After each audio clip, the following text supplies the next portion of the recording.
Chapter 1. The Union of Humans and Spirits. In numerous supernatural novels, there is often mention of a specialized agency within our country's public security department that handles paranormal events, known as the Civil Affairs Bureau or the Strange Cases Group, which evokes a sense of ambiguity and intrigue.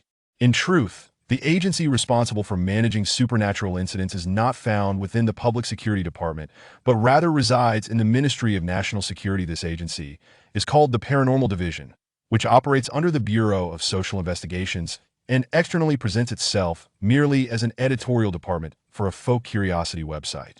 What I am about to recount pertains to a case handled by the Paranormal Division. These cases, without the approval of the Ministry of National Security, are not meant to be disclosed. However, I believe that sharing these accounts serves as an important warning to the public. Thus, I took it upon myself to reveal these incidents. After all, today marks my retirement and return to my hometown. Should the ministry learn of this, they would have little recourse against me. Before delving into these supernatural events, allow me to introduce myself. My name is Yu Shaohan, a male who epitomizes the standard of a handsome man. I have worked in the Paranormal Division for a decade, during which I have dealt with no fewer than 1,000 supernatural cases, undoubtedly qualifying me as one of the elite within the division. There is nothing particularly extraordinary about this, as many departments within the state have individuals of similar caliber. What truly sets me apart, however, is my identity. I am not entirely human. Rather, I am a being that is half human and half ghost. Being half human and half ghost signifies that I possess a human body while simultaneously wielding the abilities of a spirit. Had it not been for my grandfather, I would never have had the opportunity to enter this world. On the surface, my grandfather appeared to be a fortune teller operating a stall on Long Street. Yet in reality, he was the retired head of the Paranormal Division. His fortune-telling was not merely a way to pass the time in retirement, but also a means to continue aiding the common people in alleviating their troubles. By the way, it was indeed through my grandfather's connections that I was able to join the Paranormal Division. The tale begins on a summer evening 30 years ago. On that day, my grandfather, as was his custom, set up his stall at the entrance of Long Street, waiting for customers to seek his fortune. Perhaps due to the sweltering heat, he waited from 10 in the morning until 8 in the evening without a single visitor. Finally, he decided to pack up and head home. "Excuse me, is this where one can have their fortune told?" Just as my grandfather began to gather his belongings, a young man timidly approached the stall, followed by a rather pallid young lady whose abdomen was slightly protruding, clearly indicating pregnancy. "Yes, indeed. May I ask what you wish to inquire about, sir?" My grandfather, a kind-hearted individual, immediately brought over 2 chairs for them to sit upon noticing the young lad's condition. "It is like this," the young man said earnestly. "My girlfriend and I are planning to marry, but we are uncertain about selecting an auspicious date. Thus, I humbly seek your guidance." "Selecting a wedding date, is it? That is not difficult at all. Please provide me with the birth dates of both yourself and your girlfriend, and I shall consult the almanac." My grandfather replied with a smile. "Have you brought your birth dates with you?"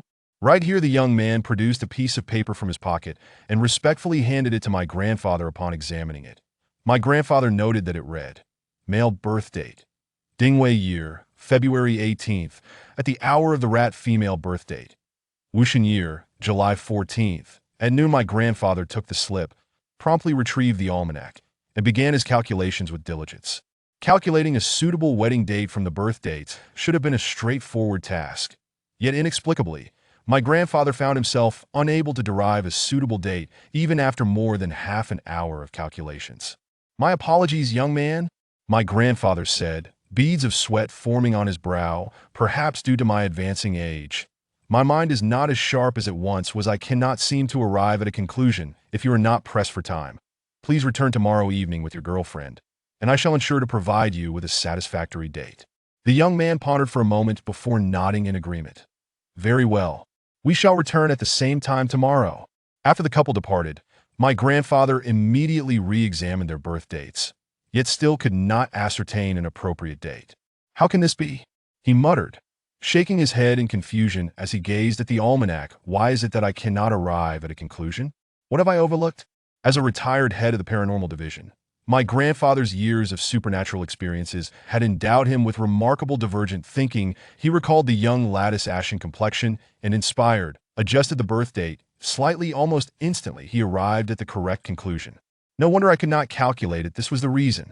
My grandfather sighed, gazing at the answer. Alas, yet another pair bound by past grievances.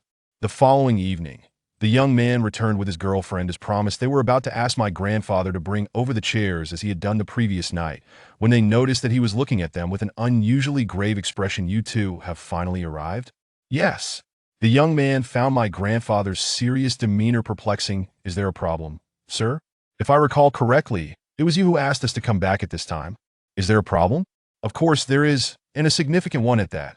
My grandfather stood up, pointing at the young man's girlfriend as he spoke loudly. Your girlfriend is not human at all. She is a spirit that has been dead for many years.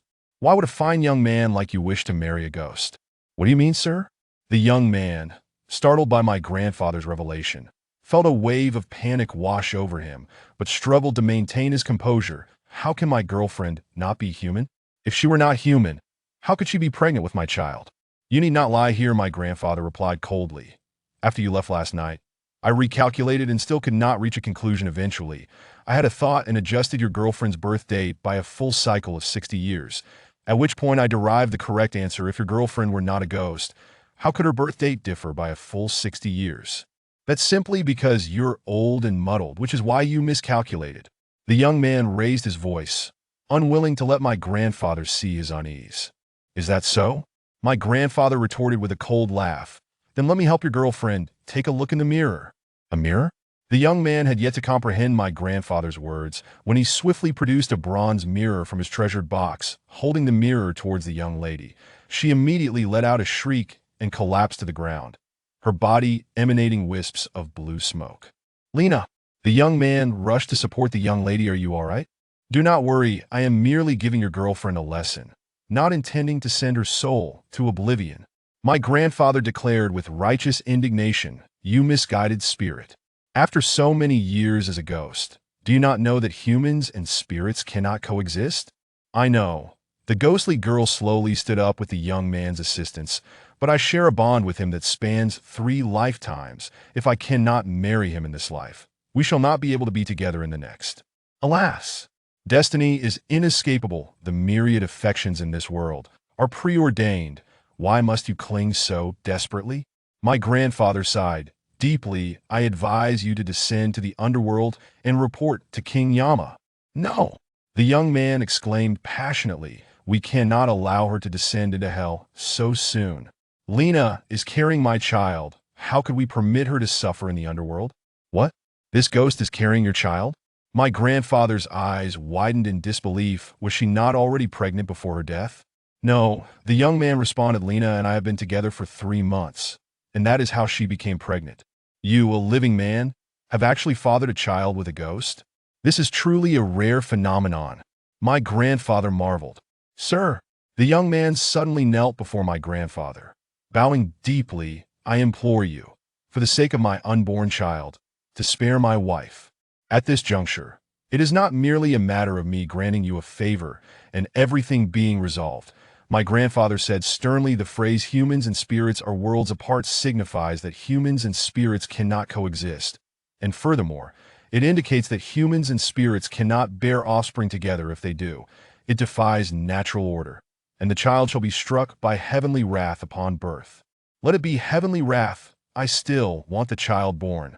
The young man declared resolutely. Sir, I am grateful for your guidance. We will surely bring our child to you in the future to express our gratitude.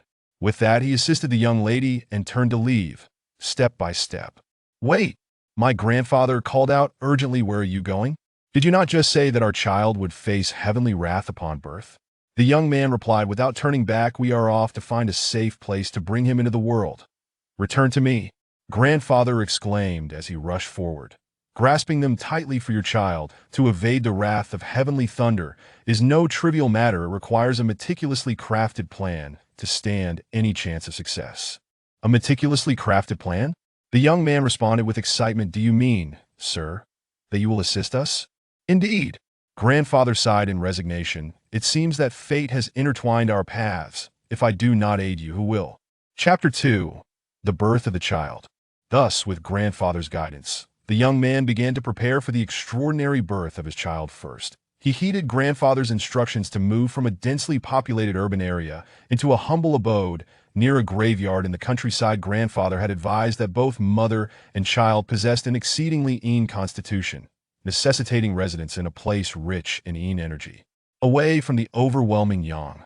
Next, he sought every means to nourish the mother. Much like humans and spirits share many similarities, a pregnant woman must consume nourishing foods, and the same applies to a pregnant female spirit, albeit with a different diet of gold ingots and the essence of food. Thus, the young man offered daily tributes to his ghostly wife 5 times, each time providing a lavish array of offerings and burning numerous gold ingots. The final step was to await the child's birth, a matter of utmost importance. Unlike humans, who carry for 10 months, spirits experience a mere month of gestation in the days leading up to the birth. The female spirit must retreat into her grave, giving birth within her coffin to avoid detection by passing spirit officers, who could annihilate both her and the child. Once the child is born, the spirit officers would be too fearful to act against it. However, the fear that spirit officers would not harm the child does not imply that the child would be free from peril. Grandfather warned that offspring born of the union between humans and spirits are an abomination in the eyes of heaven and are destined to face divine retribution. This divine retribution manifests as 10 bolts of heavenly thunder, which would strike the child upon birth. Only if the child could evade these 10 bolts would it truly have a chance to survive. Pray tell, Mr. Wu, how powerful are these 10 bolts of thunder? The young man inquired curiously. After absorbing grandfather's words by now, he had learned that grandfather's surname was Wu and his given name, Jinda, prompting the young man to respectfully address him as Mr. Wu. These bolts of thunder possess the power to cleave a soaring dragon into 81 pieces. What more can I say? Grandfather replied with a touch of exasperation. But I have never seen a dragon. The young man protested, feeling aggrieved. As for dragons soaring to the heavens, that is merely a tale from mythology. How could I have witnessed such a thing? I have seen a dragon undergoing tribulation. A voice emerged from the grave, belonging to the female spirit when I was still a girl. An extraordinary event transpired in my hometown. A serpent over 30 meters in length plummeted from the sky, landing upon the main road of our village. My fellow villagers initially recoiled in fear, believing it to be a monster. However, upon seeing it gravely injured and near death, they felt pity and bravely approached to assess its wounds. At that moment, a peculiar figure clad in a palm leaf raincoat appeared, declaring that this creature was a dragon preparing to ascend and must not be allowed to lie there, lest our entire village face divine retribution. Upon hearing that the serpent's presence would invoke heavenly wrath, my fellow villagers panicked and inquired what they should do. The peculiar figure instructed them to fetch water and pour it upon the serpent. If done correctly, the dragon would ascend back into the heavens. My fellow villagers, heeding his words, rushed home, fetched buckets, and drew water from the river to drench the serpent. I was among them.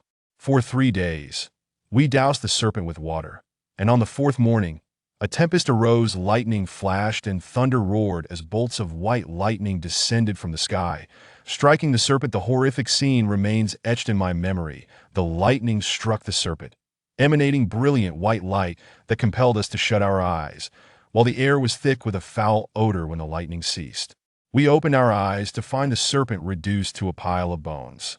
The serpent was left as nothing but bones. What transpired? The young man asked, astonished. The peculiar figure explained that the dragon had failed its tribulation, resulting in its soul and body being obliterated by the heavenly thunder. Ah, I see, the young man exclaimed, enlightened. I did not realize the thunder could be so fearsome, capable of annihilating not only the soul, but the very flesh of a dragon. At this point, the young man voiced his despair. Mr. Wu, if the heavenly thunder is so formidable, how can my son possibly evade it? Do not lose heart so quickly. Grandfather reassured him. Am I not here? I shall ensure your child survives the thunder. Just as grandfather finished speaking, a piercing scream erupted from the grave. Lena, what is wrong? The young man urgently called out. Are you all right in there? My stomach hurts. It hurts so much. The female spirit responded, her voice trembling. It seems your child is about to be born, grandfather remarked, furrowing his brow. Shall you? We must prepare swiftly. The young man's surname was Yu, which is why I carry that name, for he is my biological father. Understood, the young man replied, hastily retrieving a hoe. What do you intend to do? Grandfather inquired. I need to dig open Lena's grave. The young man replied otherwise. How can I assist her in childbirth?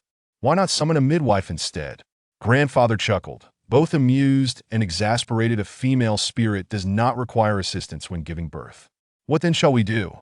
We must protect her at all costs, preventing the spirit officers from discovering her and eliminating both her and the child. Grandfather instructed, then asked the young man to fetch 2 large banana leaves. They took positions on either side of the female spirit's grave, each wielding a leaf. Before long, distant wails echoed, followed by a chilling gust of wind that sent shivers down their spines. A figure clad in black, strikingly handsome and ominous, floated towards them, finally halting before the female spirit's grave. Upon seeing the figure, Grandfather whispered urgently to the young man, "That is the spirit officer. On the count of 3, we shall leap out together and strike it with the banana leaves. Do you understand?" "I understand," the young man replied, his voice low. "Good." Grandfather cleared his throat and quietly counted 1. As Grandfather counted, the spirit officer remained vigilant, pricking its ears to listen intently to the sounds emanating from the grave, murmuring, "It must be here." It then uttered an incantation, summoning a long chain that appeared in its hands. With a swift motion, it hurled the chain into the female spirit's grave, eliciting a cry of anguish from within. "Who has bound me with chains?" "It is I," the spirit officer retorted ominously. "I am the one who drags souls down to the underworld. I have come to deal with you, for you dare to bring forth an abomination into this world. Please, do not harm my child." The female spirit shrieked, "You may kill me, but spare my son. He is not yet born. My duty is to prevent your child from being born." The spirit officer bellowed, forcefully tugging on the chain and dragging the female spirit from her grave. Just as the spirit officer was about to succeed, 2 men suddenly emerged from either side of the grave, each wielding a banana leaf. Without hesitation, they began to strike the spirit officer fiercely with their leaves. The spirit officer barely had time to exclaim, "No," before it was sent reeling.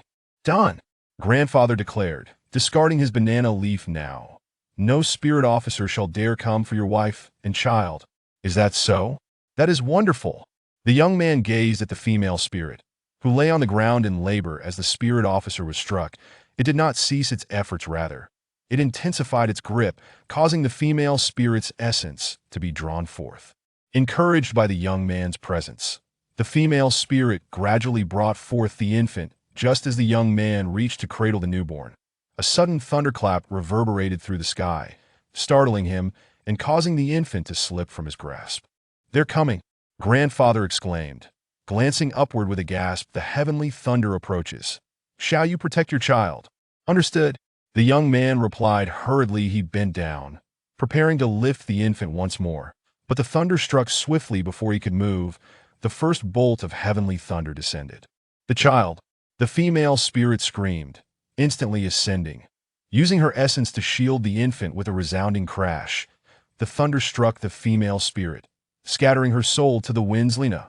The young man, upon realizing the absence of the female ghost, felt an excruciating pain in his heart, akin to being sliced by a blade. Yet he had no opportunity to wallow in his despair, for a second bolt of heavenly thunder descended with the swiftness of a lightning strike. With remarkable agility, my grandfather swiftly scooped me up from the ground and dashed frantically towards the cave that had long been excavated.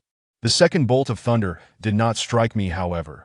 The deity responsible for the thunder was unwilling to accept defeat as my grandfather continued his frantic sprint.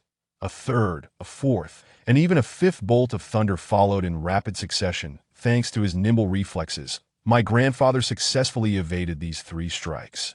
Seeing that the 3 consecutive bolts of thunder had all missed their target, the thunder deity devised a cunning plan. He refrained from launching any more thunder until my grandfather was nearly at the cave's entrance, at which point he unleashed 3 bolts simultaneously. My grandfather was taken aback by this unexpected maneuver, and the combined force of the 3 bolts proved overwhelming. Consequently, he was hurled away by the thunder, leaving the young me abandoned at the cave's mouth. An opportunity has arisen. The thunder deity, upon spotting me lying alone at the cave's entrance, was filled with uncontainable joy. He wielded his divine artifact and summoned the final 2 bolts of thunder. Just as he awaited with eager anticipation for me to be struck by the thunder, A towering figure shielded my entire being. This imposing silhouette belonged to the young man. My father, as my grandfather carried me towards the cave. My father had closely followed, and when my grandfather could no longer protect me, he appeared just in time to shield me from the last two bolts of thunder. Thus, I miraculously survived, yet, in that same moment, my father was tragically struck down by the two bolts of thunder. Chapter 3. I am no ordinary person. My parents met their untimely demise, struck by heavenly thunder. Out of sheer goodwill, my grandfather decided to take me under his wing to shield my true lineage from prying eyes. He fabricated a profoundly tragic tale, claiming that I was the grandson of his first love. When he parted ways with her, she had already been carrying his child. After giving birth, she chose to raise the boy in solitude, hoping to rely on him for her twilight years. Alas, fate dealt a cruel hand. Shortly after the boy married, both he and his wife perished in a tragic car accident, leaving behind only a newborn infant. Devastated by the loss of her son and daughter-in-law, my grandfather's first love succumbed to her grief not long after. Before her passing, she entrusted her grandson to my grandfather. The fictitious name of this first love was Xiaohun, and thus, he named me Yu Xiaohun, a tribute to his non-existent romantic past. Meanwhile, I was obliged to refer to him as grandfather. The story I recounted was shared with me by Aunt Zhang, the caregiver my grandfather employed. Each time she concluded the tale, she would impart a significant reminder. Xiaohun, your grandfather, an elderly man, is raising you with great difficulty. You must honor him well when you grow up. Do you understand? Honoring him was not an issue. As long as he ceased to insist I accompany him in capturing good brothers. This term referred to the spirits my grandfather designated when I first began to perceive ghosts. Born from the union of human and spirit, I have been particularly sensitive to such entities since the moment I entered this world. According to Aunt Zhang, I often inexplicably wept at dark corners, startling her in the process. Eventually, my grandfather gifted me a jade pendant to wear, which improved my situation somewhat. However, my grandfather was far from benevolent. He seemed intent on preventing me from leading a mundane life. When I was merely 3 years old, he took me to a cemetery in the dead of night and removed the jade pendant from my person as soon as the pendant left my body. An elderly man with long hair and a beard that swept the ground appeared before me, seated atop the nearest grave and grinning at me. That tender age, I could not comprehend why this old man smiled at me. All I felt was fear. Within mere seconds, I was reduced to tears by his unsettling presence. To my surprise, rather than comforting me with concern, my grandfather displayed an expression of excitement. Xiaohun, did you see something? Over there. I pointed at the grave, sobbing. There's an old man, and he looks terrifying. Grandfather, please make him go away. He must be a bad person. Do not fear, Xiaohun. That old man is not a villain. He is our good brother, my grandfather reassured me. Good brother? I ceased my tears, gazing at him in confusion. Indeed, we share a bond with him akin to that of cats and dogs. He feigned familiarity. Xiaohun, you must understand that this world is inhabited by many good brothers who differ from us. When we encounter them, we must not hastily expel them. Do you understand?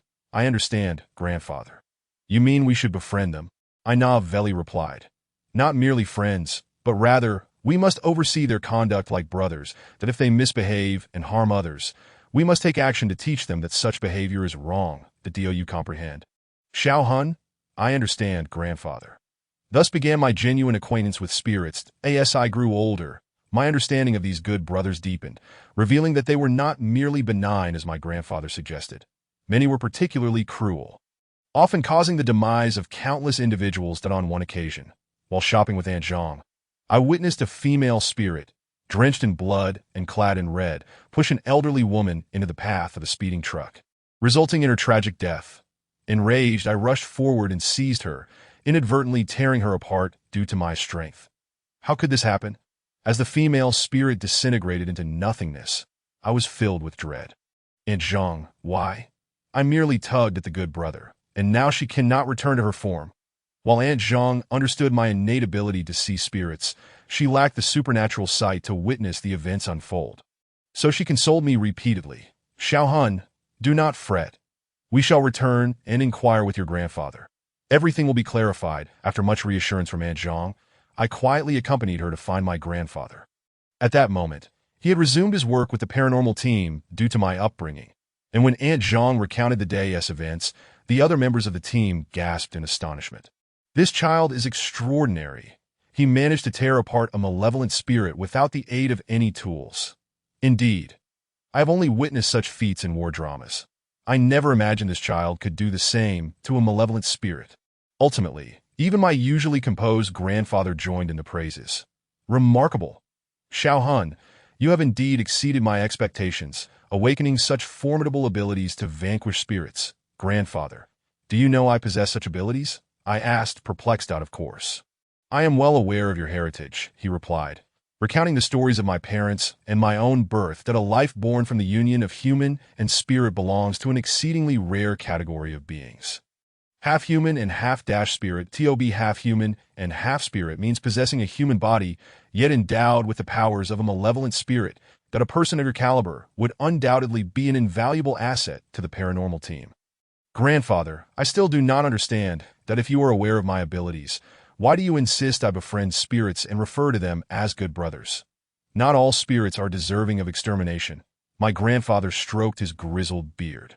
In my experience, most spirits are benevolent and innocent, with only a select few being truly malevolent, that if I do not encourage you to befriend spirits, you may indiscriminately purge all those involved in future cases when you join the paranormal team. I would never do that, I retorted. After today's experience, I not only refuse to harm spirits, but I also reject the notion of joining the paranormal team. Why not? My grandfather inquired, astonished, because today was utterly terrifying.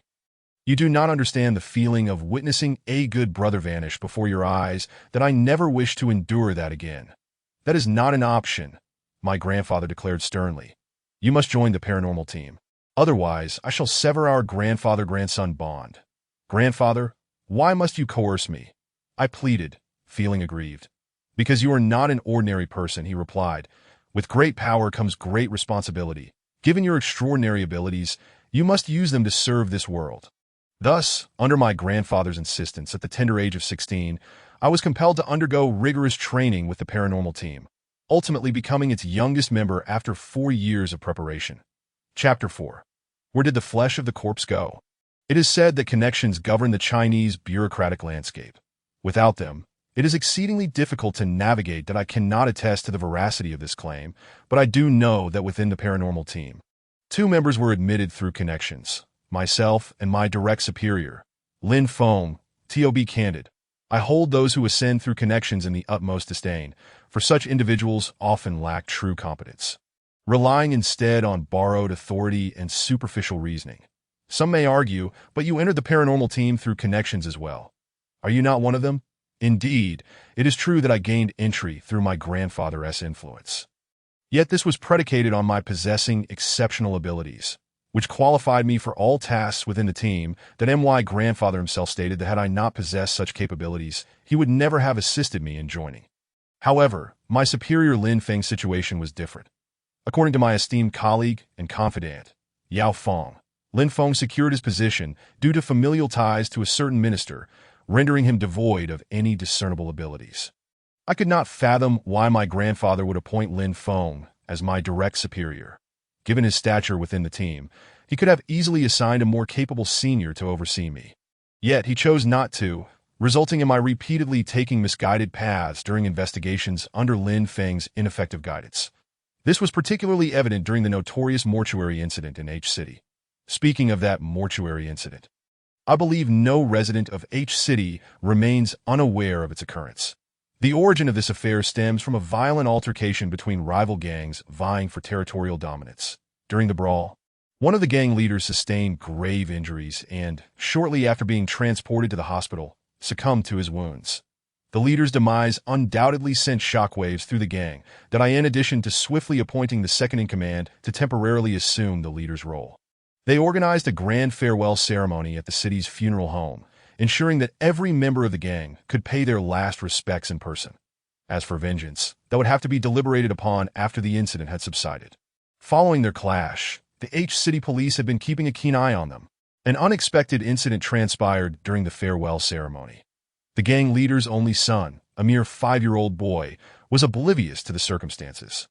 Observing his father lying motionless, he felt a sense of bewilderment.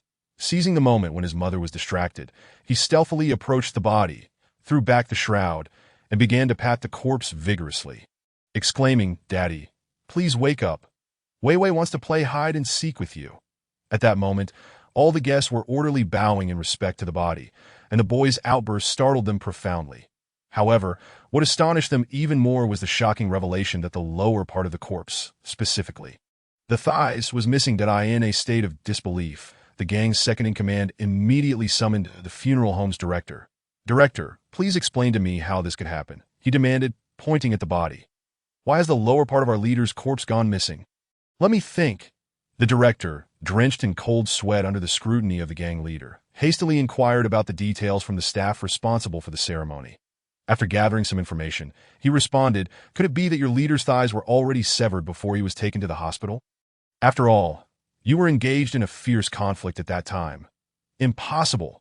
The second-in-command vehemently denied that I personally transported the leader to the hospital, and I am acutely aware of his injuries, that he only suffered severe trauma to the head. The rest of his body was unharmed. "If that is the case, then I am at a loss," the director replied helplessly. "A loss? Humph. Our leader's body is stored in your funeral home. How could you not know? Do you think Arseny Xing is easy to bully?" The second-in-command seethed with rage. Grabbing the director by the arm, he hurled him out of the funeral home and bellowed to the other staff. "I know this must have been the work of someone from your funeral home. I am giving you 1 week to uncover the true culprit. Otherwise, Arseny Xing will not hesitate to turn your establishment upside down, even at the risk of our own annihilation." After issuing his ultimatum, the second-in-command ordered the cessation of the farewell ceremony, and the body was temporarily placed in the funeral home's cold storage while they awaited the identification of the perpetrator. The news of the gang leader's missing thigh rapidly spread throughout the city, causing a considerable uproar among the citizens. The city government, initially intent on defusing the situation, was well aware that the gang had always been a formidable force. Both before and after the city's return that have pushed to the brink, they feared a potential catastrophic confrontation. In light of these circumstances, the city government had no choice but to urge the police to expedite the investigation. Since the body had ultimately been housed at the funeral home, the city police initially focused their investigation internally. However, as they began their inquiries, they encountered a series of inexplicable supernatural occurrences that rendered the case even more enigmatic.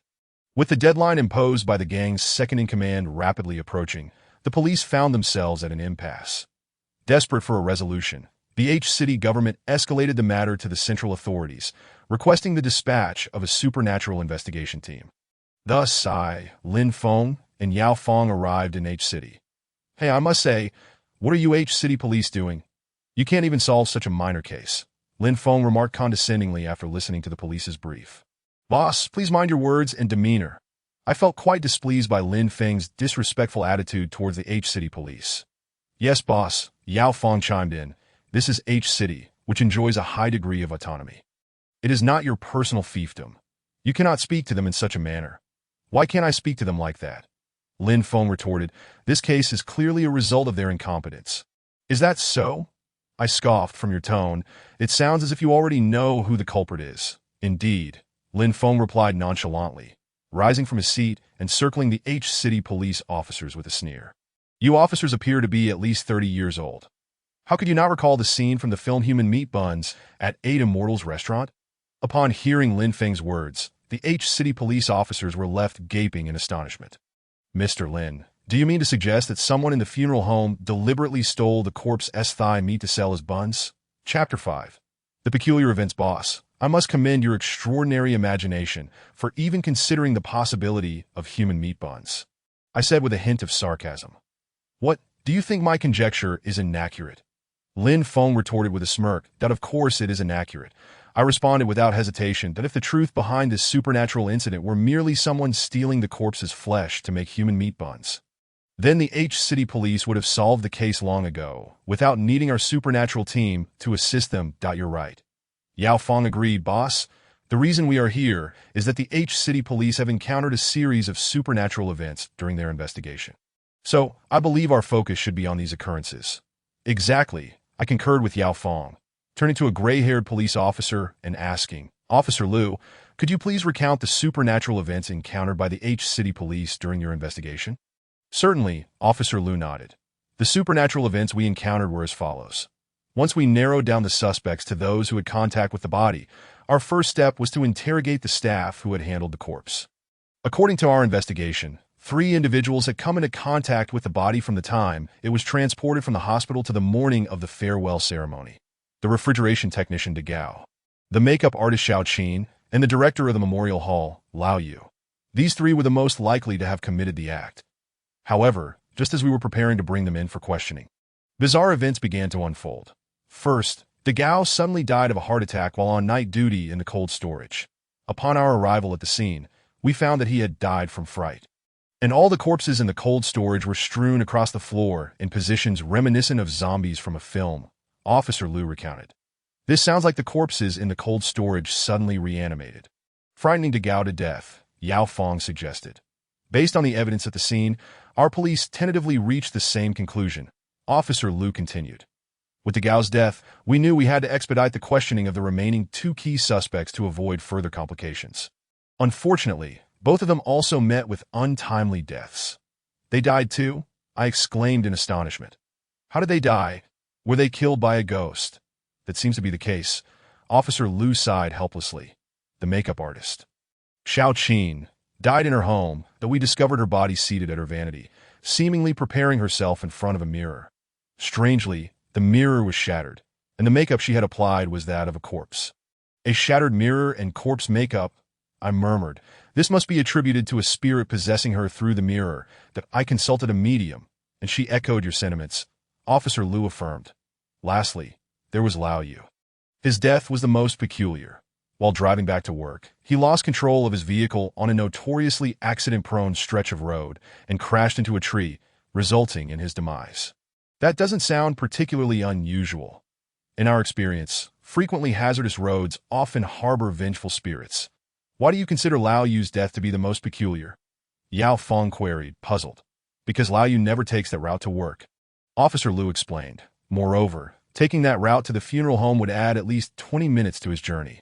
Lao Yu is someone who is very conscious of time. Why would he arbitrarily choose to take a longer route? That is indeed curious. I mused that so. All 3 key suspects are dead, and each of their deaths is linked to supernatural events, leaving you at a loss and compelled to seek our supernatural team's assistance. Precisely, Officer Liu affirmed. Having been a police officer for 30 years, I have never encountered a situation like this. What do you think, boss? After listening to Inspector Liu's introduction, I turned to Lin Feng and asked, do you still believe that this case is related to the human meat bun? Xiao Hun, if you have time, you should read more books to broaden your horizons.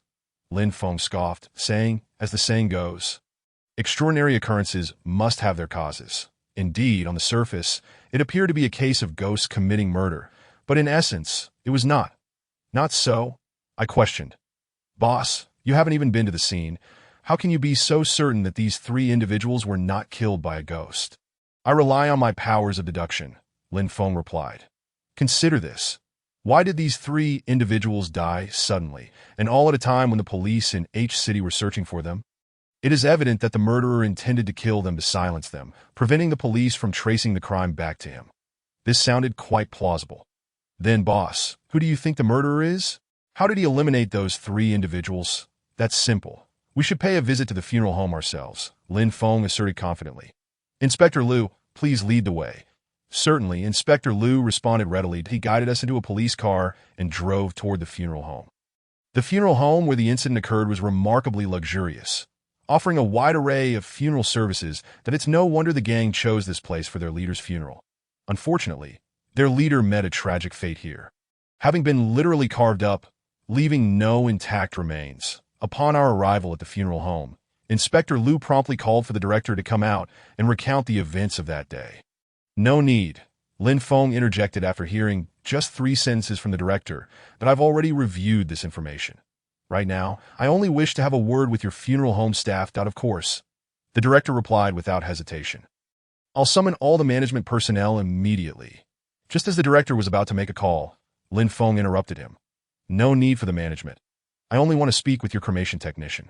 No problem, the director answered, still unfazed, gesturing for us to follow him to the cremation workshop. These are all our cremation technicians, the director said, pointing to a line of 10 workers who had just assembled. Not one is missing. Lin Feng pressed closely. Are any workers on leave?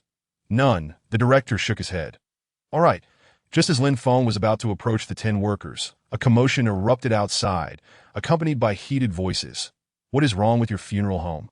Why won't you allow us to see the deceased one last time? From the content of the argument, it was evident that the disputants were most likely the deceased family members clashing with the funeral home staff. The director seemed accustomed to such scenarios. Upon hearing the altercation, he frowned and remarked, "It's that troublemaker again. Why can't he let me have some peace? The director is quite impressive," Lin Feng remarked subtly. Noting how he could identify the instigator of the dispute without even stepping outside, that it's not my prowess, the director sighed, but rather that one of my staff seems to feel unwell unless he stirs up trouble every day. Is that so? A funeral home has such a character. I must go outside and witness this for myself, Lin Feng declared, beckoning to me and Yao Feng to follow him outside. Once outside, we saw 3 middle-aged individuals in mourning attire fiercely arguing with a robust young man, who stood protectively in front of a handcart, preventing the deceased family from approaching. On the cart, predictably, lay a cremation casket. What is going on? The director pressed through the crowd. Why did you suddenly start arguing? The leader of the group, a middle-aged man, seized the director's clothing and exclaimed, "Director, you arrived just in time. I have a question for you. It is only reasonable that we see our ancestor one last time before he is placed in the cremation furnace. Isn't it? Yet your staff refuses us. What is the reasoning behind this? I am doing this for your own good," the young man retorted defiantly. Your ancestor was born on an ominous date and died on an ominous date, having committed suicide by hanging, that if such a spirit were to meet its family after death, it would bring calamity upon them all. Xiao Long, the director pleaded, please refrain from using such supernatural notions to disrupt the normal operations of the funeral home. You have already received numerous complaints. If you continue to attract complaints, even if you are my nephew, I will have to let you go and send you back to your uncle to sell meat buns. Having said that, the director forcibly pulled the young man aside and instructed a staff member to allow the deceased family to pay their respects. This young man is the son of a good friend of mine, the director said, leading us to a quieter area that he often reads supernatural novels, which is why he speaks so oddly. Who says I speak oddly? The young man retorted, adopting an air of superiority. What I am saying is entirely reasonable. Uncle Fong, you have been the director of this funeral home for 30 years. Have you never encountered any supernatural events? Don't even mention supernatural events. I know just as much about them as you do. The director replied, vexed. However, I have never heard of the fallacies you just mentioned. What Xiao Long said cannot be dismissed as mere fallacies, Lin Feng interjected. Not only have I heard of such things, but I have also experienced them. That my father nearly lost his life due to my grandmother's spirit returning home. Uncle Fong, did you hear that? Even this gentleman agrees with me, Xiao Long exclaimed, turning to Lin Feng. May I ask where you are from and what you do, that you are aware of these taboos? I am merely a fellow enthusiast of supernatural novels, much like yourself, Lin Feng replied calmly. Is that so? How marvelous, Xiao Long beamed. Then we have common ground. Would you care to visit my home? I have many supernatural novels. Not so fast, Lin Feng said, exuding confidence. There may be peculiar events unfolding soon. Let us observe the commotion before we decide. Peculiar events? Xiao Long asked, intrigued, still unclear about what Lin Feng meant to at that moment. A staff member who had been dispatched by the director rushed over. Breathless, director, it's terrible. The body that was just cremated has had its thigh meat cut off. No way. So soon another incident. This year has truly been unlucky for the funeral home, the director exclaimed in shock. Mr. Lin, what do you think? Rest assured, I will send my female colleague with you. Lin Feng pointed to Yao Feng. Yao Feng is going alone. I found Lin Feng's instructions puzzling. What about us? Shouldn't we go too? Not only I, but even the director was bewildered by Lin Feng's intentions. Why should she go with you? Don't you need to see the situation for yourself? There might be clues to the murderer. I have some matters to discuss with this young man, Lin Feng replied mysteriously. Upon seeing Lin Feng's expression, I immediately sensed that he was about to make some wild guess, and I couldn't help but feel anxious for both myself and Xiao Long. The only thing I could do was to remind Yao Feng. I leave everything to you, that I watched as she followed the puzzled director away. Once the director was out of earshot, Lin Feng turned to Xiao Long. You mentioned that you have many supernatural novels at home, correct? I would like to take a look. You want to go now? Xiao Long exclaimed, elated. Indeed. Lin Feng feigned enthusiasm. You have no idea how captivated I am by supernatural novels. I lose sleep over them and hardly spare a glance at women. Lin Feng's boastful words made Xiao Long eager to lead us to his home. Observing Xiao Long's excitement as he walked, Lin Feng smugly remarked, "No matter how cunning the murderer is, he cannot withstand my unparalleled persuasion." Cunning murderer? I feigned curiosity. What do you mean by that, boss? Do you suspect that Xiao Long is the murderer? Precisely. Lin Feng began detailing his wild conjectures. That don't you find it strange? Why would this guy arbitrarily prevent the deceased family from viewing the remains? Clearly, something is amiss. Amiss, boss, you just said that Xiao Long's perspective was correct. That was a deliberate misstatement. Lin Feng replied dismissively that if a person is lying and someone else covers for him, he will naturally follow that person's lead. And did you not hear the director mention that his uncle sells meat buns? This aligns perfectly with my initial hypothesis. The workers at the funeral home secretly carved flesh from the deceased, utilizing it as filling for meat buns outside, perhaps to validate Lin Feng's deduction. Just as we were nearing the entrance of the funeral home, Xiao Long abruptly halted, turned to us, and said, "Could you wait here for a moment? I seem to have forgotten something." Chapter 7. Yao Feng has disappeared, little soul. Did you see that? Lin Feng remarked, pointing at Xiao Long's hurried departure. That fellow must be fetching the flesh he sliced from the corpse's thigh. Otherwise, he would not run with such urgency. Why the rush? Let us observe further, I retorted. You are the boss. Your word is law. What's the matter? Do you doubt my judgment?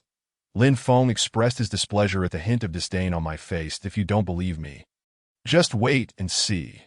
When he returns, he will undoubtedly be carrying a parcel of meat, meant for his uncle who runs the meat bun shop. Lin Feng's assertion was soon corroborated. Merely 10 minutes later, Xiao Long hurried back, his left hand clutching a package, while his right hand wiped the sweat beading on his forehead. He apologized. Sorry for keeping you waiting. Not at all. We've only been waiting for a little over 10 minutes. Lin Feng feigned concern. By the way, what did you go to fetch? You looked rather anxious. Nothing much. Why, uncle operates a meat bun shop, and I simply helped him buy some meat before my shift. Xiao Long replied calmly. After a pause, he suddenly added, I'm sorry, but I can't take you to my house to read supernatural novels today. That is quite all right. Lin Feng feigned nonchalance. You handle your business. We will be fine. Thank you, was all Xiao Long said before he hastily departed. As soon as Xiao Long left, Lin Feng turned to me. Did you see that? If Xiao Long were innocent, why would he suddenly act so mysteriously? Having witnessed Xiao Long's odd behavior firsthand, I found it difficult to dismiss Lin Feng's conclusions this time. So, boss, what should we do next? Call Officer Liu. Lin Feng commanded. Instruct him to accompany us to Xiao Long's uncle's meat bun shop to catch them red-handed.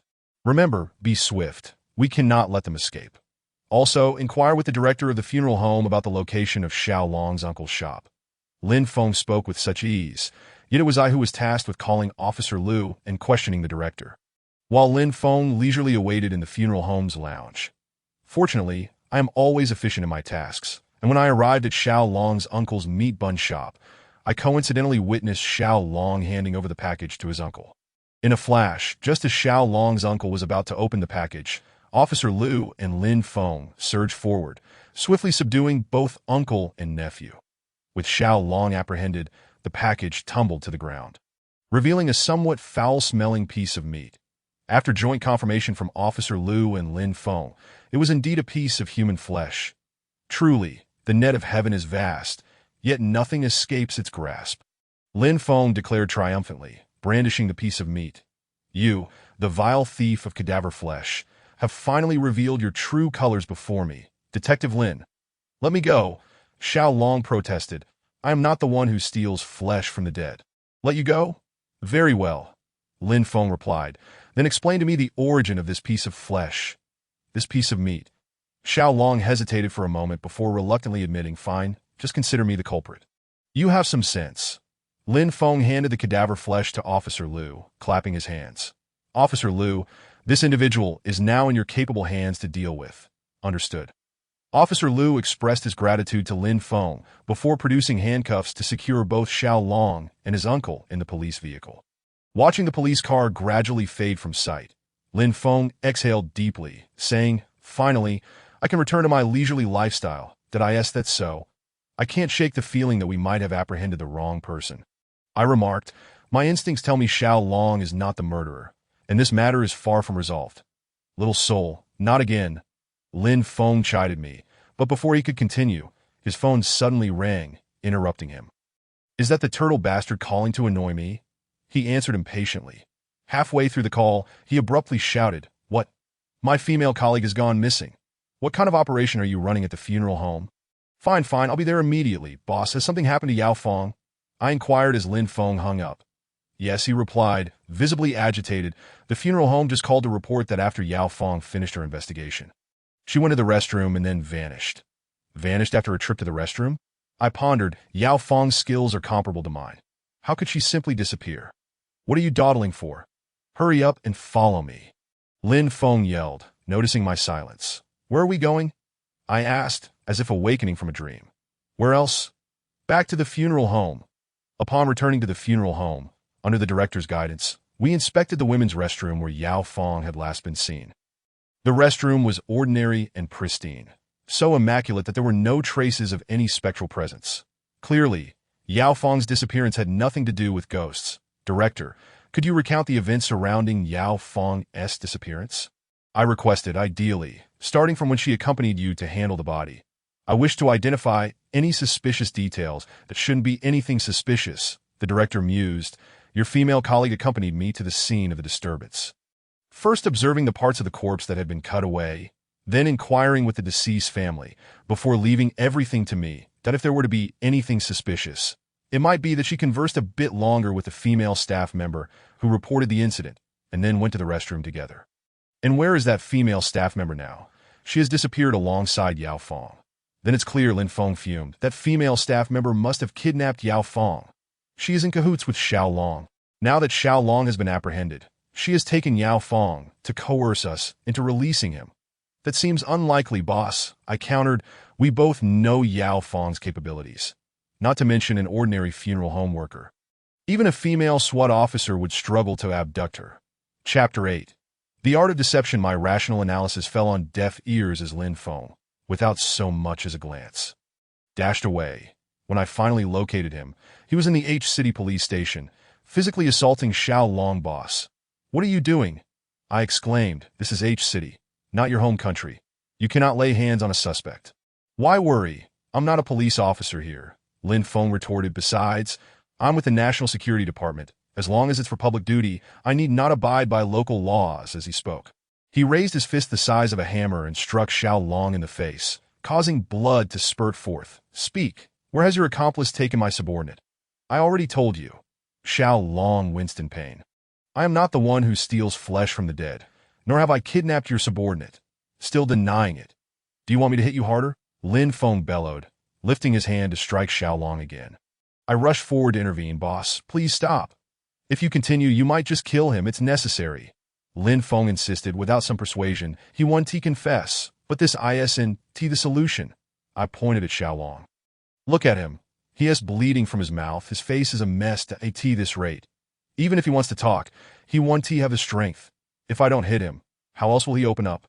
Lin Feng glared at me. "Of course, I have a way," I replied confidently. "Have you forgotten? I am half human, half ghost, possessing the enchanting powers of a spirit that I assure you, once I employ my art of deception, he will readily divulge everything." Lin Feng pondered for a moment before nodding. "All right, this fellow is in your hands. Just don't let me down." "Rest assured, boss. I won't disappoint you," I assured him, gesturing for Lin Feng to step aside temporarily. Lin Feng's lips twitched as if he wanted to say something but refrained. Clearly, he wished to stay and hear Xiao Long confess about his accomplice, but he also knew that my art of deception would ensnare him as well if he remained present. After weighing his options, he reluctantly left. Once Lin Feng departed, I helped Xiao Long to sit down, expressing my concern. "Xiao Long, can you still hold on?" "I can manage." Xiao Long forced a bitter smile and said, "Even if I can endure, I still won't divulge anything to you." "Xiao Long, why is that? Are you not afraid that my boss will kill you?" If I am to die, then so be it, Xiao Long declared with a fearless spirit. Even in death, I shall not reveal anything. Alas, Xiao Long, you are leaving me no choice, I lamented. His words clearly indicated that he would not speak, even under duress. So I had no option but to employ my enchanting tactics that I first closed my eyes, meditating silently for a moment, then suddenly opened them, grinning malevolently as I addressed Xiao Long. Xiao Long, widen your eyes and behold who I truly am.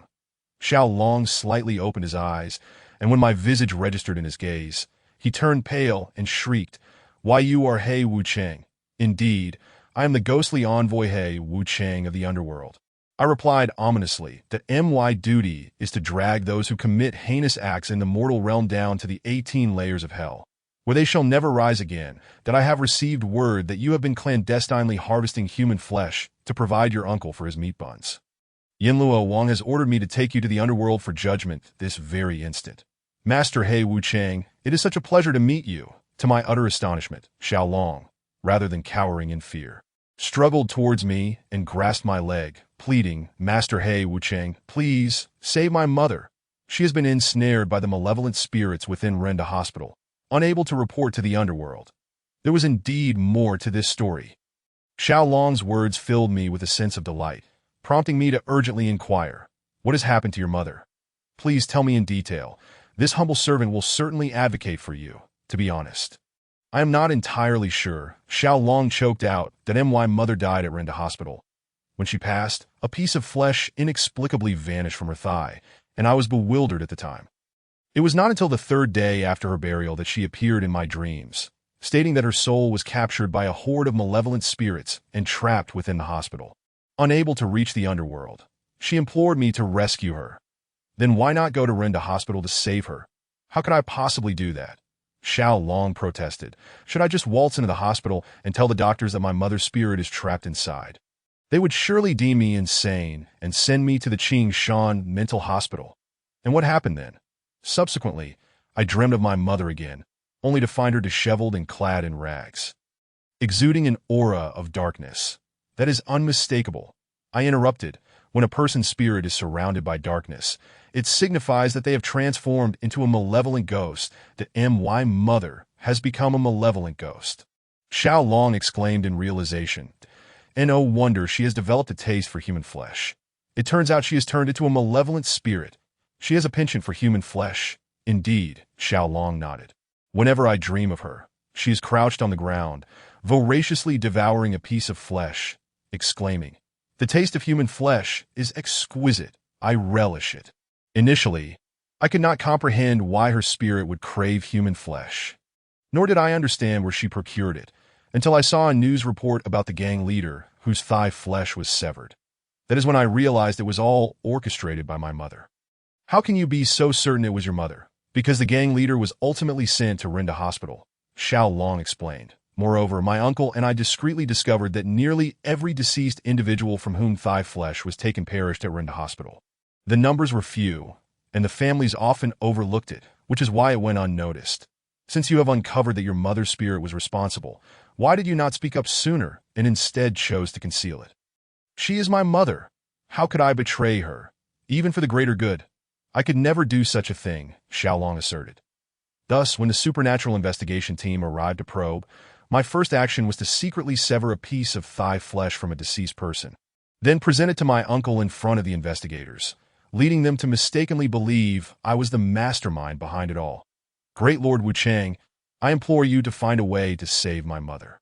Otherwise, if the investigation team uncovers the truth, they will send her spirit into utter despair. Rest assured, our supernatural investigation team would never do such a thing, I stated emphatically, revealing my true form. Chapter 9.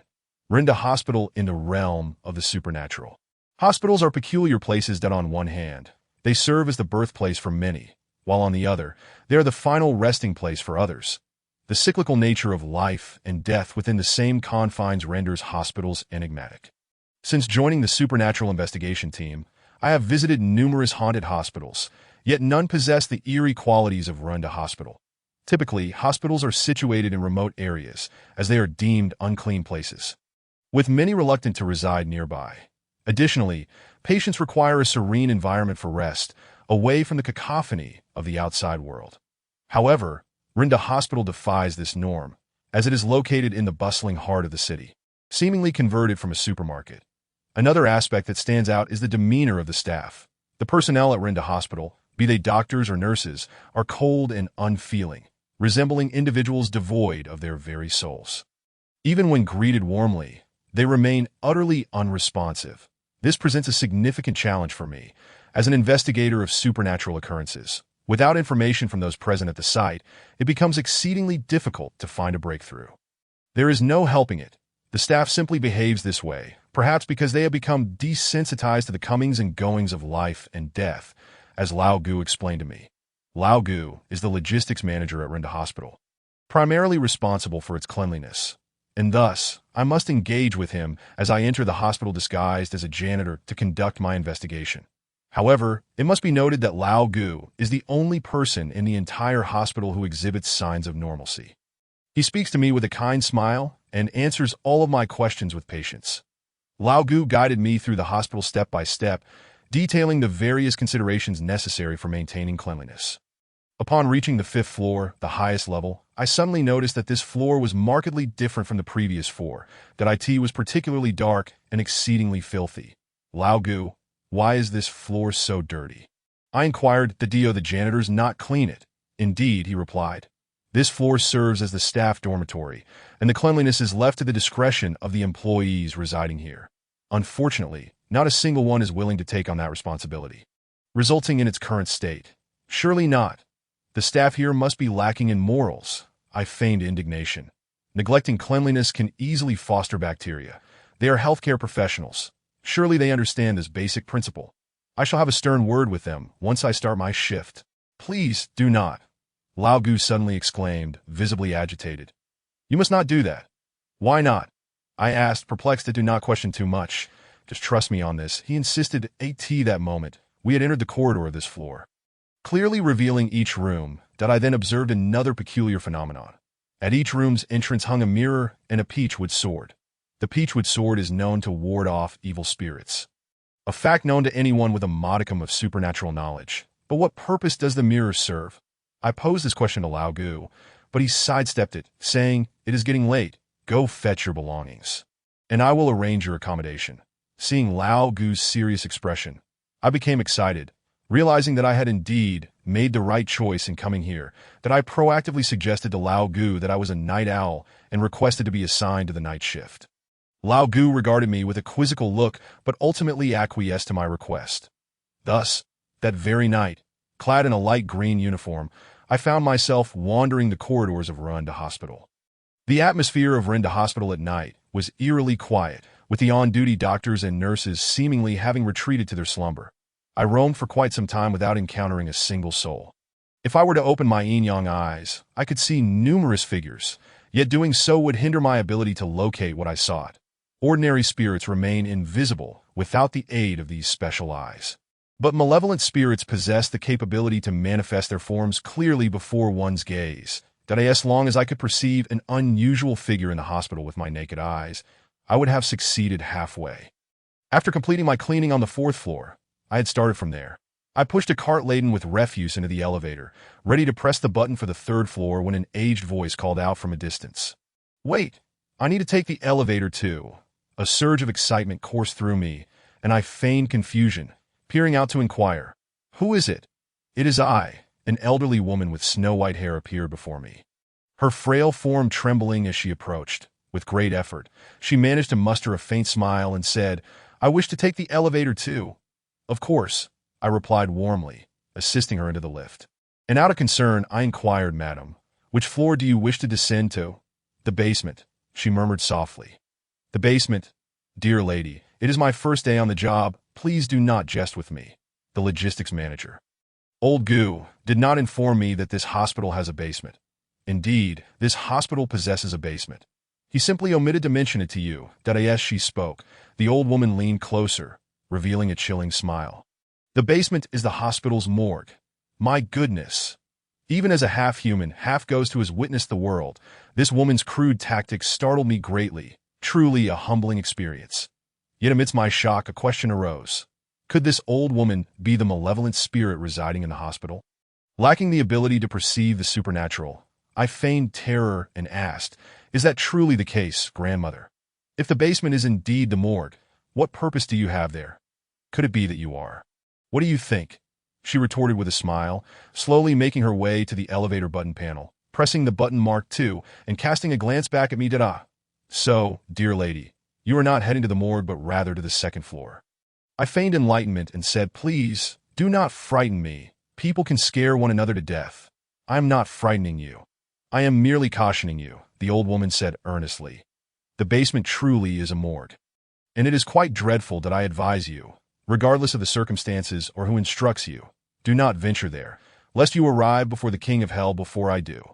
Chapter 10. Disputes. Could such a thrilling matter truly exist? The old woman's words piqued my immense curiosity, prompting me to resolve to investigate the morgue in the basement. However, upon reaching the elevator button panel, I discovered that there was no button for the basement. What is the meaning of this? Why does the elevator not go to the basement? I wondered. Just as I was about to inquire of the old woman, I looked up only to find that she had vanished from the elevator. Surely, I did not just encounter a ghost. Yet if she were a spirit, why could I not sense any cold, ghostly aura emanating from her? Regardless, whether the old woman was human or ghostly, since she warned me about the morgue in the basement, it seemed prudent not to disregard her words. The elevator did not descend to the basement, but I could always take the stairs. Having made my decision, I hastily finished clearing the remaining trash from the last 3 floors and, under the pretense of cleaning, inquired with a night shift nurse regarding the location of the morgue. "Did you not see it while you were cleaning before?" The nurse replied expressionlessly. "The morgue is located on the 2nd floor. Did old Gu not inform you?" "The morgue is on the 2nd floor? I thought it was in the basement."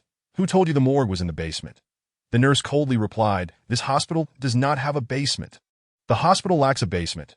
With this question lingering in my mind, I thoroughly examined the stairwell, top to bottom, and indeed found no access to a basement. That I then made my way to the 2nd floor, where I discovered that the morgue was indeed situated there. How perplexing! I muttered to myself, why would the ghostly old woman caution me against a place that does not exist? The following morning, as old Gu arrived to take over my shift, I recounted the events of the previous night in detail, eager to hear his perspective. "That I have never encountered such a situation," old Gu said, his face darkening. "Could it be that you accidentally fell asleep on the job and dreamt this?" He warned, "You must never sleep while on duty. Otherwise, should any mishap occur, even as a cleaner, you will be held accountable." "But Uncle Gu, enough. You should hurry back to your dormitory and rest. You have another shift tonight," he said impatiently, ushering me towards the elevator. With no alternative, I complied and made my way towards the lift. As I neared the elevator, a sudden cacophony of heated arguments erupted in the hospital corridor. During my orientation, old Gu had advised that I must immediately assist whenever a conflict arose to prevent the situation from escalating and tarnishing the hospital's reputation. Thus, upon hearing the commotion, I dashed towards the source. The dispute was unfolding in the pediatric ward, involving the father of an 8-year-old patient and several medical staff members. The veins on their foreheads revealed the intensity of their altercation. "How can you doctors be so negligent? My son's thigh was perfectly fine last night, and now a chunk of flesh is missing. Sir, yelling at us will not resolve anything. Your son was misbehaving and wandering outside the ward late at night, leading to this outcome. Nonsense. My son may be mischievous, but once he is admitted to your hospital, it is your responsibility to care for him. Besides, even if he is naughty, a chunk of flesh should not simply disappear. Look at this wound. It resembles something a dog would gnaw at." As the father spoke, he threw back the covers, exposing his son's injury for all to see. "Everyone, come take a look," he beckoned to the other parents in the ward. "Assess this situation and determine whether my son's injury is in any way related to the negligence of these medical staff." Initially, the other parents were displeased with the loud father, but after witnessing the extent of the boy's injury, they quickly comprehended his plight and turned to criticize the medical team. Seeing the support from the gathered parents, the father grew increasingly agitated, fearing the situation would spiral further out of control. The medical staff hastily concocted an excuse, claiming that the hospital director would personally handle the matter, and managed to escort him away. Seizing the opportunity while the father was distracted, I quietly approached the young patient and whispered, "Little one, Could you tell me how you got this injury? My grandpa did it. The child blinked innocently, seemingly unfazed by his wound. Grandpa said he was very hungry and wanted to eat my thigh meat. Your grandpa wanted to eat your thigh meat? Surely not. How could a grandparent wish to consume human flesh? Because my grandpa is a ghost, the child replied matter-of-factly. Grandma said that once a person becomes a ghost, they cannot eat animal flesh and must resort to eating human flesh instead. Then why would you allow your grandpa to eat your flesh? I asked. Because grandpa loved me very much. He would buy me any toy I wanted. The child replied earnestly, and when he died, he lost a lot of flesh from his thigh. Your grandpa lost a lot of flesh from his thigh when he died. Did he pass away in this hospital? Yes, big brother. How did you know? The child exclaimed, surprised that a relative of mine also died here. I lied like your grandpa. He too was missing quite a bit of flesh from his thigh. Really? The little one's eyes widened. Did he tell you how to see his ghost? Little one, please do not trick me. How could a person possibly see a ghost? I am not lying. The child insisted earnestly that on the third day after Grandpa passed away, he appeared in a dream and told me that if I go up and down the stairs between the first and second floors of the hospital at night and count the steps, if I reach 13 steps, I can see his ghost. That if I counted 13 steps, I can see his ghost. Yes, the stairs originally have 12 steps, but because many ghosts reside in this hospital, at night, there is one extra step. That additional step is created by the ghost. Is it truly possible? I murmured to myself, recalling a similar tale I had heard at a university back home. I never imagined such phenomena would also exist in this hospital in City H. So, little one, if I were to count the stairs tonight, would I see your grandpa? Meeting my grandpa is uncertain, but it is quite likely you will encounter the ghost of your relative. Chapter 11. Caught in the trap in numerous supernatural tales, staircases are often regarded as haunted locales, with the most infamous being the Yongfang Hall of Sun Yat-sen University. According to those with a penchant for gossip, the number of steps counted while ascending Yongfang Hall differs between morning and afternoon. Should one find that the count in the afternoon exceeds that of the morning by a single step, well, brace yourself, for you shall be reporting to the King of Hell the following night. Since Sun Yat-sen University has never lodged a complaint with the paranormal group, I remain uncertain of the veracity of this rumor.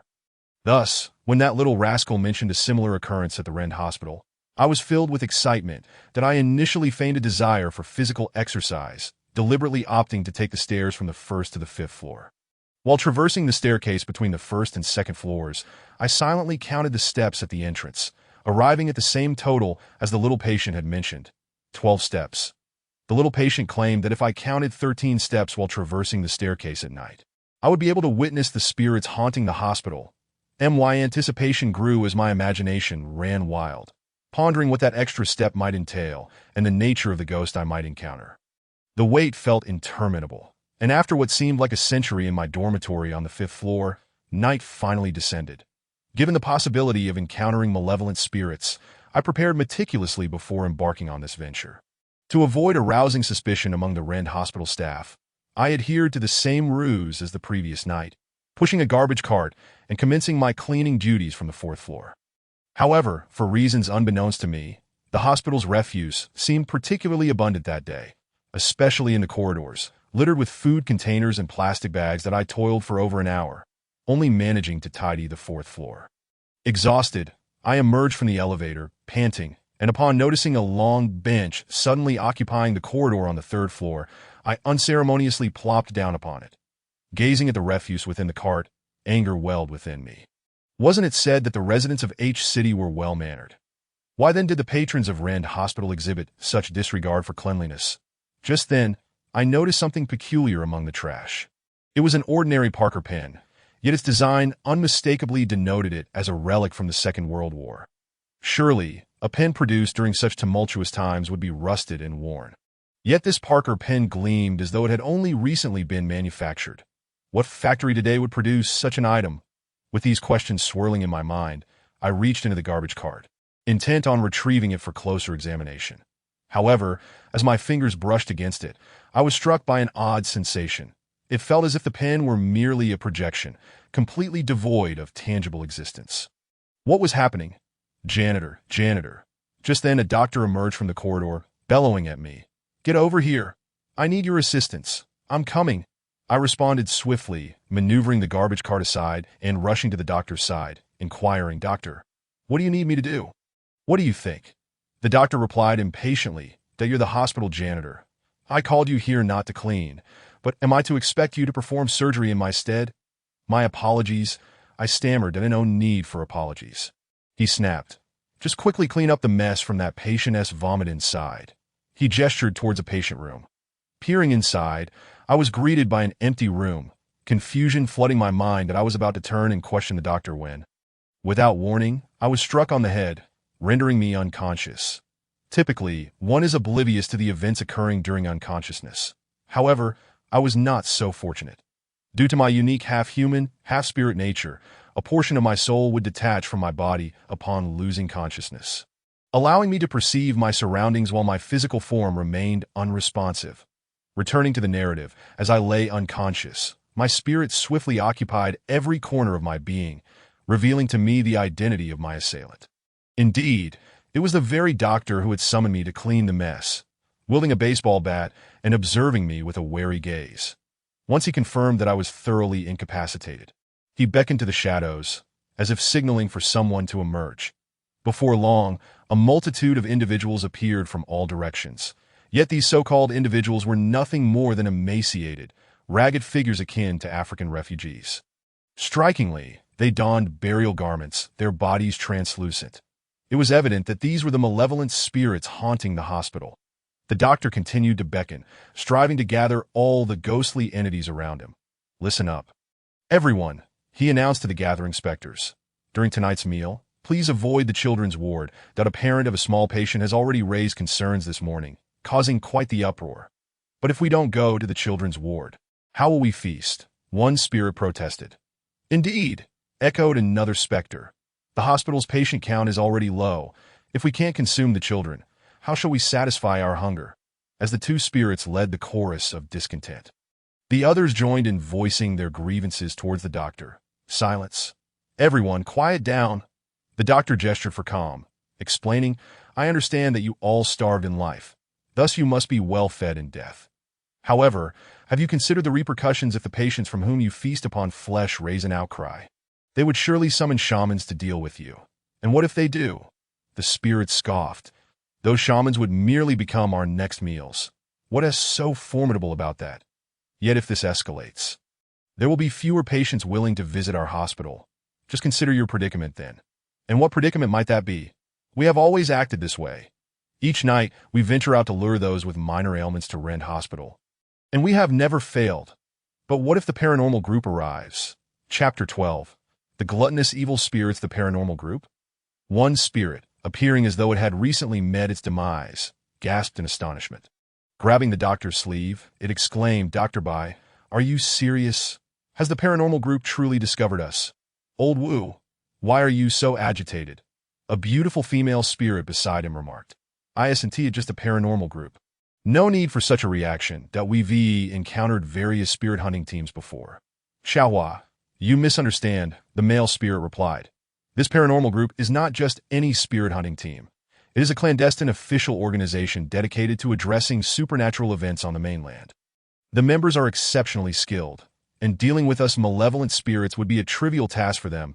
Is it really that formidable?" The female spirit queried, puzzled that if this paranormal group is a secret official organization. "How do you know of its existence?" "Because I have encountered them before," the male spirit stated seriously. "As you all know, I hail from the mainland, where I made my living by masquerading as a ghost and a deity." "Goodness, aren't you just a charlatan?" A rather dim-witted spirit interjected mockingly, "That a profession built on deception, and you needn't elevate it to something noble. That isn't the point." The male spirit, feeling slightly ashamed, sought to divert attention. "The crux of the matter is that my unique vocation granted me the opportunity to cross paths with the paranormal group. Over a month ago, I found myself near S City, close to H City. Due to the exorbitant cost of living there, I soon found myself financially constrained and had to resort to my old profession to earn a living. That I set my sights on a local retailer, intending to utilize a small ghost I had nurtured for years to possess him, torment him to near death, and then seize the opportunity to extort a substantial sum from him. However, the situation spiraled beyond my expectations. Upon realizing he was haunted, the retailer did not seek out a Taoist priest. Instead, he contacted the paranormal group, requesting their assistance in expelling the spirit. Faced with the imminent collapse of my scheme, I was unwilling to concede, so I decided to interfere. As soon as I stepped through the door, the members of the paranormal team immediately recognized me as the master of that little ghost. Not only did they expose my true identity in front of the retailer, but they also promptly eradicated my precious little ghost. Oomph. So what if they eliminated a little ghost I had raised? How does that prove the capabilities of the paranormal team? The key point is that my little ghost had 1,000 years of cultivation. The male ghost exclaimed, 1,000 years of cultivation. The beautiful female ghost responded in astonishment. A ghost with 1,000 years of cultivation is of celestial ghost caliber. Indeed, this little ghost has been nurtured by my family for generations, making it exceptionally powerful. Yet, such a formidable spirit was effortlessly dispatched by the paranormal team in the blink of an eye. Would you say the paranormal team is impressive? Impressive. Truly impressive. Therefore, the doctor interjected to prevent the paranormal team from discovering your existence. It would be wise for you to refrain from causing any significant disturbances for the next few days. Dr. Bai, are you implying that the paranormal team has already arrived in H City? The male ghost pressed eagerly. Yes, the doctor replied. I received word just the day before yesterday that the H City police have invited the paranormal team to assist in investigating the theft of a gang leader's corpse. What a twist of fate, the male ghost exclaimed. If it weren't for the paranormal team uncovering my scheme and inciting the retailer's wrath, which led to a high-priced bounty on my head from the gang, I would not have found myself fleeing to H City like a stray dog, ultimately meeting my demise during the journey. This is all the fault of the paranormal team. Now, as a vengeful spirit, I have only just found a refuge to escape the torment of reincarnation, and now the paranormal team has come knocking at my door. Alas, is this my fate? Whether this is your fate, I cannot say, the doctor replied, but I do know it is nearly 1 a.m, that if you do not hurry and fill your bellies, you will be doomed when the ghostly messengers from the underworld come to inspect. Upon hearing Dr. Bai's words, the group of ghosts immediately fell into a frenzy, each scrambling to find their next meal. Did I end their panic? Some even ventured into the children's ward, inciting Dr. Bai to exclaim repeatedly, Did I not tell you not to enter the children's ward? Why do you persist in going inside? With Dr. Bai's intervention, the ghosts that had entered the children's ward all floated back out. Yet each was reluctant. That Dr. Bai, if you won't let us touch those children, what are we to eat? Indeed, all the other patients have been devoured. If we do not feast upon those children, shall we starve? Dr. Bai scratched his head, his gaze aimlessly surveying the corners of the corridor. When his eyes landed on me, who was feigning unconsciousness at the door of the ward, they suddenly lit up. You can feast upon this janitor. Feast upon this janitor. The group of ghosts echoed. Are you suggesting we should completely devour this janitor? Of course. Otherwise, merely nibbling on the thigh meat will hardly satisfy your ravenous appetites. But if we share him, it would mean we are killing a person. The ghost lamented. If we do that, when the time comes for the ghostly messengers to capture us and drag us back to the underworld, we will be thrown into the 18 layers of hell, never to rise again. 1 or 2 should be fine, Dr. Bai mused. The ghosts hesitated for a moment, then, as if they had made a monumental decision, declared, Fine. If it leads us to hell, so be it. It is better than starving. With that, the ghosts bent down, preparing to make their move on me. Meanwhile, I, still in a state of feigned unconsciousness, braced myself for what was to come. I had absorbed every word they uttered, particularly the male ghost's account, which I committed to memory, for the individual he mentioned as having eradicated his little ghost was none other than my grandfather. Should I fail to capture them quickly and allow them to escape, I could return to inquire with my grandfather and uncover the details about that ghost, thus bringing this group of spirits to justice. However, the immediate situation was far from optimistic. Although I could hear their every word and see their every action distinctly, my physical body had yet to awaken from its stupor, leaving me virtually defenseless should the ghosts truly decide to consume me. Was I truly destined to perish at the hands of these spirits? Chapter 13. The otherworldly realm. At that critical juncture, an eerie sound of bells suddenly echoed through the corridor, ringing sharply and seeming to possess an enchanting power. Upon hearing the sound, Dr. Bai's expression changed dramatically. This is bad. That is the soul-calling bell of the ghostly messengers from the underworld. Everyone, hide quickly. However, Dr. Bai's alarm failed to rouse the group of spirits, as they were completely entranced by the bell's sound. Abandoning their imminent feast to float toward its source, seeing that the spirits had ignored his warning, Dr. Bai took a deep breath and suddenly bellowed, his voice resonating like thunder, awakening the spirits from their stupor. "What just happened?" they asked, bewildered. "How dare you even ask me?" Dr. Bai scolded. "You were on the verge of being summoned by the ghostly messengers from the underworld. Thankfully, I possess a bit of knowledge about the Tibetan secret mantra known as the striking blow to the head, which saved you all." "Is that so? Thank you so much, Dr. Bai." The spirits expressed their heartfelt gratitude. However, their gratitude seemed somewhat premature, as mere moments later, another terrifying sound echoed through the corridor, a clattering like chains. Upon hearing this sound, the already pallid faces of the spirits turned even more ashen. "This is bad. That sound is from the soul-binding chains dragged along by the ghostly messengers from the underworld. The volume indicates they are nearby. If they are about to arrive, what are you still doing here? Hurry and hide," Dr. Bai shouted. Yes, we must hide," the spirits exclaimed, hastily floating toward the stairwell. Yet those few who had originally intended to feast upon my flesh suddenly paused mid-flight and returned. "What are you doing?" Dr. Bai asked, puzzled. "Do you wish to be dragged down to the underworld by the ghostly messengers?" "Who said that? Only a fool would desire to suffer in the underworld." "Then what is your intention?" "We are simply very hungry," the spirits chuckled, "so we came back to take this fellow along." "You lot, truly unrepentant. You lost your lives over gluttony in life, and now, as spirits, you can't even resist the temptation of food in such a dire moment. What can we do? It is easier to change a river's course than one's nature." Dr. Bai sighed helplessly. "Then hurry up. If you take too long, the ghostly messengers from the underworld will discover something amiss in this hospital." "Understood," the spirits replied, quickly lifting me and merrily floating away.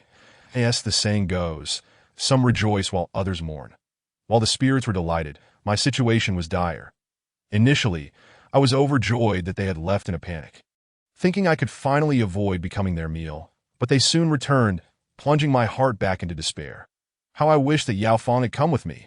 I mused if she had been here, that white doctor wouldn't have had the chance to ambush me so successfully. Alas, I wondered how she was faring.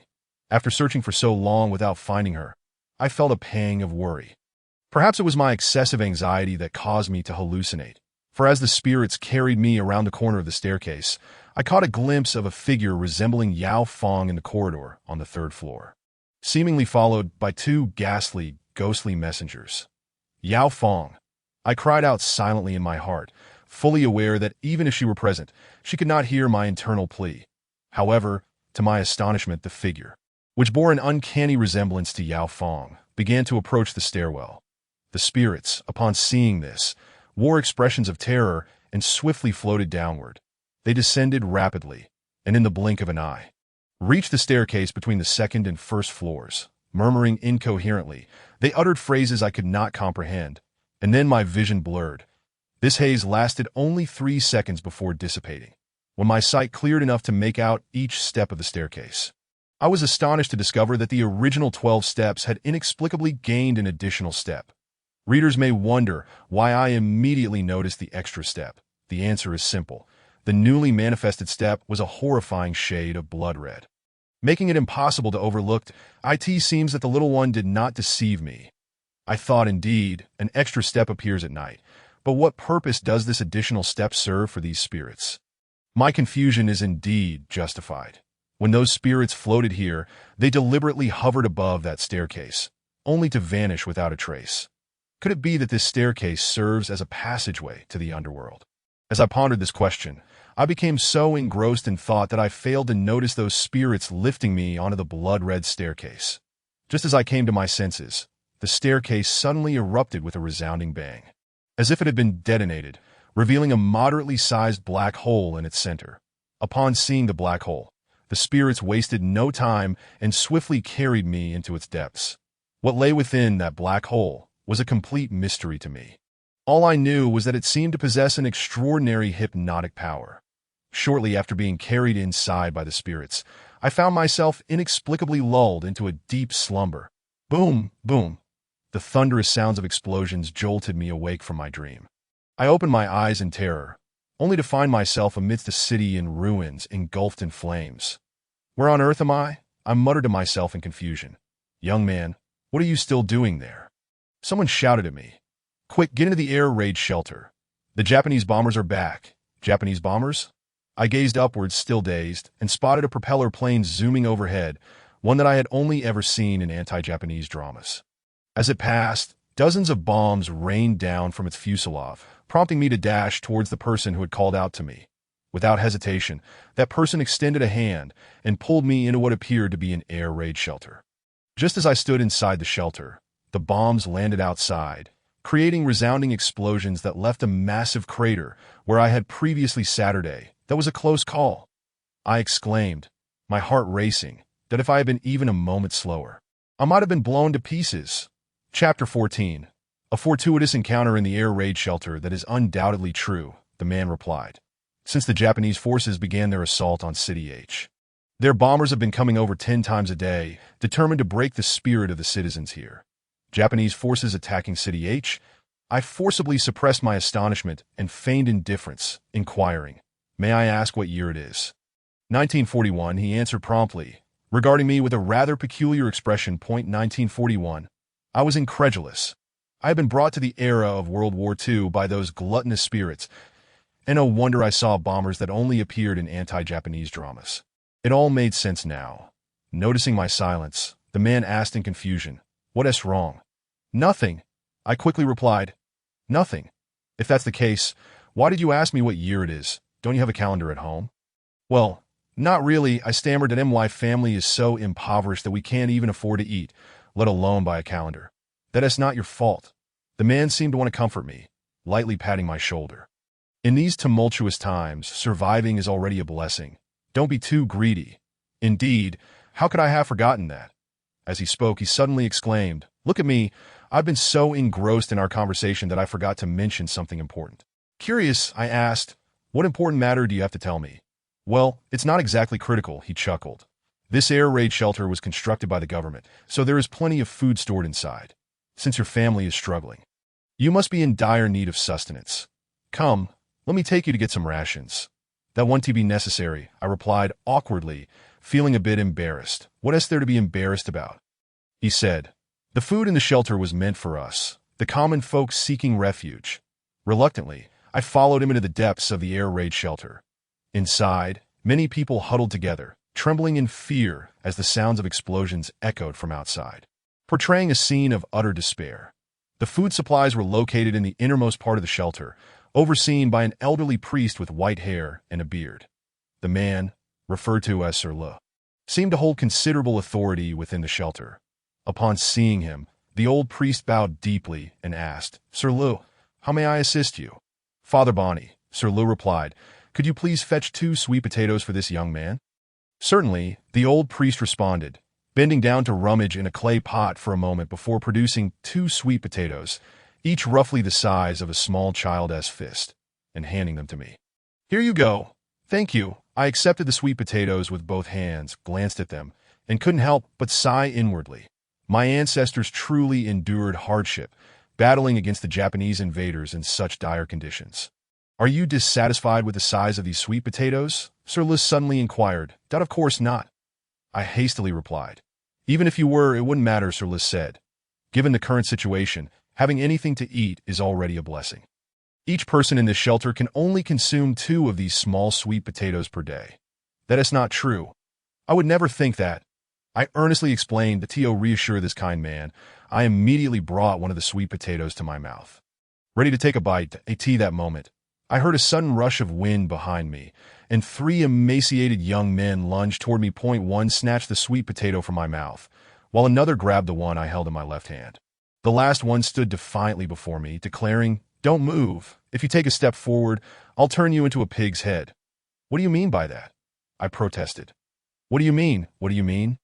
The young man retorted aggressively. Can't you see how hungry we are? I can see that, I murmured, but your friends seem to be devouring my sweet potatoes as if they were the legendary jus beiji with a ginseng fruit. Devouring? The young man quickly turned around to see his companions savoring their fingers, looking thoroughly satisfied. "How could you eat all the sweet potatoes?" he shouted angrily, rushing toward them and starting to fight for his share. "You could have at least left some for me." "I'm sorry," his companion said, scratching their heads in embarrassment, "that we were just so hungry that we couldn't control ourselves. Please forgive us. Apologies don't fill the stomach." He lamented. "Enough of this," Sir Le bellowed at the three young men. "You three have some nerve, stealing food right in front of me." Clearly intimidated by Sir Le, the three young men immediately stood to the side, murmuring, "We're sorry, Sir Le. Saying sorry to me is pointless." Sir Le retorted, "You should apologize to this gentleman. He hasn't eaten in days. This isn't their fault." I interjected before the three young men could speak. "They are still growing, and 2 sweet potatoes a day is hardly sufficient for them. They're taking my food is understandable. But you are also very hungry," Sir Le said sympathetically, "and you are about the same age as they are." "It's all right. I'm not hungry at the moment," I replied, advising the three young men. "Remember, being hungry is one thing, but never sacrifice your life for food, understand?" The three young men exchanged glances, clearly puzzled by my words, yet grateful for my magnanimity in forgiving them. They responded earnestly, "Don't worry. We will." "That's good to hear." I sighed in relief. The reason I cautioned those young men against sacrificing their lives for food was simple. They were the very spirits that had brought me here. As Dr. Bai had mentioned, these spirits had perished due to their gluttony. To save them and protect my counterpart in another timeline from being consumed, I felt compelled to offer such advice. However, I overlooked one crucial detail.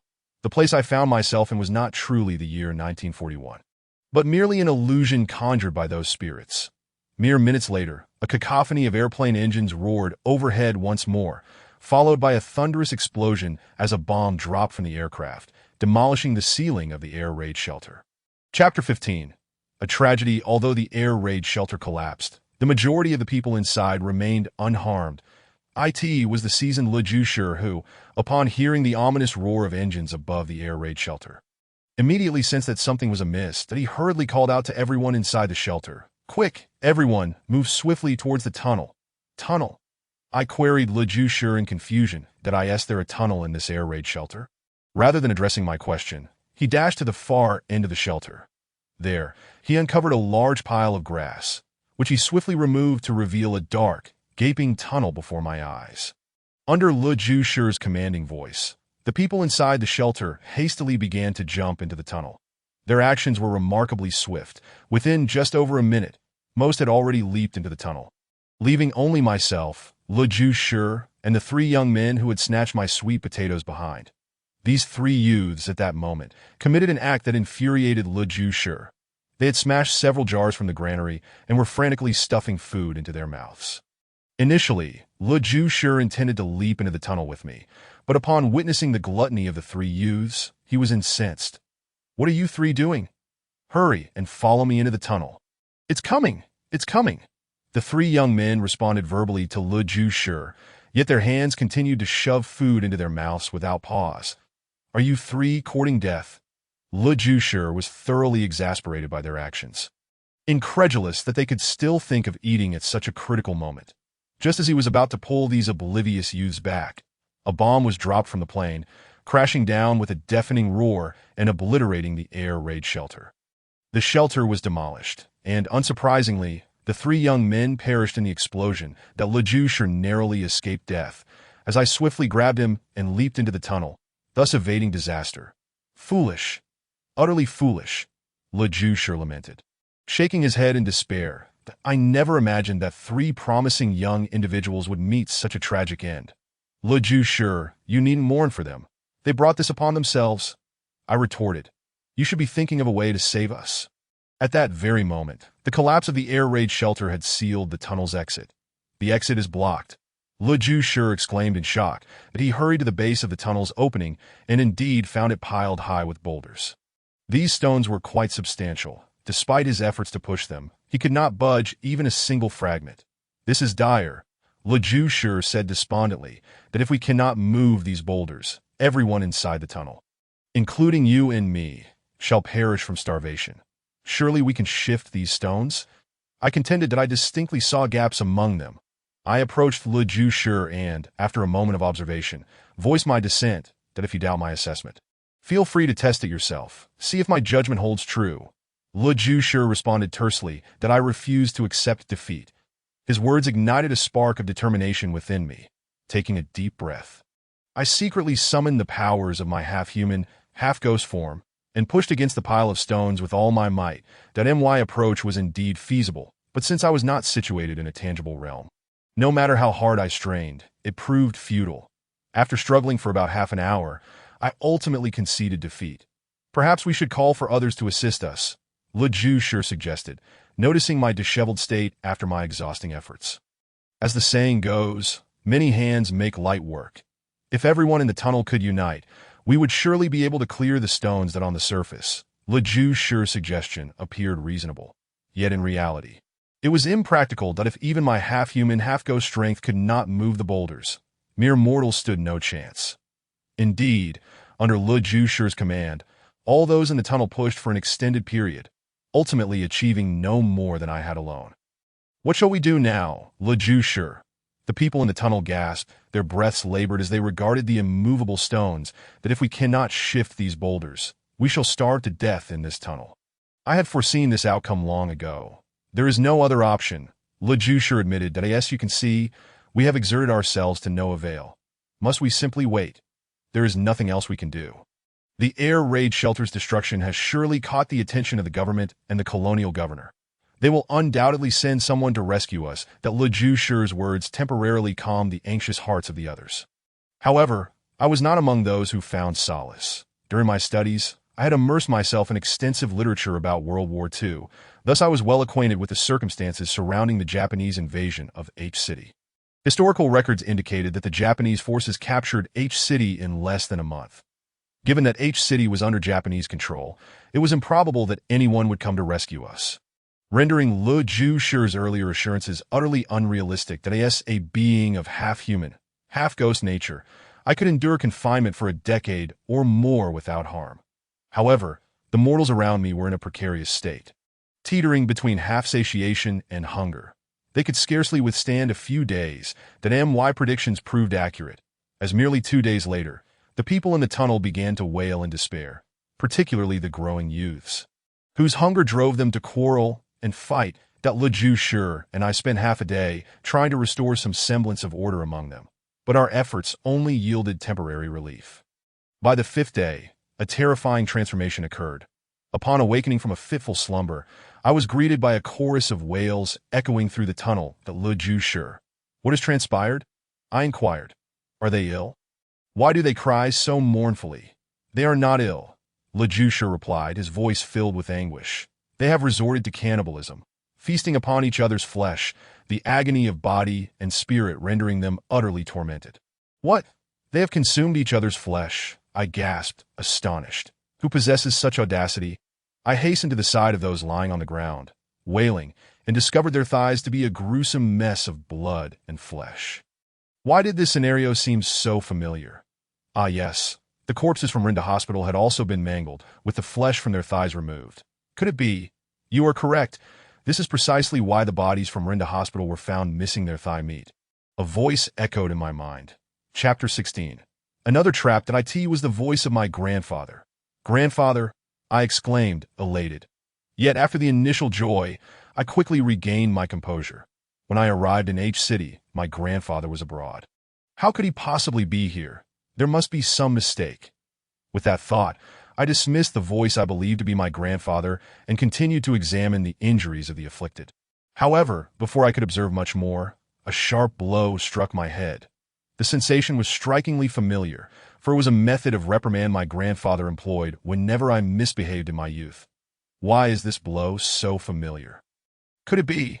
Before I could finish my thoughts, my head was struck again, and my grandfather's voice rang out once more. What could it be? Who else in this world would chastise you in such a manner? This time his voice was crystalline clear, as though he stood right before me. When I lifted my gaze, indeed, my grandfather was standing before me. This revelation left me utterly baffled. Grandfather, weren't you abroad? How could you possibly be here? How dare you question me? My grandfather retorted angrily. Little soul, tell me how long you've been in H City. About a week, I replied. That is sufficient, my grandfather said discontentedly. That gang's second-in-command once proclaimed that if the H City police failed to apprehend the murderer within a week, he would unleash chaos in H City. The time is nearly up, and yet you have not found the perpetrator. Grandfather, you cannot blame me, I protested, feeling wronged. This is all Lin Feng's fault. He has led me on wild goose chases, causing me to search for ages before I finally identified the suspects. And where are these suspects? Are they not lying before you? I gestured. They are all citizens of H City from the World War II era, trapped in this tunnel due to the collapse of the air raid shelter, and they ultimately perish from starvation. Therefore, I have ample reason to suspect they are at the root of all this. I continued my fervent explanation to my grandfather, but then a sense of unease washed over me. Grandfather, didn't you just say these individuals were the culprits? Why do you now? So you finally remember. My grandfather's voice suddenly shifted, becoming sinister. But alas, you have realized too late. What? I was still in a state of shock when, without any warning, my grandfather's visage transformed into that of a 10-year-old boy, emaciated and with blood trickling from the corners of his eyes. Brother, I am famished. Could you spare me a morsel of food? How audacious of you, little imp, to demand sustenance in my presence. Faced with an ordinary specter, I, being a half-human, half-spirit, naturally dismissed it with disdain. You see, my grandfather was the most revered figure in my life, and for you to impersonate him, are you so tired of being a ghost? The boy seemed oblivious to my words, continuing to beseech me for food. Drifting ever closer, at last, I could no longer contain myself and bellowed at the approaching apparition. Enough, you little rascal. Do not presume I lack the courage to act against you that if you provoke my ire. I shall not heed whether your father is King Yin or Sieb Yin. I will scatter your soul to the winds. My threats, however, bore no fruit, for the little ghost was now before me. Lowering itself, it bit into my thigh. Enraged, I thought, how dare you bite my leg? I will not let this transgression go unpunished. I raised my hand, intending to strike down upon its head. Yet, to my astonishment, it was I who cried out in agony. That my body inexplicably seized. My hand froze midair, rendering me powerless to retaliate, that I could only watch helplessly as the little ghost savored a chunk of flesh from my leg. Delicious, it exclaimed, chewing slowly and with satisfaction. Noticing my furious expression, it innocently inquired, Brother, why do you look so unhappy? I retorted, You have bitten off a substantial piece of my thigh, causing me such pain that tears have streamed down my face. How could I possibly be happy? What? I have consumed your flesh, and you're not pleased, it replied, bewildered. Isn't it obvious? Only a fool would be glad when someone has feasted upon their flesh, I snapped back. Had I the use of my limbs, I would have torn you to shreds. Perhaps my voice was too loud or my expression too fierce, for the little ghost suddenly froze, then began to wail. Wah, brother is bullying me. Its cries were not only grating, but seemed to possess a strange power. Before long, the environment around me shifted dramatically from the cave to a desolate landscape littered with bones. The famished residents of H City, long starved, emerged as hungry specters, moaning and slowly advancing towards me, their thighs bereft of flesh. Yet, rather than fear, I felt an exhilarating thrill. Ah, you famished ghosts have finally revealed yourselves. This is splendid. I need not waste time investigating trivial matters. I shall annihilate you all in one fell swoop, and the issue will be resolved that I secretly summon my strength, preparing to vanquish the horde of starving spirits. However, as I attempted to raise my hand, an embarrassing realization dawned upon me. I had forgotten that I was utterly immobilized. What is happening? I struggled, attempting to move, but alas, my efforts were in vain. Cease your futile resistance. The little ghost remarked, having stopped its weeping to smile at me. You are within our realm, and you shall not possess the power to resist our bindings. Your realm? Indeed, what you see now is a wondrous space we discovered after death. In this domain, we wield absolute control and can dispose of any unwelcome intruders at will. But I am no ordinary being. I declared loudly that I possess the powers of a spirit. That matters not. In this space, regardless of your abilities, you remain powerless. The little ghost's words rang true, for when the hungry spirits launched their attack upon my limbs and body, I found myself as helpless as a lamb awaiting slaughter. Chapter 17. The truth unveiled, little soul, awaken, awaken, just as I believed my end was nigh. A familiar voice echoed in my ears for the third time. This voice was no longer my grandfather's, but that of the long-missing Yao Fong. This time, however, she did not appear as a ghostly figure, but rather as someone who had just emerged from a nightmare. When I opened my eyes, I found myself lying on a pristine white bed. Drenched in sweat, "At last, you have awakened," Yao Fong said with a sigh of relief, gently patting her chest. "How did I end up here?" I asked, bewildered. "And Yao Fong, I thought you had been abducted. How did you find me?" "Let us discuss that later," she replied, eyeing me critically. "You are drenched in sweat, and your clothes must be clinging uncomfortably to your body. Allow me to help you clean up and change into something dry." Without waiting for my consent, Yao Fong deftly removed my upper garments. Although she was my confidant, we had long since established an unspoken bond akin to that of a couple, albeit constrained by the regulations of the supernatural group. Thus, I felt no embarrassment as she assisted me, and I complied willingly. As Yao Fong tended to me, I took the opportunity to survey my surroundings and realized I was indeed in a hospital. "Yao Fong, am I in?" "You have guessed correctly. This is a standard ward at Rinda Hospital." "Rinda Hospital?" I gasped, recalling the nightmare where I had seemingly lost a chunk of flesh to the little ghost. I hastily lifted the covers to inspect my leg. "No need to check. Your thigh is perfectly intact," Yao Fong stated, not even glancing up. "How did you know what I was about to look for?" "I have thoroughly investigated the matter concerning Rinda Hospital," she explained while dressing me. "Little soul, did you and the boss think I was abducted from the funeral home?" "Yes. That day, the staff at the funeral home claimed you vanished after entering the restroom with a female employee, leading the boss to believe you had been taken. That I had them say that on purpose." "Why? Why would you do such a thing?"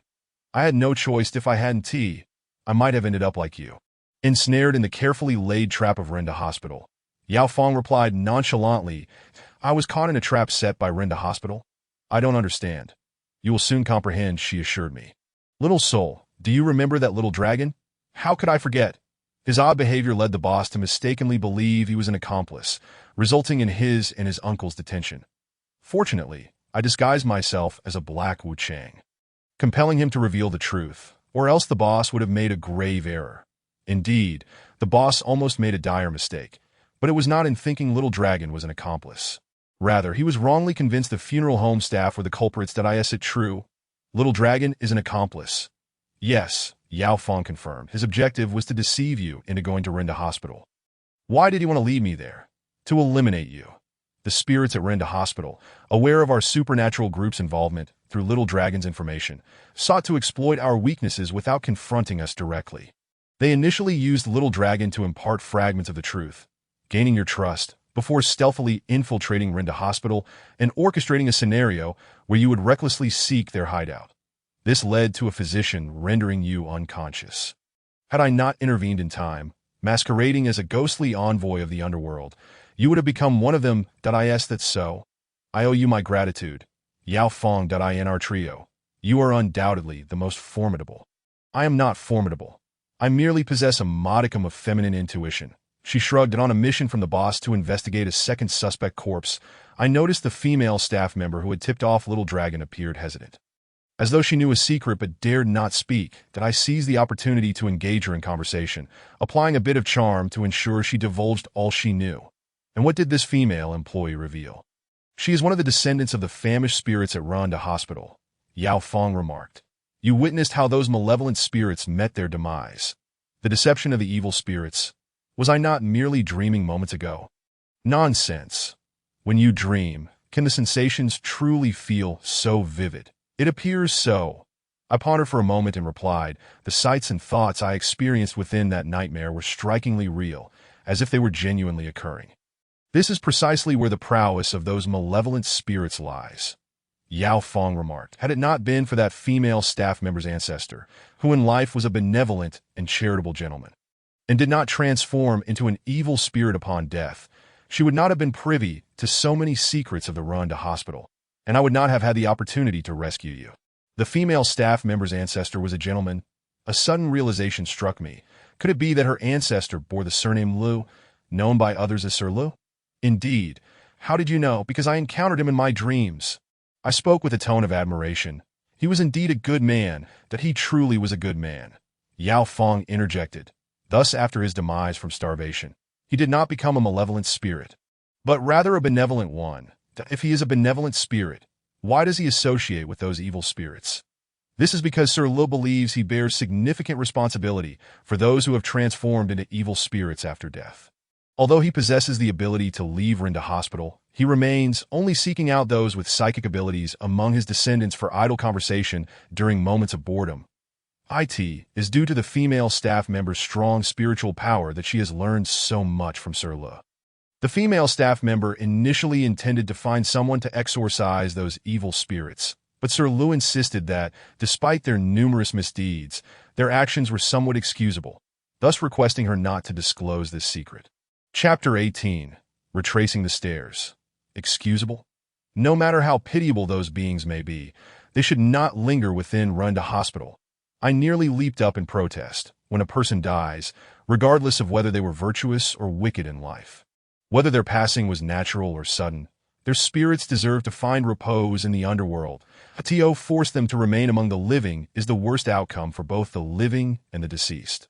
Xiao Hun, do not be so agitated. Yao Feng gently urged me back onto the bed. I have already conveyed this reasoning to the female staff member, and she wholeheartedly agreed. She took me to Rinda Hospital under the pretense of concealing it from Sir Lu. But perhaps Xiao Long betrayed us, or for some other reason. My attempts have repeatedly met with failure. You have tried several times without success. Surely not. Your abilities are on par with mine. How could you possibly fail? I asked, perplexed, and if you were unsuccessful, how could you have rescued me? By the way, I recall when those evil spirits carried me down the stairs, I seem to have caught a glimpse of your figure, along with that of the underworld's emissaries. The figure you saw was indeed mine. As for the underworld emissaries, they were merely illusions I conjured with talismans, not true emissaries. Yao Feng continued. The female staff member brought me to Rinda Hospital, and with the assistance of a nurse friend, arranged for me to masquerade as a patient and reside in the hospital. Consequently, that very night, I encountered those evil spirits. You met those evil spirits on your first night? Yao Feng, you are remarkably fortunate. I exclaimed earnestly. You know, it was not until the following day that I encountered them, and regrettably, I was ambushed by a scoundrel of a doctor from behind. Alas! What does it matter that you met them on the first night? I still had no means to confront those evil spirits. Yao Feng shook her head in dismay. You have no means to confront them. What do you mean? Because those evil spirits are impervious to my talismans. Yao Feng explained. Those evil spirits are not afraid of your talismans.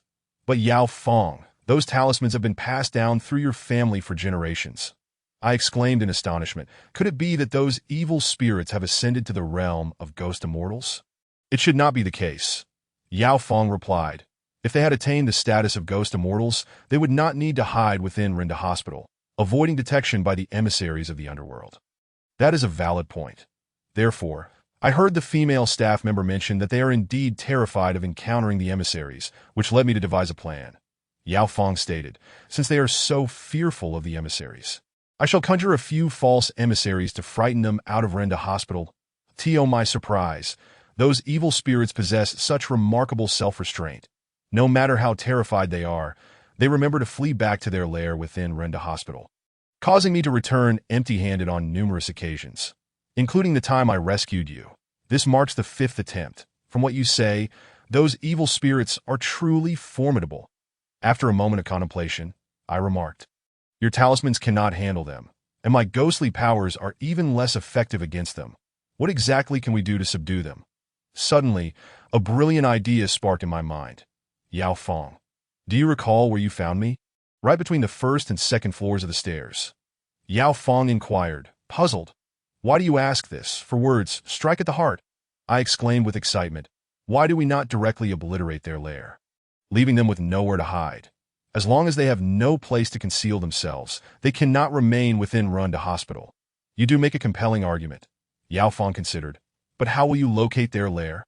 Their lair is situated between the first and second floors of the stairs. I answered, while I was working as a janitor in the hospital.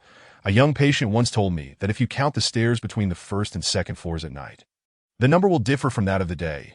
You will encounter the spirits of the hospital. If the child's words hold any truth, it would imply that the lair of those evil spirits resides there. The words of the young patient are likely untrue, Yao Fong argued. When I discovered you between the first and second floors of the stairs, there was nothing unusual about the location. Moreover, in an effort to awaken you from your prolonged coma, the female staff member sought Sir Lee's help, and the response she received was that these were all traps set deliberately by those evil spirits. Thus, including the young patient, they are all in league with them. Yet I truly traversed into the time before their demise from that location in my nightmare, that I asserted. If that place were not their lair, how could I have dreamt such a nightmare? At that moment, Yao Fong found herself momentarily at a loss for a counterargument. Yet she still expressed, I find it improbable that let's not dwell on the improbability. Let us first head there, I declared as I jumped off the bed. Hastily preparing, today marks the last day. If we fail to capture the perpetrator, H-City will irrevocably transform into a den for criminal syndicates by tomorrow. Should we inform the boss, requesting assistance from headquarters? If you fear that the two of us cannot handle it, then go ahead. Regardless, I shall not rely on that incompetent scion. After donning my shoes, I strode purposefully out of the ward without waiting for Yao Fong to be ready. Yao Fong hurriedly called after me. Xiao Hun, where do you think you are going? To the stairs between the first and second floors. I replied without looking back. It is already night, and the timing is just right. Alas, how can you go alone? Yao Fong caught up and said, I can make a phone call. It won't take long. This is not a matter of time. I responded as I walked, Yao Fong. You know well that I have long wished to no longer serve under Lin Fong. It is merely that my grandfather has always insisted that I lack maturity and composure, which has prevented me from fulfilling my wish. Now, if I can resolve this issue without depending on his assistance, upon returning to headquarters, my grandfather will surely grant me the opportunity to operate independently. At this moment, I had already boarded the elevator. Arriving at the foot of the stairs on the first floor. The first floor was eerily quiet, just as it had been on previous days. The hospital staff, including doctors and nurses, had consciously hidden away to provide ample space for the evil spirits to roam once they emerged. No one is present, which is ideal, as it means I will not be distracted by having to save them when they appear. I remarked with satisfaction. Feigning nonchalance, I whistled lightly and began to ascend the stairs, quietly counting the steps in my mind. Chapter 19. Encountering the evil spirits again. Tap. Tap. This evening, Rinda Hospital is even eerier in its silence than in the past few days. I climbed the stairs. My feet made barely a sound against the concrete steps, yet my ears still caught the distinct sound of tap. Tap, footsteps. The sound was both crisp and resonant, as if the stairs were softly narrating the terrifying legends of this hospital. 9, 10, 11, 12, 13, 14. As my feet reached the corridor of the second floor, the number 14 materialized in my mind. How could this be? Just 2 days prior, I counted 12 steps, and the young child told me that at night it would be 13 steps. How is it now that I count 14? Xiao Hun, what troubles you? Yao Fong, standing at the foot of the stairs, looked at me with concern, seeing me standing dazedly in the corridor of the second floor. Murmuring to myself, she hurriedly rushed up to grasp my hands, asking, Xiao Hun, please do not frighten me. What has happened? The number of steps is incorrect. That I spoke earnestly to Yao Fong, saying that when I counted 2 days ago, I reached 12 levels, and according to that little patient, after nightfall, it was said to be 13 levels. Yet now, I have counted 14 levels. That I asked this true? Yao Fong furrowed her brow and remarked, could it be that you miscounted? I retorted, I count them one by one. How could I possibly make a mistake? If you don't believe me, you can count them yourself. Very well. Yao Fong indeed followed my suggestion and counted. When she stepped onto the second floor corridor, she uttered the same number as I did. Indeed, there are 14 levels of stairs. Exactly. How could I possibly miscount? I asserted with confidence. However, how could there be 2 extra levels at the staircase's entrance? After a moment of contemplation, Yao Fong said, I've heard of supernatural events where there is 1 extra level, but never have I encountered a case of 2.14. 14? Wait a moment. Yao Fong suddenly exclaimed. Xiao Hun, do you know the special significance of 14 in Cantonese? Of course I do. In Cantonese, 14 sounds like sure death, which signifies being doomed. Precisely, it's doomed. Yao Fong exclaimed loudly. This could very well be a warning from the ghost of Rand Hospital that we are indeed doomed. Ha ha. Just as Yao Fong finished speaking, dozens of malevolent spirits, which I had encountered in nightmares, appeared in the space between the first and second floors.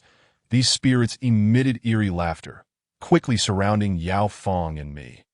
The leader of the spirits was the young man I had confronted in my nightmares. That he appeared ragged and arrogantly declared, "Indeed, you are worthy of being personnel from the official investigation agency of the mainland." Having swiftly grasped the implications of these 14 levels of stairs.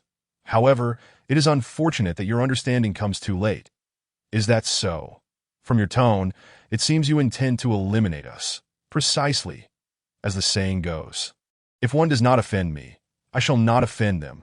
But if one offends me, I shall retaliate. That we were originally at odds with you, and had you not interfered with us, we would never have dealt with you. We do not wish to disturb you either, Yao Fong said sternly, but your continuous consumption of the flesh of the deceased has instilled fear in the hearts of the people of H City. After all the misdeeds you have committed, do not blame us for taking action against you. This cannot be blamed on us. The young man arrogantly replied, "We are famished spirits in our final moments. We resorted to devouring one another's flesh to survive, and thus it is only natural that we continue this practice posthumously." "But you must not go too far," I interjected. "Recently, you have consumed the corpse of a crime lord, inciting him to threaten chaos in H City. Tell me, is this not your responsibility? And if it is our responsibility, what of it? If you have the capability, then feel free to obliterate us, that if not, you might as well become one of us. Do not think I lack the courage," I shouted, extending my hand towards the young man's neck.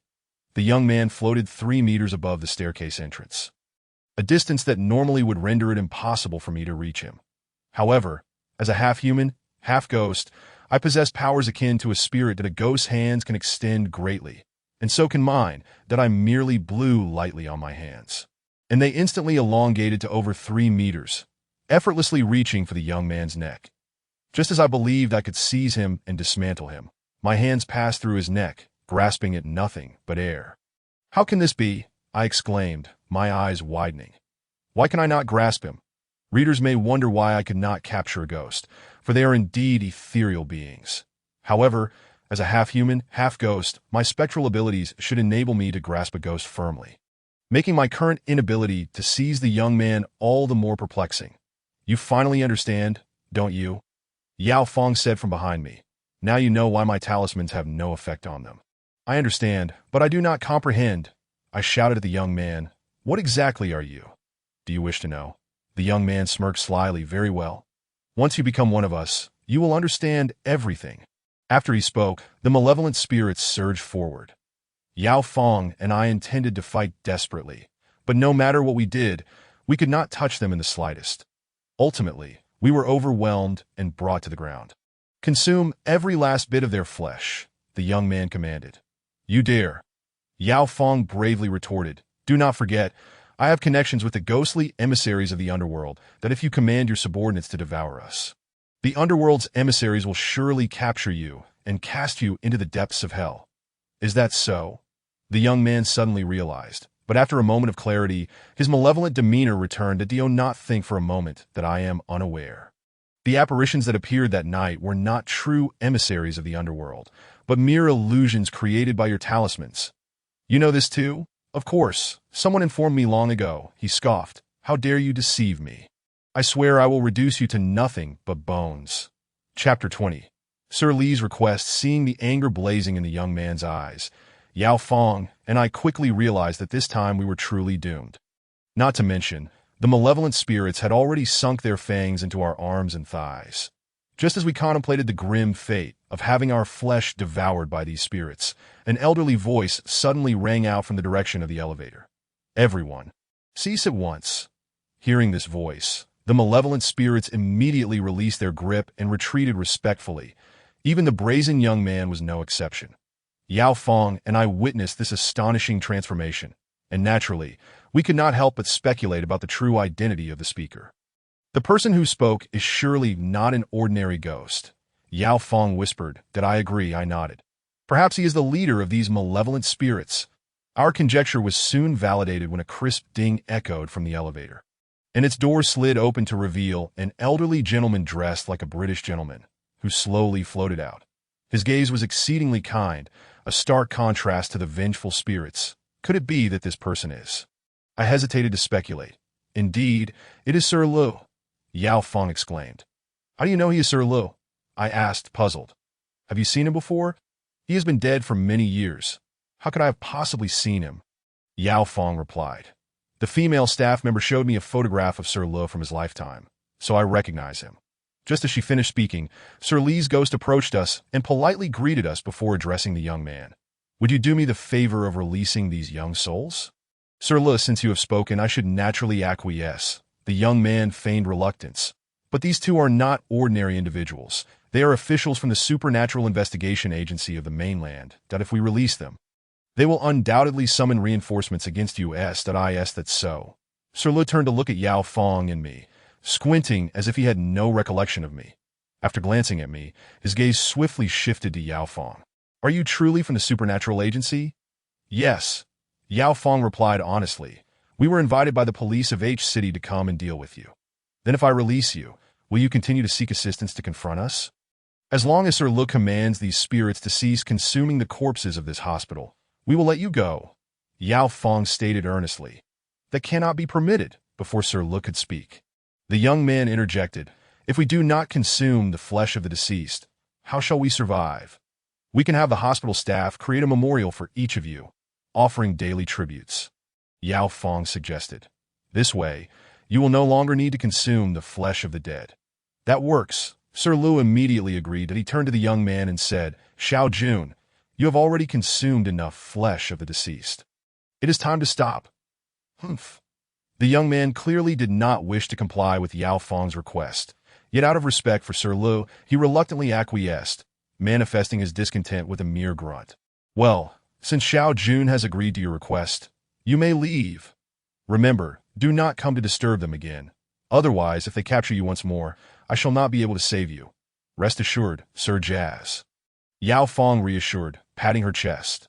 The primary mission of our paranormal group is to save every spirit that can be saved, and as long as your malevolent minions cease to harm humanity, we shall not intervene against you. Precisely, Sir Jazz chuckled with satisfaction.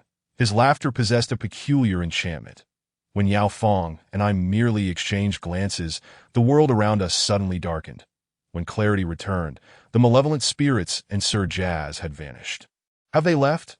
I murmured as I surveyed my surroundings. Indeed, Yao Feng confirmed. They have departed. Should we continue our investigation? Why investigate?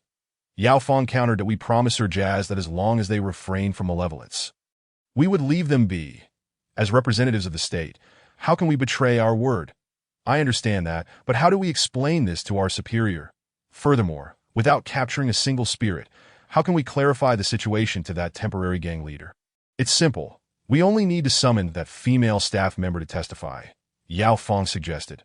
Additionally, we can enlist the help of the H City police to gather evidence proving that during World War II, there were indeed historical instances of air raid shelters collapsing, leading to the starvation of civilians. That I believe that in the face of ironclad facts, both leaders will acquiesce. Yao Feng, you speak so lightly of it, I replied. That gang leader may be more amenable, considering the code of thieves, but our superior is a different story. His pig-headedness will surely lead him to disbelieve such a reasonable explanation. Then let fate take its course. At least we have made our best effort. As the following afternoon marked the moment when the H City police confronted the gang leader, we neglected our need for rest and hurried to the H City police station, where we briefed Officer Liu on the situation. Upon hearing our account, Officer Liu immediately dispatched personnel to gather information from the library and the internet. Yao Feng and I joined in this effort. As for Lin Feng, that insufferable superior of ours, according to Officer Liu, it seemed he had to rush back to the mainland. That would be for the best, I remarked. With that incompetent fool out of the picture, we could save ourselves a great deal of trouble. Time flew swiftly, and soon it was the afternoon of the next day. Just after the afternoon tea hour in H City, a dozen gang members, familiar from the local film scene, entered the police station. The leader bore a striking resemblance to Chun Haonan from the film, clad in black attire and adorned with colorful tattoos, clearly a figure of the underworld. Officer Liu, Chun Haonan declared, the grace period I afforded you has expired. Speak. Who is responsible for the removal of my brother's thigh meat? One moment. Yao Fong interjected, holding a thick dossier, ready to explain to Chen Haonan. But unfortunately, just then, our superior Lin Feng burst into the police station like a divine intervention, immediately addressing Chen Haonan loudly. "Mr. Wang, please come with me. I shall take you to exact vengeance for your brother." Chapter 21. The Special Operations Team strikes. Seeing Lin Feng in such a fervent state, Yao Fong and I instinctively whispered, "This is bad." "Indeed," Lin Feng boldly asserted to Chen Haonan, "we have thoroughly investigated the matter regarding your brother's severed thigh. It was a group of malevolent spirits lurking in the Rand hospital. I shall take you to deal with them and avenge your brother." "How could this be?" I whispered to Yao Fong. "How does our superior know that the mischief was the work of spirits from Rand hospital?" I informed him over the phone. Yao Fong confessed sheepishly, scratching her head. "Why would you tell him that?" I asked, dissatisfied. "Do you not realize that our superior is the very definition of a bull in a china shop?" "Do you think I wanted to?" Yao Fong replied, looking aggrieved. "After I rescued you, I had to call him to report everything as it was. Upon hearing it, he insisted on handling it personally. What could I do, Sai? We're in deep trouble now," I lamented. "Once our superior intervenes, things will invariably spiral into the worst possible outcome." "We still have a chance." Yao Fong stated that if we can persuade that gang leader to let the matter rest, our superior's scheme will falter. That idea is quite sound, but unfortunately, it seems already implausible, I said, bitterly indicating the gang leader. Throughout my inquiry of Yao Fong, I had kept a close watch on the dialogue between Lin Feng and the gang leader. Lin Feng must have said something persuasive, as the gang leader nodded repeatedly before patting his shoulder and saying, "Then I will leave this matter to you. Remember, do not disappoint me." "Rest assured," Lin Feng replied confidently, "that I guarantee that those malevolent spirits will learn the consequences of crossing you." "Very well." After the gang leader uttered this, he departed with his subordinates. Superior, Yao Fong, and I approached him, inquiring, "What did you say to that gang leader to make him leave so satisfied?" "He, a wise man, has his own strategies. You inexperienced rookies wouldn't understand," Lin Feng boasted. "Indeed, Superior, your experience in dealing with people is unparalleled, and Yao Fong and I could never catch up," I said half-jokingly.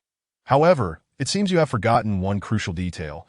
You have no understanding of exorcism. So how can you discipline the spirits in Rand Hospital?" "Oomph. Do you think I, Lin Feng, need to take action against such trivial matters?"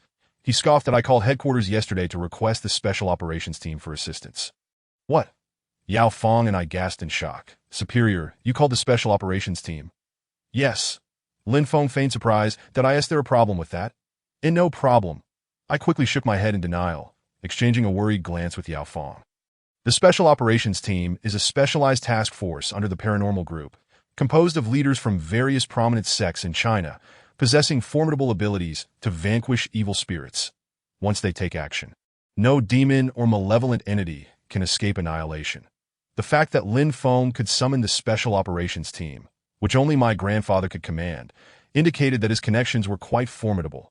However, at that moment, Yao Fong and I were far more concerned about the malevolent spirits in Rand Hospital, fearing what madness they might unleash under the assault of the Special Operations Team and the extent of devastation they could wreak upon H City. Most importantly, I had personally assured Sir Jazz that as long as his spirits ceased their malevolence, we would not pursue them further. Now, with Lin Feng intent on leading the Special Operations Team to eradicate them, I truly did not know how to face Sir Jazz. No, I must thwart Lin Feng's plan. "Superior," I cautiously inquired, "when will the Special Operations Team arrive?" "Soon," he replied. Before coming to the police station, I spoke with the leader of the Jingyi sect, who mentioned they would arrive in H City within an hour. An hour? That's soon. Is that too fast? Lin Feng looked at me in confusion. "That we've been in H City for several days. If we don't resolve this matter soon, the central authorities will blame us for inefficiency. Even if the central authorities don't fault us, that gang leader will pursue accountability." Lin Feng's words extinguished my last flicker of hope. Yao Fong and I had no choice but to excuse ourselves to assist, seeking any opportunity to inform the malevolent spirits to flee as far as possible. We swiftly arrived at Ren Hospital and found a dozen middle-aged men in various Taoist robes surrounding the premises. These were the members of the Special Operations Team I had previously mentioned. Upon seeing us, the Special Operations Team members greeted Yao Fong and me politely before addressing Lin Feng. "Mr. Lin, we are ready." Good, Lin Feng ordered. Commence. Wait, I called out urgently. What do you intend to do, Xiaohan? Lin Feng asked, looking at me that we are in the midst of serious business. In that critical moment, my mind was utterly blank, leaving me deeply disappointed. Thankfully, Yao Feng remained clear-headed, explaining, our superior is like this. Xiaohan made a close friend in Rend Hospital while gathering information, a 10-year-old patient. She is worried that the child might still be in a hospital, so she wishes to check. Indeed, I quickly added. Superior, please allow me to go in and take a look. Absolutely not. Lin Feng firmly rejected my request. Do you not see that these 10 or so leaders are preparing to perform a ritual? Timing is crucial for such ceremonies. If you enter, you may disrupt it. Leader Dong. Seeing Lin Feng's outright refusal, I turned to the head of the Maoshan sect, the leader of the special operations team, and pleaded, could you please delay the ritual? I truly wish to enter the hospital and check that I'm sorry. Xiaohan, the leader replied somberly, that we are already at the point of no return and must proceed. The leader of the Maoshan sect apologized to me, saying, but don't worry, Xiaohan, we have thoroughly inspected the Rend hospital before performing the ritual. There is absolutely no one inside, so you need not worry about your little friend being there. However, I wanted to say something, but at that moment, dark clouds suddenly gathered above Rend hospital, and the entire building was enveloped in a thick mist, eventually culminating in snow. Chapter 22. The Wrathful Ghosts, Is It Snowing? Inspector Liu, who accompanied us, exclaimed in astonishment, unable to close his mouth in disbelief. How could it possibly snow? Inspector Liu, your assertion is misguided, Lin Feng interjected. Why can't it snow? But this is H-City. Inspector Liu argued. Historically, snowfall in H-City is exceedingly rare, and it is currently the sweltering summer. This is simply unbelievable. Of course it is unbelievable. Lin Feng declared proudly. This is a meteorological anomaly caused by several masters present, performing the Great Shirwan Formation. The Great Shirwan Formation? Indeed, the Great Shirwan Formation.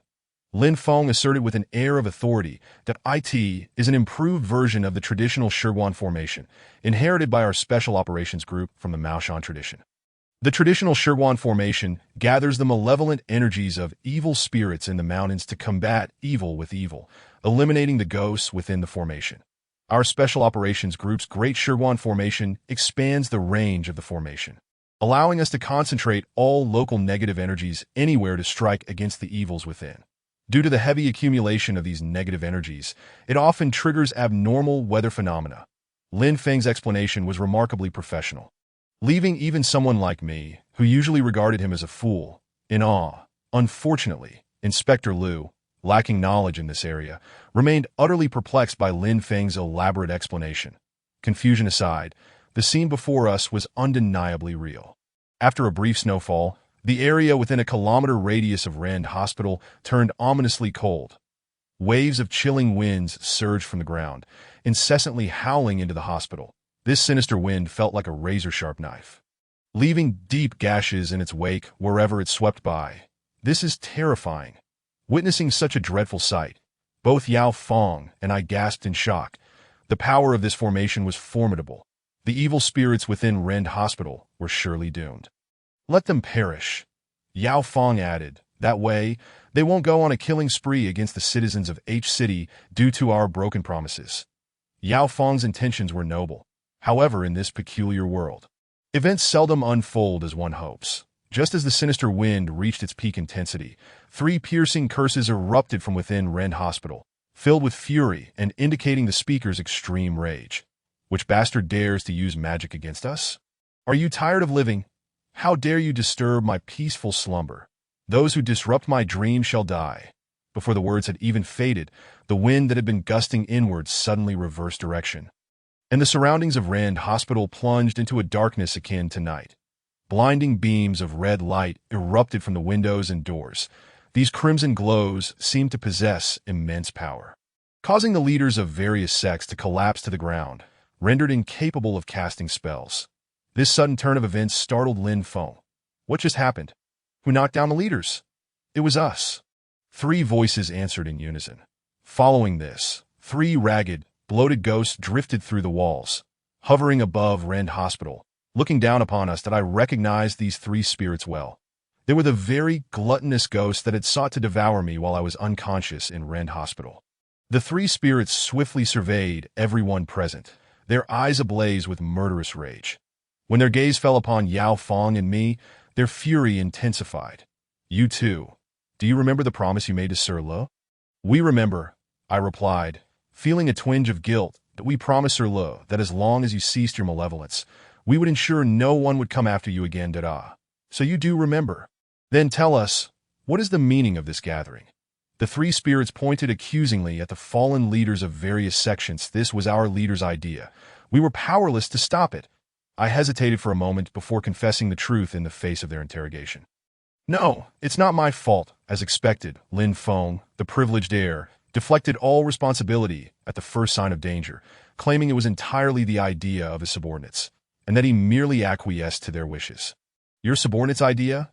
The spirits echoed Lin Feng's words, suddenly raising their voices. Do you think we are fools? If you are the leader, how could you let your subordinates dictate your actions? Absurd. No, it's true, Lin Feng insisted.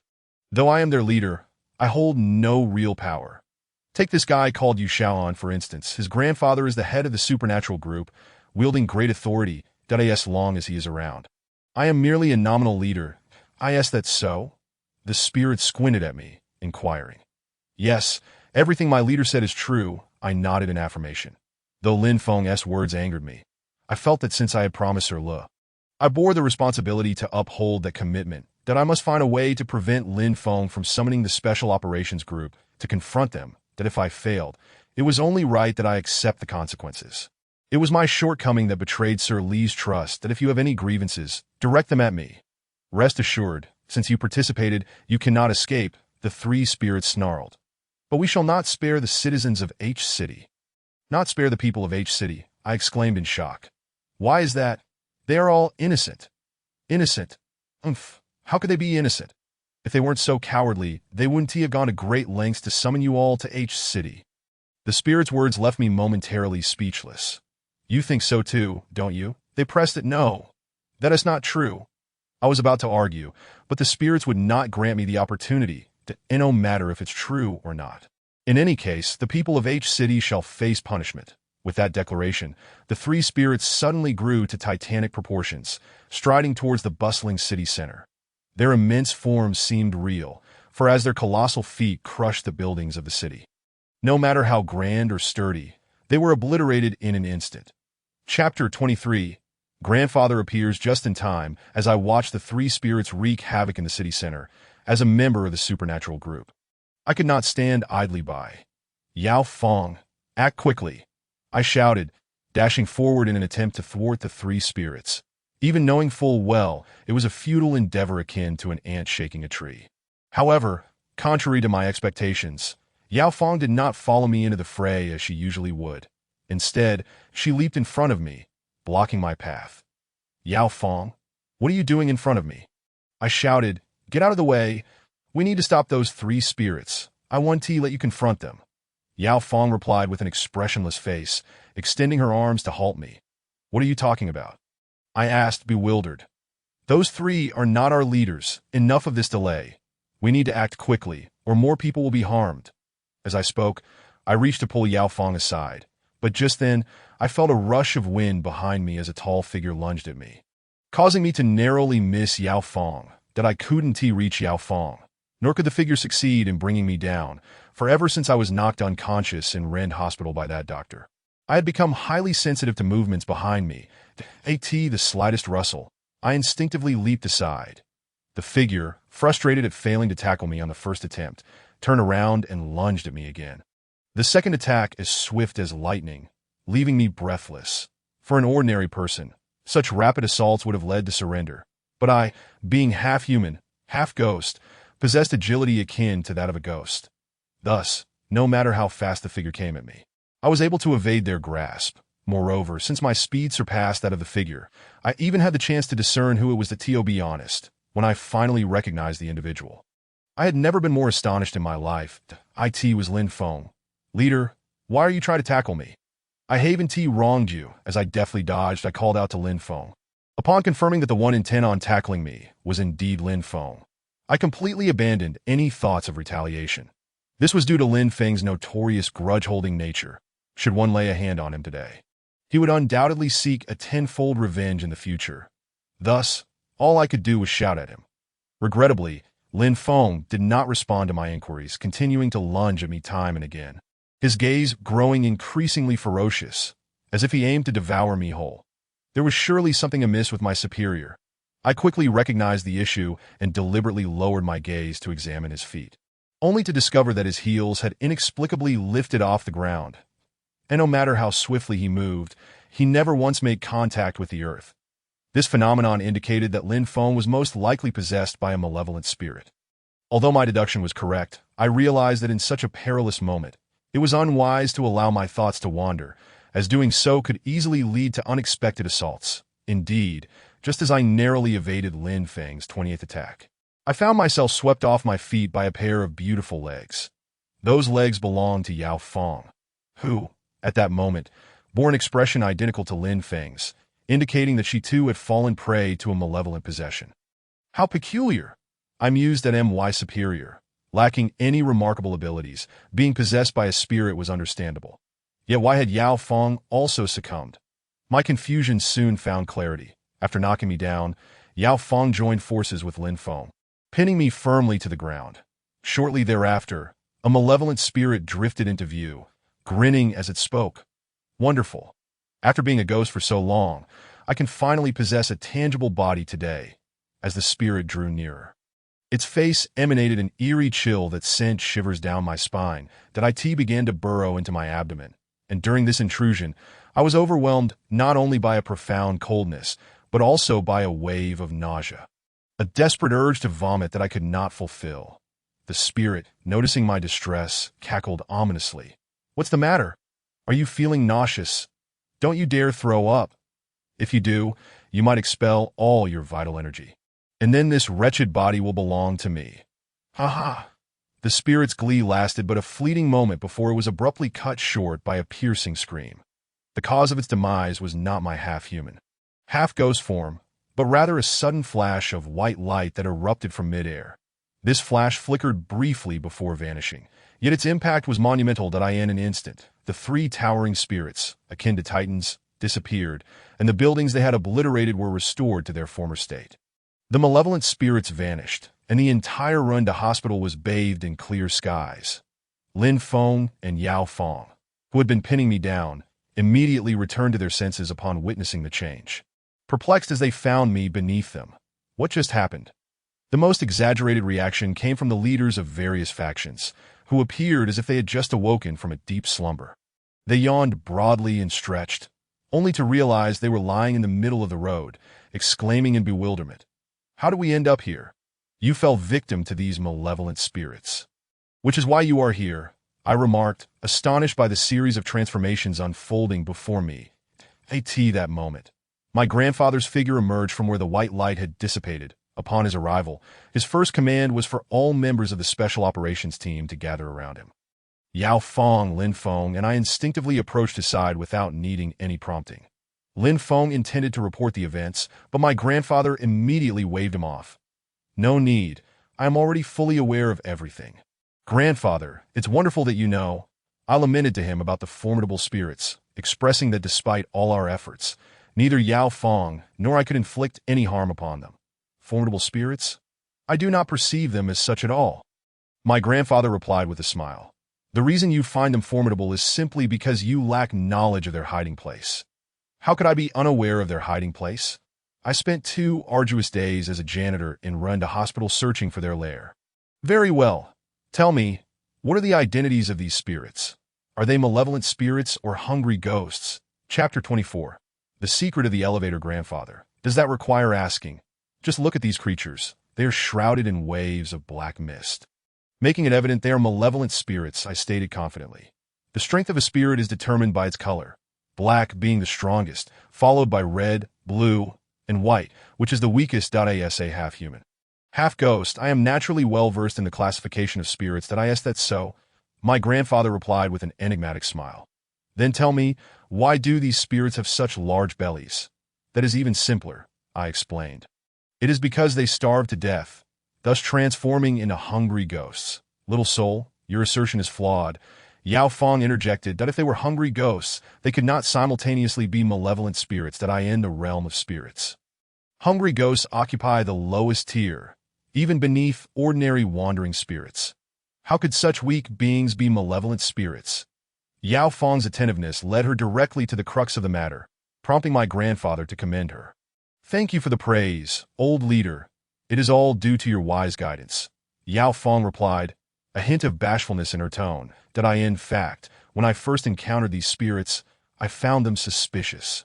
If they truly were hungry ghosts, how could they emit waves of black mist like malevolent spirits? Yao Fong, you suspected them all along? I exclaimed in discontent. Then why didn't you inform me sooner? UV caused me to stumble time and again, that I wanted to tell you. Yao Fong replied apologetically, but there simply wasn't an opportunity. Little soul, this matter cannot be blamed on Yao Fong. My grandfather asserted sternly, it is your own carelessness that led to your repeated missteps. Understood. Under the weight of my grandfather's formidable presence, I reluctantly conceded my fault. Then, old leader, based on your experience, are these spirits malevolent or hungry ghosts? Yao Fong inquired. Well, at this moment it is difficult to say, my grandfather responded. I must personally observe their true hiding place to ascertain the truth. Their true hiding place? I asked, puzzled. Are you implying that Rinda Hospital is not their lair? It can be said to be, and yet it cannot, my grandfather replied, seemingly relishing the suspense. Yes, I said, I must go there in person to know for certain. With that, my grandfather disregarded whether Yao Fong, and I comprehended his words. Striding confidently toward Rinda Hospital. His remarks ignited our curiosity, compelling us to follow him inside. At this point, the malevolent spirits had vanished. So upon entering Rinda Hospital, we encountered no hindrances that my grandfather appeared quite familiar with the premises. Leading us directly to the elevator, that he pressed the switch, opening the elevator doors and promptly beckoned us inside. Having worked as a janitor at Rinda Hospital, I had ridden this elevator on multiple occasions. So upon entering, I approached the button panel and asked my grandfather, which floor are we heading to? We will be visiting several floors, my grandfather replied, specifying, including the 2nd, 4th, 5th, 6th, and 10th floors. Grandfather, you must be joking. I exclaimed in astonishment. What? Do you think your grandfather is jesting with you? He countered that I wouldn't dare, but what you just said does sound rather whimsical. I admitted. The 2nd, 4th, and 5th floors are understandable, but how can we go to the 6th and 10th floors when Rinda Hospital only has 5 stories? Originally, there weren't any, my grandfather began, producing a talisman from his pocket, which he ignited on the elevator button panel. As the talisman burned away, buttons for the 6th through 10th floors materialized on the panel. This revelation astonished not just me, but even Yao Fong. What on earth is happening? I'll explain that to you later, my grandfather replied mysteriously. For now, just follow my instructions. Little soul, he commanded, you press the button for the 4th floor. Understood, I replied, reaching out to press the button marked with a 4. With a chime, the elevator doors automatically closed, and it began to ascend to the 4th floor. The elevator moved with remarkable speed. And in the blink of an eye, we arrived at the 4th floor. Upon the chime signaling our arrival, the elevator doors swung open. Grandfather, we've reached the 4th floor. Should we exit? I turned to ask. It was then that I realized both my grandfather and Yao Fong had vanished without a trace. How could this happen? I gasped in disbelief. Where did grandfather and Yao Fong go? I called out urgently. Grandfather. Yao Fong, you needn't shout, little soul. As soon as I called out, my grandfather's voice echoed from halfway up the elevator, while Yao Fong and I remained inside. Are you still in the elevator? Why can't I see you? He inquired. That it's because Yao Fong and I have used a concealment charm, which is why you cannot see us, I explained. You used a concealment charm? Why? He pressed a not question the reasons. Simply continue to follow my instructions. My grandfather replied. Now that the elevator has reached the 4th floor, press the button for the 2nd floor. Very well. Though I was perplexed by my grandfather's cryptic intentions, my trust in him compelled me to comply. However, his commands were exceedingly strange. After reaching the 2nd floor, he instructed me to go to the 6th floor. Upon arriving at the 6th floor, I was told to return to the 2nd floor, then to the 10th and 5th floors. Throughout this incessant ascent and descent, my grandfather insisted that I remain inside the elevator and not exit, leaving me utterly bewildered, especially when we reached the non-existent 6th and 10th floors. I had intended to step out and take a look, but he forbade me sternly. Sigh. How long must this continue? As I watched the numbers above the elevator fluctuate repeatedly, I pondered in frustration. At that moment, the elevator was slowly descending to the 5th floor when my grandfather suddenly said, "Xiao Han, when the elevator arrives at the 5th floor, if a young woman enters, you must not speak. Understand? A young woman?" I questioned, puzzled. There are no other people in Run to hospital aside from us. Where could a young woman possibly come from? Unless, do not overthink it, my grandfather admonished. Remember, if that young woman enters the elevator, you must press the button for the 1st floor, then if the elevator goes directly to the 10th floor and the young woman disappears, you must inform me. Chapter 25, Another World Ding. Just as my grandfather finished speaking, the elevator emitted a crisp chime, indicating that it had arrived at the 5th floor. Gazing at the vibrant red number 5 above, my heart raced with anxiety. Would the young woman my grandfather mentioned truly appear? As the elevator doors slowly opened, the answer soon became clear. A waft of fragrance, carried by a chilling, biting wind, drifted into the elevator. Alongside this enticing aroma came a woman clad in white. She appeared youthful, possibly a year or two younger than Yao Fong. With delicate features, she could be considered a beauty, though her complexion was pallid, devoid of any color. Upon entering the elevator, the white-clad woman neither greeted me nor approached the control panel to press any buttons. Instead, she stood in the corner, deep in thought. Perhaps due to habit or some strange compulsion, I found myself asking her, "Miss, which floor are you headed to?" "Xiao Han, are you trying to get yourself killed?" Before I could finish my sentence, something pinched my thigh painfully, almost causing me to cry out. Fortunately, Yao Fong's voice swiftly halted me. "What are you doing? Didn't Grandpa warn you not to speak to that young woman?" "Ah, I'm sorry. I almost forgot." I murmured that I don't know why, but as soon as I saw her, I felt an irresistible urge to talk. "That's because she is not an ordinary person, and she is remarkably beautiful," Yao Fong replied, a hint of jealousy in her tone. "Xiao Han, the old leader wants me to tell you that both our lives depend on you, that if you make a mistake, we are all doomed." "Are we all doomed? Is it that serious?" I stole a glance at the woman in white, thinking that from my half-human, half-ghost perspective, even if she were a ghost, her power couldn't be that formidable. "This is not merely a matter of strength," Yao Fong explained. "It concerns space." "Space? Don't ask so many questions." Yao Fong retorted that if you keep asking, that young woman will notice something is amiss. "How could she see what I'm doing if she is looking down all the time?" I replied lightly, glancing at the woman in white again. That moment, she had lifted her head, her gaze fixed intently on the changing numbers above the elevator. 6, 7, 8, 9, 10. Ding. The elevator reached the 10th floor. When the white-clad woman saw the elevator doors slowly open, she suddenly turned to look at me, flashing a captivating smile. "Where are you headed?" I was about to answer her question when I suddenly recalled Yao Fong's earlier warning and quickly closed my mouth.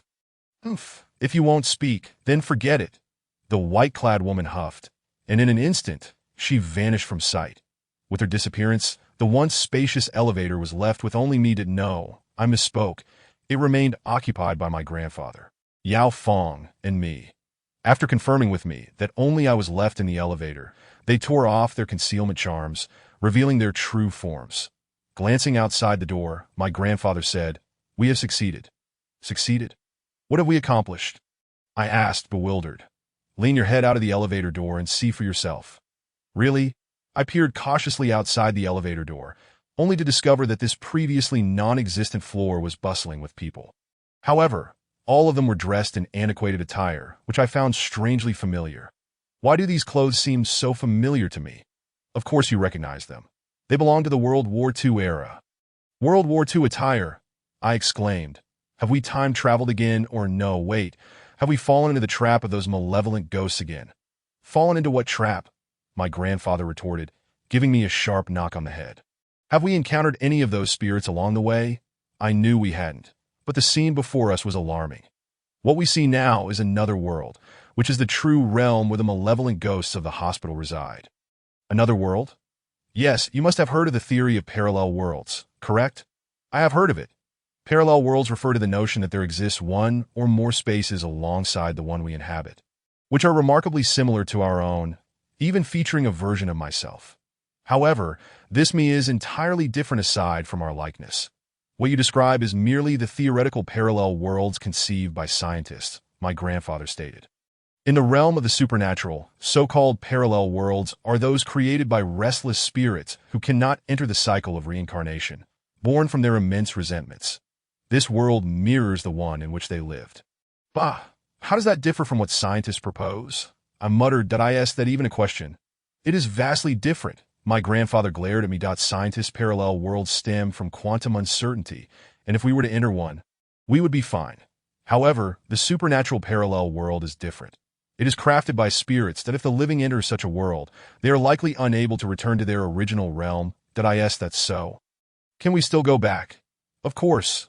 Since I brought you and Yao Fong to this world, I surely have a way to lead you back. Just remember to heed my instructions and avoid falling under the influence of the spirit messengers. Spirit messengers? Are you referring to that young woman in white? Precisely, my grandfather nodded.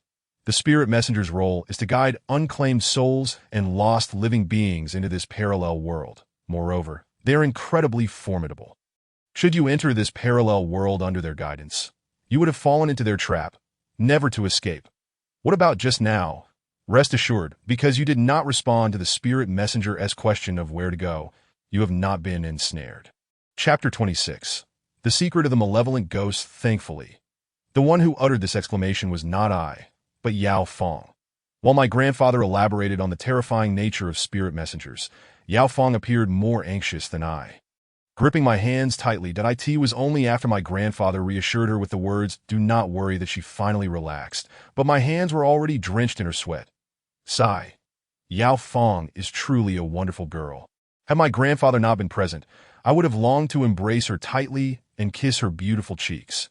Yao Fong's apprehension went unnoticed by my grandfather, who upon hearing her exclaim, "Thankfully," promptly said, "Do not rejoice too soon." Yao Fong could no longer contain herself. Letting out a scream, I asked there's still a chance for Xiao Han to be taken by the spirit messenger. What I am about to say is even more troublesome than the spirit messenger. Grandfather spoke gravely. As I mentioned earlier, this parallel world is conjured by the resentments of the deceased. Consequently, regardless of the formidable magical prowess one possesses, it is exceedingly easy to lose one's way upon entering this realm. Losing one's way is hardly life-threatening. What is there to fear? I retorted dismissively. Little soul, you fail to grasp the gravity of the situation, grandfather admonished sternly.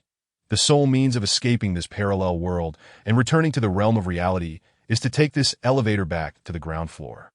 I understand now. Yao Fong interjected that if we become disoriented in this world, it will be exceedingly challenging to locate this elevator, thereby condemning us to remain here indefinitely.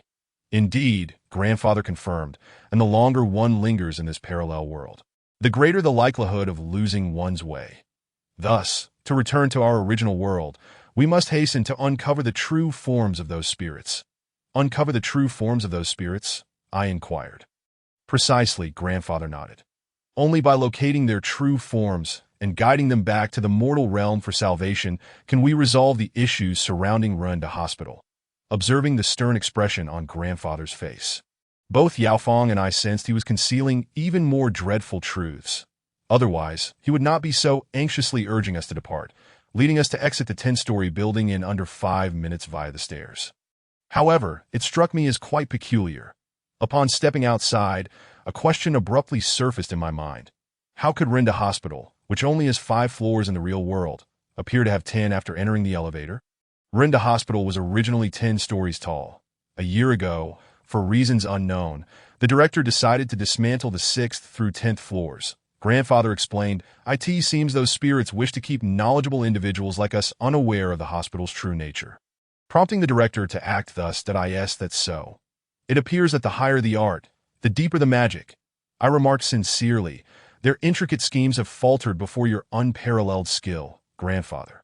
What I know is not solely the domain of the extraordinary. Grandfather replied nonchalantly. Any diligent examination of historical records would render those spirits' petty tricks utterly transparent. His words evidently criticized my lack of diligence in researching Runda Hospital's history, compelling me to bow my head in silence. Yao Fong, aware of grandfather's intent, sought to alleviate my embarrassment by asking, "Indeed, old leader, How did you come to know that the elevator of Runda Hospital could lead to this parallel world? It is not merely the elevator of Runda Hospital that can access this parallel world. Rather, all elevators in buildings exceeding 10 stories can do so using the method I taught Little Soul, grandfather elucidated. This method was first discovered by Koreans 3 years ago and was revealed at last year's World Supernatural Conference. Since I was the head of the Chinese delegation at that time, I became well acquainted with this information. Hence, upon recalling the relevant data about Runda Hospital, I immediately connected the dots, while grandfather elaborated to Yao Fong. We had already traversed a considerable distance on the streets of this parallel world. To be honest, this realm is indeed remarkable. Although it is set during the Second World War, we frequently encountered scenes typical of modern society along our way, many of which were unique to H City. For a fleeting moment, I even caught sight of Lin Feng striding toward me, only for him to vanish just as he approached. How astonishing! I exclaimed with curiosity. Why do we see so many modern elements here? This is not difficult to comprehend, grandfather replied. Although this world is shaped by the grievances of the deceased, it remains a parallel world, thus possessing characteristics typical of such realms, and intertwining with the reality we know. Intertwining with reality? Yao Fong marveled. So, what we witnessed earlier was not an illusion, but rather tangible existence. Indeed, grandfather affirmed. This explains why those spirits have lingered within Runda Hospital for so long without being captured by the Grim Reapers. They can traverse between the real world and the parallel world at will, leaving the Grim Reapers utterly confounded as to their true nature. I fully grasp your explanation, old leader, Yao Fong remarked, enlightenment dawning upon her. No wonder, Little Soul, and I have been utterly powerless against them. Their true forms can depart the real world at any moment, but if that is the case, why do they masquerade as malevolent spirits? I pondered aloud, since we, as professional ghost hunters, cannot contend with them, they need not go to such lengths. That question is better posed directly to them, grandfather suggested, gesturing toward a nearby air raid shelter about 10 meters away. I followed his indication and recognized it instantly, for I had visited that very shelter in a dream, where I encountered Sir Lu and the true forms of the spirits. Moreover, it mirrored my dream experience precisely. As Sir Lu stood outside the shelter, calling out to a young man to run inside. Above them, a massive bomber circled ominously, given that I had not inhabited this timeline for quite some time. That young man could not be me, but rather someone else, specifically, the lad who had led the spirits in their attempt to eliminate me. Chapter 27. Adapting to local conditions. There they are. I whispered to grandfather, I see them. Grandfather responded calmly. What shall we do next? Yao Fong inquired. Shall we use spells to eradicate them, or will we take them back for salvation? We shall take them back for salvation, grandfather decisively stated. Although they have committed numerous wrongdoings, none of these acts amount to unforgivable crimes. Most importantly, they have not caused the death of any individual. According to our supernatural group's established practices, we primarily focus on salvation for such spirits. Then I know what to do, I declared, rolling up my sleeves, ready for action. Seeing my preparedness, grandfather chuckled and asked, Little Soul, what are you planning to do? To capture them and bring them back to the mortal realm, I replied. Did you not say we should take them back for salvation? There is no need for you, half human, half ghost, to intervene in bringing them back. Grandfather laughed. Moreover, this is their territory. If you challenge them, they will surely summon numerous spirits to assist them, and whether we can escape unscathed becomes questionable. If I am not to confront them, how then shall we bring them back? I pressed point 4 words. Adapt to local conditions. Grandfather replied unhurriedly. At that moment, the air raid shelter had already been bombed by the Japanese planes. This meant that during our brief conversation, the spirits had replayed every event leading to their demise. Now entering another cycle of repetition, I observed the spirits frantically rushing toward the shelter, glancing up in fear at the sky. Just as the first individual was about to cross the threshold into the shelter, grandfather called out loudly, Everyone halt!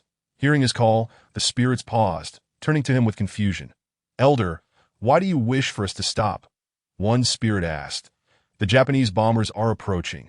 If we do not seek refuge in a shelter, we shall be obliterated by their bombs. Taking refuge in the shelter is futile, grandfather replied coolly. When the Japanese bombers arrive, they will destroy the shelter outright. Do not fear, Sir Lou interjected, addressing grandfather. The shelter contains ample provisions. Even if it is bombed, we shall survive for quite some time within. That's so. Grandfather's face suddenly bore a peculiar smile. Then tell me, why did you all ultimately starve to death inside? He continued, indeed, I recall that some of you, in your desperation, resorted to consuming the flesh of your deceased companions to survive temporarily. Upon hearing grandfather's words, the spirits, including Sir Lu, transformed into grotesque visages. This reaction was unsurprising, as while grandfather's words were undeniably true, they were also exceedingly lethal for the spirits, for those condemned to eternally replay their deaths. The most abhorrent thing is for someone to speak of how they met their end in their presence. Such utterances inevitably provoke their wrath. Sure enough, after the spirits shrieked in response, they swiftly surrounded the three of us. Grandfather, you've stirred up trouble, I said with a wry smile. Did you not suggest adapting to local conditions? How then did you provoke their ire? I simply wish to provoke them. Grandfather said mysteriously, if I do not stir them up, how can I appropriately deal with them? Before grandfather could finish his words, that group of ghosts launched an attack on us, transforming into ghastly, vampire-like figures, their mouths agape, filled with sharp fangs, biting at us mercilessly with lightning speed. Faced with the assault of the apparitions, I could not possibly sit idly by. Without even consulting grandfather, I retaliated fiercely. Strangely enough, this time my counterattack proved effective, unlike the last, as I inflicted genuine harm upon them. Good lad. How dare you act on your own without my consent? Grandfather glared at me, saying, if it weren't for the fact that you are my grandson, I would certainly reprimand you once we return. Reprimand me if you must. I retorted coldly, I would rather endure your punishment than be slain by these spirits here. Besides, when those ghosts attacked, did you not also spring into action without hesitation? My words rang true. When the ghosts morphed into blood-sucking zombies, grandfather had indeed fought back, as had Yao Fong. Thus, after rebuking me, grandfather chose to fall silent. Splendid. His silence filled me with exhilaration to be why not voicing further objections. He tacitly approved of my actions, granting me the freedom to unleash my full might against the phantoms, employing the brutal tactic of tearing their souls to shreds.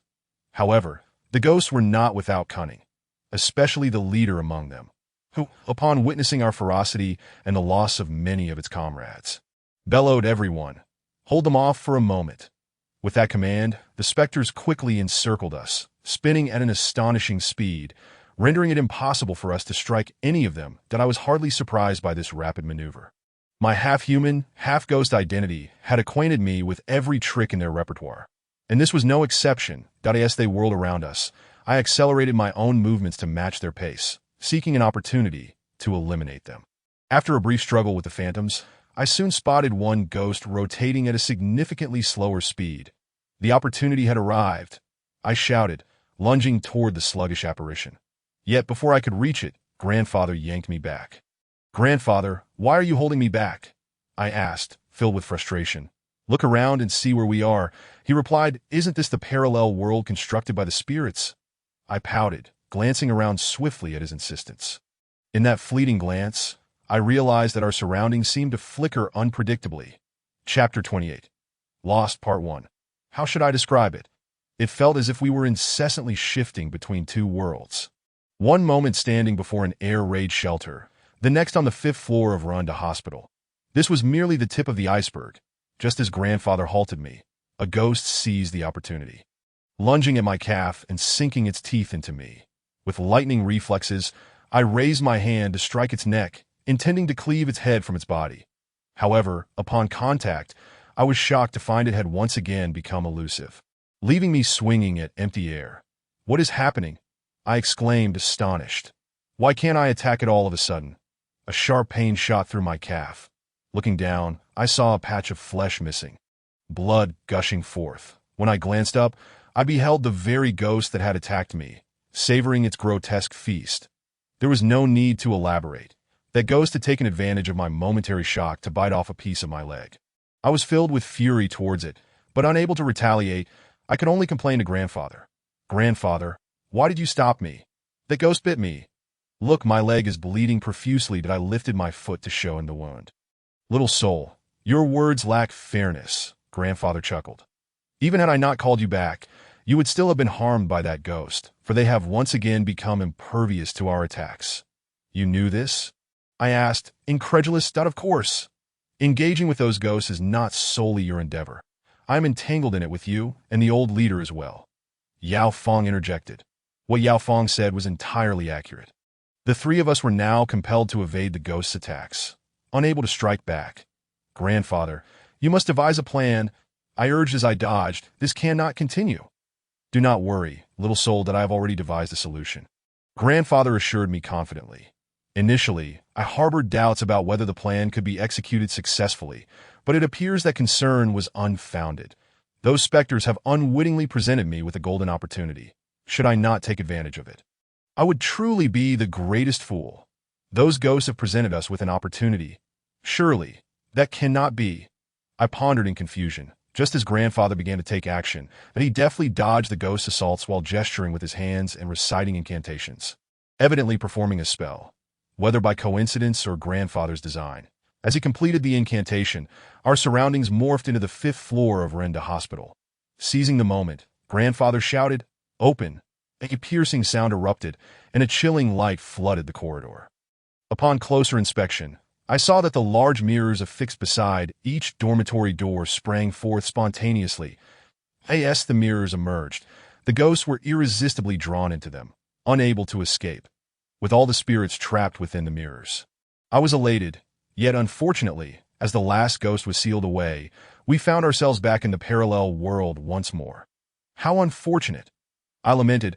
I had thought we could return to the real world smoothly, only to find ourselves back here. I asked, that truly a problem? Grandfather countered that of course. It is a problem, I replied. Did you not say that the longer we remain in this parallel world, the more difficult it becomes to return to reality? If I am not mistaken, we have been here for nearly an hour already. Indeed, it has been close to an hour, Grandfather mused, and returning now is certainly a challenge. However, no matter how difficult, we must find a way back. Follow me. With that, Grandfather directed Yao Fong and me to retrace our steps. But I am genuinely curious. Yao Fong remarked, we were clearly able to attack those ghosts. Why is it that we suddenly cannot? It is the ghosts that are manipulating the situation, Grandfather explained. Having lingered in this parallel world long enough, they have learned how to utilize their powers to traverse between both realms. Thus, when they find themselves at a disadvantage, it is only natural for them to employ this tactic to counter our assaults. Yet, it is precisely this that has afforded me a fortunate opportunity to deal with them. That a fortunate opportunity? What was your original plan, old leader? What else could it be? Naturally, I intended to exploit their ability to shift, guiding us back to the real world, and then use the mirrors on the 5th floor to seal them all away. Grandfather replied. Those mirrors and the Peachwood sword were originally set up by a knowledgeable master. Set up by a knowledgeable master, I exclaimed, unable to contain my surprise, and no wonder the dormitory on the 5th floor was arranged in such a manner. It was for this reason. The master had hoped to trap those spirits using these 2 artifacts, Grandfather continued, but unfortunately, he never anticipated that they did not reside in the realm of reality, leading to his plan's failure. Though it cannot be deemed a complete failure, Yao Fong interjected. Without his setup, we might have fallen victim to those ghosts today. From this perspective, he saved our lives. Indeed, I sighed. At least we have managed to survive and return to the real world. As I spoke, my eyes suddenly brightened, and I pointed incredulously at a building ahead, saying to Grandfather, Grandfather, did you not say that returning would not be an easy feat? How is it that we have arrived at that building so quickly? Grandfather followed pondering for a moment before replying. I am not entirely sure. This is my first time in this parallel world, and much of what I know comes from the words of Koreans. Grandfather, that is precisely your error, I complained. You know very well that Koreans can be quite unreliable. For instance, one of their professors once boldly claimed that our Chinese characters were invented by them. That is a falsehood, my grandfather replied. The Koreans I encountered at the Supernatural Conference are seasoned experts in the field of the paranormal. They would never lie. Who knows? I pouted as we reached the 10th floor of the building. We located the original elevator, stepped inside, and pressed the button marked 1 on the panel. You must keep pressing it until the elevator begins to function, my grandfather commanded. Understood, I replied cheerfully, hastening to the button panel. Prepared to hold down the 1 button. However, To my astonishment, I suddenly realized that there was no one button on the panel not just the one button. Apart from the 4 button, there were no other buttons at all that I quickly informed my grandfather. Grandpa, the elevator panel does not have a 1 button. What? My grandfather exclaimed. Xiaohun, are you certain? Indeed, Grandpa, I affirmed earnestly. The panel only has the 4 button. Old team leader, I've discovered something as well, Yao Fong interjected, still trying to grasp the situation. The floor of the elevator seems to be made of glass. Made of glass? Surely not. My grandfather hurriedly glanced down, and we saw our 3 bodies with 6 legs standing on a large, transparent, smooth sheet of glass. This glass appeared exceedingly fragile. Even a slight shift in my grandfather's foot caused numerous cracks to appear. Realizing the precariousness of our situation, my grandfather shouted urgently, "Quick, everyone run!" He bolted out ahead of us. His timely warning proved crucial, for just as we steadied ourselves in the corridor, a loud crash echoed behind us. Turning around, we saw that the glass floor had vanished without a trace. That was truly perilous, I exclaimed, my heart racing. Had we been a moment slower, we would have plummeted and met a gruesome fate. Grandpa, I asked the elderly figure beside me, what on earth is happening? Instead of answering my question, he spoke in a chilling tone, "Little ghost, do you really think I resemble your grandfather?" "What?" I felt a shiver run down my spine. "You're not my grandfather." "What do you think?" he responded with an eerily enigmatic smile, one I had never seen before, which sent a chill through me. Just as I was engulfed in a sense of dread, Yao Fong's voice rang out from the elevator. "Xiaohun, do not believe that fellow outside. He is not your grandfather." "Not my grandfather?" Anger surged within me at Yao Fong's words. "You audacious old specter dare impersonate my grandfather. Do you not know that I am a formidable half-human? Half-ghost, half-human, half-ghost?" "Ha ha!" My grandfather scoffed, his long tongue flicking out in amusement. "What of it? In this world, we are the true masters," he ended with another cold chuckle, filled with derision that ignited my fury, that I silently gathered my strength and roared, "I will vanquish you," as I lunged towards him, only to be forcefully pushed down by a pair of hands in midair. Just as I began to rise, Yao Fong's stern voice echoed in my ears. "Xiaohun, stop. The one before you is your true grandfather." "My true grandfather?" I was utterly perplexed. "Yao Fong, did you not just say that this person before me is not my grandfather? Why the change of heart?" A resounding slap struck my face, causing stars to dance before my eyes.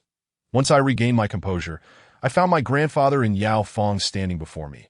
"Are you truly my grandfather and Yao Fong?" I cautiously inquired. Though their presence felt familiar, past experiences left me skeptical, that I took a few steps back, secretly gathering my strength, and stated gravely, "You best reveal your true identities. Otherwise, I will not hesitate to show you my wrath." "That is an easy task," the two responded, retrieving a pair of translucent jade pendants from their belongings. Each pendant bore a character inscribed in small seal script, emanating a soft blue light. Indeed, these jade pendants were the treasures our paranormal group used to validate our identities. Known as the Guazi Jade. Crafted from a jade type akin to the He Sure Bai, it possessed formidable powers against malevolent spirits. Thus, if the two before me were spirits in disguise, they would be unable to withstand the jade's might. "Well, can this object prove our true identities?" Yao Fong asked, a playful smirk on her face. "Certainly." I approached and embraced Yao Fong, saying, "After all, no spirit in heaven or earth would dare to wield such an item." "Then why did you threaten to show us your wrath?" Yao Fong pushed me away. "This is not Xiaohun's fault," my grandfather interjected. "We have lingered too long in this parallel world, and our minds can easily be clouded by the resentment here, leading to illusions. This explains why once one enters such a realm, it becomes exceedingly difficult to return to the real world." "Grandpa, are you suggesting that we are no longer in the building we entered?" "Precisely," he nodded. "Had we remained in the original building, we would have long since returned to reality, rather than finding ourselves in this predicament." My grandfather's assertion was soon validated. After walking a short distance down the corridor, we found ourselves in a narrow alleyway. Not only was this alley small and constricted, but it also seemed interminably long, with no visible exit in sight. That my goodness, the geography of this parallel world is truly bizarre, I remarked with a wry smile. "I've never traversed such a long alley in the real world." "The length of the alley is not the issue," Yao Fong replied. The real concern is that we were initially in a 10-story building, and now we have suddenly ended up in this alley that Yao Fong and I conversed. Our gazes instinctively turned towards my grandfather, hoping he could provide a reasonable explanation, faced with our inquiries. My grandfather wore an expression of innocence, shrugging helplessly as he said, "You ask me, but who shall I inquire? The Korean I met at the Supernatural conference merely informed me that it is easy to become lost in a parallel world." He did not offer guidance on how to find the correct exit. Our only course of action now is to feel our way forward. Feel our way forward? Yao Fong and I exclaimed in unison. How long will that take? That depends on our wisdom and luck, my grandfather calmly replied. Based on my years of experience, the only reliable means to overcome such obstacles is to depend on your own wits and fortune. My grandfather's words, while outwardly brimming with positivity, concealed an underlying sense of helplessness. That it is a natural truth that when your survival hinges on luck, it often signifies that the odds of failure are exceedingly high. Yet, there is little choice. Having fallen to such a desperate state, one must resign themselves to fate. That we proceeded along the seemingly endless alley, initially sprinting to save time, as my grandfather suggested. However, after a while, we were astonished to find that this alley resembled a labyrinth. No matter which direction we took, we ultimately returned to our starting point. We had truly run out of luck. Not only are we unable to return to reality, I gasped, but we cannot even find a way out of this alley. My grandfather remained silent, wiping the sweat from his brow as he meticulously observed our surroundings, hoping to uncover some hidden truth. Perhaps fortune favored him, for he soon spotted an individual clad in black, holding a black umbrella, slowly strolling ahead. There is someone over there. Perhaps I should inquire, my grandfather suggested. Wait, old team leader, Yao Fong whispered. I believe it would be better not to approach that person. Why not? I queried, puzzled by Yao Fong's reluctance to let my grandfather ask this individual for directions. Given our dire situation, why not seize the opportunity? Xiao Hun, have you forgotten? Yao Fong pointed at the overcast sky. If you see someone walking with a black umbrella on a day without rain, what does that indicate? You need not mention it. For I am already aware that this individual is a specter, that I remarked. Yet, Yao Fong, do you not find your statement to be rather superfluous? We are ensnared within a parallel realm conjured by the spirits. In this world, apart from the three of us, everyone else is a ghost. Little soul, your assertion is erroneous. My words had scarcely left my lips when grandfather promptly refuted my claim. It is crucial to understand that those who comprehend the existence of this realm are not limited to us. At the very least, the Koreans who first discovered this world may also inhabit it. Having spoken, grandfather, disregarding our vehement protests, hastened towards the evidently troublesome figure. Previously, we would have felt completely reassured if grandfather acted alone. For his prowess far surpassed ours, that if he could not resolve the situation, our intervention would be futile. However, the circumstances had shifted.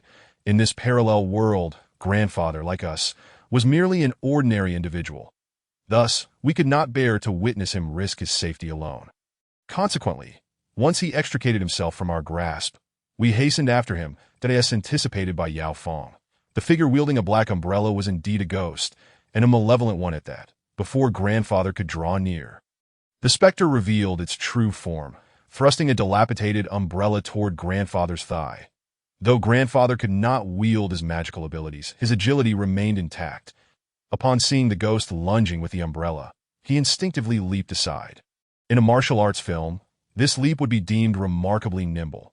Alas, he found himself in a realm of the supernatural, where anything could transpire. The instant he jumped, the ghost smirked, shaking the previously thrust umbrella, unleashing a multitude of black beams akin to arrows, all aimed directly at grandfather's body. Caught unawares by this unexpected assault, grandfather fell victim to the onslaught of dark energy. With a resounding thud, he collapsed to the ground. Grandfather, old team leader. Upon his fall, both Yao Fong and I panicked, disregarding the specter's potential attacks as we rushed toward him in a frenzy. How fortuitous, the ghost exclaimed with delight. I can eliminate both of you in one fell swoop.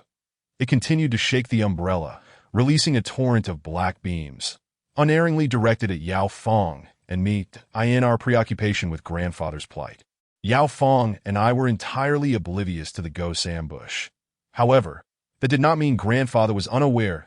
As he slowly rose from the ground, his eyes caught sight of the myriad black beams.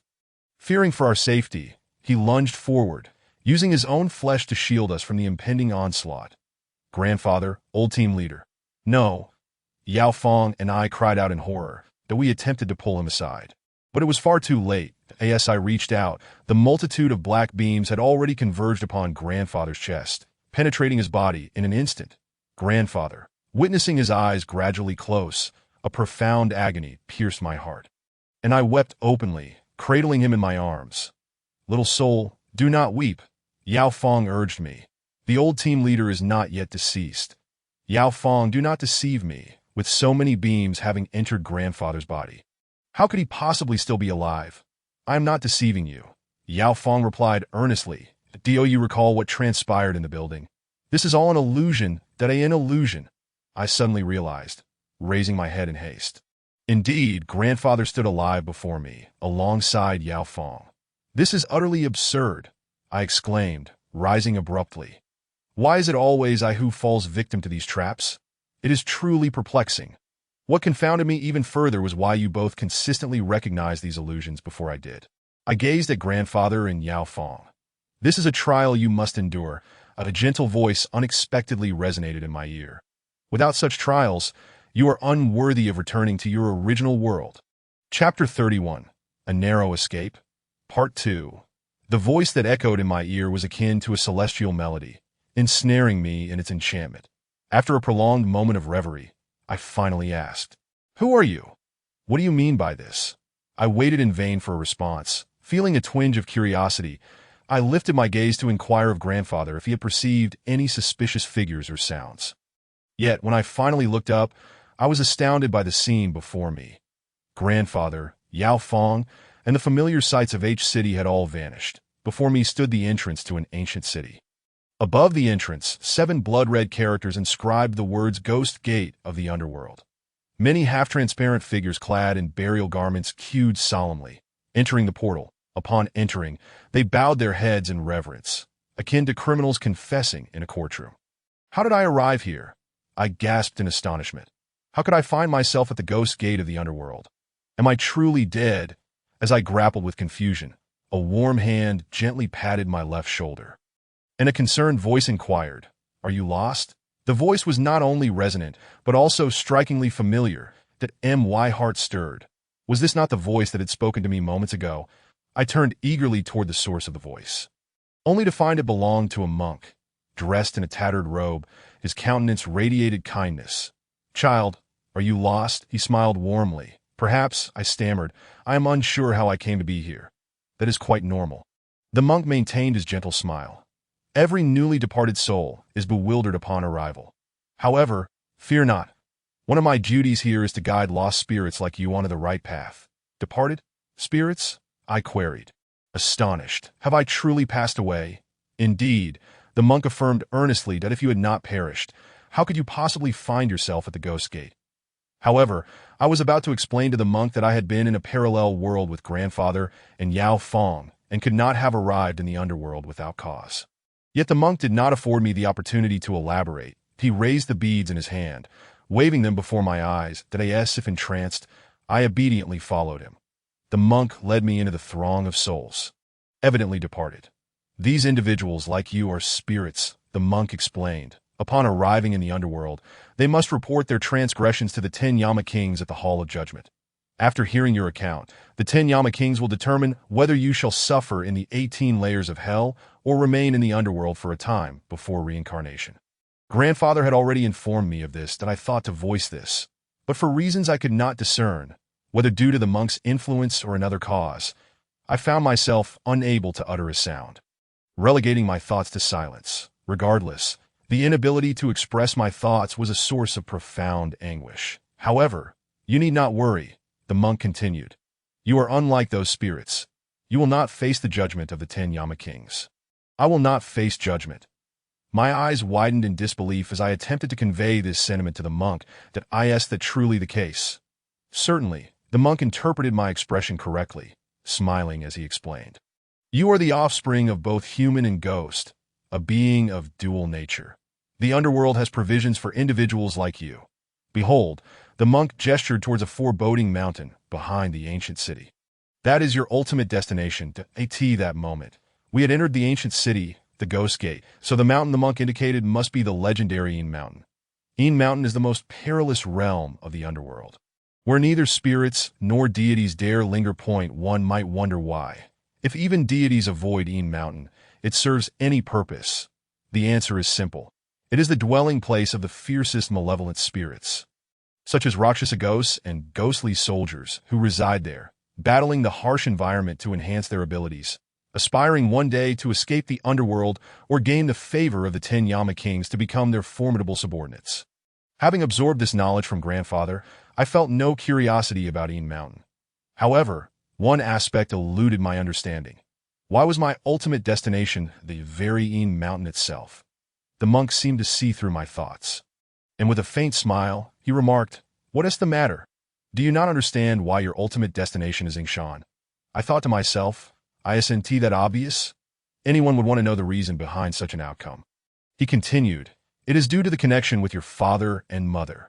The monk articulated this explanation with deliberate clarity. What? My parents, upon hearing his words, I nearly leapt up in astonishment. Had I been able to speak, I would have undoubtedly shouted out in excitement that do not blame me for losing control of my emotions. Ever since I became aware, I have longed to know what my biological parents looked like and what kind of people they were. However, since they both perished due to a lightning strike, leaving no photographs behind, I have no recollection of them. My grandfather had also attempted to trace my parents' relatives, hoping to uncover more about them. But despite countless efforts, he found nothing. Now, learning about my parents from the monk, how could I not be thrilled? In that moment, I grasped the monk's robe, my eyes betraying my eager anticipation. The monk understood the meaning in my gaze and chuckled. "You wish to learn about your parents, do you not? This question should not be directed at me, but rather you should ask your parents directly." "Ask my parents?" The monk's words utterly perplexed me. My parents were struck dead by lightning. Where was I to inquire? The monk swiftly provided an answer, pointing ahead. "Look, the couple in front of you. Are they not your parents?" "My parents?" I hurriedly followed the direction of the monk's finger and saw two figures that evoked a profound sense of familiarity as they floated slowly towards Yingshan. Tears streamed down my face uncontrollably, and at that moment, my ability to speak was suddenly restored. "Dad, Mom." I cried out to the two figures. They did not respond, but it was Yao Feng's melodious voice that echoed back. "Little soul, you are truly remarkable. You have unwittingly brought us back to the real world." Chapter 32. Yao Feng is jealous when my grandfather, Yao Feng, and I safely returned to the real world. The case of the missing corpses could be considered resolved. The spirits responsible had been sealed by my grandfather within a mirror on the 5th floor, first taken to Chen Haonan's home to recount the events in detail, and then brought to the renowned Huang Daxian Temple in H City for salvation. As for why I was able to lead my grandfather and Yao Feng out of the parallel world. My grandfather remained tight-lipped about it, but he did not explain who that monk was that I encountered in the underworld, nor did he elaborate on the monk's words to me, let alone the pivotal matter concerning my parents. Just because my grandfather chose not to speak, it did not mean I would cease my inquiries. As I departed H City, I quietly vowed to uncover the truth for myself that my confidence stemmed from my half-human, half-ghost identity. Yet upon returning to the headquarters of the paranormal team, I discovered a shocking reality. I had lost my half-human, half-ghost abilities in a way. Is this heaven's way of extinguishing my existence? I thought in frustration. Could it be that heaven intends for me to remain forever ignorant of my parents' whereabouts? Losing such significant abilities was not something I could take lightly, that I immediately sought out my grandfather to see if he could discern the reason behind this. After listening to my account, my grandfather smiled slightly. "Do you wish to know the reason? It is simple. Just look in the mirror." Look in the mirror to find the reason. Skeptically, I picked up a mirror and was startled to discover a small swastika mark on my forehead, which had seemingly appeared out of nowhere.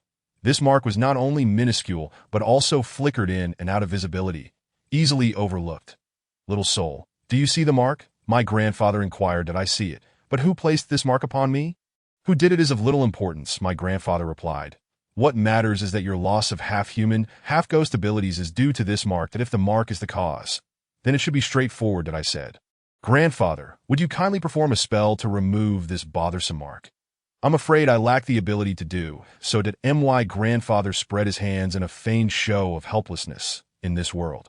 Only the one who placed that mark upon you can remove it. What? I gasped in disbelief. Does that mean I will never be able to regain my half-human, half-ghost abilities? That depends on your fate. My grandfather replied, patting my shoulder, that if you are fortunate enough to encounter that person again and ask them to remove the mark, then you will have a chance to restore your abilities. Grandfather, your words are akin to saying nothing at all. I complained, how can I request their help to remove it when I don't even know who placed the mark on me? Little soul, do not worry. Everything will fall into place when the time is right. After imparting that classic piece of wisdom, my grandfather excused himself, claiming he had urgent matters to attend to. Little soul, what did the old team leader say to you? Upon returning home, Yao Fong approached me, clad in an apron and wielding a spatula, clearly having been preparing dinner. Grandfather merely uttered a platitude. Everything will fall into place. I responded with irritation. Everything will fall into place, so the old team leader couldn't assist you. Indeed, I tilted my head back to show Yao Fong the swastika mark on my forehead, then recounted my grandfather's words. The old team leader must have had his reasons for saying that. Yao Fong defended my grandfather. I was well aware there was a reason, that I lamented, but why wouldn't he share it? Doesn't he understand how painful it is for me to lose my half-human, half-ghost abilities? How could he not know? He simply has not found the right moment to tell you. Yao Fong paused before adding, but perhaps this is for the best, little soul.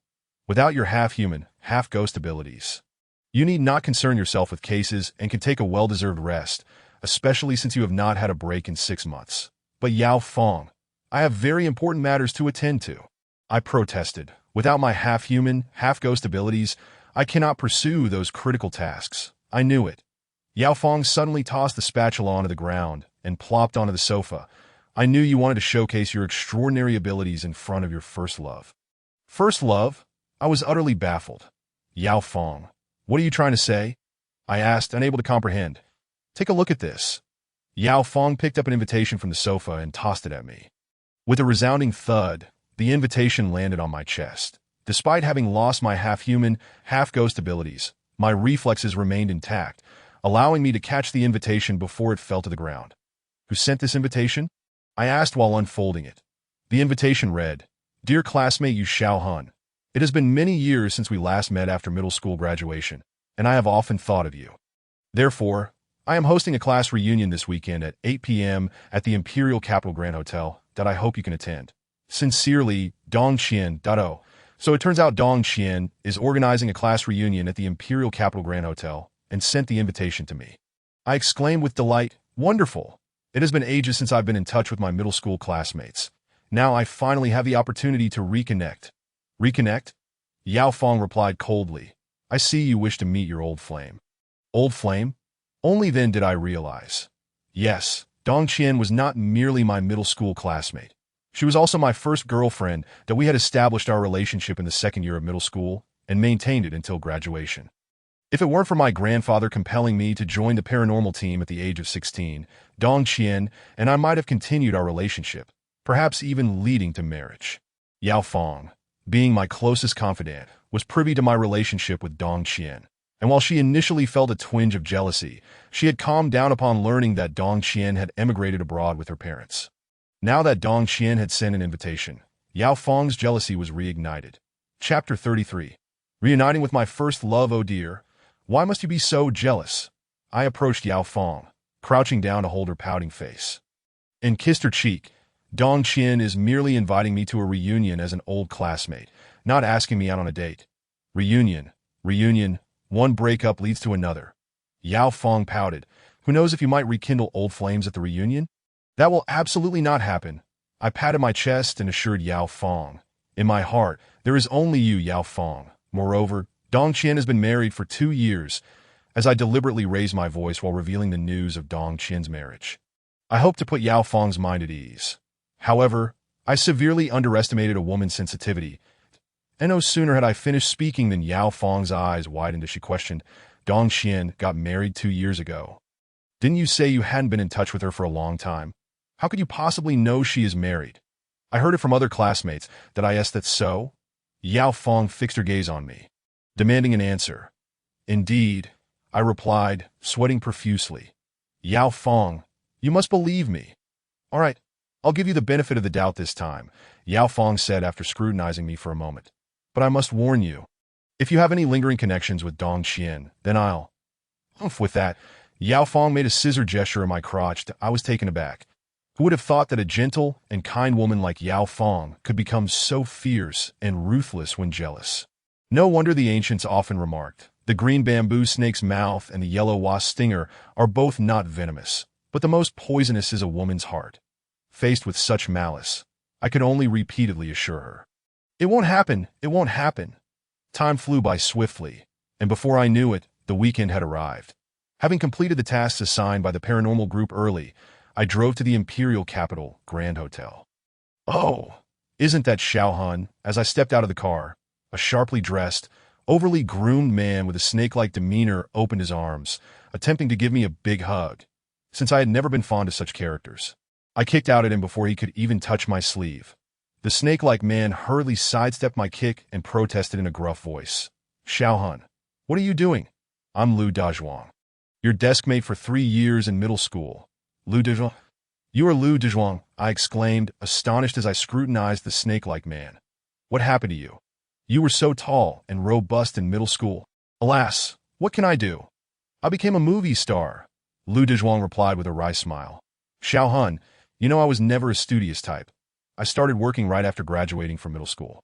After several years of setbacks, I ended up doing extra work in Hengdian, and a director noticed me.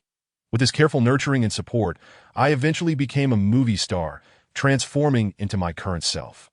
"Becoming a movie star is great, but you didn't have to turn into a snake-like man," I remarked. "With your physique, you would have been perfect as a martial arts star." "I know, but that director said martial arts stars are not in demand now. And in the internet age, to gain fame quickly, one must take unconventional paths," Lu Dazhuang sighed. "Forget about me. Let's talk about you. Xiaohun, that I saw you drove here. Have you become a big boss?" "Not at all. I'm merely a junior reporter for a folklore website," I replied. As I mentioned at the beginning of the Paranormal group's discipline, it's a mysterious national department that can only be declared as a folklore website to the outside world.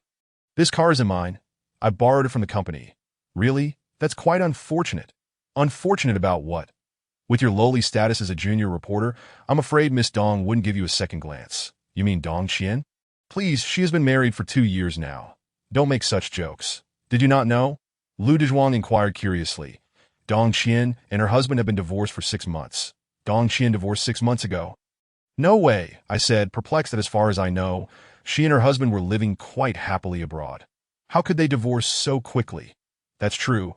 They were indeed very happy while living abroad, but once they returned to settle in the country 6 months ago, everything changed dramatically. For reasons unknown, her husband developed schizophrenia and often physically abused Dong Qian. In utter desperation, she had no choice but to divorce him. "I see," I said, feeling a sense of pity for Dong Qian.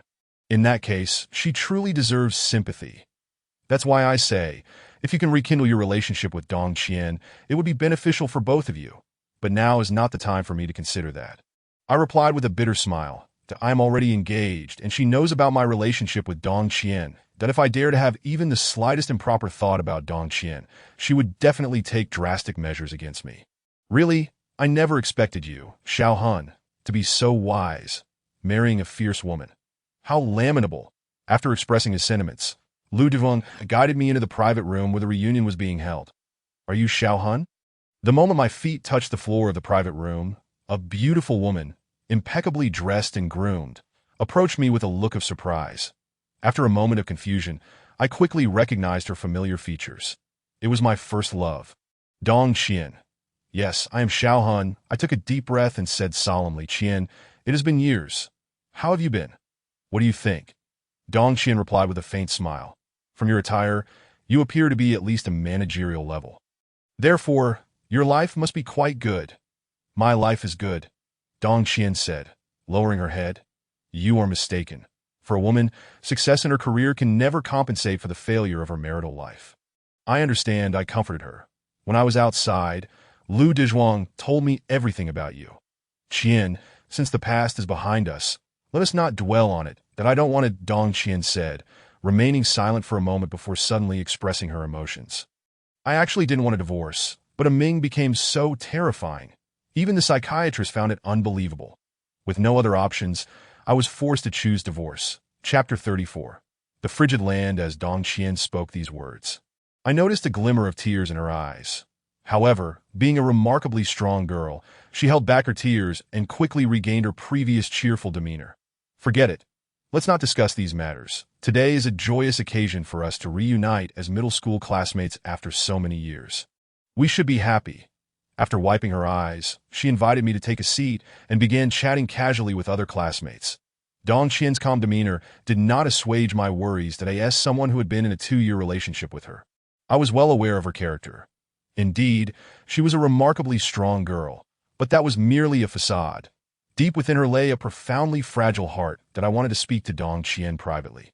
Yet she never granted me that opportunity, leaving me somewhat perplexed.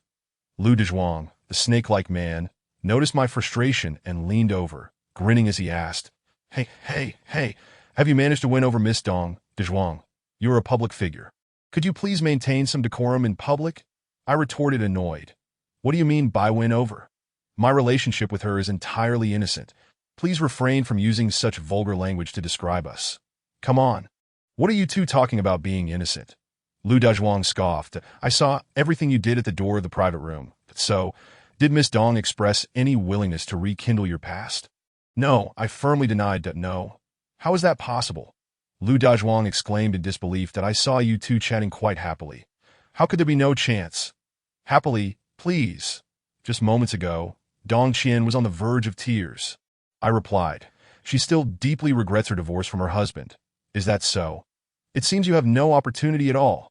Come on, I'm a married man. What would I want with such an opportunity? I said irritably. Xiaohun, don't speak so hastily. Lu Dezhuang suddenly leaned closer, whispering conspiratorially in my ear that I heard from someone that Dong Qian's ex-husband isn't actually mentally ill. He was possessed by a ghost. What? Possessed by a ghost? I exclaimed in shock. Xiaohun, why are you shouting? Lu Dezhuang complained. He glanced around to ensure no one was paying attention to our conversation before coughing lightly and continuing in a hushed tone. I heard it from a journalist friend of mine that he is both a neighbor and friend of Dong Qian's ex-husband, and he knows the entire incident quite well. How did he determine that Dong Qian's ex-husband was possessed by a ghost and not mentally ill? That seems quite technical. It is rather simple. My journalist friend's mother is a spirit medium. When Dong Qian's ex-husband began to exhibit symptoms, she immediately discerned that he was possessed by a ghost. If that is the case, then I must make a visit tonight. After a moment of contemplation, I said, Dezhuang, do you know where Dong Qian's ex-husband resides? He lives in the outskirts of the capital. Why? Do you wish to pay a visit? Indeed, I nodded. As a reporter for the Supernatural Oddities Network, it is imperative for me to investigate such cases of possession. Dezhuang, if you know the way, please lead me there. You want me to take you there? Xiaohun, you must be jesting, Lu Dezhuang exclaimed, shaking his head vigorously. I would never set foot in that place. Why not? Is it truly that dreadful? Indeed, my journalist friend warned me that their residence is exceedingly sinister. He once told me that if not for his mother's insistence, he would never have lived in such a haunted place. Is that so? Then I absolutely must go, I exclaimed with excitement, astonished to discover that even beneath the emperor's feet, such places exist. It would be a pity not to visit. You can go alone. I refuse to accompany you, Lu Dezhuang retorted. Wait a moment while I call my journalist friend to come here and guide you. You cannot be serious, Lu Dezhuang, I said, my tone dripping with sarcasm. Since when did you become so timid? This is hardly the brave man I once knew. Have you become so accustomed to being a coward that you've forgotten you are a man? Who says I've forgotten that I'm a man? Lu Dezhuang's face flushed with indignation. He was naturally impulsive and easily provoked. The my words ignited a fire within him, and he declared, It's merely a haunted place. Let us go. Whoever doesn't go is a coward. In his fervor, he disregarded the ongoing class reunion and dragged me away, leaving Dong Qian and the other classmates astonished. We drove to a desolate suburban area far removed from the city center. This suburb was not only bleak, giving an impression of being outside the capital, but it also bore the weight of antiquity, with most structures showing signs of age. However, what truly left an impression on me was the oppressive chill that enveloped the area. The moment my left foot touched the ground, a bone-chilling cold surged through the soles of my feet. penetrating deep into my core, nearly overwhelming me. A half-human, half-ghost. Lu Dezhuang seemed well acquainted with this eerie atmosphere. Upon stepping out of the car, he wrapped himself tightly in a thick coat and inquired with concern. "How do you feel, Xiao Han? Is the cold unbearable?" "Yes," I replied earnestly, that in all my years, I have never experienced such frigid weather. This land was developed without proper rituals, which disturbed the spirits beneath, resulting in an unyielding chill every night. If it is indeed the spirits at play, why not invite a master to perform a ritual to exorcise them? They have tried countless times with no success, Lu Dezhuang asserted, stamping his feet. "All right, Xiao Han, if you have further questions, save them for my journalist friend when we reach his home, that we cannot linger here any longer. If we do, I will surely freeze solid." "Understood." I nodded in agreement. In truth, had Lu Dezhuang not urged us onward, I would have insisted on moving immediately, as I too was nearly frozen. Chapter 35. The eerie place. Thus, Lu Dezhuang guided me deeper into the residential area. I say deeper rather than into because the paths within this neighborhood were exceedingly narrow, barely allowing two people to walk side by side with any ease that I never imagined that such cramped lanes existed even in the capital. I murmured, were it not for my own experience, I would never believe that such narrow paths could exist here. Lu Dezhuang replied, "When I first arrived, I was equally astounded and even suspected that the planners of this neighborhood had lost their senses. Until my journalist friend explained the reasons behind it." "And what is that reason?" I inquired. "Well, when my journalist friend arrives to escort us, you can ask him yourself," Lu Dezhuang responded, "that I may not know much. But based on my experience, those who choose to reside in such places likely do not come from affluent backgrounds." "Xiao Han, your deduction is quite accurate," Lu Dezhuang affirmed. "Most of the inhabitants here are among the least fortunate of the Beijing drifters. Due to low incomes, they cannot afford exorbitant rent and must risk living in such a terrifying locale. Oh, your journalist friend also lives here due to financial constraints." "Not quite," Lu Dezhuang clarified. "He is a native of the capital, and because his mother is a spirit medium, they specifically chose to live here, as it is the only place where she can conduct her business." As Lu Dezhuang was elucidating the situation in this area, a faint red glow suddenly emanated from a narrow alley ahead. This red light, dim yet eerie, illuminated the entire lane with an unsettling aura. "Dezhuang, hold on." I instinctively grasped Lu Dezhuang's arm and spoke in a hushed tone. "What is it?" Lu Dezhuang halted, looking puzzled. "There is a red glow ahead. It could indicate the presence of spirits." "That is not a spirit." A young man suddenly emerged from the adjacent alley, speaking with a confident tone. His footsteps were so light that neither Lu Dezhuang nor I had noticed him until he appeared, startling us both. "Who are you?" I quickly regained my composure and asked. Just as the young man was about to respond, Lu Dezhuang enthusiastically embraced him, exclaiming, "Xiaohua, you've finally arrived." "Xiaohua?" "Yes, he is the journalist friend I mentioned." "Xiaohua," Lu Dezhuang introduced him. After we exchanged greetings, Lu Dezhuang added, "Xiaohua, you arrived just in time. I was almost unable to find your home. I anticipated this, so I came out to meet you." Xiaohua replied, gesturing for us to follow him. He led us toward the very corner where the red light was emanating. Just as I was about to inquire, Xiaohua preempted my question, saying, "You need not worry. That red glow is not from spirits but from the Bagong Temple located beneath my apartment." "The Bagong Temple?" I asked in astonishment. "How could a temple emit such a red light?" "You will understand once we arrive," Xiaohua replied. Not looking back as we turned the corner, we soon spotted a pavilion-sized Bagong Temple standing solitary at the end of the alley. The alley culminated in a tall earthen wall, upon which a massive red cloth was affixed, glowing faintly in the candlelight reflected from the Bagong Temple. Indeed, this was the true source of the eerie red light.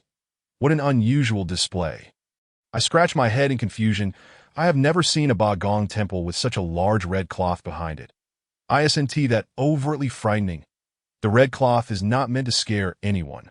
Xiaohua replied earnestly that it is intended to pacify the restless spirits in this area, that a red cloth to pacify spirits.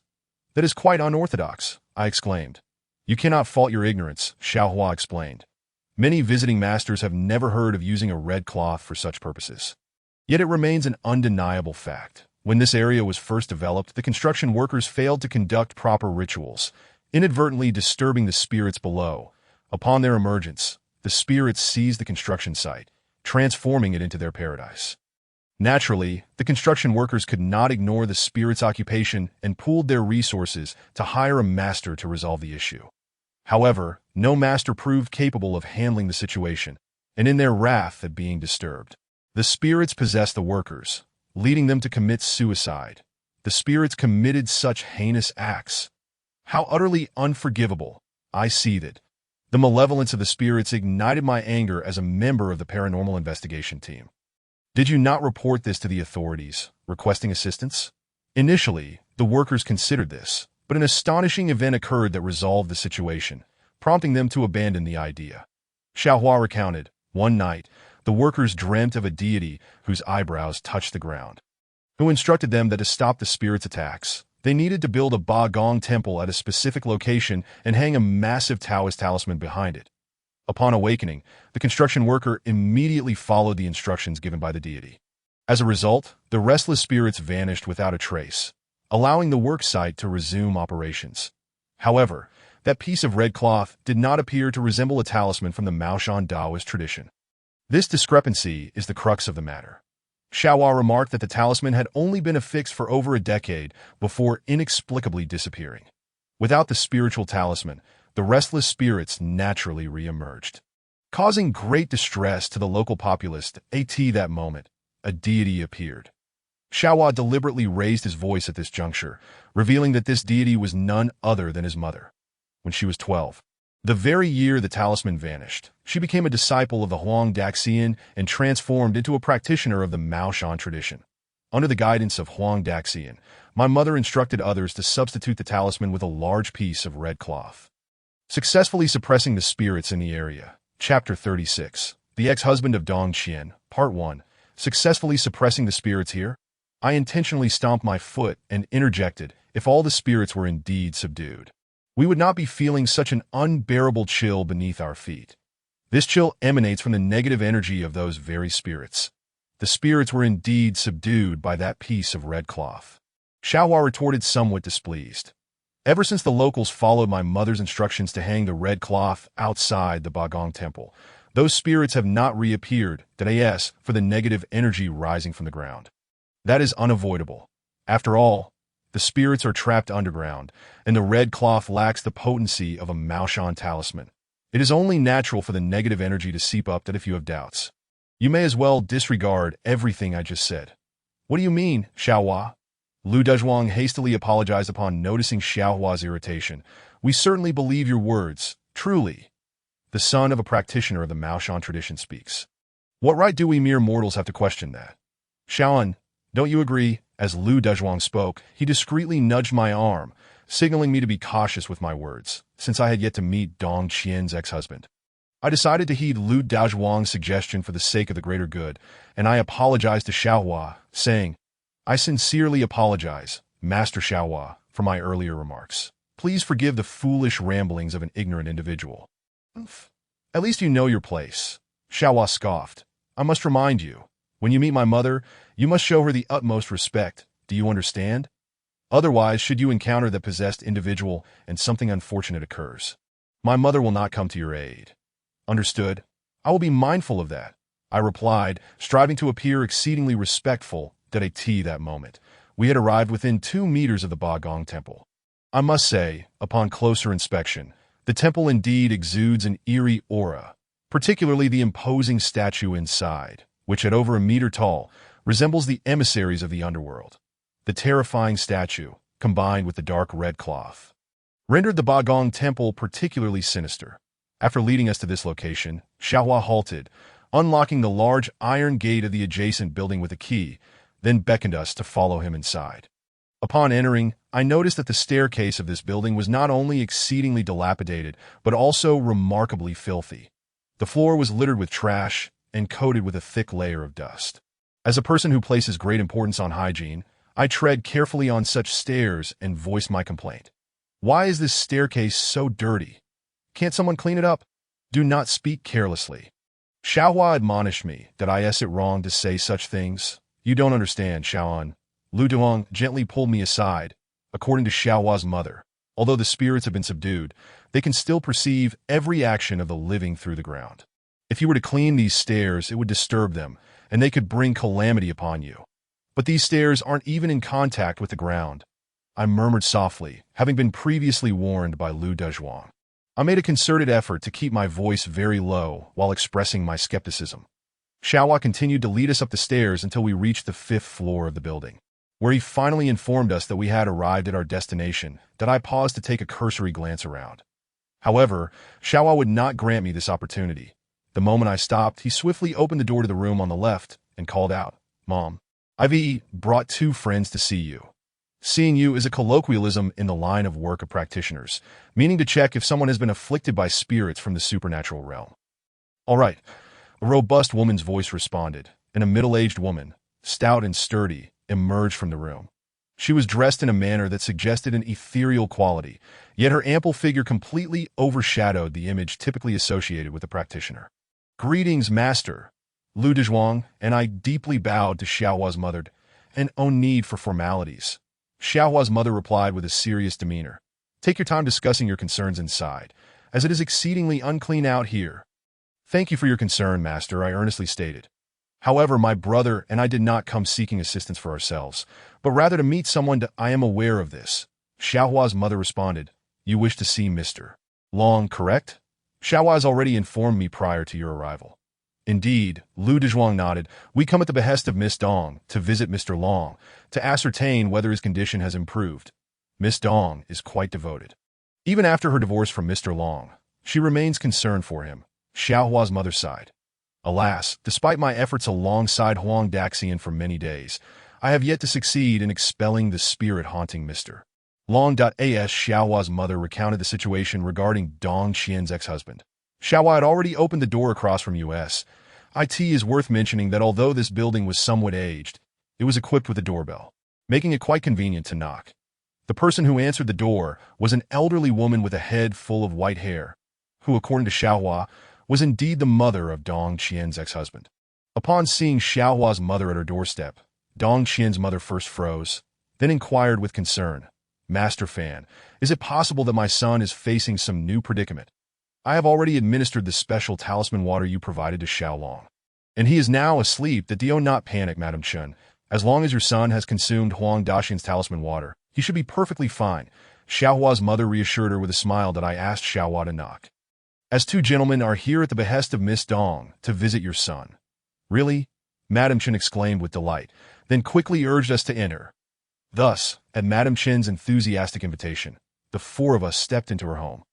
Her dwelling was exceedingly modest, offering little worth describing, but just as the door was closed behind us, an odd occurrence transpired. Ding dong. Ding dong, ding dong. The sound of the doorbell rang. Under normal circumstances, upon hearing the doorbell, the occupant would instinctively check to see who was at the door. However, Madam Chen did not respond in such a manner. Instead, she peered through the window to assess the situation before deciding whether to open the door. She did not open it, allowing the doorbell to continue ringing incessantly. Chapter 37. The Ex-Husband of Dong Qian, Part 2. Madam Chen, Lu Dezhuang could no longer contain himself. "The doorbell has been ringing for so long. Why do you not answer it? The door cannot be opened." Madam Chen stated with a pale expression, "This door must not be opened under any circumstances." Madam Chen is right. Xiaohua's mother concurred. Like Madam Chen, she too glanced toward the window as soon as the doorbell rang. "The door must not be opened. Why must it remain closed?" I boldly articulated. "Could it be that the one ringing the doorbell is not human, but something unclean?" "Young man, do not speak nonsense," Xiaohua's mother admonished me in a hushed tone. After a few minutes, the doorbell finally ceased its ringing, and both Madam Chen and Xiaohua's mother released a collective sigh of relief. "Now can we speak?" I said in a low voice. The 2 older individuals did not address my question. Instead, they turned to Lu Dezhuang and said, "Did you not express a desire to see Xiaolong? I shall escort you to his room." The peculiar reactions of the 2 older individuals left me feeling somewhat awkward. Nonetheless, for the sake of assisting Dong Qian, I steeled myself and followed them. Upon finally encountering Dong Qian's ex-husband, I was utterly taken aback. Did I ask this person really Dong Qian's ex-husband? My astonishment stemmed from the fact that this man's room bore no resemblance to that of a grown man. Rather, it resembled a young maiden's boudoir. I am not jesting. The room of Dong Qian's ex-husband was, without a doubt, indistinguishable from that of a youthful maiden. The pink curtains, pink bed linens, and pink comforter were merely superficial details. What truly astonished was the pink, alluring bra resting upon the chair beside the bed, exuding a faint, delicate fragrance. How could this be? Lu Dazhuang exclaimed in disbelief that wasn't he a man? Why was the room filled with feminine belongings? Dazhuang, do you find this perplexing? I replied deliberately that there's nothing strange about it. You, too, are a man yet adorn yourself in a manner as flamboyant as a woman. I am different. Lu Dazhuang retorted that my appearance is dictated by the demands of agents and directors. It is merely a means to earn a living. Regardless of how flamboyant I may appear, my home would never be decorated in such a manner. As Lu Dazhuang argued passionately, his voice grew quite loud, inadvertently awakening the individual slumbering on the bed. That person, no, it should be said, Dong Qian's ex-husband, was by all outward appearances a quintessential handsome young man. Yet when he spoke, it was with the voice of a girl. He did not express annoyance at being awakened, but rather, with a countenance filled with terror, he trembled and stammered. How did I end up here? Who can tell me how I came to be in this place? May I inquire as to your identity? Years of experience with the supernatural allowed me to ascertain immediately that this individual was indeed, as Xiao Hua's mother had asserted, possessed by a spirit. I promptly inquired, where do you reside? I don't know, Dong Qian's ex-husband cried out, rising from the bed and attempting to climb down. Upon witnessing this, old lady Chun and Xiao Hua's mother hurriedly pressed him back onto the bed, offering him continual reassurance. After struggling for a moment, Dong Qian's ex-husband suddenly gasped for air, as though someone were constricting his throat with both hands. That I can't breathe, he uttered in fragmented sentences. This is intolerable. Master, old lady Chen said to Xiao Hua's mother, you must prepare a cup of talisman water for him to drink. Otherwise, we won't be able to manage him at all. That is indeed a good idea. Xiao Hua's mother nodded, turning to Xiao Hua and calling, Xiao Hua, hurry home and fetch a cup of talisman water. No need, I interjected, stepping forward, that I have a method to calm him down, without waiting for the two elderly women to react. I swiftly produced a piece of talisman paper from my pocket and forcefully slapped it onto the back of Dong Qian's ex-husband. The moment the talisman made contact, there was an immediate and noticeable shift in Dong Qian's ex-husband's condition. He paused momentarily before shouting in a man's voice, Mother, save me! Mother, save me! Old lady Chen, hearing her son call for help in a male voice, was overwhelmed with emotion. She grasped Dong Qian's ex-husband's hands tightly and reassured him. Do not fear, my son. Mother is here. Mother is here. It was a profoundly touching scene, evoking a sense of warmth and tears. Unfortunately, this moment was short-lived. Suddenly, a loud crash emanated from behind Dong Qian's ex-husband, followed by an eruption of flames. Upon witnessing this, Xiao Hua's mother swiftly snatched the cup of talisman water from Xiao Hua's hands and doused the flames on Dong Qian's ex-husband's back. Though her timely action extinguished the fire, it rendered my talisman ineffective. As the flames died down, Dong Qian's ex-husband's voice reverted to that of a woman, now even more mournful and laced with a hint of resentment. How could this happen? Old lady Chen wept. My son was just fine. Why has he reverted? As I prepared to explain to old lady Chen, Xiao Hua's mother suddenly shouted, gesticulating wildly, and began to speak as if performing a dramatic monologue. The content of Xiao Hua's mother's lengthy and elaborate recitation was singular. The Huang de Xian had just performed a ritual to save a life, yet someone had obstructed the process, causing the ceremony to fail. Her words were clearly aimed at me, and upon hearing this, old lady Chen completely believed her account, promptly ejecting Lu Dazhuang and me from the premises. Xiao Hun, this is all your fault. Once we exited the building, Lu Dazhuang began to chastise me. If you hadn't slapped that thing on Dong Qian's ex-husband, we wouldn't have been chased out like this. Did I ask that so? Then allow me to apologize. I replied calmly. What? You believe this matter has nothing to do with you? Lu Dazhuang, seeing my nonchalant demeanor, appeared puzzled. That is not my intention. I clarified that I merely feel that tonight's excursion was not in vain. After speaking, I promptly took out my phone and called Yao Fong. Yao Fong, I need your assistance with something. That I'm busy. Yao Fong replied on the other end of the line that I'm currently handling a matter of greater importance. Why don't you come here? A matter of greater importance. Upon hearing this, I felt a surge of excitement. What could be more important? Had the messengers of the underworld descended upon the mortal realm? You will find out when you return home, Yao Fong concluded, abruptly hanging up. How peculiar. I pondered if there was something crucial to attend to. Why was Yao Fong still at home? Regardless, given her urgency over the phone, I decided to hurry back. After dropping Lu Dezhuang off at his temporary hotel, I drove straight home. Before parting ways with Lu Dezhuang, we agreed to inform each other immediately should there be any updates regarding Dong Qian's ex-husband. Bad man, you finally decided to return home. Upon entering, Yao Fong glared at me with a displeased expression, the kind every married man encounters when returning home late. However, as I was not married, I was oblivious to the significance of her displeasure and naively asked, Yao Fong, didn't you mention something about a more important matter? What is it? My man hasn't returned home late. Doesn't that count as a more important matter? Yao Fong questioned sternly. I was merely attending a class reunion. As you well know. Of course I know. Yao Fong retorted with jealousy. So, after years apart, is your first love even more beautiful now? That is certainly the case. After all, Dong Qian has matured. I replied, perplexed by her inquiry. Why do you ask? Why do I ask? How dare you even pose such a question? Yao Fong stood abruptly from the sofa, fuming. Tell me, why did you return home so late? Were you indulging in merriment with Dong Qian? Realizing the fiery anger in Yao Fong's eyes, I grasped her true reason for summoning me home. Yao Fong, please do not be angry. Things are not as you imagine. I implored.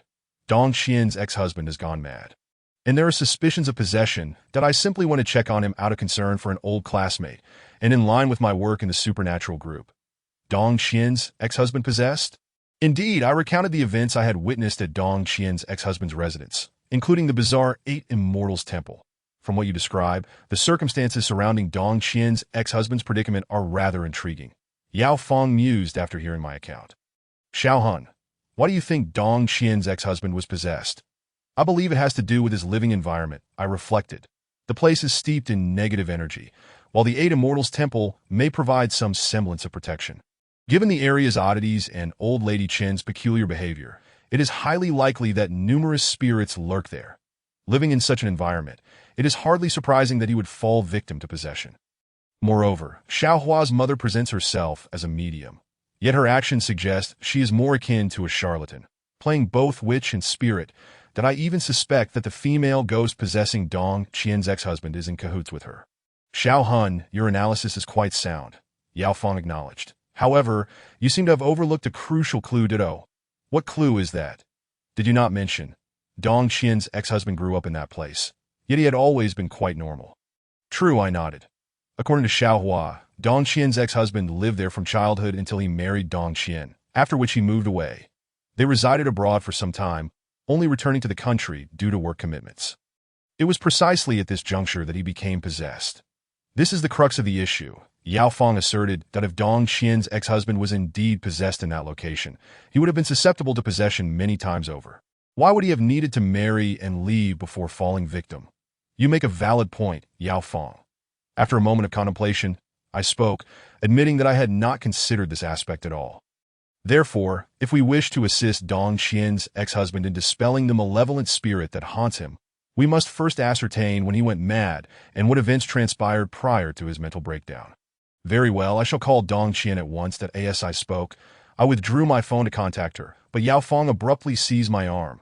Hold on. What is it? I inquired, perplexed. Are you afraid I might express romantic sentiments to Dong Qian? I was no longer apprehensive about that. Yao Fong scoffed.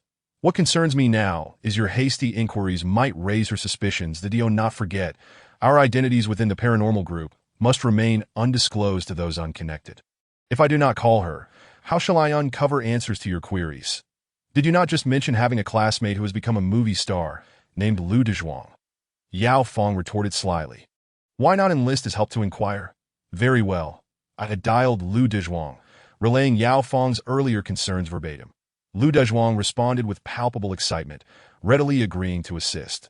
Such is the advantage of a star, whose network is remarkably vast, that I had contacted Lu Dezhuang the previous night, and by the following afternoon, he delivered results. Lu Dezhuang informed me that he had located a close friend of Dong Qian's ex-husband, who prior to the latter's troubles, often indulged in revelry with him. thus possessing considerable insight into his condition. While this information was undoubtedly essential, the most crucial revelation was that, before Dong Qian's ex-husband encountered his affliction, he and this friend had experienced a rather peculiar incident. This occurrence might very well hold the key to understanding the possession of Dong Qian's ex-husband. To thoroughly uncover the truth, Yao Fong and I arranged to meet Liu Dezhuang and his acquaintance at a nearby Starbucks. After exchanging names, the individual, who introduced himself as Fong Zhongyong, began to recount the strange incident. This transpired over 6 months ago when Xiao Long, Dong Qian's ex-husband, was still in good spirits. One night, we had been enjoying ourselves at a bar until midnight before driving home. Having indulged excessively in alcohol while Xiao Long abstained, it was he who took the wheel, that I must say. Xiao Long's driving skills were impressive. Swift yet steady. It wasn't long before we reached a tunnel merely 3 kilometers from my home. However, as we approached the tunnel's entrance, an unusual sight presented itself. Chapter 39. The girl with the plastic bag, a young girl, appearing to be a student, was struggling to carry a large plastic bag as she stepped into the tunnel. The burden seemed exceptionally heavy, and she was visibly laboring under its weight. Although Xiao Long frequently accompanied me on nocturnal escapades, he possessed a warm-hearted disposition eager to assist others.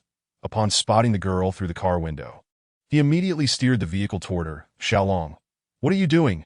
I asked, jolted awake from my inebriation. "Did you not see that girl?" Xiao Long pointed out. "That girl?" I followed his gesture and finally caught sight of her. For some inexplicable reason, an immediate sense of unease washed over me upon first seeing her. "What seems off about her?" I interjected. "Is it her gait?" "Not exactly," Fong Zhongyong pondered before responding. "I cannot quite articulate it. But something feels amiss." That I addressed Xiao Long. "You do not intend to offer her a ride, do you?" "Indeed," Xiao Long replied.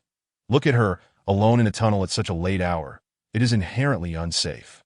Furthermore, she is struggling with that heavy bag. It is only reasonable to offer her a lift, both morally and practically." "But do you not find it suspicious?" I cautioned Xiao Long. "Why would a girl be wandering through a tunnel at night with such a bag? It surely raises questions." "Zhongyong, must you always be so paranoid?" Xiao Long retorted, displeased with my concerns. "She is merely a girl. Even if she were problematic, what could she possibly do to 2 grown men? Besides, I suspect she is a student who, lacking funds, must carry her belongings home on foot." With that, Xiao Long disregarded my objections, rolled down the window, and called out to the girl, "Hey there, where are you headed?" Initially startled, the girl paused, then responded with a sorrowful expression. "I am a university student. School is on break, and I intended to carry my luggage home, but the vehicle I was on broke down, leaving me no choice but to walk." After hearing her explanation, Xiao Long shot me a triumphant glance, as if to say, "See? I was right all along." That I felt a wave of irritation at his smugness and retorted, "Do as you please," before reclining in the back seat, silent. Xiao Long opened the car door and said to the girl, "In that case, let me give you a ride." That I asked that really appropriate. She hesitated. "I do not know if you are heading in the same direction." "No worries," Xiao Long assured her. "No matter where you live, I would be happy to take you there." "All right then," the girl acquiesced, settling into the passenger seat. "My home is at 80 Chaonai Street. You can drop me off at the intersection." "Certainly," Xiao Long replied enthusiastically, pressing the accelerator and setting off. "And then what happened?" I pressed eagerly. "After Xiao Long dropped her off at the intersection, did anything strange occur?" "Nothing at all," Fong Zhongyong shook his head. The girl exited the car at the intersection, thanked Xiao Long, and walked away. Then Xiao Long returned home with me. "How peculiar," I murmured. "How could nothing happen when they reached Chaonai Street?" Yao Fong inquired. "Why are you so certain that something must have occurred upon arriving at Chaonai Street? Are you unaware, Yao Fong?" I replied, astonished. 81 Chaonai Street is famously known as a haunted house in the capital. "Please, that is a myth," Yao Fong retorted sharply. "Our paranormal group has investigated there multiple times, and there has not been a single ghost sighting. How could it be a haunted house if there are no ghosts there? Then why did Xiao Long become possessed?"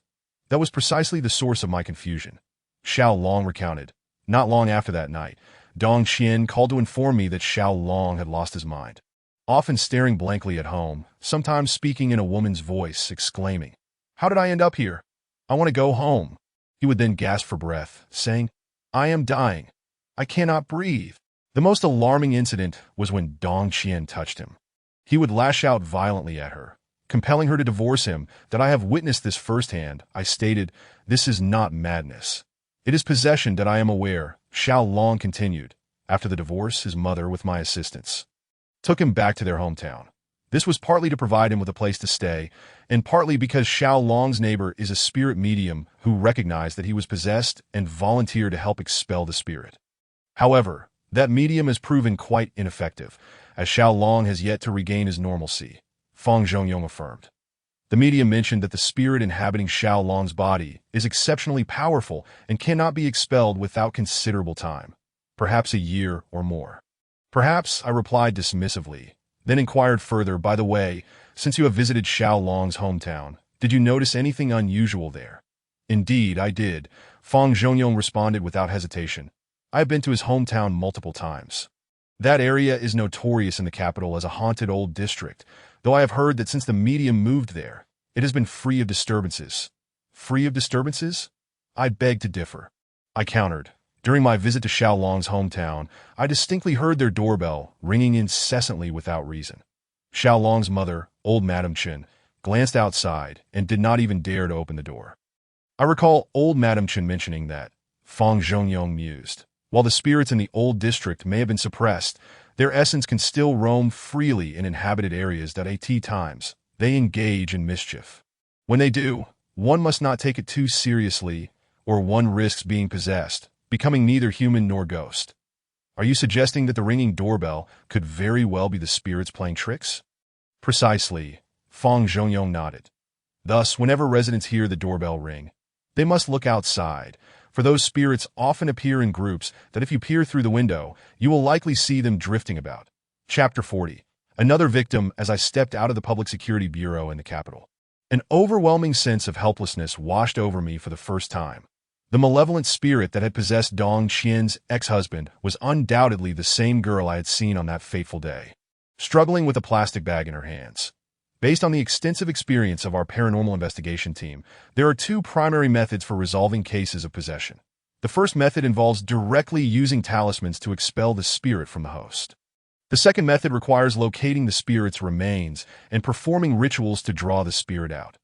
Ideally, one should understand the regrets the spirit harbored in life or the circumstances surrounding its death.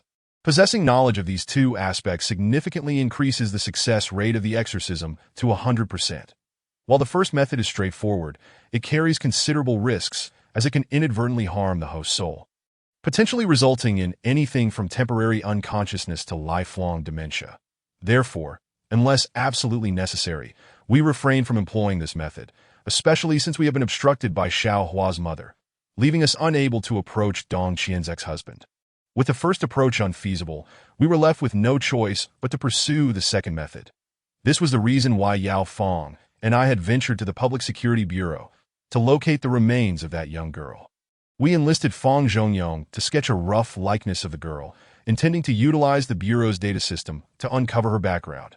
The Bureau was highly cooperative, given our affiliation with the paranormal team, which was a fortunate circumstance. However, after 2 days of searching, Yao Fang and I found ourselves without any leads, further deepening my sense of helplessness as I exited the Bureau.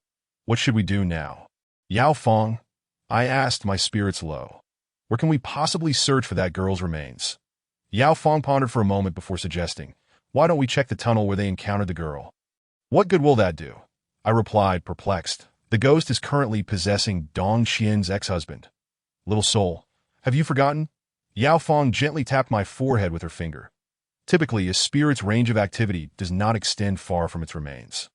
If it strays too far, the soul will dissipate due to lack of an anchor.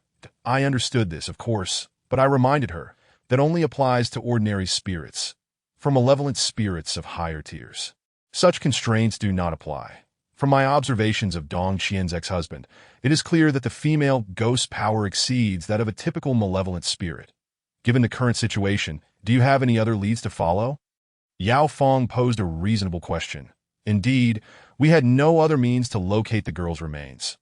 Thus, I called Fang Zhongyong to inquire about the approximate location of the tunnel, and we drove there. Upon arriving at the tunnel entrance, it was dusk, and the lights within the tunnel had already been turned on.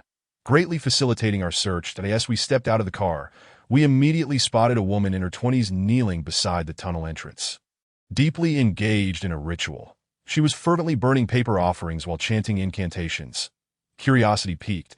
Yao Fong and I quietly approached her from behind to listen to her murmurs. "Miss, I come to apologize to my daughter. After you consume these offerings and accept this paper money, please forgive my daughter, for she is but 13 years old and knows not what she does. Even if she has offended you, it was purely unintentional." "Excuse me, ma'am," I interjected, unable to contain my curiosity.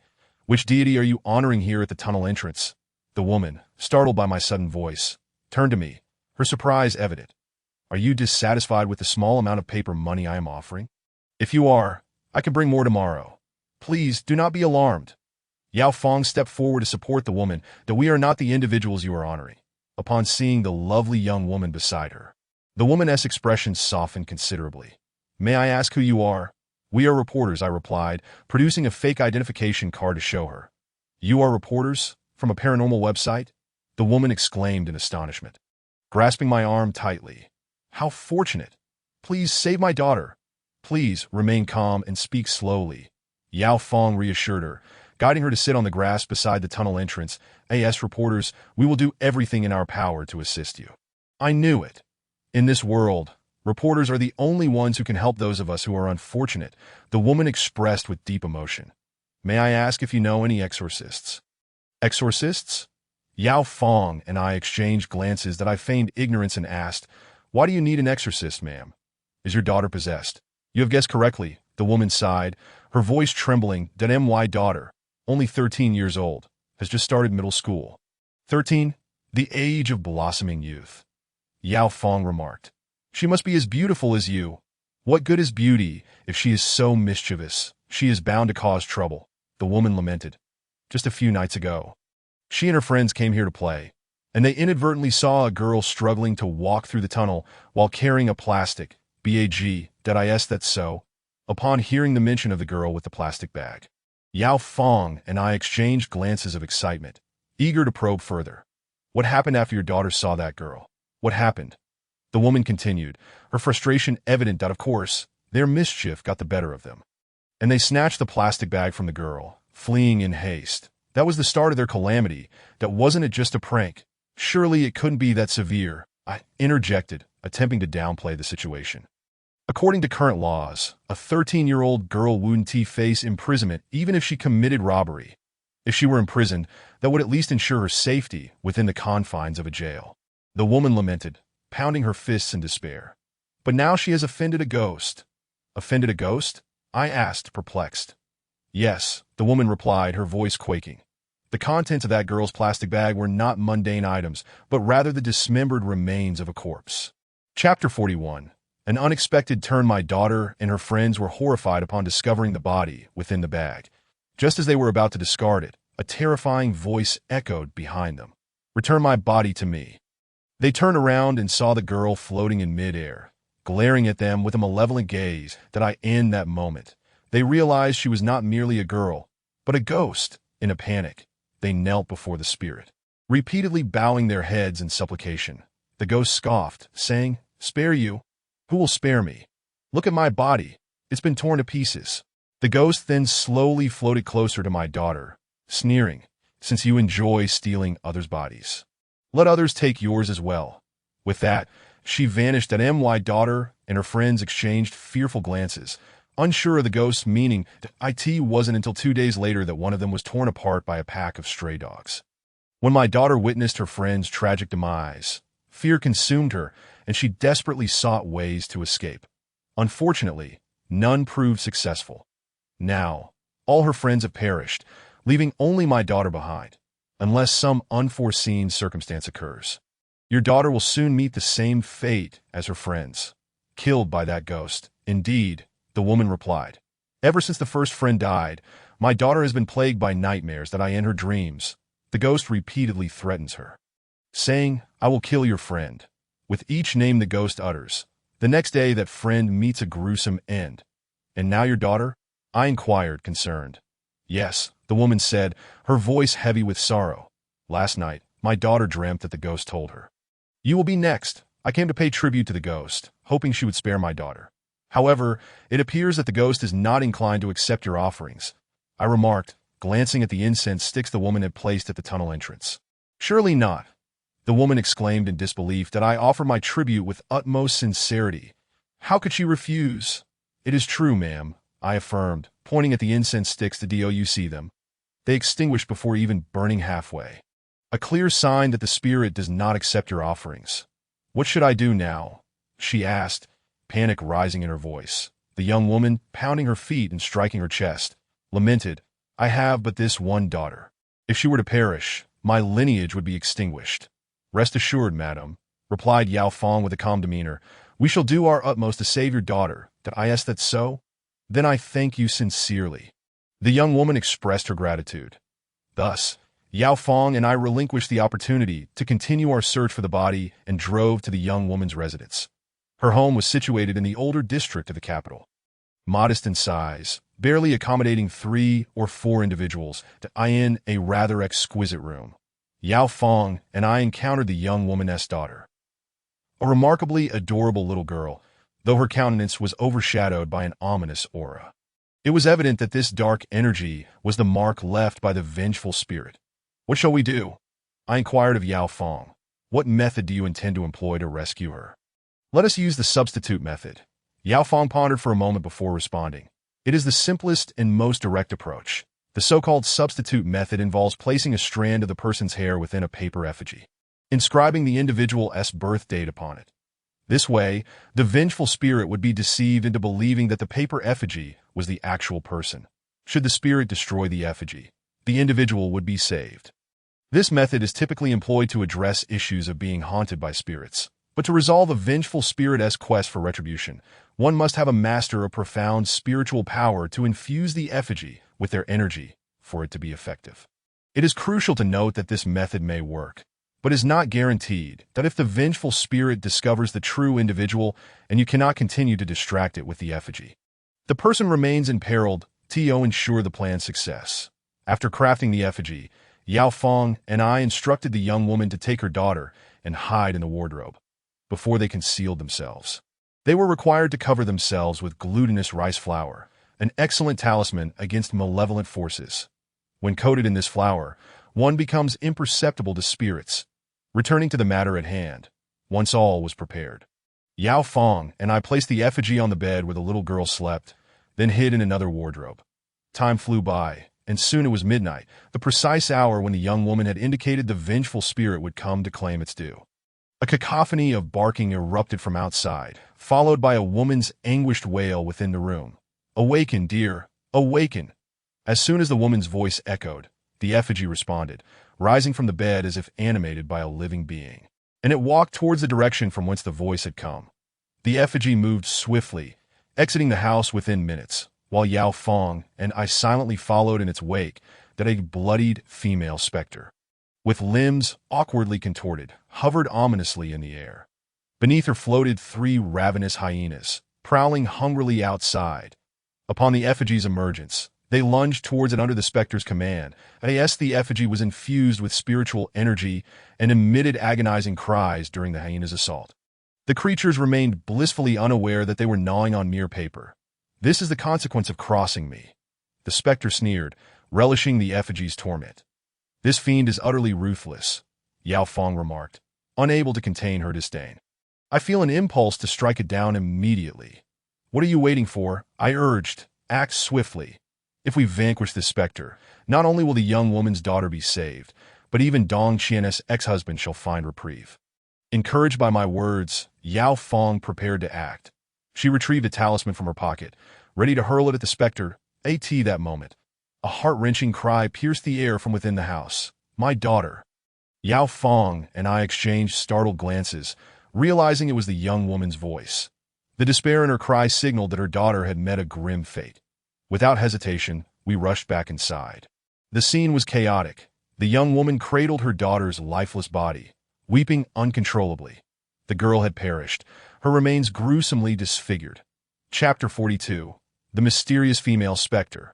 Witnessing the young woman's profound sorrow, my heart was heavy with guilt and seething with anger. The blossoming young girl had been brutally slain before our very eyes. This was a disgrace for members of the paranormal investigation team that I spoke solemnly to the grieving mother. What transpired? Who was responsible for your daughter's death? I do not know. I know nothing, she sobbed. After a moment of weeping, she suddenly placed her daughter's body on the floor and lunged at me, frantically striking. Did you not promise to protect my daughter? How is it that she lies dead now? Return her to me. Return her to me. Madam, please calm yourself. Yao Fong interjected, pulling her aside, that we indeed bear a significant share of the responsibility for your daughter's demise. But now is not the time to assign blame, that we must collaborate to unearth the perpetrator who took your daughter's life and seek justice for her. Yao Fong, a master of mediation, managed to soothe the young woman, who quickly regained her composure. That I apologize. I was too impulsive, that we understand. Yao Fong reassured her. For a mother, any irrational behavior following the loss of a child is forgivable. What I need from you now is to recount what transpired during the time we were outside, leading to your daughter's tragic end. A grave incident occurred, a truly terrifying ordeal. The young woman lamented. After you followed the effigy outside, my daughter, needing to relieve herself, quietly emerged from the wardrobe and headed for the restroom. Concerned for her safety, I followed her. As we stepped out, a woman's voice suddenly reverberated through the room. Did you think a mere paper effigy could deceive me? Foolish. We were taken aback, fearing that the vengeful spirit had discovered us. We quickly scanned the surroundings. As we surveyed the room, we were horrified to see a woman's silhouette materializing within the mirror atop my daughter's vanity. The figure turned slowly, and when she fully faced us, we nearly fainted. My heavens! The woman bore a grotesquely decayed visage. Was this woman the specter your daughter had encountered, the one with the plastic bag? No, the young woman shook her head, though her face was horrifically decomposed. My daughter confirmed that she was not the same specter. Once she had turned, the specter began to step out of the mirror, and my daughter and I, gripped by terror, rushed towards the door. Yet the specter's speed was overwhelming. Before we could reach the exit, she hovered before us. Come with me, the specter beckoned to my daughter.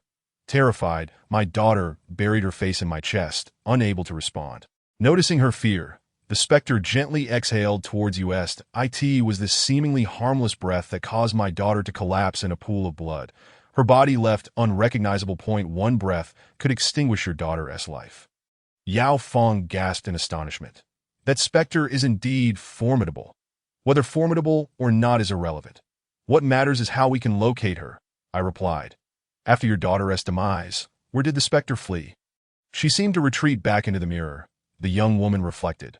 Upon witnessing my daughter's death, I could only hold her body and weep, so I caught only a glimpse of the specter's movements. That is more than sufficient, I stated to Yao Fong. Since the specter emerged from the mirror, we can compel her to reappear through our incantations. Yao Fong, this task falls to you. Rest assured, Yao Fong declared, thumping her chest. This matter is in my capable hands. That I then called the mortuary to arrange for assistance with the young woman's daughter's remains, and together with Yao Fong, we moved the vanity into the living room. Yao Fong lit 2 white candles and placed them on either side of the vanity. She then seated herself before the mirror, peeling an apple with great deliberation. This method employed by Yao Fong is one that many may have heard of. Indeed, it is a form of divination.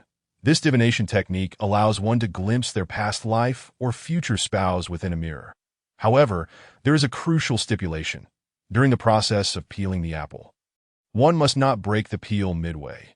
Should it snap, a malevolent spirit will emerge from the mirror and drag you into its depths. Yao Fong intends to lure forth the vengeful spirit that claimed the life of a young mother's daughter through this very taboo. She delicately continues to peel, while I stealthily observe from a concealed location. Noting the mirror's transformation, as 1/3 of the apple's skin is removed, the mirror begins to shift from clarity to obscurity. Upon peeling half of the apple, the mirror regains an unsettling clarity, yet this clarity is markedly different. A vague silhouette now lingers within, strikingly similar to my own features. Even Yao Fong, seasoned as she is, swiftly reverts to the demeanor of a bashful maiden. She turns, her cheeks flushed, and exclaims, Xiaohun, did you see? My future spouse is you. I responded with exasperation. Yes, I see. But Yao Fong, this is not the time for romantic notions.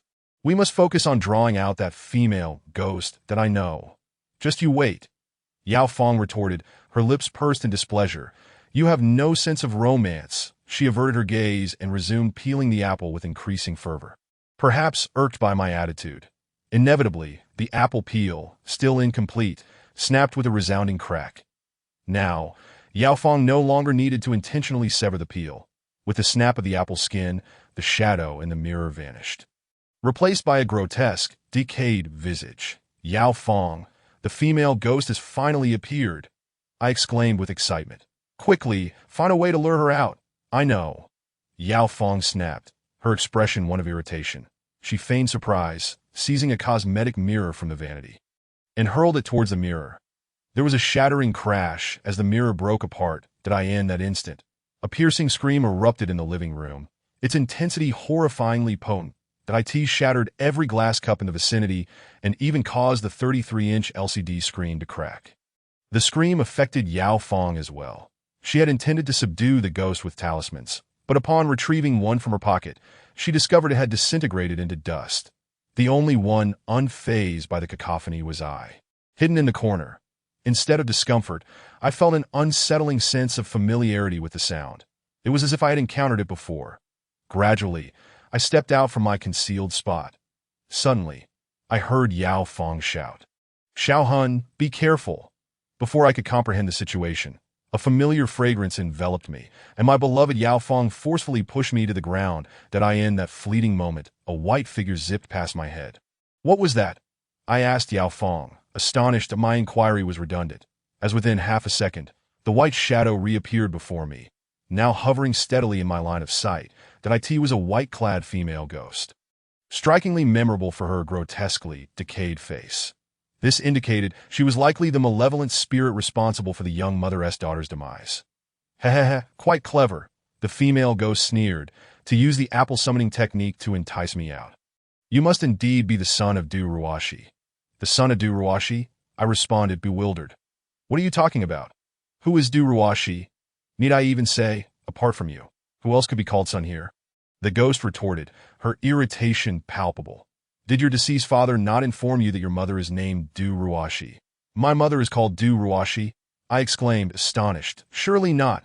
My grandfather told me my mother's name is Lena. Not Du Ruashi. Your grandfather must have deceived you, the ghost replied coldly. Your mother's true name is Du Ruashi, and we belong to the same spirit clan. You are of the same spirit clan as my mother? Indeed, thus, by lineage, you ought to address me as Aunt. Xiao Hun, do not heed this ghost. Yao Fong called out to me that if this ghost claims your mother belongs to the same clan, why would she attack you without provocation? Yao Fong's words jolted my memory. Indeed, just before I fell, the white ghost had darted above me. One should not underestimate that fleeting moment that as it passed, it inadvertently grazed a stainless steel table in the living room, which subsequently split in two. That if such a sturdy table could be so easily destroyed, what might have happened to my neck? Realizing this, I boldly addressed the ghost. Yao Fong is right. If my mother and you belong to the same clan, why would you attempt to take my life? That is a question best posed to your grandfather, the ghost replied impassively. Ask him what transgressions your mother has committed against our spirit clan, and you shall understand why I act thus. However, the ghost continued, I do not intend to grant you that opportunity. That my purpose here was to settle accounts with your mother for the wrong she has inflicted upon our clan. Unfortunately, she is already deceased, leaving you, her wretched offspring, to bear the consequences. That as the white ghost spoke, her visage morphed from that of a grotesque decay to that of a fearsome specter. More alarmingly, as she transformed, a wave of searing flames erupted throughout the living room, encasing Yao Fong and me in its inferno. Take your time to savor this, little wretch, the white ghost taunted.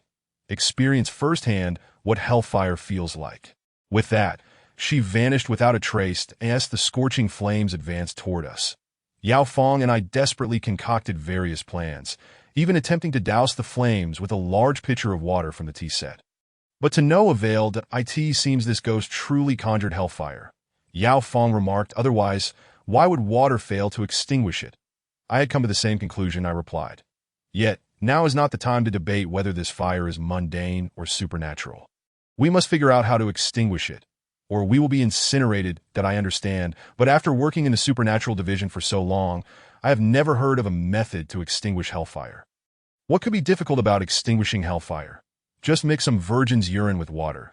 Just as Yao Fong and I were at a loss, my grandfather's voice echoed from outside the window, before I could call out in surprise. A stream of water carrying a faint odor burst through the window, swiftly extinguishing the hellfire unleashed by the white ghost.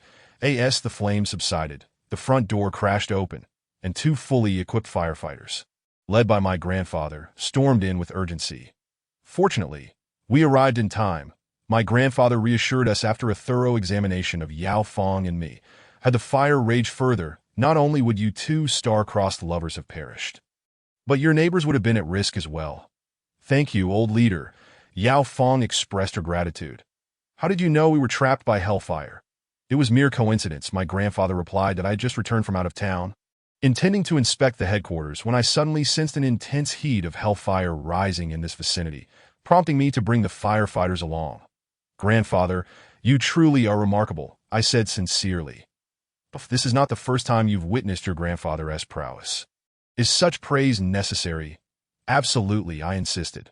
For if I do not flatter you, how else can I coax you into revealing the truth about my mother? What of your mother? My grandfather inquired, perplexed. Did you not already know everything? Old leader, you're unaware, Yao Fong interjected. The female ghost that summoned hellfire explicitly told Xiao Han that his mother's name is not Lina but rather Du Ruashi. Indeed, I affirmed. Moreover, she claimed that my mother and she belonged to the same spirit clan. Spirit clan? What is a spirit clan? My grandfather asked, frowning. Grandfather, do you not know about the spirit clan? I exclaimed in astonishment. You are the former leader of the paranormal group, having encountered more spirits than I have encountered people. How could you be unaware of the ghost clan? I truly had no knowledge of what the ghost clan entailed, that my grandfather, with a sincere expression, replied, having dealt with spirits for so long, I have never heard of them being categorized into clans like us. This was indeed perplexing. Yao Fong interjected. That female ghost just told Xiao Han that if he wants to learn more about his mother, he must consult you. Yet now you claim ignorance that I genuinely do not know. My grandfather said, his face innocent. Xiao Han, what did that female ghost say? She mentioned that my mother belongs to the same ghost clan as her. I retorted, irritated. She also claimed that my mother had wronged the ghost clan in the past, and she intends to teach her a lesson. However, since my mother has already lost her soul, she has decided to settle the score with me, her son. Such a thing exists. My grandfather pondered for a moment. It seems that they did not reveal the whole truth to me during their lifetimes. That is, what should we do now? I asked. Grandfather, you are unaware of the intricacies of this matter. What if one day that female ghost decides to eliminate me? Wouldn't I die without understanding the reason? Xiao Han, is this small matter truly beyond your capabilities? My grandfather replied that if you wish to uncover the truth about your mother, the solution is quite simple. Just capture that female ghost and interrogate her. You make it sound so easy. I scoffed. That female ghost is incredibly powerful. Just now, Yao Fong and I joined forces, and we couldn't even handle her. Indeed, I almost forgot that you have lost your half-human, half-ghost abilities, my grandfather chuckled. Very well. In order to rectify my oversight, I shall take on the task of capturing that female ghost. That is certain, I said. Even without the issue regarding my mother, you must take action yourself. You want me to intervene personally? It seems you have encountered a paranormal event that you cannot resolve. You are absolutely correct in your assumption, old leader, Yao Fong said, recounting the entire incident regarding the ghost carrying a plastic bag to my grandfather. Based on my years of experience in handling cases, my grandfather remarked after listening, that ghost carrying a plastic bag must have been murdered and her body dismembered, placed into the bag. The reason she keeps appearing in the tunnel is likely because the police have yet to find her killer, and she hopes that someone will seek justice for her in this terrifying manner. Yao Fong, and I had already considered this, I said. However, the problem now is that we have searched extensively at the police station and found no relevant information. We even contemplated searching for her body in the tunnel where she appears, Yao Fong added. Yet before we could find the body, another victim emerged, and we encountered that incredibly powerful female ghost. The situation is becoming rather tricky, my grandfather frowned. Xiao Han, where is the first victim? Are you looking to meet Dong Qian's ex-husband? That might prove difficult, I replied. his neighbor, the shaman, has allied with his mother to prevent me from seeing him again. That is not a problem, my grandfather said nonchalantly, that I will handle the matter concerning the shaman. Xiao Hun, lead the way. Thus, I called upon Lu Dezhuang, and the four of us embarked on our second journey to that frigid location. My grandfather seemed quite familiar with the area. Even before we arrived, he began to comment, I never imagined that after 20 years, this place remains largely unchanged, grandfather. You have been here before, of course, he replied. As the head of the paranormal group, I have visited various supernatural locations across the country. Then are you familiar with the history of this place? For instance, the Baigong Temple? I certainly am aware of the Baigong Temple, he said proudly. This temple was constructed under my guidance. The Baigong Temple was built under your direction. This revelation astonished not only me, but also Lu Dezhuang. What is it? My grandfather inquired curiously. Do you find this surprising? Indeed. Both Lu Dezhuang and I exclaimed in unison. The version we heard from others does not align with this. Another version? How so? According to a journalist friend of mine who resides here. The Baigong Temple was built because a construction worker had a dream that I am the dream. A deity with eyebrows reaching the ground instructed them to build the temple at a specific location to ensure the safety of the area, and to hang a massive Taoist talisman behind it.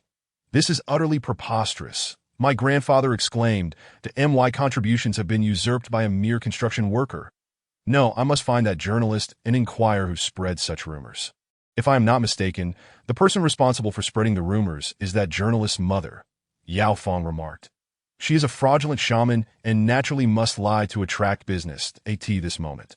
The vehicle arrived at the location where I had disembarked last time, that MY grandfather, with Yao Fong's assistance, slowly exited the vehicle that as soon as his feet touched the ground. He exclaimed, How could this be?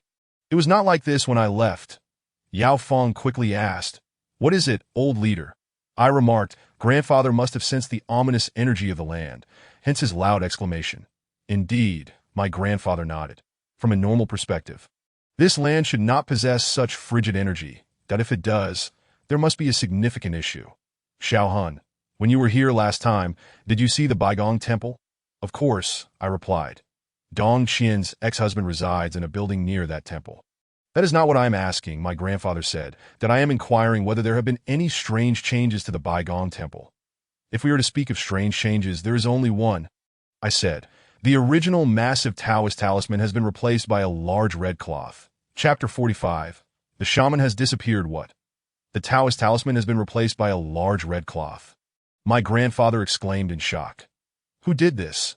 It was that fraudulent shaman, Lu Dezhuang explained.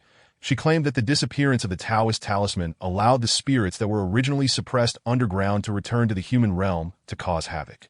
To prevent such a situation, she took the liberty of placing a large red cloth in the original position of the talisman. This is disastrous, my grandfather repeated anxiously, that if she truly did this, then the residents living here are doomed. Grandfather, it cannot be that serious. I said that I have been here before and did not notice any issues with the residents. You will soon find out, my grandfather said as he led the way toward the residential area, with Yao Fong and Lu Dezhuang closely following. Before we had even traversed the first alley, my grandfather looked up and pointed, saying, Look up there. We hurriedly gazed upwards, only to see countless human heads floating in the pitch-black sky. These heads flickered in and out of visibility, unmistakably the heads of spirits. What on earth is this? Lu Dezhuang, lacking experience, was taken aback by the sight of the heads. These are the heads of spirits. Yao Fong explained. The heads of spirits? But where are their bodies? Lu Dezhuang asked, bewildered. Where are they? Right beneath your feet, my grandfather coldly replied. What? Beneath my feet?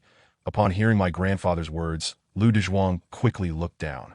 He discovered that at some point, numerous headless spirits had suddenly appeared on the ground of the alley.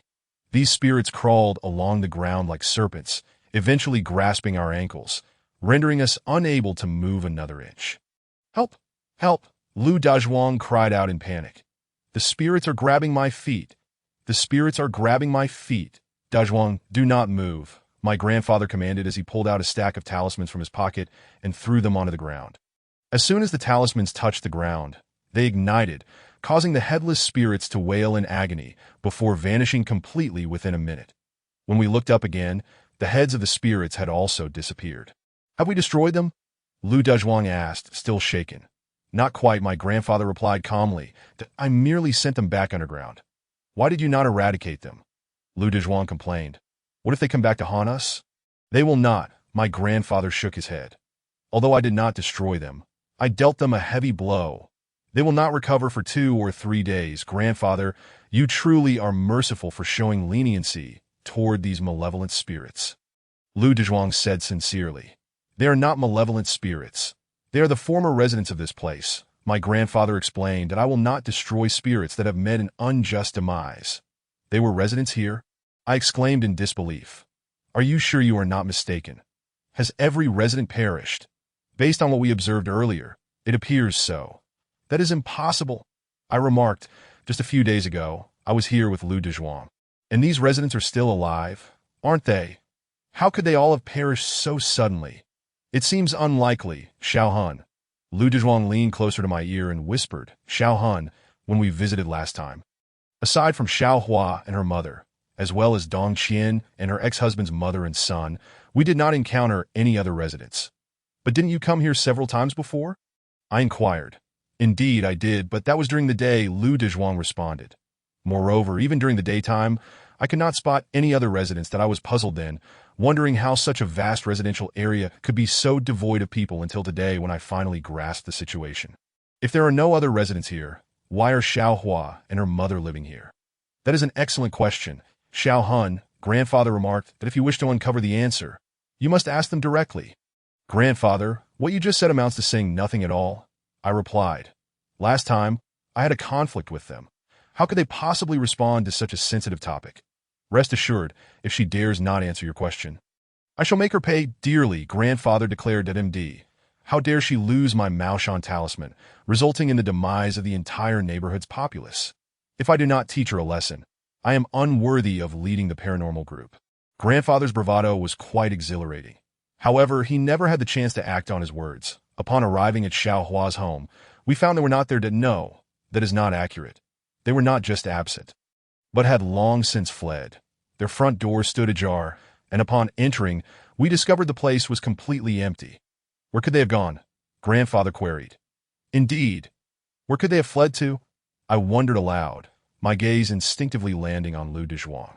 Xiao Han, why are you looking at me? Lu Dezhuang said, visibly displeased that I am not a relative of Xiao Hua. How would I know where they have escaped to? Didn't you claim that Xiao Hua is your good friend? How could you not know that his family has moved elsewhere? I retorted that I genuinely do not know. Lu Dezhuang protested. Xiao Han, do not question Lu Dezhuang further, grandfather interjected. How could he possibly be aware of the whereabouts of those 2 fox spirits? Fox spirits? Grandfather, have you discovered something? Indeed, grandfather replied, reaching into the air and surprisingly grasping a few strands of snowy white fur, which upon closer inspection turned out to be from a fox. Now it was Lu Dezhuang's turn to be astonished. Xiao Hua and the others are fox spirits? No way! I have known him for so long and never once saw him reveal a foxtail. Your lack of sighting is your fortune, grandfather said, that if you had accidentally seen it, he would undoubtedly have bitten you to death. Is that so? Lu Dezhuang, now transformed into a snake spirit man, seemed to have grown increasingly timid. Upon hearing grandfather's words, he instinctively clutched his neck tightly, relieved that his head remained intact. Yao Fong piped up. Old leader, I am a bit confused. Why would the fox spirits come here to disrupt your Maoshan talisman? If I am not mistaken, they are likely acting to cultivate their powers in hopes of successfully transcending tribulations. Grandfather mused after a moment. Creatures like fox spirits prefer to practice in the most mean and cold places, and this area happens to fit that description. Chapter 46. Dong Qian's invitation. What about Dong Qian's ex-husband? Lu Dezhuang inquired. Why was he possessed by a female ghost, and why did his mother live here, suffering at the hands of the fox spirits? Only by locating the 2 of them can we uncover the truth. Grandfather stated. Based on the current clues, I can only speculate thus far that it's quite simple, I said. They are currently residing in the house opposite this one. Let us go and ask them. Xiao Han, you are oversimplifying the matter. Yao Fong cautioned. Before we entered here, I quietly glanced across and found that the opposite house is nearly devoid of life. If I am not mistaken, that mother and son have vanished just like the fox spirits. Impossible! Dong Qian is still hoping to reconcile with her husband. How could he abandon her and disappear? I exclaimed. I am going over to check. Despite my faith in Dong Qian's ex-husband, the reality proved Yao Feng's conjecture correct. When I forcefully kicked open the door to Dong Qian's ex-husband's house, what greeted my eyes was an empty room. There was not a single soul inside, nor even an item to suggest anyone had ever dwelled there. The floor was covered in dust, and the ceiling was laden with cobwebs. Xiao Hun, did you see that? Yao Feng said from behind me. That I did. I murmured that IT must have been the work of those two fox spirits.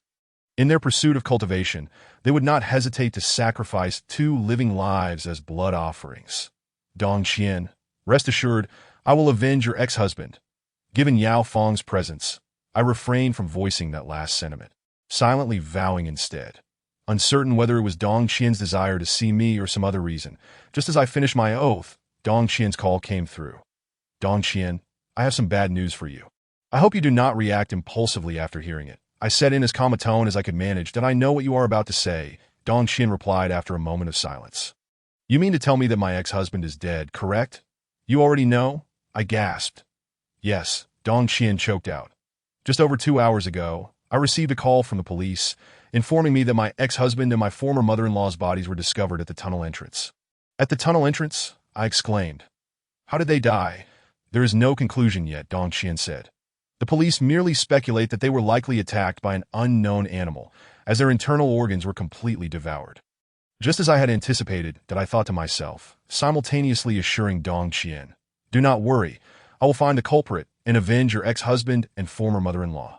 Thank you, Xiao Han, Dong Qian replied.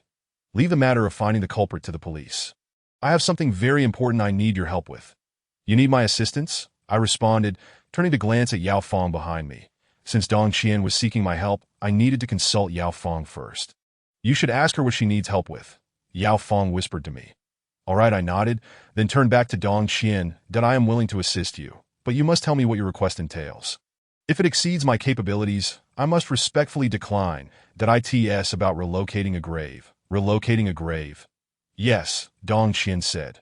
Since my divorce, my parents have been sighing continuously, believing that the ancestral gravesite is poorly situated, causing my misfortunes, and they intend to move the graves to a different location. Dong Qian, relocating a grave is not advisable.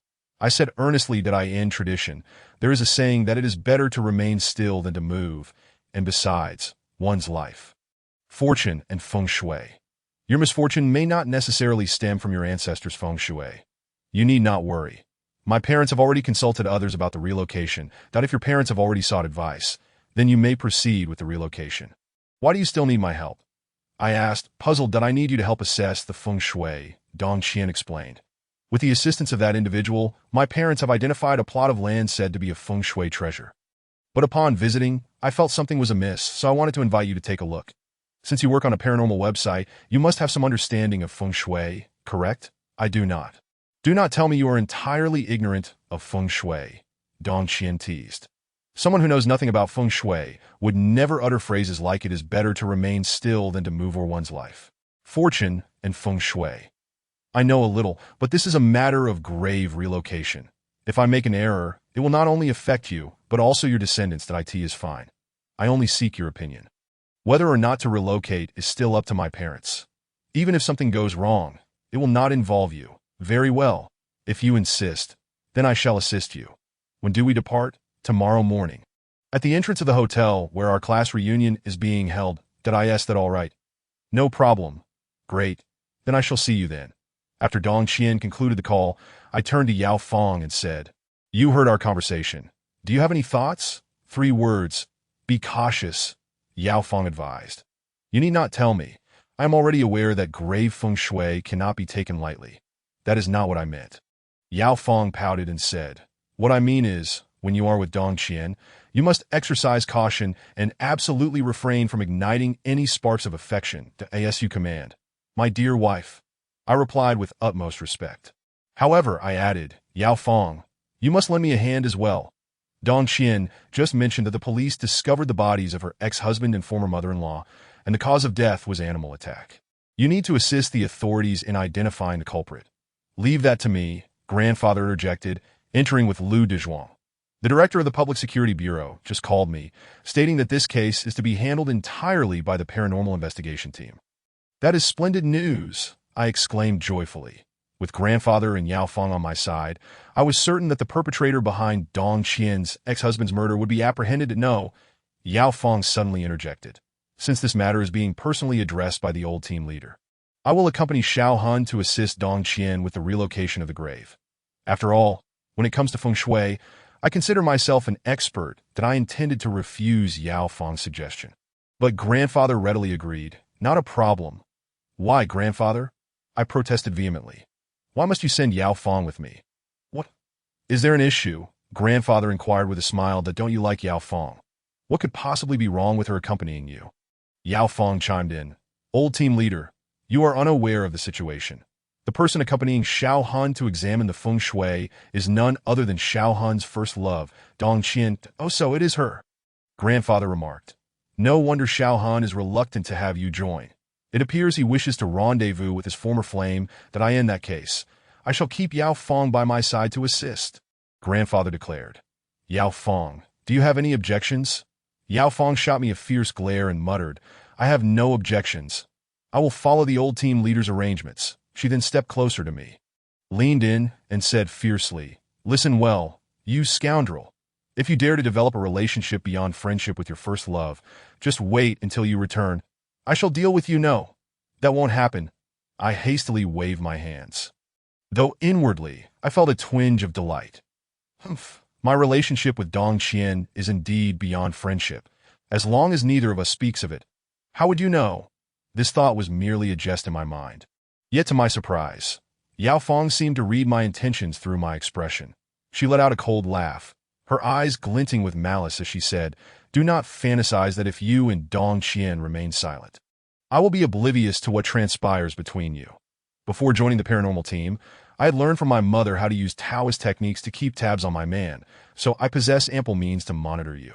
Yao Fong's mother is a practitioner of the Maoshan sect. Hence Yao Fong's skills were entirely taught by her mother. It was entirely normal that she was recommended to join the paranormal team. Yet it was utterly unexpected that Yao Fong's mother had even taught her methods to control her partner.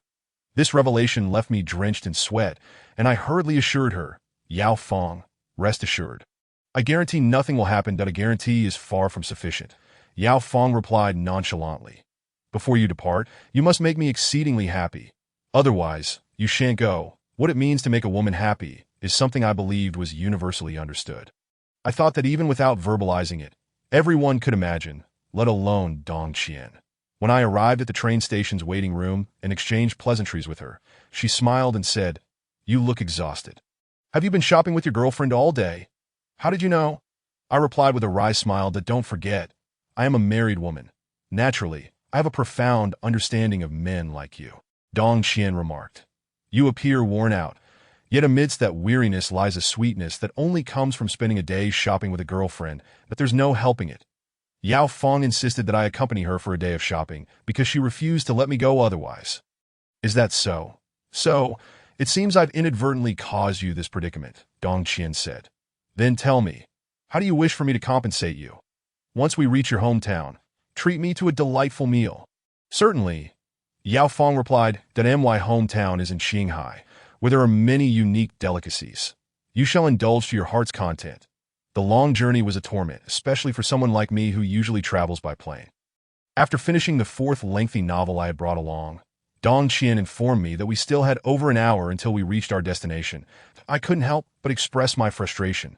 Trains are so slow. If we had taken a plane, we would already be in your hometown, savoring those delicious dishes. But don't you think taking the train is a form of enjoyment? Dong Qian replied that it is precisely because trains are slower than planes that you can truly appreciate the scenery along the way. Dong Qian, you remain as artistic as you were in middle school. I said with a bitter smile that I, on the other hand, have changed. Ever since I started working, my artistic cells have been entirely replaced by money-making cells. That is because your innocence from your school days has been thoroughly washed away by society, Dong Qian said with a profound meaning. Xiao Han, since we still have over an hour until we arrive, why don't we chat?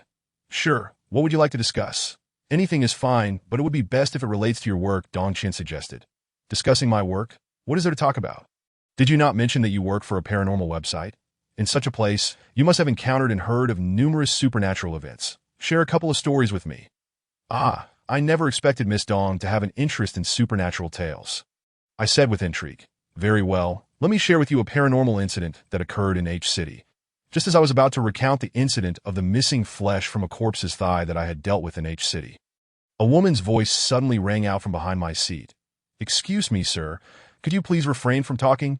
My son is sleeping. Then I turned around to see a young woman, approximately 20 years of age, standing behind my seat, cradling a 3-month-old baby in her arms. Her face filled with apologies that I am so sorry. I quickly replied that it's all right. The woman said, actually, I should apologize to you. Had it not been for my son's illness, I would not have troubled you. Your son is ill? What seems to be the problem? May I take a look? Dong Qian inquired eagerly. Women are inherently nurturing. Upon hearing that the baby was unwell, she immediately overflowed with maternal concern. I am not certain what is wrong. All I know is that no matter how many bottles of formula he drinks, he remains painfully thin, the young woman explained as she opened the blanket slightly, allowing us to see the baby more clearly. Before us lay an infant emaciated like a refugee. How pitiful! Dong Qian exclaimed, her heart aching. She extended her hand to gently stroke the baby's head. Suddenly, the baby opened his eyes and glared at Dong Qian with a fierce expression, his gaze quite terrifying to... Dong Qian cried out in fear, hastily withdrawing her hand and stepping back several paces. I apologize, the young woman quickly said. My son is like this. He does not like to be touched by strangers. That doesn't like to be touched by strangers. I find that hard to believe, I said. Keeping my composure, I had observed the baby's reaction closely, and based on my years of experience, it was highly likely that this child was possessed by a ghostly infant. How do you know? Dong Qian asked, her eyes wide with curiosity. Have you seen this baby before? No, I firmly denied. However, during my previous work, I encountered similar cases, which led me to make such a bold inference that I spoke. I emphasized the words previous work, and Dong Qian immediately grasped the implication. Oh, so that is the case. Since you have encountered similar infants, you must know how to help this lovely baby. Of course, I replied confidently. You can cure my son's illness, the young woman asked, her eyes alight with hope. You are not deceiving me, are you? Why would I deceive you? I'm not asking for money.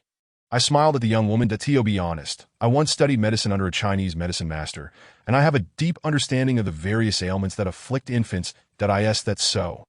Then what about my son's illness? I will treat your son's illness, I assured her. Just wait a moment. I will prepare some medicine for your son. With that, I asked Dong Qian to keep an eye on the young woman and then made my way to one of the train's restrooms. Inside, I took out a talisman, lit it, and swiftly drew a Taoist symbol on the outside of a bottle of mineral water while reciting an incantation. Once I finished, I returned to my original seat and handed the treated bottle of water to the young woman. Feed this bottle to your son. After he drinks it, his illness will naturally improve. Thank you. I am truly grateful. The young woman accepted the bottle of mineral water, expressing her heartfelt gratitude before producing a baby bottle into which she poured the water. She then gently fed it to the infant. The talisman I had concocted proved remarkably effective. Before the child had consumed even half of the water, he suddenly erupted into a loud wail. In that moment, a dark shadow burst forth from his body, swirling atop the train before vanishing without a trace. As soon as the shadow disappeared, the infant ceased his cries, his wide, sparkling eyes turning toward me and Dong Qian, revealing the most innocent of smiles. The child is fine, Dong Qian exclaimed in surprise. The young woman, having witnessed this, was elated and promptly retrieved a crumpled bill from her pocket, extending it toward me. I cannot thank you enough. This is a token of my appreciation. Please do not refuse it. No, thank you, I replied, smiling and waving my hand. This is what I ought to do. You should keep this money to buy some nourishment for your son. Although his ailment has been cured, he remains quite frail. Seeing my refusal, the young woman hesitated, but eventually placed the bill back into her pocket.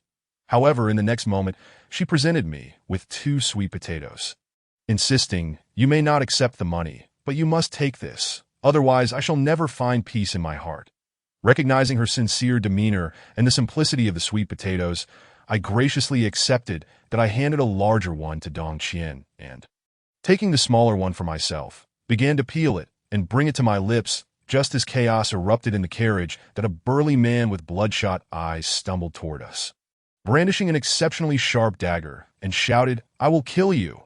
Before lunging at me, in that fleeting moment, I took the sweet potato in hand and hurled it toward his eyes as a makeshift weapon. The warmth of the potato, combined with his unanticipated assault, caused him to flinch as it struck, staggering him and sending him crashing to the ground. "Quick! Someone call the train police!" I shouted to the onlookers. "Otherwise, I cannot guarantee everyone's safety." The passengers, initially stunned by the man's erratic behavior, promptly reacted to my urgent plea, screaming as they rushed toward the police carriage. Once I had directed the passengers, I turned to Dong Qian, urging, "You must take the sister and leave quickly. The child's condition could relapse at any moment, that I understand." Though Dong Qian was uncertain of my meaning, she complied. Unfortunately, my plans were soon thwarted as the man, having regained his footing, leapt up and aimed to bite down on the infant in the young woman's arms. Yes, you read that correctly. He intended to bite the child to death. However, I swiftly intervened. With a fierce shout, I drew a talisman from my pocket and rushed to his side, pressing it firmly against his back. With a loud pop, the talisman ignited, burning rapidly until it was consumed. How could this be? I gasped in shock. Having lost my half-human, half-ghost abilities, I was left with no means of defending against the malevolent spirit other than the talisman. With no other options, I had no choice but to grapple with the man.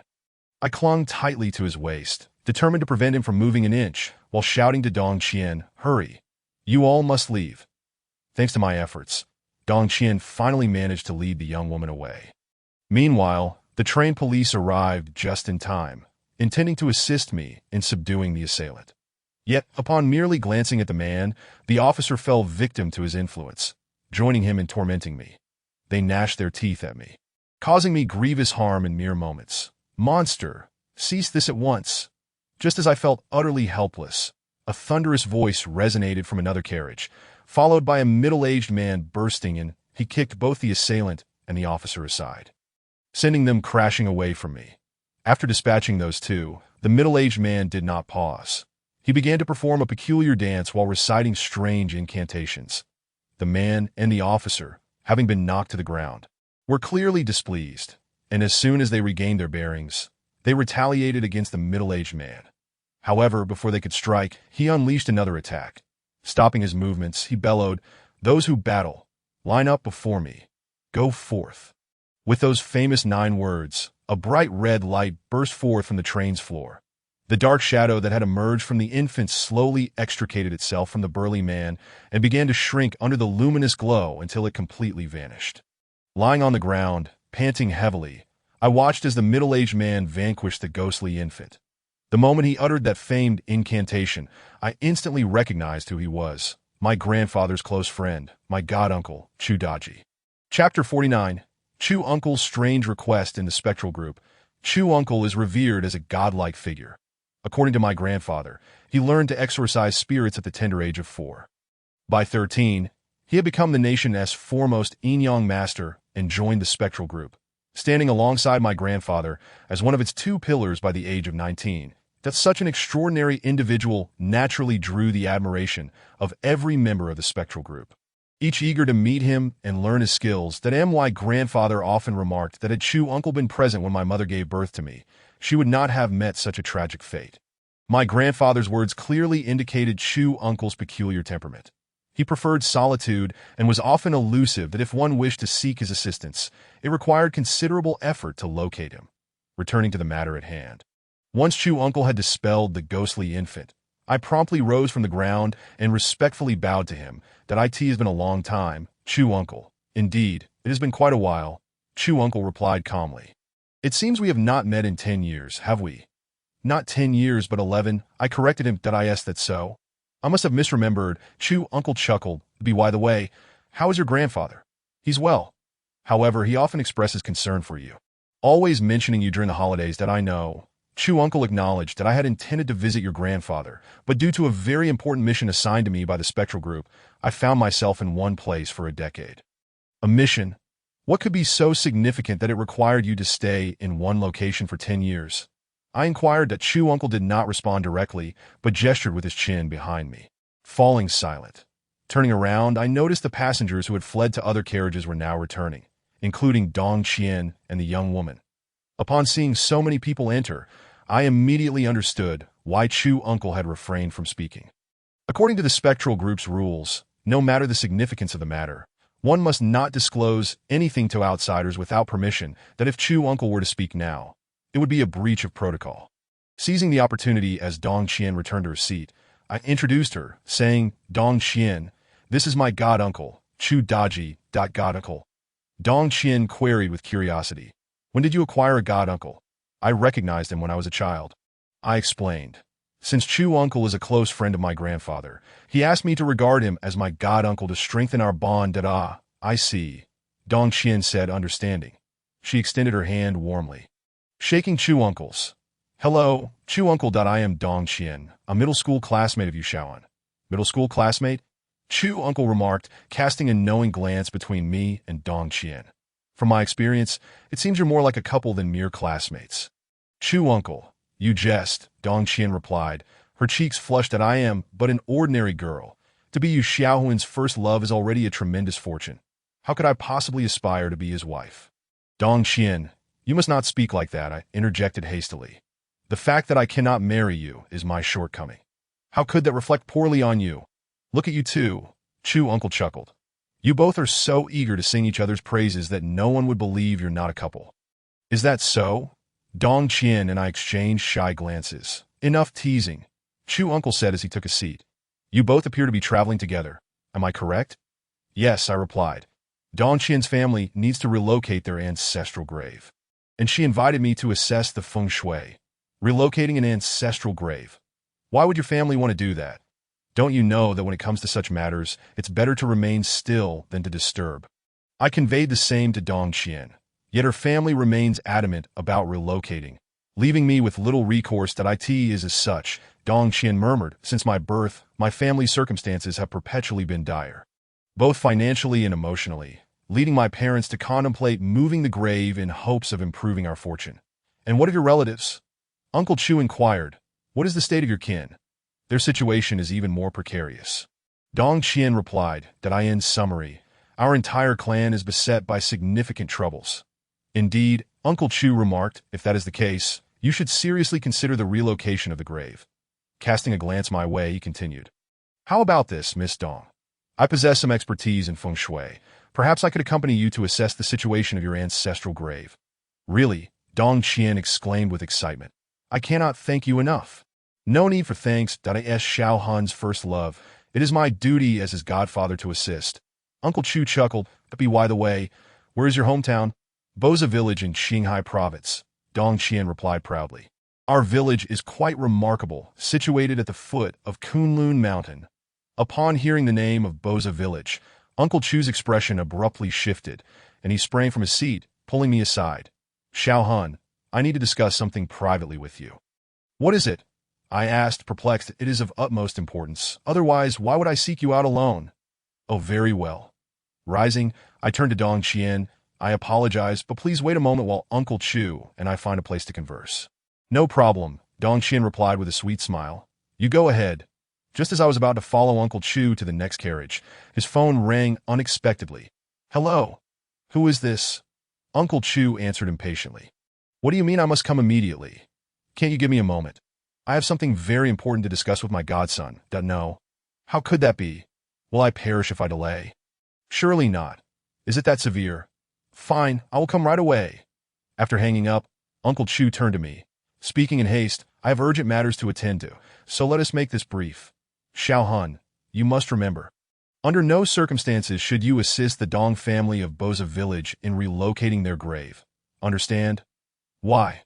I began to question, but Uncle Chu had already darted to the window, leaping out with a swiftness that left me astounded. "Xiao Han, can you explain this?" Dong Qian inquired, gazing at me with confusion. "I sincerely apologize." Uncle Chu is simply that kind of person. I responded. "That he tends to operate independently and often surprises us with his actions. This time is no different. Upon hearing of someone in urgent need, he hastily exited."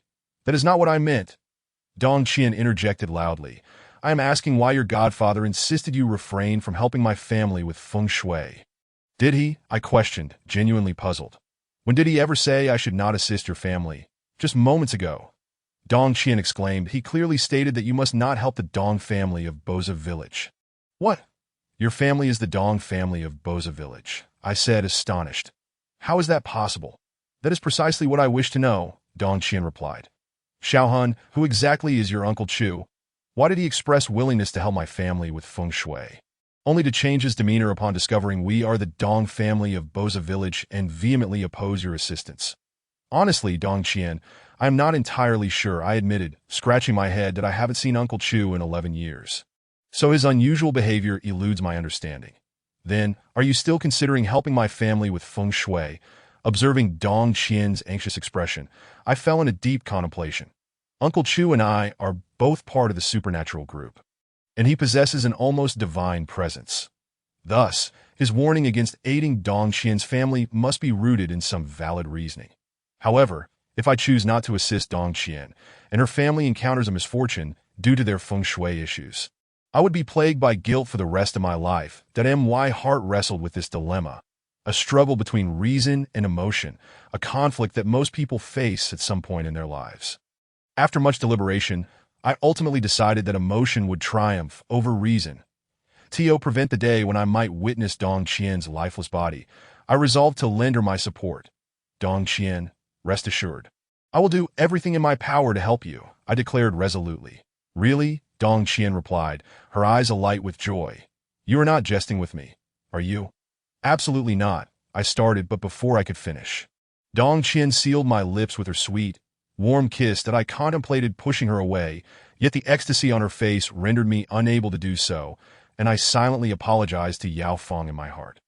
In the ensuing moments, Dong Qian and I exchanged laughter and words, embodying the essence of a couple deeply in love. Xiaohun, look, Dong Qian exclaimed, pointing out the window. That is my hometown. Is it? Let me see, I replied, filled with excitement. Dong Qian swapped positions with me, allowing me to sit by the window and behold the breathtaking scenery outside. What a magnificent sight it was! Beneath the azure sky stood towering mountains, their verdant forests glistening in the sunlight. Xiaohun, do you see the tallest mountain?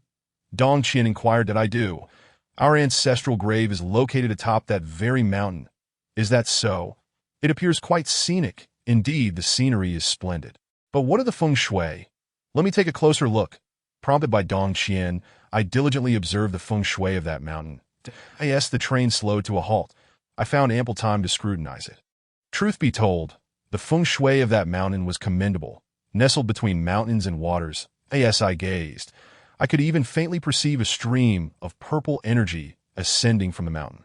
Dong Qian, the feng shui of that mountain is excellent. I was just about to inform Dong Qian of the purple energy when, startlingly, a crimson mist erupted from the mountain's flank. This ominous red mist not only split the purple energy in two, but also completely enveloped it, tainting the once auspicious aura with a heavy scent of blood. What is it, Xiaohun? Dong Qian asked curiously. Did you not mention seeing something just now? What did you perceive? It is nothing, I quickly replied. I must have misjudged my vision. By the way, Dong Qian, are we arriving at our station? Is that even a question? Dong Qian playfully tapped my forehead. We can see my hometown through the window. Even a fool wouldn't believe we haven't arrived. Let's grab our luggage quickly. My cousin should be waiting for us in the waiting area. Your cousin? Yes. Before we boarded the train, I called my mother to inform her of our approximate arrival time. She asked my cousin to come by with a tricycle to pick us up. Indeed, as we entered the waiting area with our luggage, a weathered middle-aged man dressed as a farmer approached us with a smile, exclaiming, Xiao Qian, you're back. Yes, uncle. Dong Qian said cheerfully, this is my middle school classmate. You Xiaohun, a classmate from middle school? More like a boyfriend, if you ask me. The middle-aged man teased. Listen to my uncle.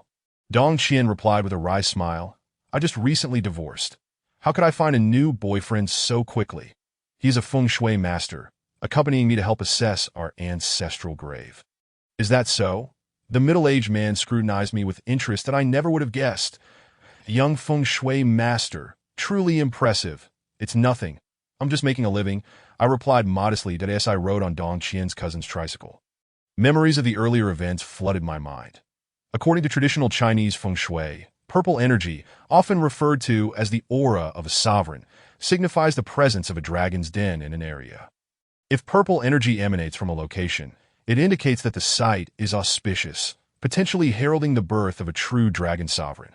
Thus, since Dong Qian's ancestors are buried in such a place, her family should, at the very least, enjoy great fortune, rather than the misfortunes they currently face. What could possibly be the cause of this dilemma? Once again, I found myself reminiscing about another scene I had just witnessed. The majestic mountain, crowned with a violet aura, was simultaneously engulfed by a menacing crimson light that not only cleaved the purple mist in twain, but also completely overshadowed it.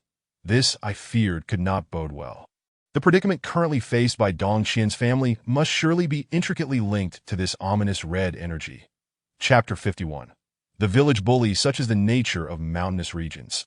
Dong Qian's uncle's tricycle motorcycle had barely traversed the smooth asphalt road when it was compelled to veer onto a rugged, potholed dirt path. This treacherous route caused the tricycle to jolt incessantly, significantly hindering its progress, transforming what should have been a brief journey of mere kilometers into an arduous hour-long ordeal that be by the time we reached our destination. The sun had already begun its descent. Dong Qian's ancestral home, the village of Posa, bore no resemblance to the severely underdeveloped mountain villages of the Northwest I had seen online.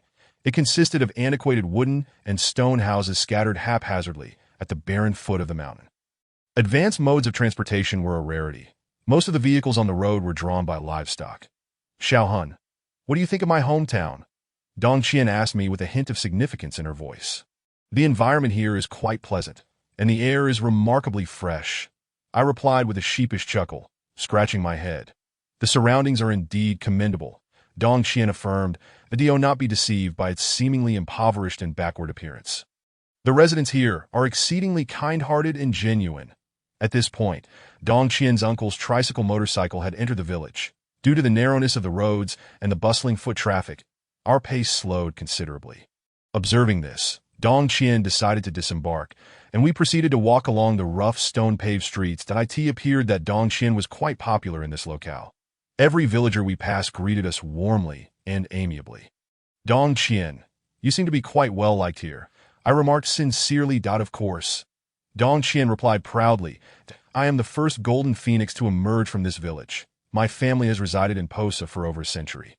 Throughout this time, we have remained oblivious to the concept of wealth.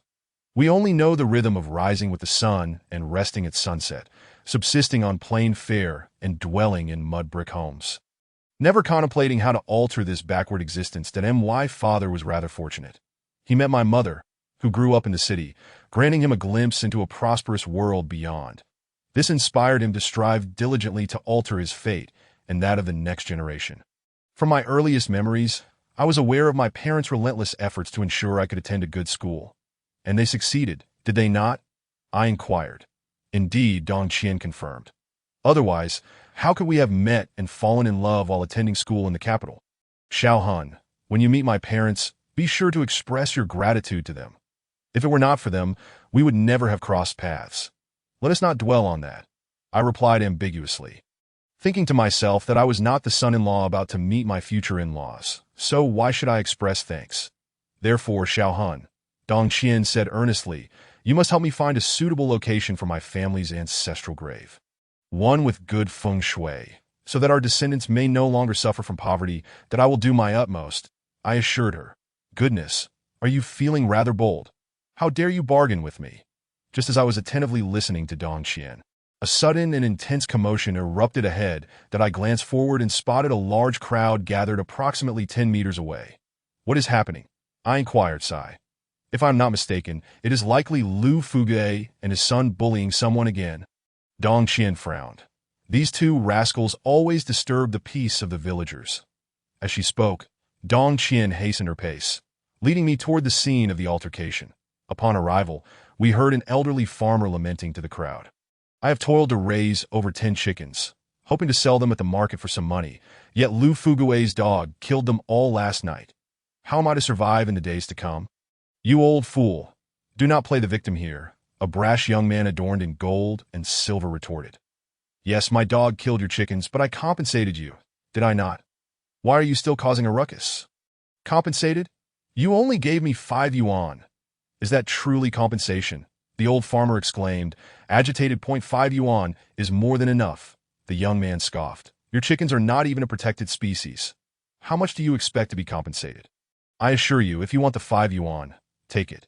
If not, I will not part with a single cent. Indeed. Do not push your luck.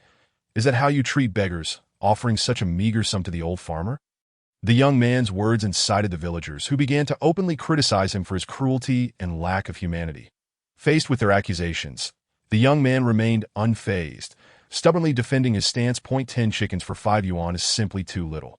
I could not help but interject. Such is the way of Lu Fugue, Dong Qian whispered to me. His family is the only wealthy one in our village and maintains connections with the local police station, allowing them to act with impunity. They are involved in all sorts of unscrupulous activities that no wonder the onlookers dare only to scold him without taking action. I remarked, this scoundrel must be taught a lesson. Otherwise, you will continue to endure his bullying, and there will be no respite. What do you plan to do? Xiao Hun.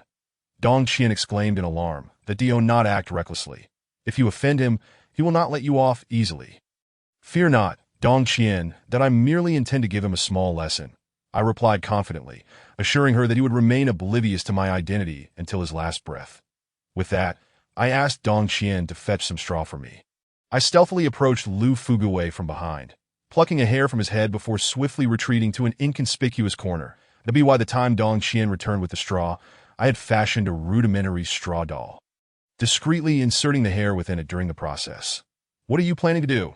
Dong Qian inquired curiously. Just wait. Soon, there will be quite the spectacle, I replied, holding the straw doll in my right hand.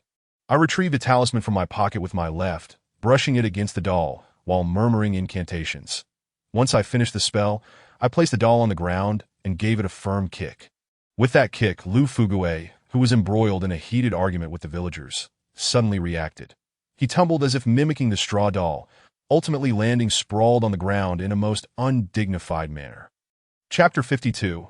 The Ancestral Grave Dilemma. What a delightful scene. Seeing Lu Fugue fall so pathetically, Dong Qian could not help but burst into laughter. Xiao Hun, what sort of trick did you play on Lu Fugue to bring about such a spectacle? Nothing much. I merely employed some techniques of Maoshan to give him a fitting lesson, I replied nonchalantly.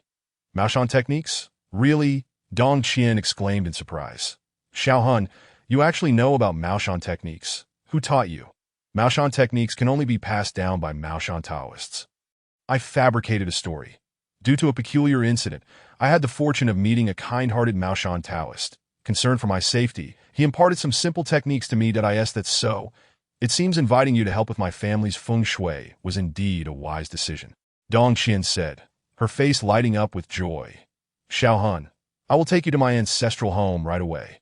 Dong Qian's ancestral home, to be precise, was the old residence of her grandparents, a spacious mud brick house covering over 100 square meters. Apart from the kitchen and living room, it contained 6 bedrooms, leaving me, a child of the densely populated capital, utterly astonished. Dong Qian, I did not expect your grandparents' home to be so vast, such is the nature of mountain villages. With ample land and sparse population, it is only natural to build larger houses, Dong Qian replied proudly. Upon our arrival at Dong Qian's ancestral home, we were greeted not only by her parents but also by her uncle, aunt, and their 2 sons. The uncle who had driven us here had already departed by the time we disembarked. Dong Qian first greeted her elders politely before solemnly introducing me, the feng shui master she had invited back. How surprising, her uncle remarked after hearing her introduction. Young man, at such a tender age, to be a feng shui master. Truly remarkable. His tone echoed that of Dong Qian's uncle, as if he could hardly believe in my capabilities. Indeed, Dong Qian's aunt chimed in to haven't you heard? He is from the capital. People who live in the capital are naturally accomplished. You believe that individuals like us will spend our entire lives merely toiling with the earth. Aunt Dong, you speak too harshly, that I humbly replied. In truth, the people here possess considerable capabilities, and Dong Qian serves as a prime example. Look at her. She emigrated abroad at such a young age, did she not? But what does emigration amount to? Ultimately, she returned, and to boot, she is divorced. Aunt Dong chattered on, lamenting, our Dong family is cursed. Perhaps it is a matter of the ancestral grave's feng shui being amiss. If I am not mistaken, That indeed seems to be the case that I remarked during a prior train journey. At Dong Qian's suggestion, I took a distant glance at your ancestral grave, and it was apparent to me that there were indeed some minor issues present. I did not express this merely to console Dong Qian's family, but rather to speak the truth, albeit slightly downplaying the issue to avoid their astonishment. Did I ask that so? Master you, do you possess a method to alter this? Uncle Dong inquired, astonished that I replied, I would need to personally visit your ancestral grave to provide you with a definitive answer. However, even if it's not entirely the case, it is likely not far off. I suspected as much. Dong Qian's father interjected, our family's fate is fraught with misfortune. It must surely be due to the problems with our ancestral grave. Fortunately, I have long since selected a superior site with auspicious feng shui for the relocation of our ancestral grave. Brother, that plot of land you selected must truly possess good feng shui, Uncle Dong cautioned, for if the feng shui is poor, it would be better not to relocate at all. Isn't there a feng shui master present? I shall simply call upon him to inspect it, Dong Qian's father responded. However, to be candid, there is one perplexing matter. Our ancestral grave was supposedly chosen by a feng shui expert, so how could there be any issues? Did your family consult someone regarding your ancestral grave? I inquired, intrigued. Who did you consult? It was Lu Fuguo's great-grandfather from our village, Lu Changye, replied Dong Qian's father. When my great-grandfather passed away, my grandfather specifically sought him out to select a plot of auspicious feng shui for the descendants. Lu Fuguo's great-grandfather, Lu Changye. I furrowed my brow and asked Dong Qian, is the Lu Fuguo you mentioned the one who bullied the old farmer on the street earlier? Indeed, Dong Qian affirmed, there is only that fellow named Lu Fuguo. Then why did your ancestors ask Lu Fuguo's great-grandfather to choose the grave? Xiao Han, this is something you are unaware of, Dong Qian explained. Do not be deceived by Lu Fuguo's current tyrannical demeanor. His ancestors were quite remarkable. Their family is descended from the famed military strategist Liu Bowen of the Ming dynasty. Liu Bowen's descendants, Dong Qian, are you speaking the truth? Certainly, I am, or else why would my ancestors have sought Lu Fuguo's great-grandfather for feng shui advice? It is truly astonishing, I mused. Who would have thought that such a heroic figure as Liu Bowen would have descendants of such ill repute? Who says that a hero must have a noble son? Dong Qian shot me a glare and said, Xiao Han, like me, you are an educated person. Surely you understand such a simple principle. Of course, I understand, I replied. I merely find it curious that if your ancestral grave was chosen by Liu Bowen's descendants, there should be no issues at all. So how could we find ourselves in this predicament? We simply cannot comprehend it. Dong Qian's father lamented. I recall my grandfather telling me that according to Lu Changye, once our ancestors were interred in that auspicious site, our generation would surely prosper, and in Dong Qian's generation, a great figure would emerge. Yet here we are, our family remains in this state of decline. Have you inquired with Lu Changye's descendants to ascertain the reason for this? Inquire. How could we dare to do so? Dong Qian's father sighed.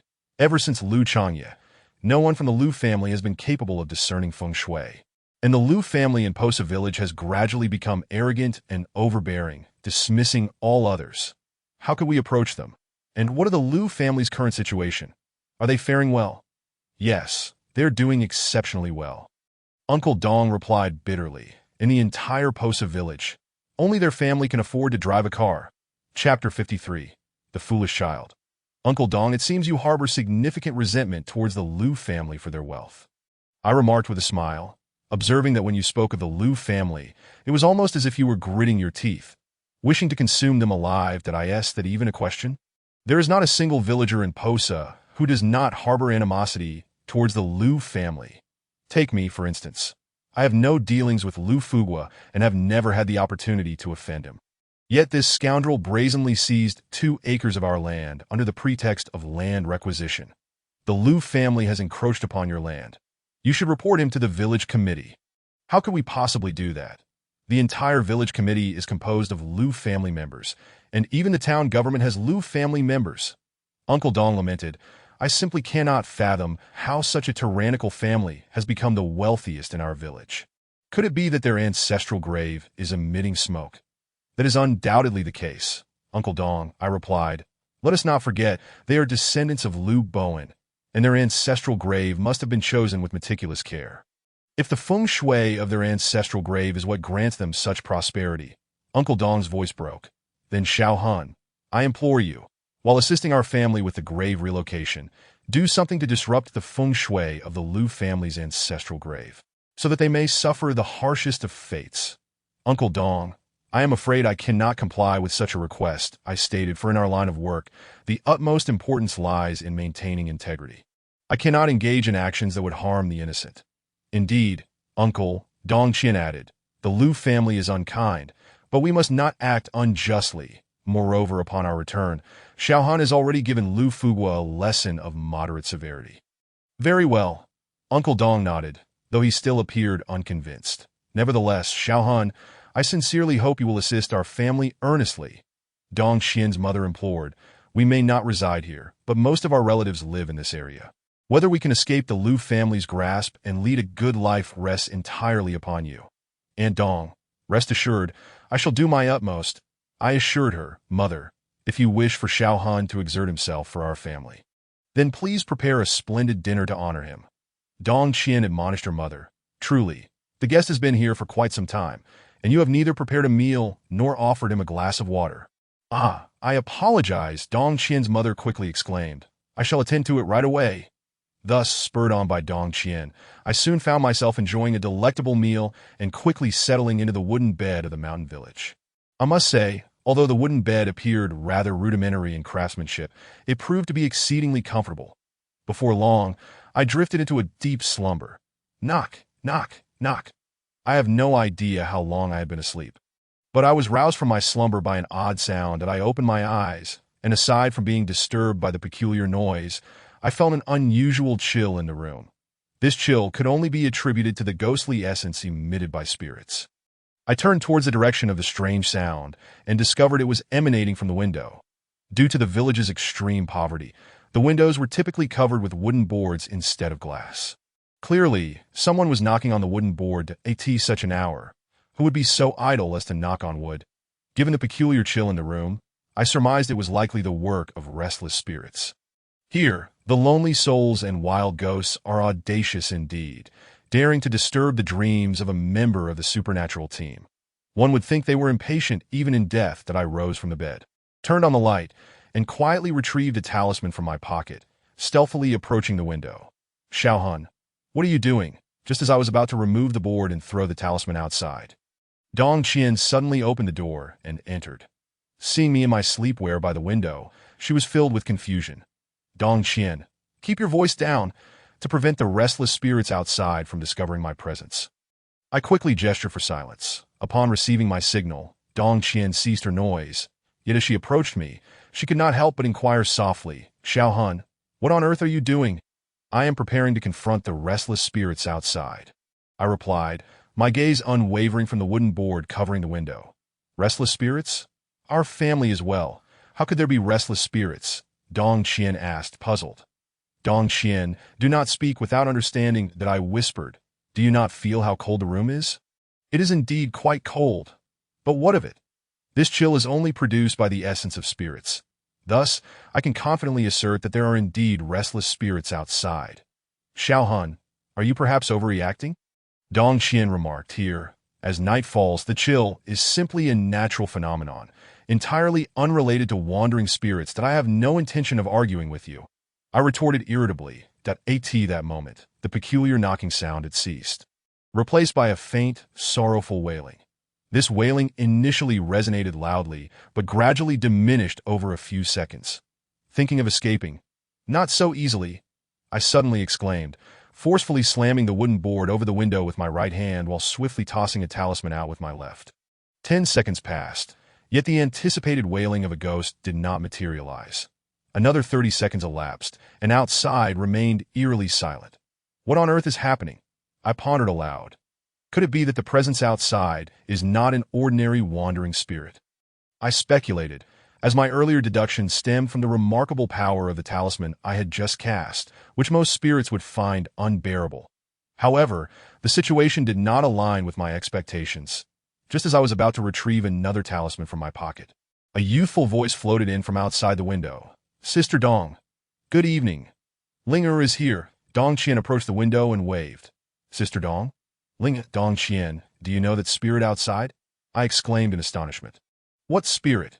The person outside is my uncle's youngest son, Ling, Dongqian clarified. Your uncle's son? I hurried to the window, discovering a little boy who appeared to be under 10 years old, standing about a meter away. His innocent face was quite endearing, that if he is your uncle's son, what is he doing here in the middle of the night? Moreover, he was incessantly knocking on the wooden board at the window, disturbing my sleep. That I apologize. Linger is a bit foolish and often enjoys sneaking out at odd hours to play tricks on people. Chapter 54. The Countenance of a Sovereign. Where are his parents? I inquired. That he frequently runs out at night. Don't his parents care for him? It's not that my uncle and aunt don't want to care, but they simply cannot, Dong Qian replied. Ever since they discovered Ling's penchant for disturbing others' rest, they have attempted various methods to restrain him, yet none have succeeded. None have succeeded. Are you implying that whatever measures his parents devised, he easily circumvented? Indeed. This is quite perplexing. I remarked that if he can effortlessly thwart his parents' attempts to limit him, it indicates he is exceptionally clever. How can such an intelligent child be considered foolish? I do not know, Dong Qian said, shaking her head. That I have pondered this question for a long time, but cannot comprehend why. At that moment, Linger returned to the window and performed a zombie-like jump, positioning himself at eye level with us. This child, Linger, is actually quite clever. I maintained a degree of skepticism that as he stood before us. I attempted to inquire, your name is Ling, or is it not? Can you tell me, dear boy, why you were able to stand at our height? He. Linger grinned widely, drooling in the process. Big monster. Big monster. Big monster? What big monster? I asked, puzzled. That he means you look like a big monster. Dong Qian explained. That I look like a big monster? I chuckled incredulously. That I just asked him why he can stand at my height. And he responds about a big monster. Alas, if he could answer your question normally, he wouldn't be considered foolish. Dong Qian sighed in resignation. That I asked that so. If that is the case, he truly is foolish. I lamented, casting a casual glance at his appearance, that my unintentional action revealed a shocking truth. Judging by his otherworldly countenance, he was certainly no ordinary child. How should I articulate this? Everyone has heard the tales of Yuan Tiangang, the renowned physiognomist from the Tang dynasty. Legend has it that upon encountering the young Wu Zetian, he marveled at her dragon eyes and phoenix neck, proclaiming her an extraordinary being destined to rule the realm. Despite skepticism surrounding this claim, it underscores the notion that those destined for sovereignty possess exceptional features, and before me stood Linger, embodying such characteristics. Why are you staring at Ling? Dong Qian questioned, observing my fixed gaze. Is there something amiss with him? No, not at all. I quickly replied that I merely feel a pang of pity for Ling. He is so adorable, yet labeled as foolish. That I feel the same, Dong Qian said, gently stroking Ling's cheek. It is truly unfair of heaven. Just as Dong Qian mourned Ling's condition, a sudden urgent call echoed from afar, a man and woman shouting. Upon hearing this, Dong Qian promptly called out, Uncle, Aunt Linger is here with us. Turning back to me, she added, Linger's parents are looking for him. I asked that so? How wonderful! I can finally return to my slumber. Shortly thereafter, two middle-aged individuals clad in sleepwear stumbled from the alley, rushing to embrace Linger as they spotted him at the window. Ling, why do you keep running out? Do you have any idea how hard your father and mother have searched for you?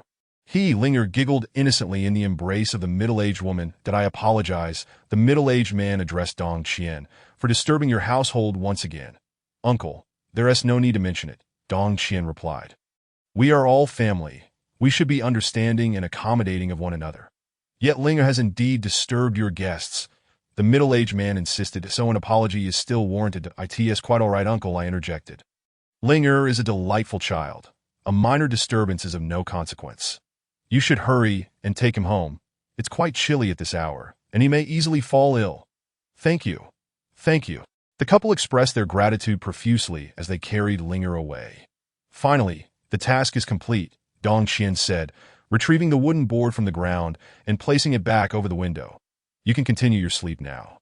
I should have resumed my slumber. Yet before doing so, shouldn't you explain something to me? I said solemnly. Explain what? Why did you suddenly rush into my sleeping quarters without so much as a knock? What if I had been undressed? Your abrupt entrance could have left me quite exposed, and if you were exposed, then so be it. You are not a woman, so what is there to fear? As Dong Qian said this, she leaned closer to my ear and whispered, moreover, Given our unique relationship, seeing each other in such a manner would be quite normal, wouldn't it?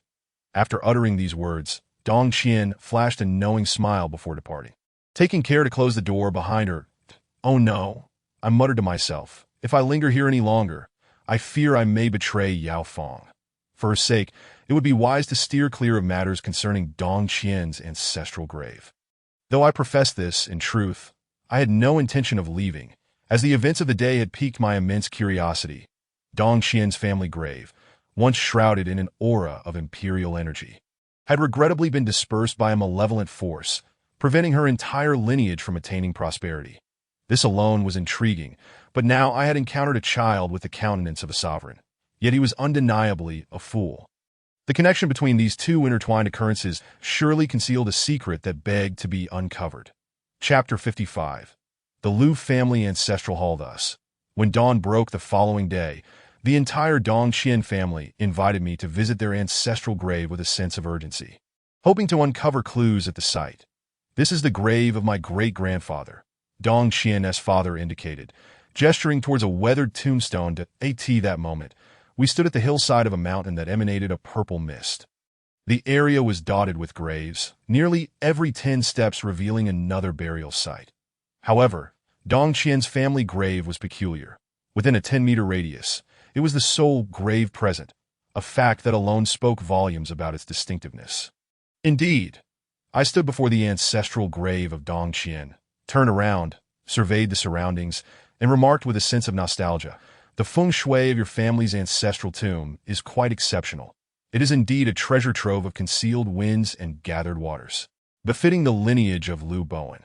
However, a pressing question lingers. Dong Qian's father appears to be far more concerned with the feng shui issues of the ancestral grave. What could possibly be the reason for the impoverishment of our entire family? Stemming from my great-grandfather's grave?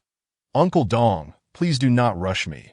Allow me to examine it further before I provide my insights," I replied, taking a few steps forward, from the perspective of traditional feng shui. The foremost factor in determining the quality of a burial site is the presence of water, as the burial texts state. In the principles of feng shui, water is paramount, and concealed winds follow.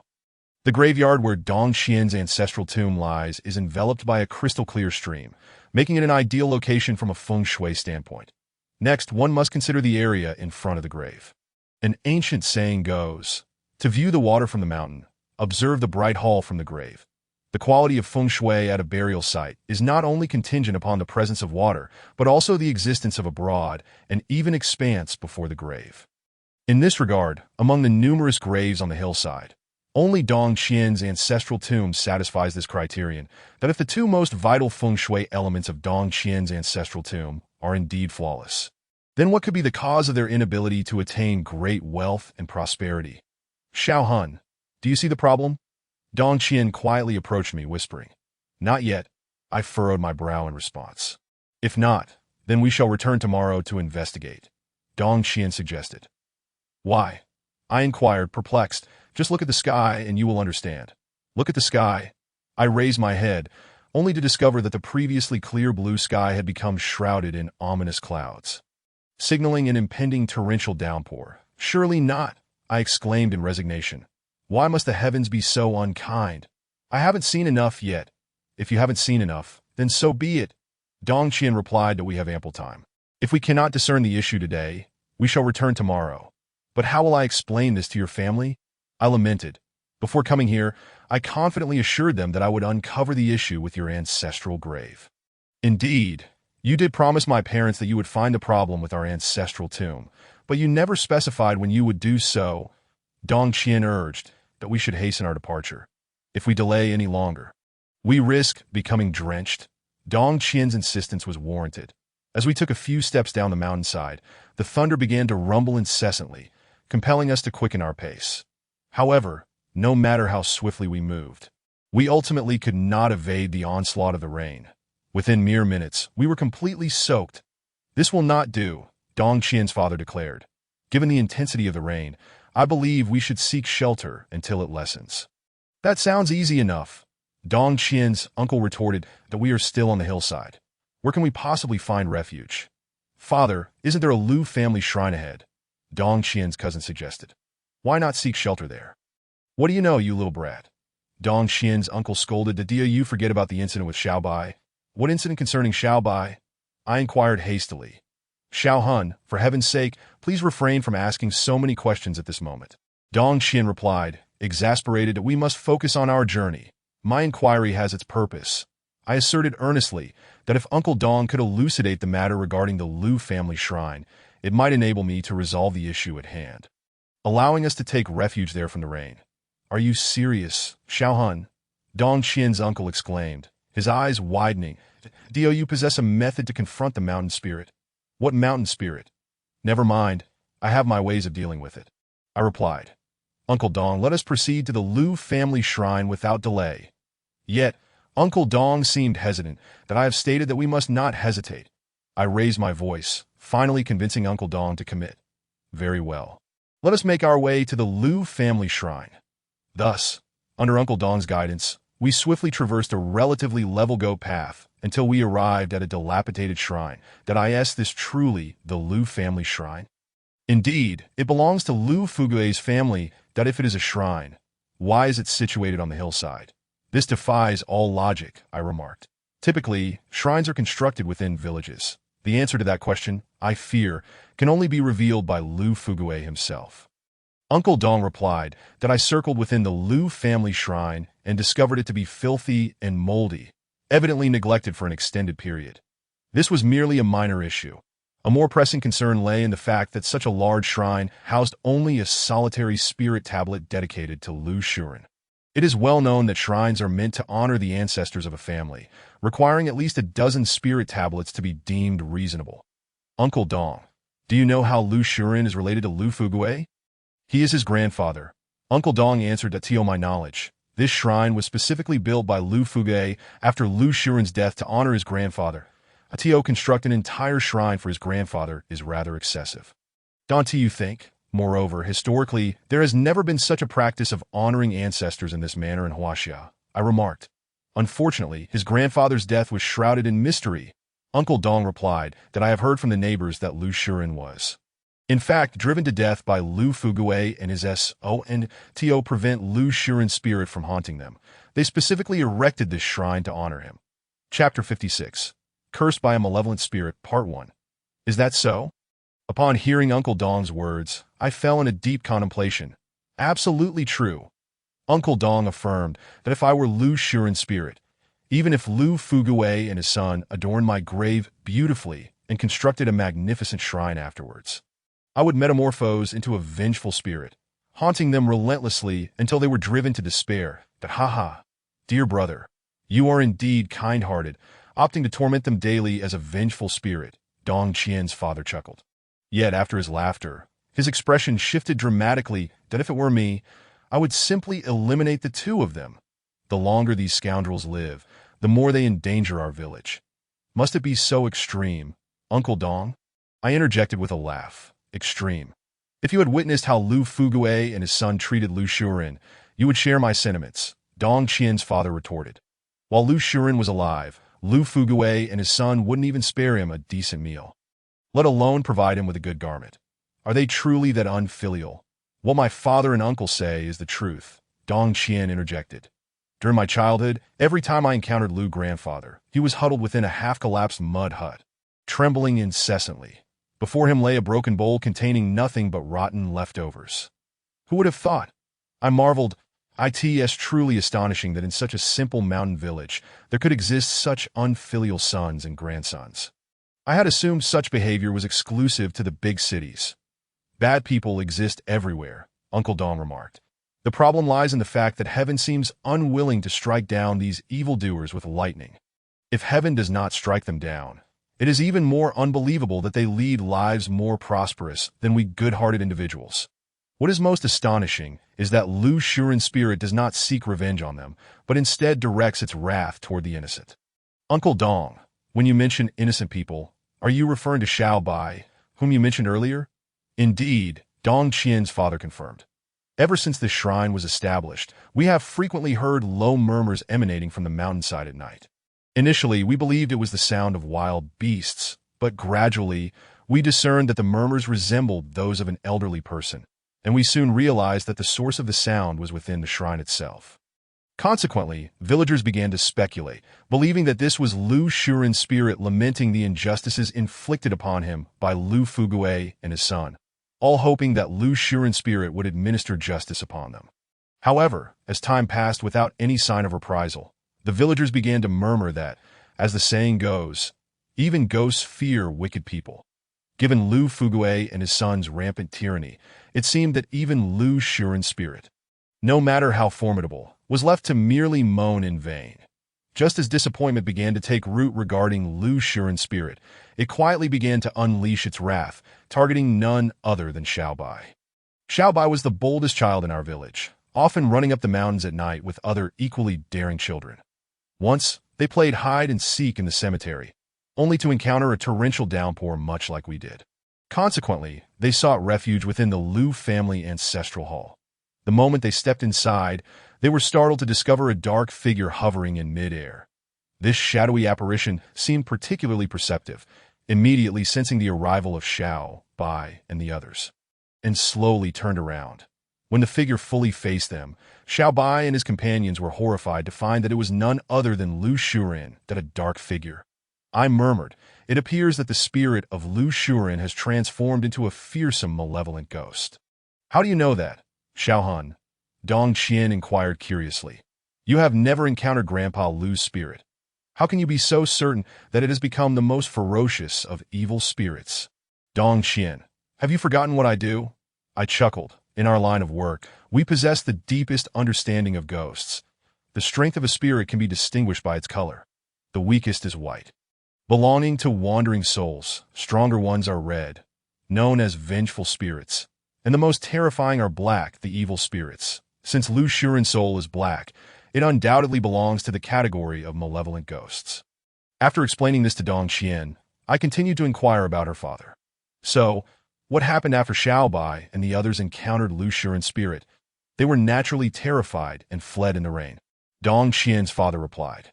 "You could say they were both fortunate and unfortunate.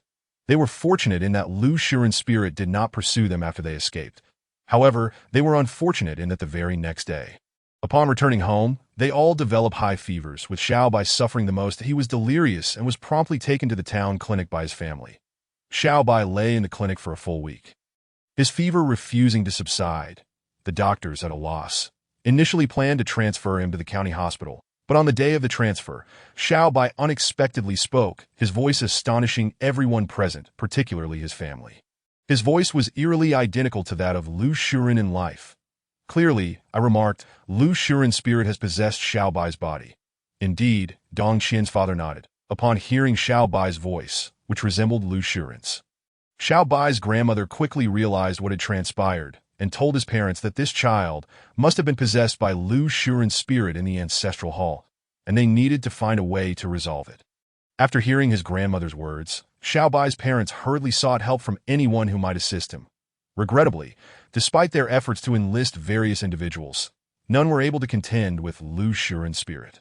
Under the influence of Lu Shuren's ghost, Xiao Bai's temperament turned extremely violent, exhibiting immense strength, often injuring others and damaging property. In desperation, Xiao Bai's parents resorted to locking him in their storage room. "What about Lu Fugue and his son? Were they aware of this incident?" I inquired. "Of course, they learned of it the very next day after Xiao Bai's troubles began." "And what was their reaction?" "They merely uttered 2 words, 'Deserved it.' It appears I must meet this Xiao Bai you speak of," I said after a moment of contemplation. Chapter 57. The Evil Spirit's Entanglement. Part 2. "You wish to see Xiao Bai?" Dong Qian's aunt asked, perplexed. "But what about us? You have yet to resolve our issues." "My purpose in visiting Xiao Bai is precisely to assist you in resolving your predicament," I replied. "From the perspective of feng shui, a location plagued by malevolent spirits can adversely affect the local environment." I ask that so? "Then I apologize," Dong Qian's aunt said. "Since your visit to Xiao Bai is to help us, allow me to accompany you." "No need," I said, casting a glance at Dong Qian. "That too would be better if Dong Qian guided me." "Dong Qian, is that all right with you?" "Of course, there is no issue," Dong Qian replied. "However, we must wait for the rain to cease before we can go. With such a downpour, how can we venture out?" As if the heavens had heard Dong Qian's complaint, or perhaps out of pity for Xiao Bai, the rain suddenly stopped immediately after she finished speaking. "Is this a miracle?" Dong Qian's aunt exclaimed in astonishment. She hurried to the entrance of the ancestral hall and confirmed, "The rain has indeed ceased, and the sun is shining, since the sun is out." I said to Dong Qian, "Let us depart at once." "All right," Dong Qian retorted, a bit exasperated that we're not going to be reborn. "There is no need for such urgency." Saying this, she strode out without waiting for me to prepare.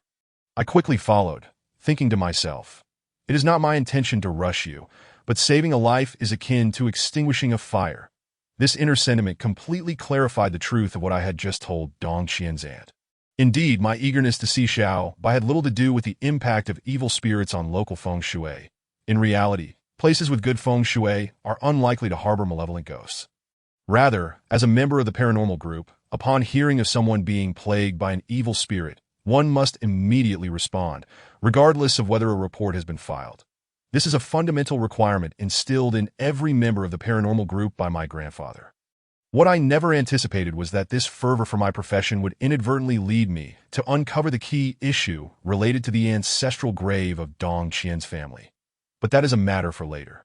Returning to the main point, after Dong Qian guided me down the mountain, we traversed the winding streets of Posa village, ultimately arriving at a pig farming household. Dong Qian called out, "Sister Fong," and immediately, a young woman emerged from within. "Oh, is that you, Dong Qian?" the young woman exclaimed, her demeanor warming upon seeing Dong Qian. "When did you return?" "Yesterday," Dong Qian said, embracing the young woman, "that I came specifically to see Xiao Bai." "Thank you," the young woman replied gratefully. "By the way, Sister Fong, how is Xiao Bai faring now?" Dong Qian inquired that I heard from my father that Xiao Bai has been possessed by Grandpa Lu's ghost, and I asked that true? "Yes," Fong replied, suddenly bursting into tears. "It is all because this child is too mischievous. Otherwise, he wouldn't have encountered such a predicament." "Sister Fong, blaming Xiao Bai at this stage is futile," Dong Qian remarked. "What is most important now is to expel the spirit from Xiao Bai as soon as possible." "I understand, but where can I find someone to help?" Fong lamented. "Xiao Bai's father has sought every capable person in town, yet none have been able to assist him. That is because the individuals you sought lack the requisite abilities." Dong Qian countered that I am different. "I have studied and lived in the capital for a long time and have spent several years abroad, so I know quite a few capable people." "Really?" Fong exclaimed with delight. "Dong Qian, if you truly know someone, please help me find someone." "No need to search. I brought someone with me myself," Dong Qian said, introducing me to Fong. "This is the expert I specifically invited, Master Yu Xiaohun." "Hello, Master Yu," Fong said, grasping my hands tightly. "Hello, Fong," I said directly. "Let us skip the pleasantries and head to see your son right away." "Certainly," Fong replied, leading Dong Qian and me past her pig pen to a wooden cabin. As we approached the cabin, I could distinctly sense a powerful aura of yin energy emanating from within. Dong Qian also felt the chill, shivering slightly as she asked, "Why is it so cold here?" "This is not the chill of a cold wind," I explained, that if I am not mistaken, this is likely the yin energy radiating from Xiao Bai. "Yin energy? You mean the kind that is often mentioned on television? Emanating from ghosts?" "Precisely," I affirmed. "Moreover, the colder the yin energy, the more formidable the spirit is." "What about Xiao Bai's?" "Without a doubt, it must be of the evil spirit level to at that moment." Fong opened the door to the wooden cabin. And as Dong Qian and I stepped inside, we saw a child, roughly the same age as Ling Er, lying asleep atop a pile of firewood. He was tightly bound with a thick hemp rope, and his clothing bore clear signs of damage, indicating he had struggled fiercely. "Xiao Bai is truly pitiful," Dong Qian exclaimed upon seeing him. "Look at his complexion. It's nearly as dark as the bottom of a pot. This must be due to the constant bindings, preventing blood from circulating. No, this is a result of being tormented by the evil spirit for too long." I corrected her. "What do you intend to do?" Dong Qian asked that I will attempt to use a dispelling talisman to drive the evil spirit out of Xiao Bai. I replied that, to be honest, this was the only strategy one had at my disposal. "Is it feasible?" "I can only leave it to fate to ensure the safety of Dong Qian and Sister Fong. I deliberately concocted an excuse for them to temporarily withdraw before I produced the talisman." The commotion caused by my action seemed rather significant, rousing Xiao Bai, who had been soundly asleep, from his slumber. If this fellow were to awaken from his dreams, affixing the talisman to him would become exceedingly challenging. As a seasoned warrior, I would certainly not grant the enemy any opportunity to in the blink of an eye. Just as Xiaobai was about to open his eyes, I swiftly pressed the talisman against his back. A howl erupted as soon as the talisman was affixed, and the sound resembled that of a wolf. Chapter 58. The zombie Xiaobai's howl made it abundantly clear to me that this individual was not merely possessed by a malevolent spirit. He had been bitten by a zombie, transforming him into one that in the realm of the supernatural. Zombies are far more formidable than evil spirits that a mere talisman would not only fail to subdue it, but would rather incite its wrath, driving it into a frenzied, as a battle-hardened individual. I could not afford to allow a zombie the chance to retaliate. Before Xiaobai could unleash his fury, I hastily retrieved 5 talismans from my pocket and rapidly affixed them to his body, 3 on his back and the remaining 2 on his forehead. Once the 5 talismans were in place, I managed to barely keep him subdued. Dong Qian, I called out to the outside. You may come in now. All right, Dong Qian responded, reopening the wooden door and entering alongside Sister Fong, who was clutching her arm. Upon seeing Xiaobai collapsed in my arms, adorned with 5 talismans on his back and forehead, Sister Fong immediately inquired with concern, Master Yu, have you driven away the evil spirit afflicting my son? Not at all, I replied. Your son is not tormented by an evil spirit. He has been bitten by a zombie. Bitten by a zombie, Dong Qian exclaimed in astonishment. How could this be? I am unsure. I admitted. Initially, I too believed that Xiaobai was possessed by a malevolent spirit until I affixed a talisman to him, which prompted a howl akin to that of a wolf that was at that moment I realized he had transformed into a zombie. Rather than being haunted by an evil spirit, Xiaobai has become a zombie. Sister Fong stood frozen, as if struck by a thunderbolt, her balance faltering. Had it not been for Dong Qian's quick reflexes in supporting her, she might have fainted on the spot. Heavens, how could this be? Sister Fong burst into tears, lamenting, What have I done in my past life to deserve such punishment? Sister Fong, please do not despair, Dong Qian urged. Xiao Han is here, and he will surely find a way to help Xiao by return to his human form. Isn't that right, Xiao Han? There's indeed a method, I mused after a moment. According to the decades of experience from the Maoshan sect in dealing with zombies, to revert a person from a zombie back to human, one must extract the zombie's teeth that bit him, grind them into powder, and consume them mixed with water. This counteracts the poison with poison, thus curing him. But where can we find the zombie that bit Xiaobai? Could it be at the Lu family shrine? Dong Qian pondered aloud. That I cannot say for certain, I replied, but apart from the Lu family shrine, I cannot conceive of any other place where Xiaobai could have encountered a zombie. Dong Qian. Sister Fong, having grown up in Posa village, have you heard any rumors of zombies lurking about? None. Dong Qian and Sister Fong both shook their heads in unison. Precisely, I affirmed. Thus, the Lu family shrine is the prime suspect. However, Sister Fong interjected. According to Xiaobai's friends, they claim to have seen the spirit of Lu Fuguwei that day. Let's not forget, children do not lie. I remarked, I am aware of that, I continued. But just because children do not lie does not mean what they perceive is the truth. That I find some truth in what Xiao Han says. Dong Qian said thoughtfully that it is indeed peculiar why Lu Fuguwei would construct a shrine halfway up the mountain. Claiming to fear the spirits returning to disturb them seems rather far-fetched.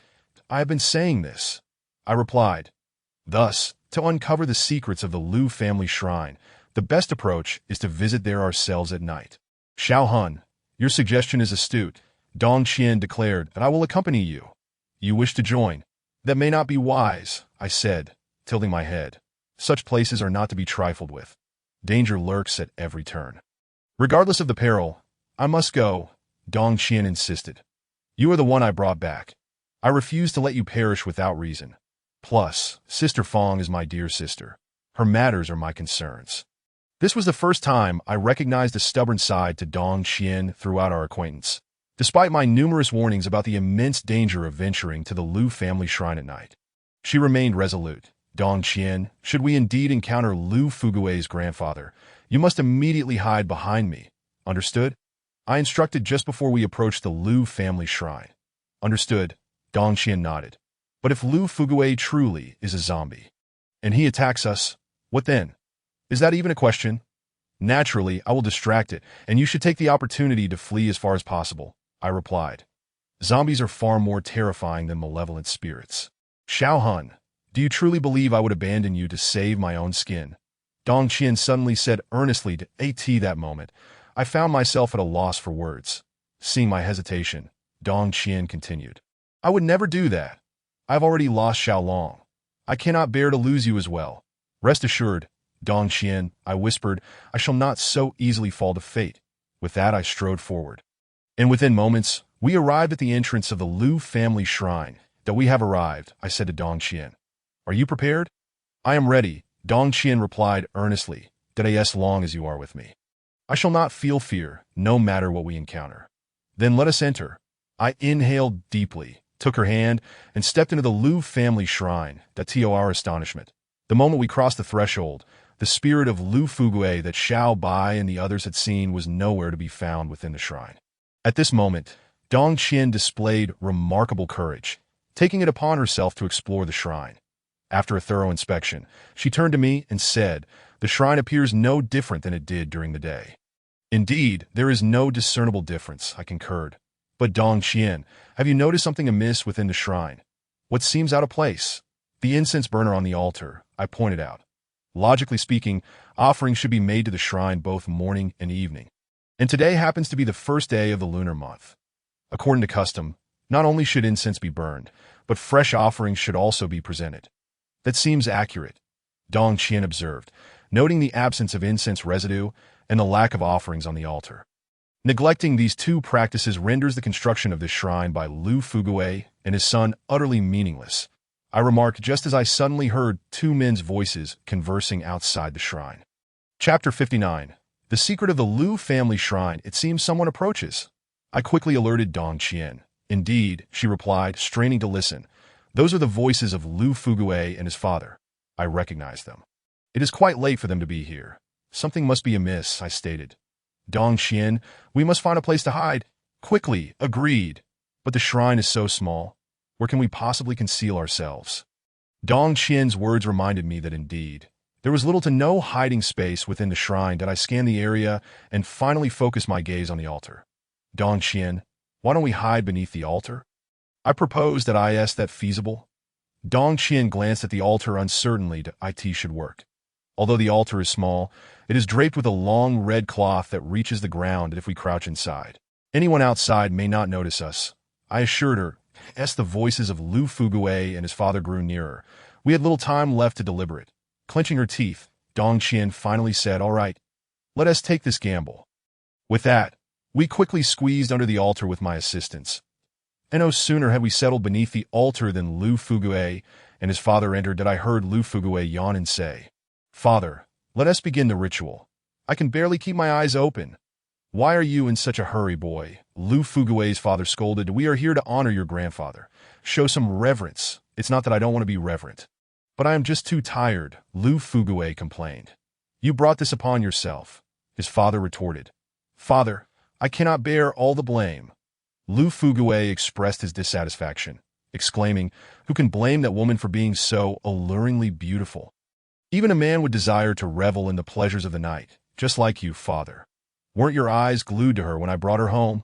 You insolent brat, a dog's mouth cannot produce ivory. Lu Fugue's father retorted. Hurry and place that basin of pig's blood on the altar. Once I finish with my incense, we shall leave this place at once. Understood, understood. Lu Fugue replied nonchalantly. Soon after, Dong Qian and I heard a loud clatter, as if a large basin had been set upon the altar. Grandfather, we have brought today's offering of blood for you.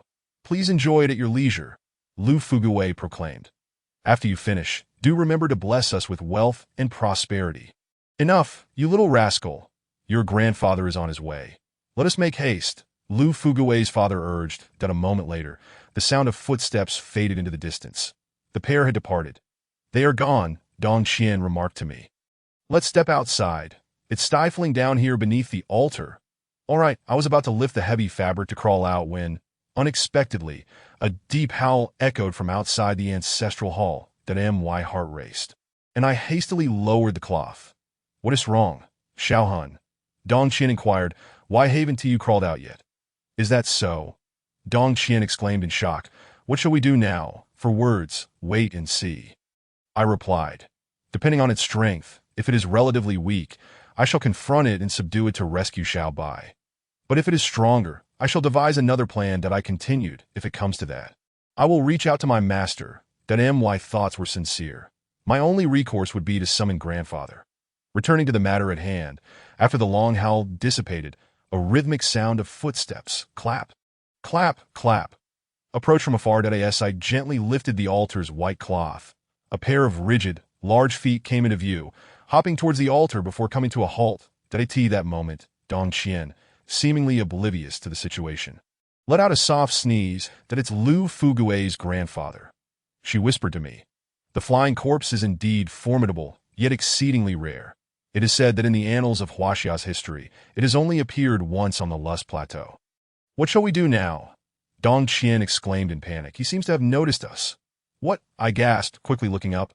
Indeed, Lu Fugui's grandfather was hopping towards us, and from the direction he came, it was clear he had most likely spotted us. What should we do? My heart raced, my mind blank, unsure of how to proceed. Chapter 60. The Mystery of the Burial. Part 1. Quick, Xiao Han, hold your breath. At a critical moment, Dong Qian surprisingly remained more composed than I. Instinctively uttering the ultimate tactic to avoid detection by the zombie. Prompted by her reminder, I swiftly covered my nose with my hand and gradually inched backward. Throughout this process, I kept a vigilant watch on the unfolding events outside. As Lu Fugui and his father had come to make offerings, they had lit the eternal lamp on the altar. Thus, despite having lowered the white cloth, the light cast by the lamp allowed me to clearly see the movements of the zombie, which was slowly bending down. However, its motion differed greatly from that of a normal person. While a human bends at the waist, the zombie kept its body upright as it leaned forward. Its face soon touched the ground. And with a sudden stretch of its stiff hands, it reached into the altar, nearly causing Dong Qian and me to leap in fright. With a low growl, the zombie, having found nothing, emitted a frustrated sound, then turned and hopped away from the Lu ancestral hall. That I waited for what felt like an eternity, until I was certain the zombie would not return before finally emerging from beneath the altar. "I never expected this," Dong Qian exclaimed as she crawled out, reflecting on the fact that such a good man in life, Lu's grandfather, would turn into a zombie after death. "Dong Qian, your statement is misguided," I replied. "Whether a person becomes a zombie after death has no correlation to whether they were virtuous or malevolent in life. That if character matters not, then what is feng shui?" I answered succinctly. "You should be aware that the burial site of the ancestors carries its own feng shui. Good feng shui can lead descendants to great success and endless riches, whereas poor feng shui can result in sparse lineage and continuous misfortune. The worst feng shui is what is colloquially known as a corpse-raising ground. A corpse-raising ground. Indeed, I elaborated. Generally, the feng shui of such sites is characterized by ominous formations like the dead cow belly hole, dog brain hole, wooden hard spearhead, broken surface of the literary star, or the earth that fails to form. These locations are notorious for producing zombies. When a body is buried in a corpse-raising ground, it will gradually transform into a zombie. Once a zombie reaches a certain level of cultivation, it will break free from its grave, first attacking its own descendants before wreaking havoc upon others. "Xiao Han, I fail to comprehend," Dong Qian expressed her confusion. "You mentioned that once the dead become zombies, they will first harm their own family. Why then, after Lu's grandfather became a zombie, are Lu Fugui and his father still alive and well?" "That is indeed a puzzling aspect," I acknowledged. "Furthermore, you previously stated that corpse-raising grounds are typically places with poor feng shui. However, you have also observed that the burial grounds in Boza village possess excellent feng shui. How could such a place have a corpse-raising ground?" "You make a valid point," I pondered aloud. "From a rational perspective, Lu Fugui's grandfather should not have become a zombie.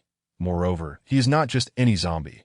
He is a flying corpse, the most powerful of its kind that I in the history of Huaxia. Flying corpses have only appeared once. So what could be the cause?" I mused, pacing in circles before suddenly recalling Lu Fugui's earlier words. When Lu Fugui was paying homage to his grandfather, he explicitly stated that he wished for his grandfather's blessings. Considering the construction of the Lu ancestral hall and the act of Lu Fugui and his father offering pig's blood, it became apparent that they were aware of Lu Fugui's grandfather's transformation into a zombie and understood how to cultivate it for their own benefit. Reflecting on the fact that Lu Fugui's ancestor was Lu Bowen, It was not difficult to surmise that the transformation of Lu Fugue's grandfather into a zombie was likely intentional, aimed at ensuring a life of indulgence for themselves. However, the question remained, how did they manage to cultivate a zombie in a place of auspicious feng shui? With that thought, I turned to Dong Qian and asked, Dong Qian, did you attend Lu grandfather's funeral? No. When Lu grandfather passed away, I was abroad and could not possibly attend his funeral, Dong Qian replied. Xiaohun, why do you ask? I shared my earlier speculation with her, and she wholeheartedly agreed. That is indeed plausible. Therefore, we must ascertain the details of Lu grandfather's funeral and the location of his burial. Clarifying these two matters will reveal why Lu grandfather became a zombie. This should not be difficult. Dong Qian stated that my uncle has always resided in Boza village. He must have been present at Lu grandfather's funeral, that we can simply inquire with him. However, when we approached Dong Qian's uncle for answers, he shook his head vigorously like a rattle drum. No, I was not present at Lu Fugue's grandfather's funeral, he insisted. Uncle, you aren't deceiving us, are you? Dong Qian said, displeased. According to Boza village customs, whenever an elder from our village passes away, regardless of any grievances with the deceased or their family, one must assist and attend the funeral. As a native villager, how could you not have participated in Lu grandfather's funeral? It is not that I wish to avoid it, but rather that Lu Fugue and his father outright forbade us villagers from attending, Dong Qian's uncle explained. The day after Lu Fugue's grandfather passed, I, along with several villagers, intended to offer assistance, but before we could reach the door, Lu Fugue scolded us away. And what about Lu grandfather's funeral? Lu Fugue's grandfather's funeral was even stranger, Dong Qian's uncle continued. The day before the funeral, they leveraged their connections with the village committee to notify each household, instructing that all villagers must remain indoors on the day of the funeral, even prohibiting anyone from opening doors or windows to sneak a glance. That I said true. They made Lu grandfather's funeral so mysterious? Dong Qian mused with intrigue. What could their purpose be? How would I know? Dong Qian's uncle replied. They shrouded everything in secrecy. I couldn't even catch a glimpse, so how could I discern their motives? I know. Just as Dong Qian and I were feeling disheartened, her cousin suddenly bounded forward, exclaiming, I know why. You little rascal, what do you know? Dong Qian's uncle scolded, Dad, it is not right for you to reprimand me like this. Dong Qian's cousin said with a sense of grievance, I do know some things. Uncle Dong, please refrain from scolding your son for the moment, I interjected, observing the sincerity in Dong Qian's cousin's demeanor. Let us first hear his account, assess the veracity of his claims, and then we may chastise him if warranted. Chapter 61. The Mystery of the Burial, Part 2. Very well, Dong Qian's uncle replied, calming himself. You little rascal. What do you know? Speak up. All right, Dong Qian's cousin said. Brimming with excitement, he cleared his throat deliberately and continued. On the day of Grandpa Lu's passing, I was playing with a few friends near the breakfast shop in the village when I inadvertently spotted Lu Fugue and his son drinking beer with a middle-aged man inside the shop. Out of curiosity, my friends and I decided to pretend we were there for breakfast and quietly sat beside them. Lu Fugue and a middle-aged man? I hastily inquired.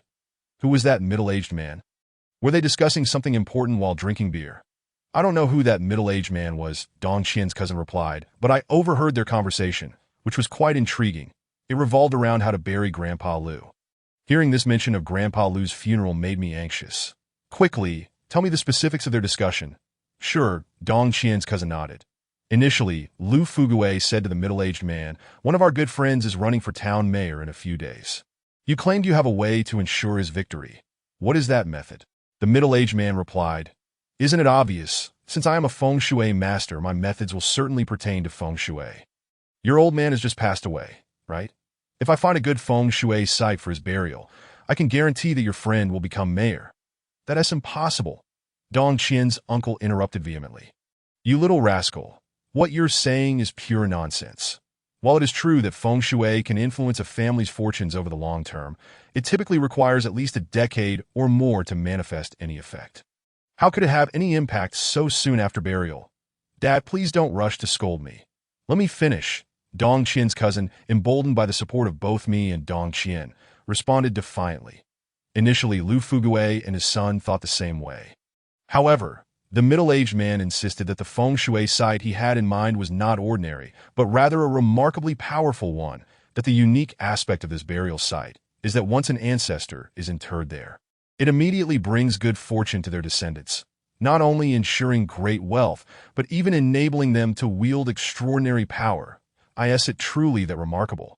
Dong Qian exclaimed in astonishment. She then asked me, Xiao Hun, with your extensive knowledge of feng shui, have you ever heard of such a burial site? I believe I have heard Uncle Chu mention something similar before. I scratched my head, but the details escaped me due to the passage of time. This is troublesome, Dong Qian said anxiously, that if you do not know about it, how can we ascertain whether Grandpa Lu might become a zombie? However, she quickly recalled my earlier caution against discussing the matter of Grandpa Lu turning into a zombie to avoid causing panic. So she changed her wording. Brother, please continue your account. All right. Dong Qian's cousin nodded.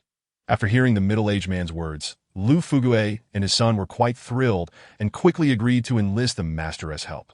Not so fast, the middle-aged man waved his hand. While this feng shui site is excellent, there is an old saying, every benefit comes with a cost. This particular site has a rather terrifying aspect. What is that terrifying aspect?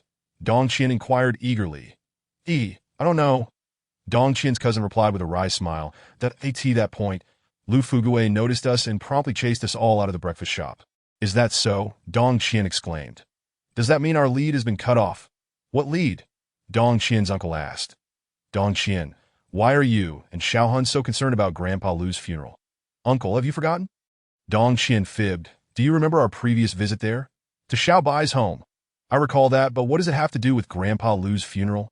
Of course it is relevant. I interjected that I have seen Xiao Bai. His condition is rather dire. T.O. save him. We must locate Grandpa Lu's grave and understand why he has turned into a malevolent spirit. That's so, Dong Qian's uncle said, coming to a realization. However, the information provided by your cousin is far from sufficient.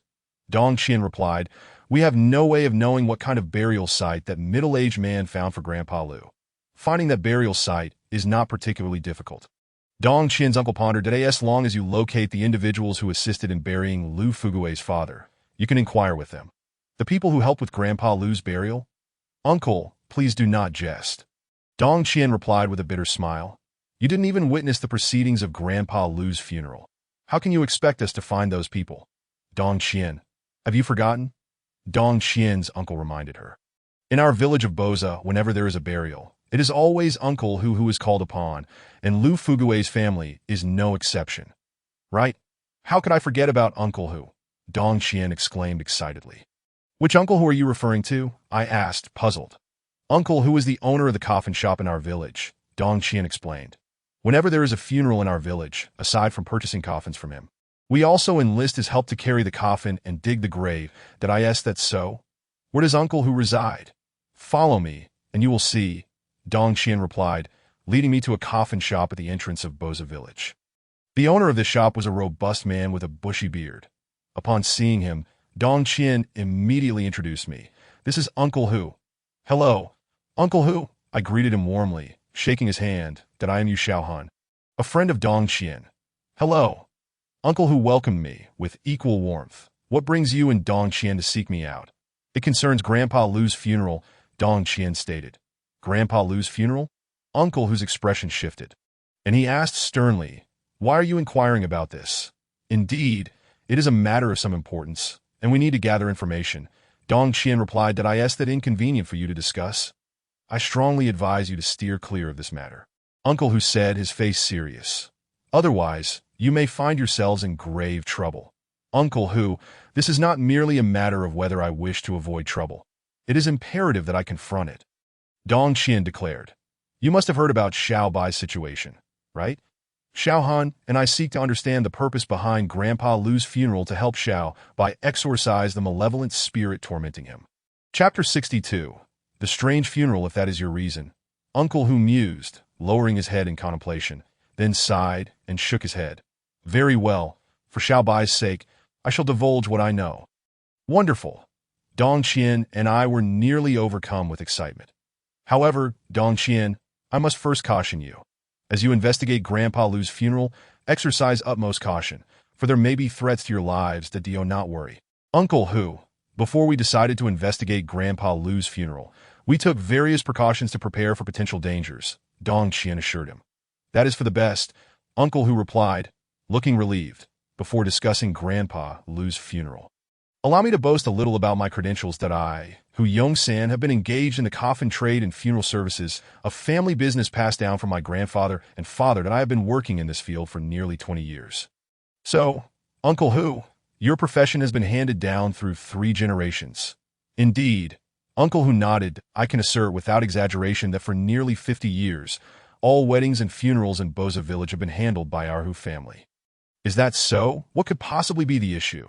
The issue lies in the fact that Uncle Hu paused, his expression suddenly darkening. Despite our family's extensive experience in funerals, we found Grandpa Lu's burial to be utterly astonishing. Firstly, the coffin used for Grandpa Lu's burial was unusual.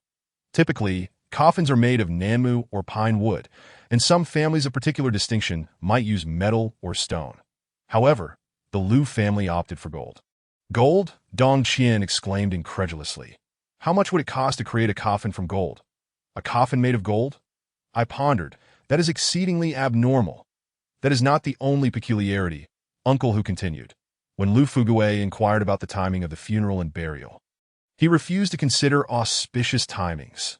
In my extensive experience in funeral services, I have never encountered anyone who would disregard the timing for a funeral and burial.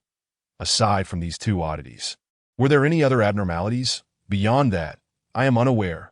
Uncle Hu recounted, on the day of Lu's funeral, I was forbidden to attend and was required to remain at home, just like everyone else, with no allowance for going outside.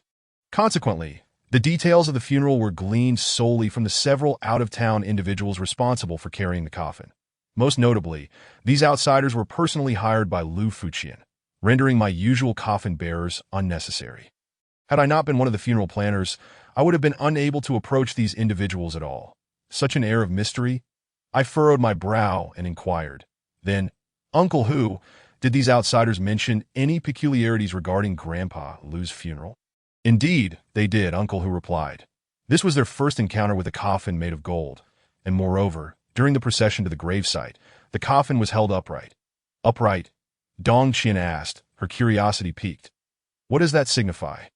An upright coffin signifies a ritualistic burial, I explained to Dong Qian. According to the customs of the Cantonese, this means that the ancestors are well taken care of, and the descendants shall prosper. In essence, if the ancestors are honored in such a manner, the fate of the descendants will be exceedingly fortunate. Wow, how astonishing! Astounding may not be the right word. Rather, it is rather bizarre, Uncle Hu remarked. What is particularly perplexing is that during the funeral procession, Taoist talismans were scattered along the route. Without exception, the symbols inscribed on those talismans were only half-drawn. What does it mean for the Taoist symbols to be half-drawn? I recalled hearing a Maoshan priest mention that it seemed to represent a state of being half alive. During the funeral, scattering such talismans aims to capture the blessings of the deceased while they were alive, as well as their posthumous fortune. Isn't that rather greedy? Dong Qian exclaimed angrily. Taking the blessings of the deceased while they were alive is not enough. They even wish to claim their posthumous fortune. Do Lu Fuqian and his son aspire to become immensely wealthy? Dong Qian. Isn't that stating the obvious? I retorted. Lu Fuqian and his son invested so much effort, constructing the Lu family temple and orchestrating such an unusual funeral. Their ultimate goal is precisely to attain great wealth.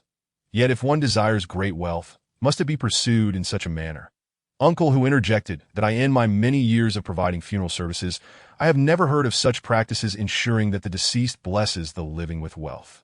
Not to mention, deliberately choosing inauspicious times for both the funeral and burial is already a significant issue. Just how problematic is it? Dong Qian suddenly asked. Could it cause the corpse to undergo transformation? Transformation? Uncle Hu scrutinized Dong Qian, saying meaningfully, Dong Qian, when did you become so knowledgeable? You are not like your former self. I was merely speculating. Dong Qian realized she had let slip something and quickly added. I learned this from a television drama.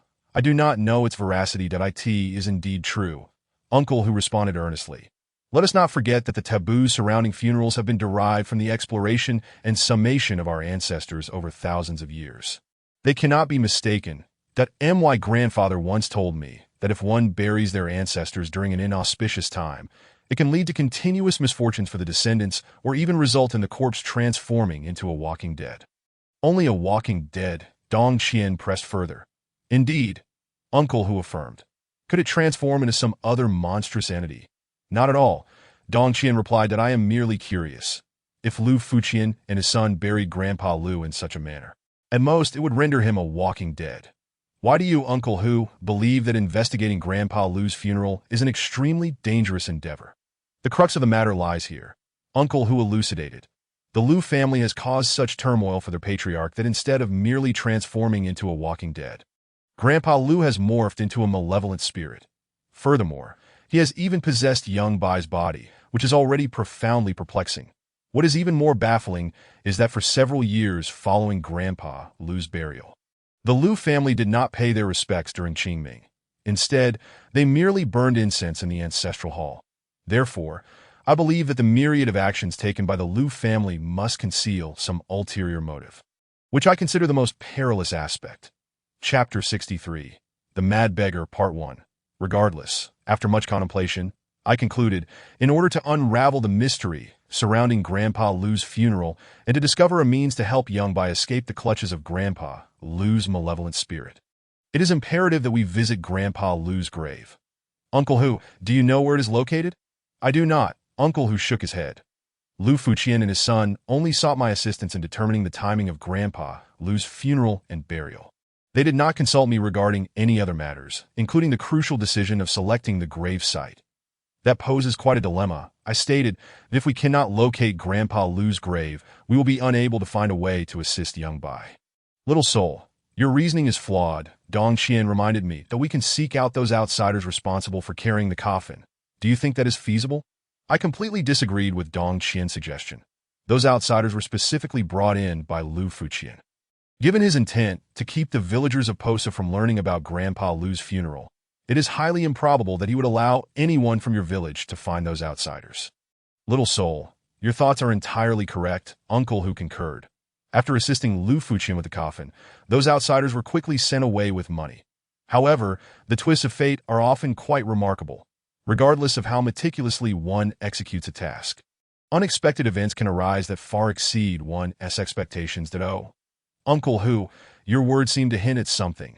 Dong Qian playfully chided that if you know something, please share it without further ado. All right, I shall not keep you in suspense any longer. Uncle Hu relented. Among those outsiders who carried the coffin, one remains in our Posa village, albeit in a rather deranged state as a beggar, transformed into a mad beggar. What could have caused this? I heard from others that after receiving money from Lu Fuqian, this outsider was supposed to return home with the others. However, the night before their departure, he suddenly went mad, dressed in rags, and began shouting in the streets. The other outsiders, rather than helping him, took his money instead. Truly heartless, Dong Qian exclaimed indignantly. And what of Lu Fuqian? I asked. Why did he not intervene when he saw the man had lost his mind? Little soul, you are being rather naive, Dong Qian replied. Someone like Lu Fuqian would never concern himself with an outsider who has no ties to him. Dong Qian, one must not speak in such a manner. I interjected.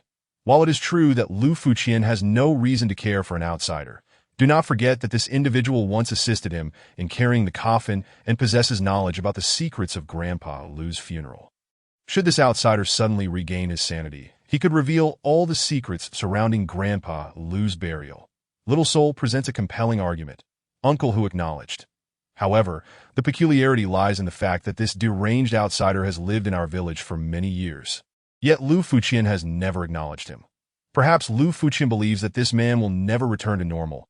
Regardless, it is imperative, I asserted, since there is someone here who knows the secrets of Grandpa Lu's burial.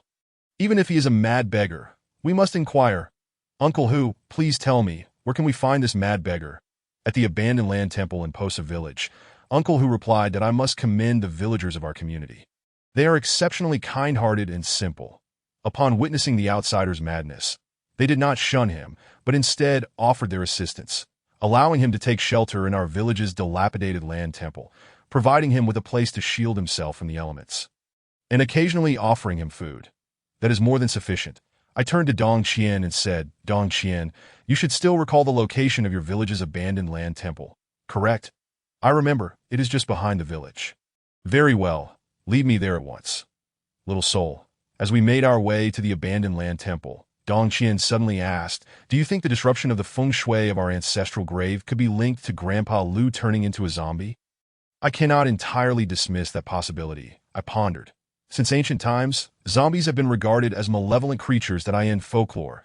Zombies are also called drought demons. Their emergence brings drought to the surrounding area. Thus, in ancient times, whenever drought struck, people would go to great lengths to locate these drought demons and burn them to ashes. This legend illustrates that zombies can have a profound impact on a region, that if you could transform Grandpa Lu back from a zombie to a mere corpse, would we not then avoid the need to relocate our ancestral grave? Logically, that should be the case. However, Grandpa Lu is no ordinary zombie.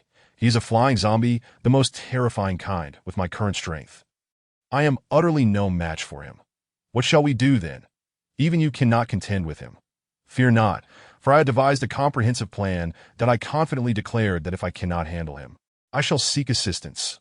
Seek assistance? What kind of help can you find? A Taoist priest from Maoshan? Do not concern yourself. You will know when the time comes. Our conversation concluded here, for the dilapidated land temple spoken of by Uncle, who lay before us. The derelict land temple was quite small, measuring approximately 1 meter in height and 2 meters in width, with a large hole in the middle, which undoubtedly once housed a land spirit statue. At this moment, the erratic outsider was sound asleep within that gaping hole, that he was utterly filthy, his clothes tattered and torn, and at his feet lay a broken porcelain bowl with remnants of food, suggesting he had recently dined. Beyond this, he must have gone years without bathing, for as I drew nearer, a foul odor wafted from him. Dong Qian, being a lady of refinement, could hardly endure such a stench.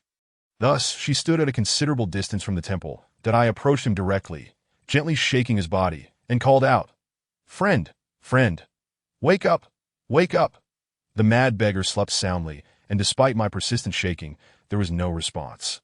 Chapter 64. The Mad Beggar, Part 2.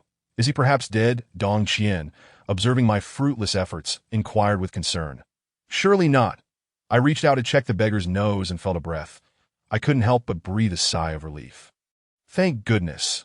He is not dead, that if he were, we would have no one to guide us to Grandpa Lu Fugue's grave. That my intention in saying this was to reassure Dong Qian, yet I never anticipated that upon uttering the name Lu Fugue, the seemingly lifeless beggar would suddenly open his eyes and scream, "Ah!" before attempting to flee. Fortunately, my reflexes were swift, and I managed to restrain him just as he attempted to stand.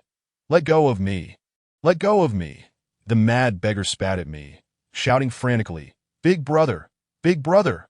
Please calm down! Please calm down! I pleaded, striving to pacify the distressed beggar, assuring him that I meant no harm. Yet it was futile. He continued to struggle with all his might. Dong Qian, witnessing the commotion, promptly said to me, Xiao Han, your approach is ineffective. He has been mad for so long that no amount of comfort will calm him. I understand, but I have no other means. I replied, Why don't you think of a solution and tell me? Dong Qian pondered for a moment and suddenly said, Wait here. I will go buy something and be back shortly. Without waiting for my response, she hurried away. In less than 5 minutes, she returned, holding a fragrant steamed bun. Despite the repugnant odor emanating from the mad beggar, she squatted before him, waving the bun in front of his eyes, saying, Little one, would you like to eat this big bun? Yes, yes. The mad beggar, upon seeing the bun, nodded eagerly like a child. I really want to eat that bun. If you wish to eat it, sister will give it to you. Dong Qian replied mischievously. However, before you can have this big bun, you must answer a question for sister. Only if you answer correctly will you get to eat. All right, the mad beggar exclaimed joyfully, his eyes sparkling.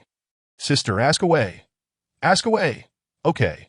Dong Qian continued, Sister asks you, do you know where Grandpa Lu Fugue's grave is located? Just as in the previous instance, upon hearing the name Lu Fugue, the mad beggar became frenzied, angrily swatting the bun from Dong Qian's hand and thrashing about wildly. Had I not held him firmly to the ground, he might have even struck Dong Qian in the face, that he must have experienced a tremendous shock at Grandpa Lu's grave. Dong Qian deduced, Otherwise, he would not be so sensitive to the name Lu Fugue. I shared her sentiment. Thus, we have entered a dead end, Dong Qian concluded. His sensitivity towards Lu Fugue means we cannot glean any information about the grave from him. Perhaps so, I remarked, my gaze involuntarily drifting back to the mad beggar. As my eyes fell upon his vacant stare, a sudden realization struck me. No, I have an excellent idea. Really, Dong Qian exclaimed, her interest piqued. What is your brilliant idea? Speak quickly. If we can cure him and restore his sanity, we could obtain the answer from him. Xiaohun, that's merely stating the obvious, Dong Qian retorted, somewhat exasperated. Everyone knows that if he is not mad, we can ask him for a correct answer. But the problem is, not only you and I, but even a psychiatrist might not be able to cure him. Dong Qian, your assertion is misguided, I countered. A person's madness can stem from two reasons. Either they suffer from a mental illness, or part of their soul has been frightened away to is that so? What about the mad beggar? From the beggar's vacant gaze. It was evident that he had lost part of his soul due to fear, which had driven him to madness. Therefore, if we could find a way to summon his soul back, we could help him regain his sanity. Is that true? But how can we summon his soul back? I have my methods, I replied. However, before that, you must buy him a new set of clothes. By clothes? Do we need new clothes to summon a soul? Do not concern yourself with that. Just fetch them for me. Although Dong Qian did not comprehend my reasoning for asking her to buy clothes, she complied. When she returned with the new garments, I swiftly struck the mad beggar on the back of his head, knocking him unconscious, then tore away his tattered clothes and dressed him in the new outfit, holding the ragged clothes triumphantly. I said to Dong Qian, with these clothes, I will be able to retrieve the lost soul of the mad beggar. The day passed swiftly, and by midnight, I ignited a fire in front of the dilapidated land temple, suspending the beggar's tattered clothes on a large frame. Spirit of the heavens, spirit of the earth, I beseech Master Zhang. I circled the flames, performing a specific dance while reciting incantations. Once I completed the incantation, a gust of wind suddenly surged from the ground. Two figures clad in ancient soldier attire appeared before the fire. They were escorting a dazed, semi-transparent figure. At first glance, the translucent figure bore an uncanny resemblance to the mad beggar. I pointed at the tattered clothes hanging on the frame and instructed the two figures, please place the soul into those clothes. The two figures nodded, and using their combined strength, they pushed the semi-transparent individual into the ragged clothing. As soon as the translucent figure entered, the two figures vanished without a trace. What just happened? Dong Qian asked curiously. Who were those two figures, and how did they find a semi-transparent person resembling the mad beggar?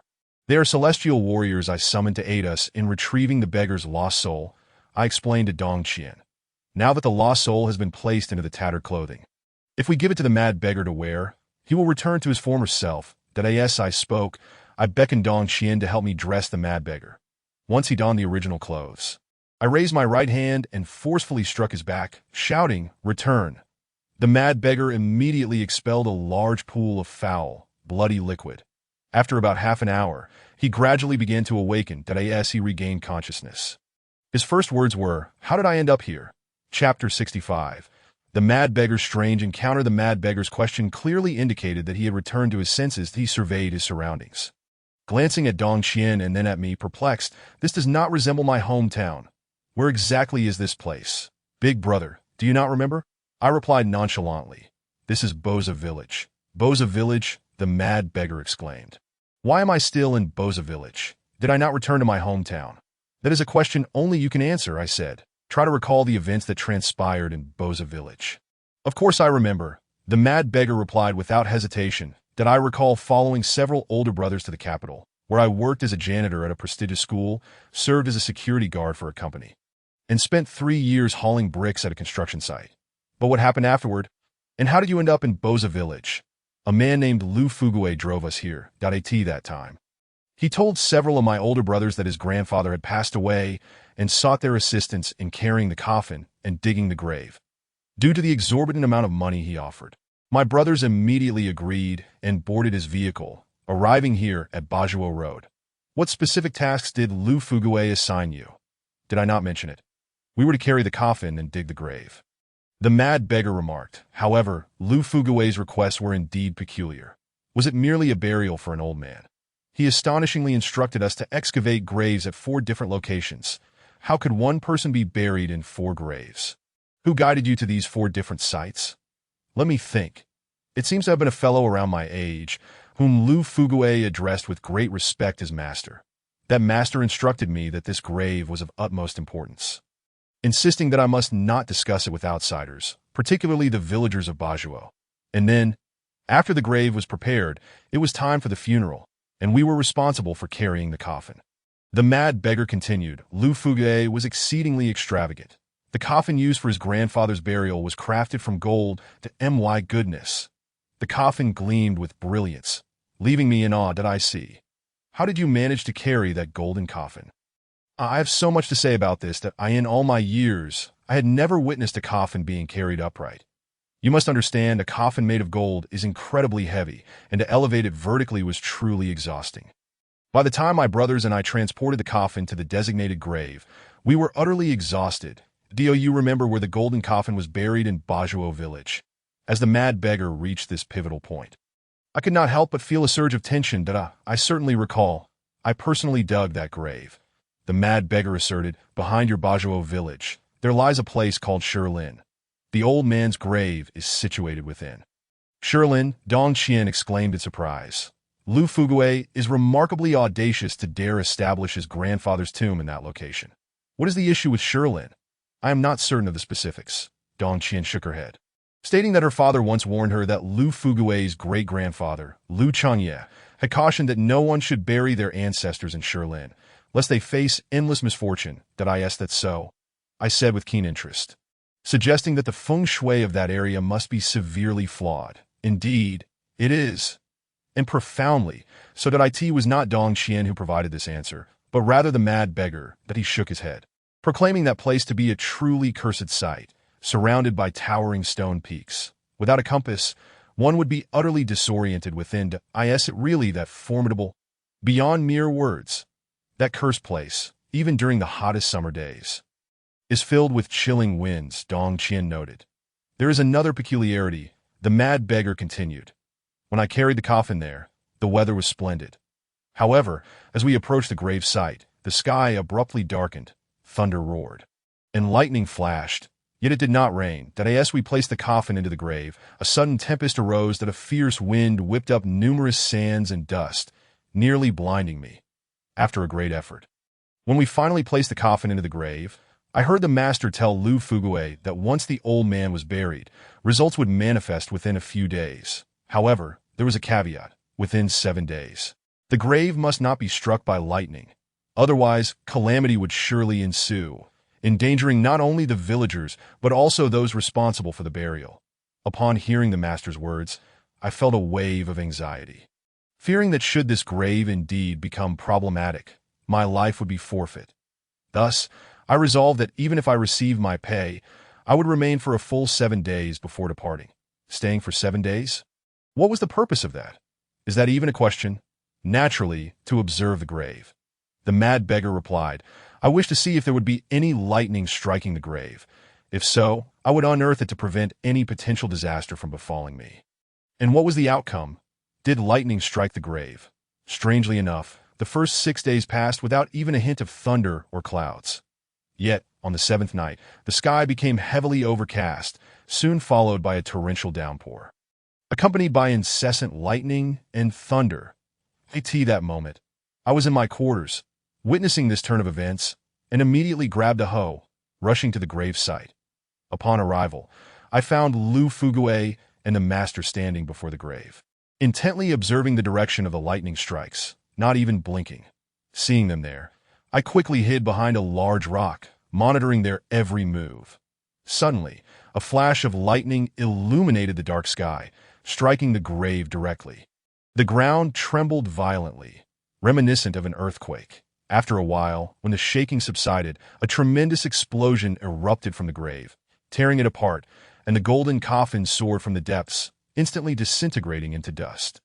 The coffin, once beautiful, revealed the old man standing upright within the grave. The master called out to him, and he opened his eyes, mouth agape, emitting a sound akin to a wolf's howl. Chapter 66. The Grave of Great Misfortune. So, Do you know what that old man transformed into? I inquired. Did I surely do. He became a zombie. I have watched numerous zombie films from Hong Kong and Taiwan, the mad beggar replied, when that old man howled like a wolf. His mouth displayed two very sharp fangs. That it was those fangs that confirmed to me he had turned into a zombie. What was your reaction upon witnessing the old man become a zombie? What reaction could there be? Without a second thought, I fled. The mad beggar exclaimed. I knew that if bitten by a zombie, I too would become one that, however, for reasons unknown, just a few steps into my escape. That zombie spotted me. It leaped before me, roaring in fury, causing me to faint on the spot. And what happened afterward? After I fainted, how could I know what transpired?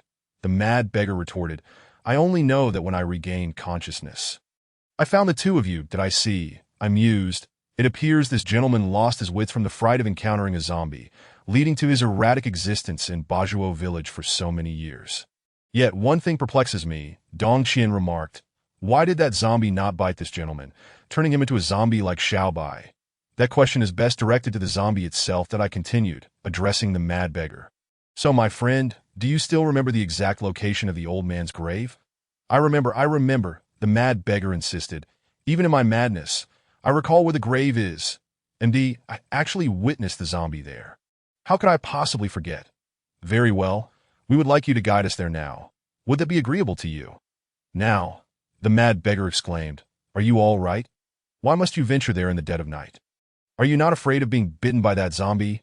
We are not afraid, I confidently declared. This confidence was for the sake of the mad beggar. We know how to deal with zombies. The mad beggar hesitated. I believe it would be wiser for us to go there during the day. That I concur with the elder brother's suggestion. Dong Qian added. Xiao Han, did you not mention that Lu's grandfather transformed into the highest form of zombie? A flying zombie. For safety's sake, I recommend we go during the day. All right then. Upon recalling that Lu's grandfather was a flying zombie, I readily acquiesced to Dong Qian's request. Thus, we squatted in front of the dilapidated temple, engaging in idle chatter with the mad beggar. Through our conversation, we learned the mad beggar's name. Fongbo. Time flew by, and before long, the sun had risen high in the sky. Dong Qian and I took Fongbo to the only breakfast shop in Bajuo village, intending to enjoy our meal before heading to the old man's grave. Hey, have you heard? Lu Fugui's good friend has been re-elected as the town mayor. Just as we were having breakfast, we suddenly overheard two staff members at the breakfast shop whispering. Of course, I heard. My uncle works as a doorman at the town government. Sigh. That Lu Fugui's friend is truly resilient, despite the infamous reputation of Lu Fugui and his son in our village. It has not affected his political career in the slightest. What resilience! This is largely due to that master who advised them to bury their ancestor in that so-called grave of great misfortune. Otherwise, how could they have prospered until now? The grave of great misfortune. Upon overhearing the conversation between those two gentlemen, my eyes suddenly sparkled with enlightenment, as all previous enigmas were unraveled. Dong Qian, Brother Fong. Have you finished your breakfast? I exclaimed with excitement that we are only halfway through. Dong Qian replied. What is the matter, Xiao Han? Is there something urgent? Indeed, I responded with enthusiasm. I have discovered the reason behind Grandpa Lu's transformation into a zombie. Oh, really? What is that reason? It is not convenient to discuss here. Once we arrive at Grandpa Lu's grave, I shall reveal everything to you. My intentional suspense naturally piqued Dong Qian's interest. Without a moment's hesitation, she hastily finished her bowl of Lanzhou noodles and urged Brother Fong. Let us go. Brother Fong, we must head to Shilin immediately. In such a rush, Fong Bo exclaimed in astonishment.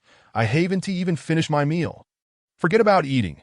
If we do not swiftly unravel the mystery of why Grandpa Lu became a zombie, you may very well find yourself frightened into madness once again, upon hearing that Grandpa Lu might drive him insane once more.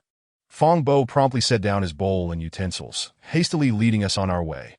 Everything unfolded precisely as Fong Bo had described. As we traversed the quaint country roads toward Shilin, the weather was splendid. However, as we neared Shilin, the sky rapidly transformed. Dark clouds gathered ominously above, casting a shadow that rendered any sunlight impotent over the area. Yes, this is the situation, I exclaimed repeatedly. What situation? The malevolent energy is overwhelming, I declared. Grandpa Lu's tomb is situated in a place ominously known as the Toad Devouring the Moon. This grave is the most sinister of all feng shui burial sites. It is not connected to heaven above nor to water below, accumulating all manner of malevolent forces, leaving the world in darkness, and altering the sun and moon's colors. Any corpse interred in this grave, if struck by lightning within 7 days, will undergo a terrifying transformation into a flying corpse. How dreadful, Dong Qian gasped. But why did Lu Fugui and his son choose such a place for Grandpa Lu's burial? Dong Qian, have you forgotten? They did so in hopes of attaining great wealth and power. Perhaps even to wield absolute authority, I replied. Many would go to great lengths for fame and fortune. That is why Uncle Chu once encountered a similar situation that a wealthy man, seeking to ensure his son's election as mayor of a certain city for his own ascension, enlisted Uncle Chu's assistance to inter his recently deceased father in a malevolent grave.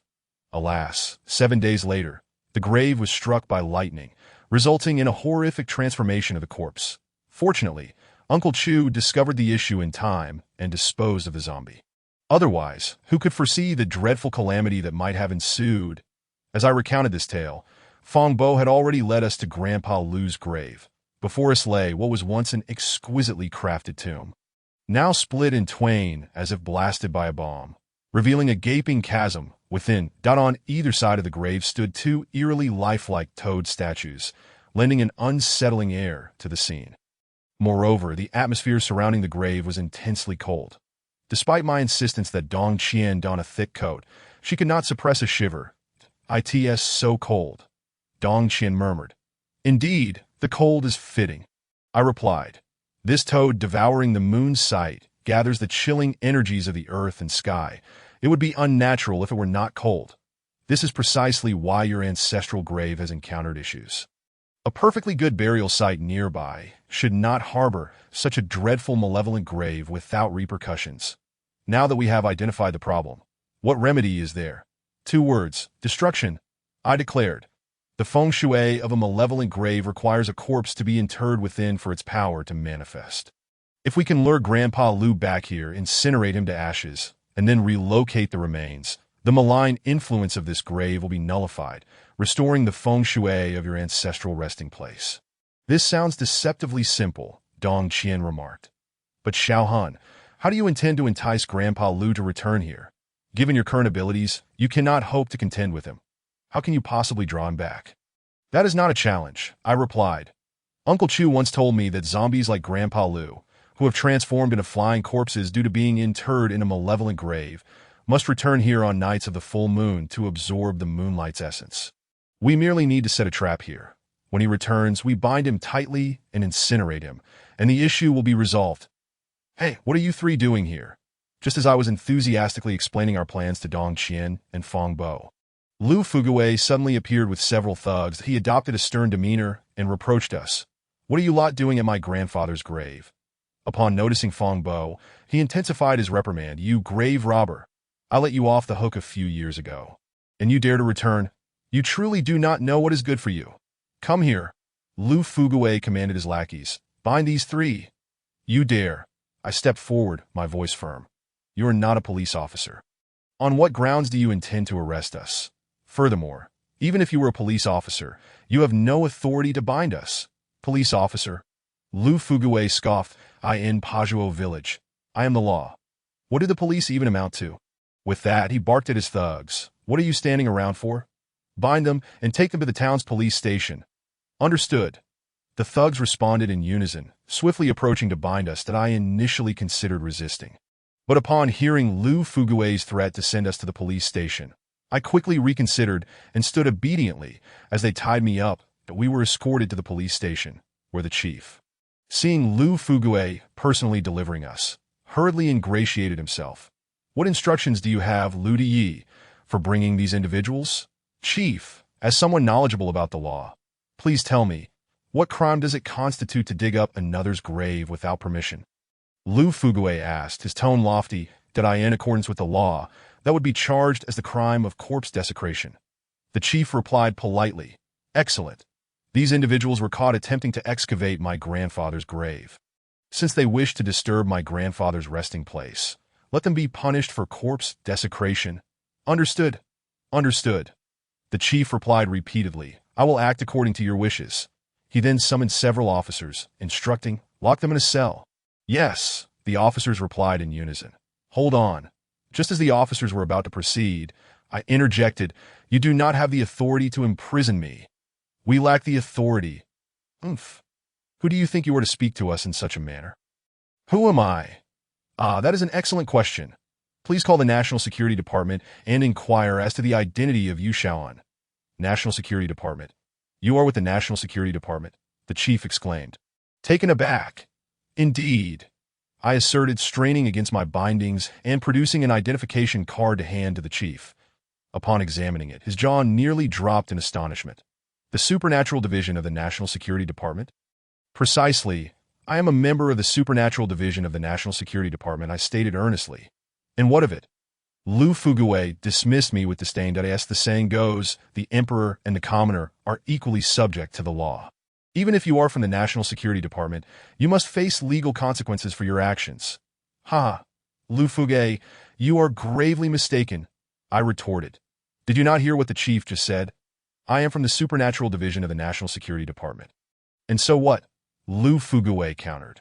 The Supernatural Division is a specialized entity within the National Security Department, tasked with investigating supernatural occurrences across the nation, thus possessing the privilege to excavate graves without the owner's consent. You have such privilege? Who decreed that? I asked. Lu Diyi, it is indeed stated on this identification. The chief replied, trembling. Chief Chin, you are rather naive, aren't you? What weight does a mere identification carry? Lu Fuguwei scoffed. In this day and age, creating a fake identification is a trivial matter. You suspect the authenticity of this identification. Very well, you may instruct the chief to call the National Security Department directly and request confirmation. Also, it would be prudent to summon that Yao Fong. I happen to have a matter to discuss with her. The chief hesitated momentarily, glancing at Lu Fuguwei. Lu Diyi, what do you think? Follow his suggestion. Lu Fuguwei replied without hesitation, I wish to see if this so-called supernatural division of the National Security Department truly exists. Very well. I shall make the call. The chief, emboldened by Lu Fuguwei's approval, hastily departed, leaving the scene to the three of us and Lu Fuguwei's entourage. Xiaohun, Dong Qian whispered to me, are you truly a member of the Supernatural Division of the National Security Department? Indeed, I said. If you do not believe my words, you shall comprehend, once my colleagues arrive, I asked that not so. Lu Fuguwei scoffed. I fear your colleagues are entirely unaware of your existence, that we shall see. I retorted coldly, given my colleague's efficiency, she will reach here by this afternoon to my prediction held true. As the clock at the police station struck 5 in the afternoon, Yao Fong made her entrance. Upon seeing me, she immediately bellowed at the station chief. What are you doing? How dare you detain someone from the Ministry of State Security? Do you not realize your good fortune is about to end? After reprimanding the station chief, Yao Fong approached me with concern, asking, Xiaohun, are you unscathed? Of course, I am fine. I replied, I happen to have a rather intriguing matter to entrust to you. What intriguing matter? Catching a Zombie, Chapter 68. 2 women compete for attention, according to the regulations of the Paranormal Group. Should a situation be exceedingly grave and known to the public, it would inevitably incite widespread panic, and measures would be taken to keep it confidential. This instance was no exception. I recounted to Yao Fong everything that had transpired in Bajuo village within the confines of the police station's interrogation room. Moreover, during my narration, only Dong Qian and Fong Bo were permitted to be present, with even the station chief barred from entry. Xiaohun, do you genuinely believe that the issues at Dong Qian's ancestral grave are due to someone having buried their ancestors in a cursed site, resulting in the transformation of corpses? After hearing my account, Yao Fong immediately expressed a differing opinion. I asked that so? Could it not be the case? Certainly not. Yao Fong analyzed earnestly. Her knowledge of feng shui far exceeded mine. A location deemed a treasure of geomancy remains so unless subjected to the inexorable passage of decades or even centuries of transformation. Moreover, such a location would be a site of extreme malevolence and darkness. What is your perspective then? I inquired. My view is that the so-called curse site was initially an auspicious burial ground, It was merely the interment method that caused the transformation of the corpses. Yet, that location has been confirmed by Liu Bowen's descendant, Liu Changye, to be unsuitable for burial. Should an ancestor be interred there, the consequences would be unimaginable. Dong Qian vehemently disagreed with Yao Feng's stance. You now suggest that the site could indeed be a treasure of feng shui, that do you believe your abilities surpass those of Liu Bowen's descendants. Miss Dong, this is not mere self-promotion, that my skills in feng shui far exceed those of your so-called Liu Bowen's descendant. Yao Feng declared with pride, the master who taught me feng shui is a descendant of the illustrious Li Chunfeng. Suit yourself. Dong Qian retorted dismissively. Enough of your bickering, I interjected. The most pressing concern is how to eliminate the now airborne Liu grandfather. I propose we lie in wait by his grave on the 15th, for he will assuredly return to his burial site to absorb the lunar energy. Once he appears, we shall incinerate him. I disagree with this plan, Yao Feng stated. Whether Liu grandfather transformed into a flying corpse due to being buried in a cursed site remains debatable, that if that is not the case, our efforts would be futile. Then what do you propose to combat Liu grandfather? Dong Qian countered. Yao Feng, I cannot concur with your viewpoint on this matter, I replied. Our original plan was to swiftly eliminate Liu grandfather so that Xiaobai could return to normal. If you harm Xiaobai, what significance would there be in our endeavor to vanquish Liu grandfather?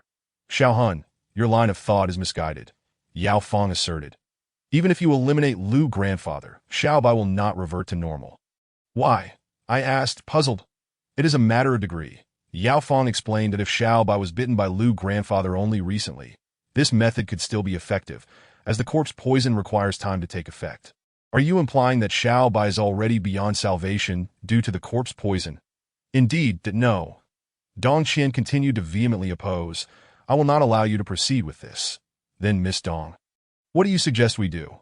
Yao Feng replied with irritation, I believe we should follow Xiao Hun's suggestion. If it fails, we can devise another plan. What do you think, Xiao Hun?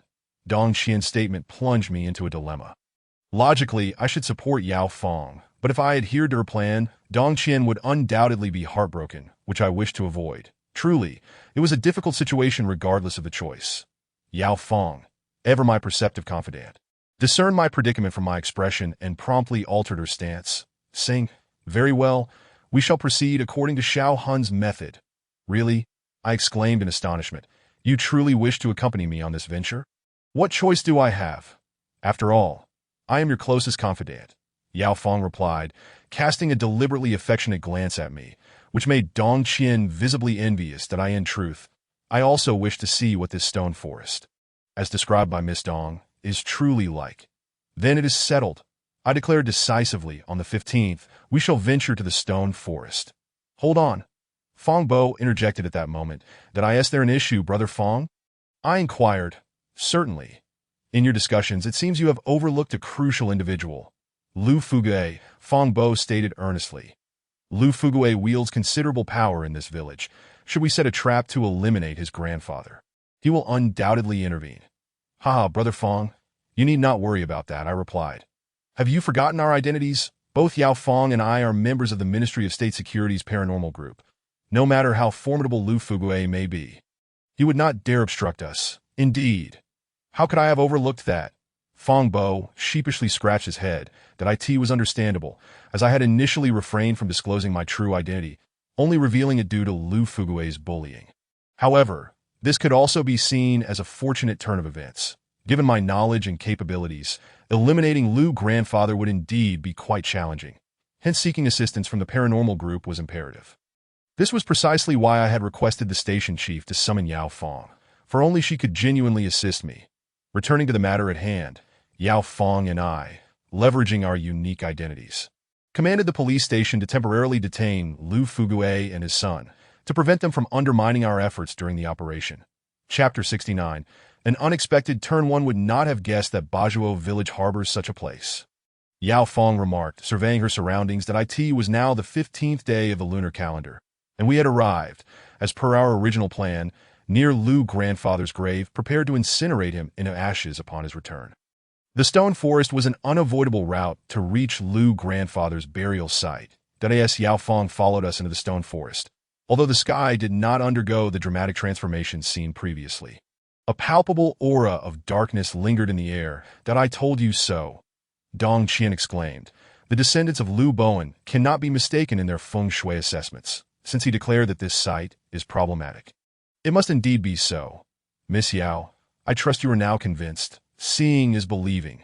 With the evidence laid bare before me, I cannot refute it," Yao Feng admitted sincerely. "What of our original plan?" I inquired. "Of course, we shall proceed with your plan in its entirety," Yao Feng affirmed. "If Liu grandfather has indeed transformed into a flying corpse due to being buried in a cursed site, he will certainly return to his grave on this full moon night to bask in the moonlight. Thus, we must adhere to our original strategy. That as we conversed, we arrived at Liu grandfather's grave. Under the bright moonlight, a faint red glow emanated from the grave, creating an eerie spectacle.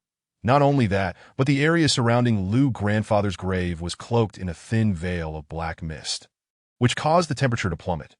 Despite our prior preparations of donning thick winter clothing, we still felt a bone-chilling cold seeping through our garments and penetrating our bones that we braved the frigid air, which rivaled the harshness of a cold wave, set up our traps, and then, under Feng Bo's guidance, concealed ourselves behind a large boulder, which was the very spot where Feng Bo had been rendered speechless by Liu grandfather's fright. Thus, upon arriving here, Feng Bo felt a sense of familiarity. This place feels oddly familiar. A long, mournful howl echoed from afar, sending shivers down our spines. Moments later, a rhythmic series of claps, which Dong Qian and I recognized all too well, drew ever closer. "Liu grandfather is coming," I whispered to Yao Feng. She nodded in agreement, quietly instructing everyone, "Prepare yourselves." After she finished speaking, everyone present tightly grasped what they were supposed to hold. The figure of grandfather Liu finally came into our sight. He appeared just as he did when I saw him at the Liu family ancestral hall, with a fierce and brutal gaze, though his clothing and height seemed slightly different. This was not surprising, as during my previous brief glimpses of him at the Liu family ancestral hall, it was only natural for there to be some discrepancies that he leapt up to the top of the grave, raising both hands high in a gesture akin to a full-body prostration, performing what folklore describes as a zombie worshipping the moon. Grandfather Liu was so devout in his worship that he paid no heed to his surroundings. The opportunity arose. Yao Feng suddenly jumped onto a giant rock and shouted loudly to AT her call. Several of us leaped out from behind a rock, and with a vigorous tug, a massive ink net descended from the heavens, landing squarely upon Grandfather Liu. Caught off guard by the sudden appearance of such a large net, Grandfather Liu was initially stunned, then let out a howl and began to struggle. His thrashing was entirely in line with our original expectations. For this enormous ink net was crafted from materials soaked in rooster blood, glutinous rice water, and cinnabar. These three substances are the natural bane of zombies. When Grandfather Liu attempted to tear through the ink net, wisps of green smoke erupted from his hands and body, causing him to wail in pain. Had he been an ordinary zombie, our woven ink net would have sufficed to subdue him. However, Grandfather Liu was the most formidable of flying zombies, and he certainly had a means to counter a normal ink net. With a mighty roar, he propelled himself into the air, crashing through the net and creating a large hole. Thinking of escape? Not so easily, Yao Feng exclaimed, taking 3 swift steps and leaping towards Grandfather Liu. Drawing a peachwood sword from her back, she aimed for his heart. With a sharp crack, the sword not only failed to pierce his body but broke upon impact. Yao Feng's failed attack did not signify our helplessness against Grandfather Liu. During her assault, I stealthily maneuvered behind him, hurling a wine bottle at him. With another sharp crack, the bottle shattered against Grandfather Liu, splattering a foul-smelling blood upon him. This noxious blood was yet another terrifying bane of zombies, black dog blood. Upon being splashed with this vile substance, Grandfather Liu let out a horrendous scream and plummeted from the air, landing squarely in the grave's pit. "Quickly," Yao Feng shouted to Feng Bo, "toss the fire starter into the pit." "Understood," Feng Bo responded, swiftly striking a match against a rock, and as the flame ignited, he immediately tossed it into the grave. The pit was instantly engulfed in flames, with Grandfather Liu inside howling in agony as he tried to leap out, only to be struck back down by Yao Feng and my copper coin swords. The great fire raged for half an hour, and once it extinguished, all that remained in the pit was a pile of warm ashes. All done, I sighed in relief, declaring this the most thrilling battle since I joined the supernatural group. Is that so? Yao Fong shot me a glare, suggesting that my practical experience still had ample room for improvement. Regardless, I replied, we have eliminated Grandfather Lu, and I have finally assisted Dong Qian. Dong Qian. I called out to her. Grandfather Lu has been reduced to ashes. Your ancestral grave shall face no further issues. Wonderful. Thank you, Xiao Hun. Dong Qian expressed her gratitude. Miss Dong, do not rush to thank Xiao Hun just yet. Yao Fong remarked, glancing at the ashes in the pit. We may not have truly vanquished Grandfather Lu. What? I exclaimed in shock. Yao Fong, are you all right? We clearly saw Grandfather Lu fall into the pit and be burned to ashes. How could he not be eliminated? Because the ashes in the pit do not belong to Grandfather L. Ayud in no way. You can recognize Grandfather Lu's ashes. Of course, I cannot identify the ashes of an ordinary person. However, the ashes of a flying zombie are an exception, Yao Fong explained. According to generations of passed-down knowledge, the ashes of a flying zombie are blood red and emit a faint blue glow. But these ashes, as you can see, bear no distinction from those of an ordinary person. Thus, it is evident that these cannot be Grandfather Lu's remains. Chapter 70. The 8 Formation Diagram, Part 1. Not Grandfather Lu's ashes? I pondered. Who was that entity we just battled against? Indeed, Dong Qian added, I have known Grandfather Lu since childhood, and I can assert with certainty that the being we encountered was undoubtedly Grandfather Lu himself. Certain? You dare to make such bold claims? Yao Fong replied with a bemused smile. Earlier, the area around the grave was enveloped in a thin shroud of black mist. Under the cover of night, identifying someone is inherently challenging, and the black mist further obscured our vision. Yao Fong's words reminded me that I had, indeed, noticed some discrepancies when I first laid eyes on Grandfather Lu. I initially thought it was a minor issue, but it turned out to be significant. Dong Qian, I believe Yao Fong is correct. The zombie I encountered earlier did not seem quite like Grandfather Lu. But if that zombie was not Grandfather Lu, then who could it be? Dong Qian retorted. Could there possibly be another flying zombie in Boza village? Dong Qian, you are mistaken, Yao Fong interjected. Based on my assessment of the ashes, the zombie impersonating Grandfather Lu was not a flying zombie at all. Not a flying zombie. Then what is it? If I am not mistaken, it was merely an ordinary zombie, one that had been subjected to a bit of magic to make it resemble a flying zombie. No doubt about it, Dong Qian asserted. This must be the work of Lu Fugue and his son behind the scenes. They have thrived due to Grandfather Lu being buried in this ominous site. And naturally, they do not wish for us to eliminate him, lest they fall from grace. But Dong Qian, did you not tell me that although Lu Fugue and his son are descendants of Lu Bowen, they know nothing of feng shui? I questioned. How could two individuals born into a family of feng shui masters be so ignorant of the art, yet possess the knowledge to manipulate Taoist techniques to transform an ordinary zombie into a flying one? Indeed, Fong Bo added, when I helped Lu Fugue carry the coffin, he even had to ask others when the funeral would take place. It seems he would not have any knowledge of Taoist arts. Moreover, Dong Qian, you seem to have overlooked one point. Lu Fugue and his son are already under our control. If they truly possess Taoist abilities, they would likely be unable to utilize them. Then who do you think is responsible for all this? Dong Qian retorted without reservation that I suspect it is the master who assisted Lu Fugue in selecting this burial site, Fong Bo proposed. And he seemed to harbor a particular resentment towards that so-called master. As he spoke, he kicked a broken bowl in front of the grave, causing it to shatter against the giant rock where we had been hiding.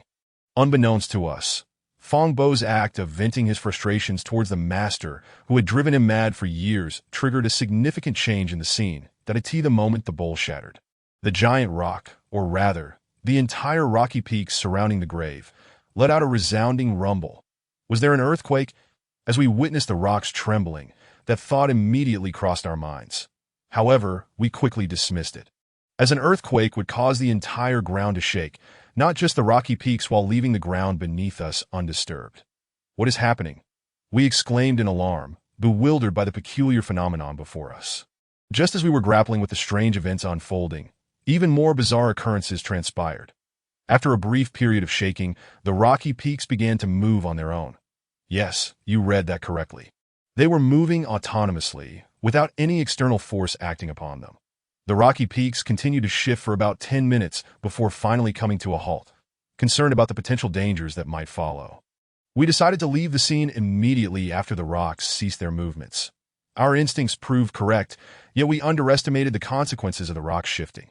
After walking for approximately 5 minutes, we found ourselves back at Grandfather Lou's grave once more. Had this place transformed into a labyrinth? I exclaimed in confusion. Even if it is not a labyrinth, it is close enough, Yao Fong remarked. The movement of the rocky peaks fundamentally altered the path we took to arrive here, making it entirely reasonable for us to have lost our way. Losing our way is not the worst of it, Fong Bo said. I am just afraid we might never escape this place. How could we be trapped here for eternity? Dong Qian replied. We have a compass, after all. A compass. Miss Dong, do not deceive me. Upon your arrival, I distinctly observed that you came empty-handed. From whence did this compass originate? Brother Fong, you are rather outdated. In this modern era, who truly needs to carry a genuine compass? Dong Qian remarked, extracting her phone. Many smartphones now possess a compass function. Dong Qian, had you not mentioned it, I would have indeed forgotten about that. Yes, I spoke. I took out my phone and activated the compass feature. However, the situation proved to be far more challenging than we had anticipated. While it was true that the compass function existed on our phones, here, it was utterly ineffective. Without the aid of a compass, our only recourse to escape this place relied on sheer luck. Allow me to lead, Dong Qian suggested. I have resided here for many years and am quite familiar with the area. Despite the fact that Dong Qian had become combative and irritable since Yao Fong's arrival, as Dong Qian later explained, she could not tolerate the affection displayed between Yao Fong and myself. There is a saying that a strong dragon cannot suppress a local snake, that in unfamiliar territory, no matter how skilled one may be, they may not surpass a local expert. Thus, we followed Dong Qian, who did not disappoint us. After losing our way 10 times, she finally guided us towards the correct direction. Do you see that? Dong Qian pointed towards a distant row of houses. That is Posa Village. We must head there to ensure our escape. Her words rekindled the hope that had momentarily waned within us, prompting us to quicken our pace in an attempt to leave this dreadful place as swiftly as possible. However, just as we were on the verge of exiting, the weather took a terrifying turn, transforming from calm to a roaring tempest. Given that this region was filled with stone peaks, the ground was littered with sand and gravel.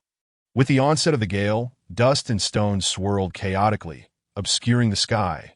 Most astonishingly, as the fierce winds swept past the stone formations, they emitted sounds akin to the clash of swords and the beating of drums, sending chills down our spines. Chapter 71. The 8 Formation Diagram. Part 2. Is this the passage of the spectral soldiers? I squinted, covering my ears, and shouted to Yao Fong that I do not know. Yao Fong, like me, squinted her eyes and was equally unable to discern the situation before you asked in truth. My inquiry was entirely superfluous. In just over a minute, the howling wind ceased, and the sounds of swords and drums vanished, replaced by a thunderous cacophony of hooves as ancient horse-drawn carriages raced past us. Unlike the portrayals in television dramas, these carriages did not stir up clouds of dust as they passed, leaving Fong Bo astonished. How can this be? Normally, when carriages pass, there is a flurry of dust. Why do these not raise any? Of course not. Yao Fong replied. Brother Fong, did you not notice the condition of those carriages? The condition of the carriages? Fong Bo observed the next carriage that passed and gasped in horror. Heavens! How can there be no drivers on those horses? Not only are there no drivers, Yao Fong clarified, but did you also notice that each carriage bears a lantern glowing green, and they are all laden with human heads? Human heads? Fong Bo's gaze shifted to the rear of the carriages. And indeed, everyone was piled high with severed heads, a sight both shocking and gruesome. After the last carriage had sped past us, Yao Fong remarked, I just counted. 200 carriages passed by, each carrying approximately 1,500 heads. By this reckoning, the passage of the spectral soldiers is far more severe than the Tangshan earthquake of Yurda. If that is the case, has a dreadful calamity recently befallen the nation of Huaxia? That is a possibility, Yao Fong conceded, but to confirm this fact, we must leave this cursed place at once. Indeed, it is common knowledge that one must escape this wretched locale as swiftly as possible. But achieving that proved to be more challenging than ascending to the heavens. Dong Qian, Why are you dampening our spirits at such a critical moment? I retorted, did we not just glimpse Posa village? How could it be harder to leave than ascending to the heavens? Little soul, take a look at our current location before you speak. Dong Qian snapped impatiently. As I surveyed our surroundings, I exclaimed, Heavens, how have we returned to Grandpa Lu's grave? If you ask me, who should I ask? Dong Qian shrugged. That I told you so. Fong Bo grumbled, in this cursed place, we are destined never to escape. Yao Fong. What do you think? I inquired, directing my gaze towards Yao Fong. With Dong Qian unable to lead us out, my sole hope rested upon Yao Fong, for her knowledge far surpassed mine. Perhaps she could unravel the secrets of this dreadful place.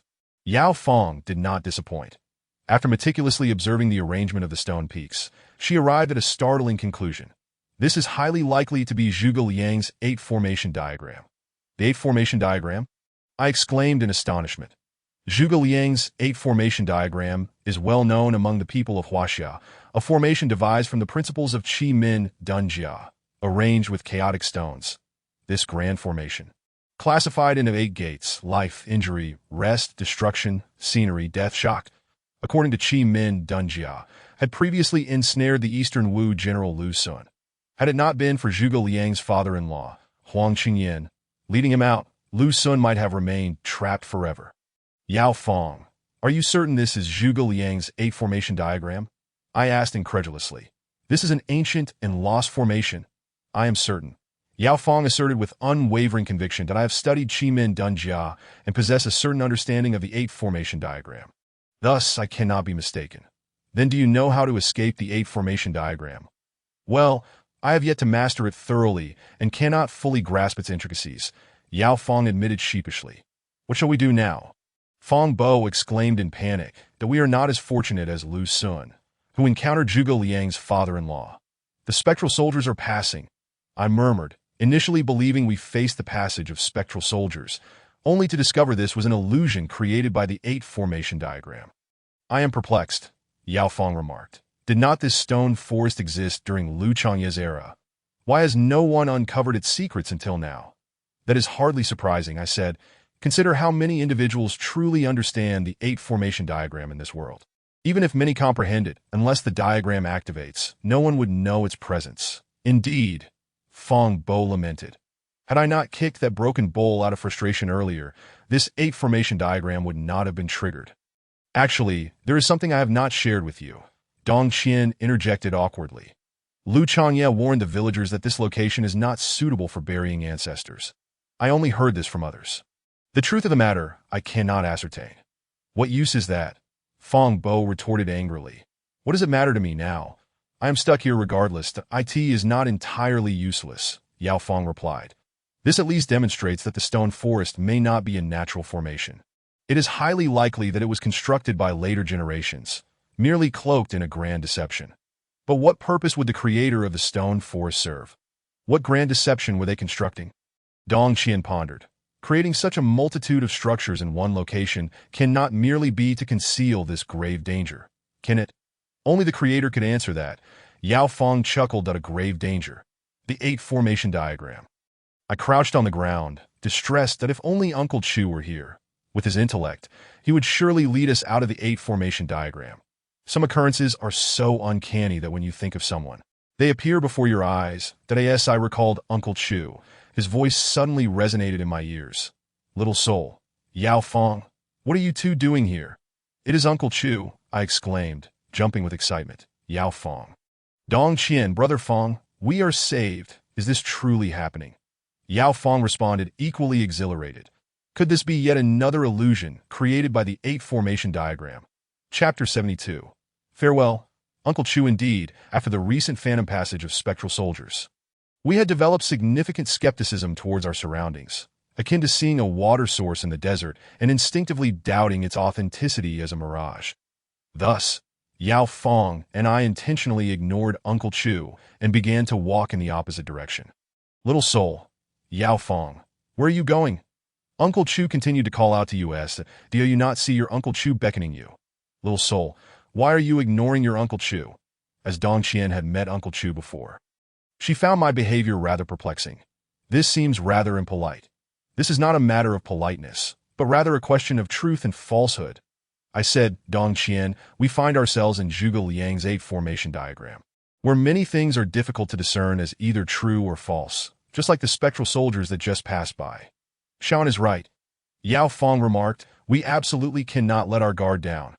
While Yao Fong and I were patiently explaining to Dong Qian, Uncle Chu's voice echoed again. Shaon, Yao Fong, don't you two dare run away. The more Uncle Chu shouted, the faster we seemed to flee. Eventually, Uncle Chu became furious and bellowed. Those who fight, all must line up and advance. Our feet felt as if they were weighed down by lead, stumbling and unable to move. Uncle Chu jumped in front of us, shaking his head and lamenting, You too, Sai. I truly do not know how to express my disappointment in you. Are you really Uncle Chu? I asked in astonishment. What a ridiculous question. If I were a fake, how could I possibly wield the formation to trap you two? Uncle Chu replied with exasperation. Exactly. If this Uncle Chu before us were a fraud, he could never possibly use the Maoshan formation to ensnare us. Uncle Chu, I apologize. It is our fault for mistaking you for a mere illusion. But we cannot be entirely blamed. Yao Fong interjected. After all, we are in the 8 formation diagram. Do you both know that this stone forest is part of the 8 formation? Uncle Chu glared at us and said, Then why did you come here? Uncle Chu, it is not that we wish to come here, but we have very important matters to understand. I then explained to Uncle Chu about the ancestral grave issue concerning Dong Qian, as well as how Lu Fugui's grandfather became a zombie. You little rascal. Uncle Chu unceremoniously delivered a sharp rap to my head. Did I not tell you on the train to disregard matters concerning Boza village? Why are you meddling? Uncle Chu, Dong Qian is my good friend. How could I possibly ignore her family's affairs? I replied, furthermore, I am a member of the paranormal team, with the zombies harming people in Boza village. If I were to turn a blind eye, how could I explain myself to my grandfather upon returning? None of these are valid reasons. Uncle Chu said sternly, Shaon, listen to me.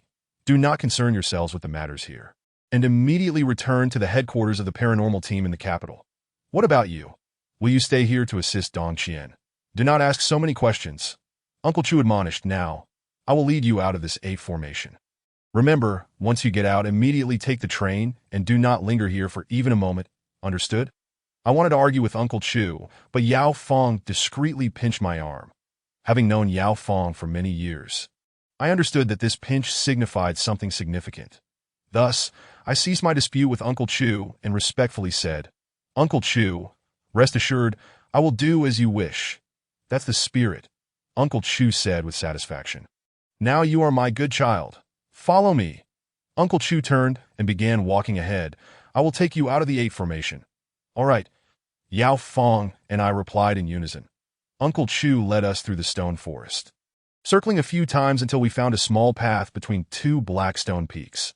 This is the life gate of the 8 formation. Life gate? Yes. Uncle Chu nodded, though the 8 formation is ever-changing. It fundamentally adheres to its principles. Since it is arranged according to the principles of Qi Duanjia, there must exist both life gates and death gates that as long as you find the life gate. You can escape the 8 formation. It seems this is mentioned in the Romance of the 3 Kingdoms. Yao Fong noted, when Zhuge Liang's father-in-law Huang Qingyan led Lu Sun through the life gate, they were able to escape the 8 formation. By the time Yao Fong finished her sentence, we had already exited the stone forest. Curiously, I looked back and found that the stone forest appeared exactly as it had when we arrived.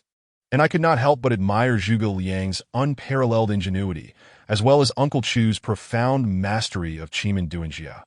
Admiration aside, I did not forget my own agenda as soon as I exited the stone forest. I promptly said to Uncle Chu, Uncle Chu, you need not concern yourself with us any longer. We shall take the train back to the capital, that I shall accompany you for a while longer, and even help you purchase train tickets. Uncle Chu replied leisurely, as an elder, It is my duty to worry about you younger ones that in my heart, I silently cursed Uncle Chu as a cunning old fox. This was not concern for us juniors, but clearly a lack of trust, all the while dressed up in flattering words. What do you think? Uncle Chu seemed to see through my thoughts, smilingly addressed me. Do you not appreciate it? No, not at all. I hurriedly responded. Uncle Chu is so generous in buying train tickets for Yao Fong and me. We are overjoyed. How can we not appreciate it? Indeed. Yao Fong chimed in. We are very happy that Uncle Chu has been so kind to us. That is good. Uncle Chu said with satisfaction that he called for a three-wheeled motorcycle. You are happy, but what about me? Dong Qian interjected. Xiaohun, you have yet to assist me with my ancestral grave issue. And Yao Fong, the flying zombie of Grandpa Lu, has not been eliminated. With both of these significant matters unresolved, how can you simply leave? Dong Qian, do not worry. With Uncle Chu here, he will help you resolve your troubles, that I said deliberately loudly. Uncle Chu, is that not so? Yes. Uncle Chu nodded. I will assist Dong Qian with these matters. You may rest assured and depart. Then we thank you, Uncle Chu, that I said, as Yao Fong and I boarded the three-wheeled motorcycle. Uncle Chu sat in the front seat and instructed the driver, to the train station quickly, in 30 minutes. A train to the capital will pass through here. Chapter 73. An astonishing discovery. Yao Fong, why do you think Uncle Chu insists on preventing us from intervening in the affairs of Boza Village? I do not know.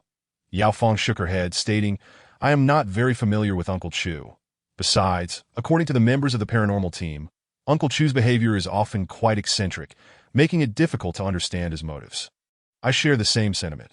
Although he is my god-uncle, we have met no more than 20 times, with the last meeting being 11 years ago, that I remarked. However, Uncle Chu is indeed an almost divine figure, and the only person in the paranormal team who can stand alongside the old leader. So there must be a reason behind his actions. What does reason matter? I scoffed. Having promised Dong Qian to help her resolve the issue with her ancestral grave, I will see it through to the end. One must honor their word. Is that so? Yao Fong said with a neutral tone, your unwavering dedication to helping Dong Qian is truly just about keeping your word. Indeed. Or else, what do you think it is for?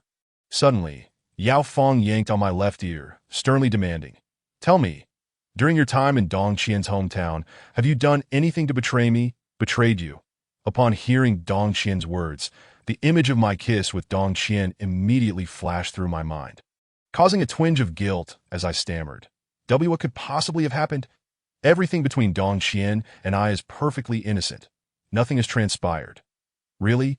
Yao Fong fixed her gaze on me, causing my heart to race. Absolutely true. I swore. I asserted emphatically, despite knowing full well how unreliable that sounded. My innocence with Dong Qian is clearer than the waters of the Yellow River. Clearer than the waters of the Yellow River? Who are you trying to fool? You lecher! Yao Fong suddenly lunged at me like a hungry tiger pouncing on its prey. Do not think that just because I am in the capital, I know nothing. I am fully aware of everything you have said and done with Dong Qian these past few days. With that, her fist rained down upon me, her strikes so vigorous that the helicopter pilot had to remind her, Yao Fong, please refrain from moving around. We are currently in the air. Your movements are too large and will affect the helicopter's balance. My apologies. Yao Fong released me and then apologized to the pilot. However, before her apology, she did not forget to glare at me fiercely. Consider yourself lucky this time. It is not my good fortune. Rather, someone else has brought misfortune upon themselves. I retorted gleefully. Who told you to find a helicopter to return to Boza Village? If you had taken the train, you could have beaten me into a pig's head by now. Nonsense. Could we not take a helicopter? Yao Fong replied with dissatisfaction. Yao Fong's dissatisfaction was warranted, after Uncle Chu had forcibly ushered us onto the train to the capital. We had initially planned to get off midway and take another train back to Boza Village. However, when we attempted to do so, we were intercepted, and even upon returning to the capital, we were secretly monitored the entire way. Without a doubt, these individuals were all sent by Uncle Chu, their purpose being to prevent us from returning to Boza Village. In order to return to Boza Village, Yao Fong conceived a brilliant idea, to seek the assistance of a good friend who owns a private helicopter. Requesting him to fly us back to get to the point, the helicopter pilot, Wu Ping, Yao Fong's close friend, noticed Yao Fong's reluctance to cease her playful teasing and felt somewhat embarrassed. He quickly initiated a conversation, saying, Yao Fong, this is your first time flying in a helicopter to Qinghai. ISNT it. Let me tell you, when you gaze down from the sky, you will discover that Qinghai is an extraordinarily beautiful place. Particularly, the Kunlun Mountains, which meander like a dragon across the earth. A dragon. Meandering across the earth? I repeated Wu Ping's words, and suddenly an idea struck me. Wu Ping, quick, show me. Show you what? Wu Ping asked, perplexed. What you just said. From the sky, the Kunlun Mountains resemble a dragon winding across the earth. I exclaimed eagerly. Then look. Wu Ping pointed towards the helicopter's window. You can see the scene I described through the glass. I promptly followed Wu Ping's instructions and indeed found that he spoke the truth. The Kunlun Mountains did resemble a dragon. What's so strange about that? Yao Fong scoffed. There are 3 dragon veins across the land of China. The Northern Dragon, the Central Dragon, and the Southern Dragon. All 3 originate from the Kunlun Mountains, which have been revered since ancient times as the progenitor of all dragons. Indeed, it is the dragon vein, I said excitedly. Yao Fong, do you know, when I traveled here by train with Dong Qian, I saw a purple aura rising from her family's ancestral tomb. After conducting my own investigation, I could never understand why it emanated that purple air. But now I finally comprehend. Her family's ancestral tomb lies upon the dragon vein. Little soul, are you being serious? Yao Fong asked, astonished. The purple aura, known in feng shui as the Emperor's Qi, signifies that any family whose ancestral tomb rests in such a location will surely produce a true emperor.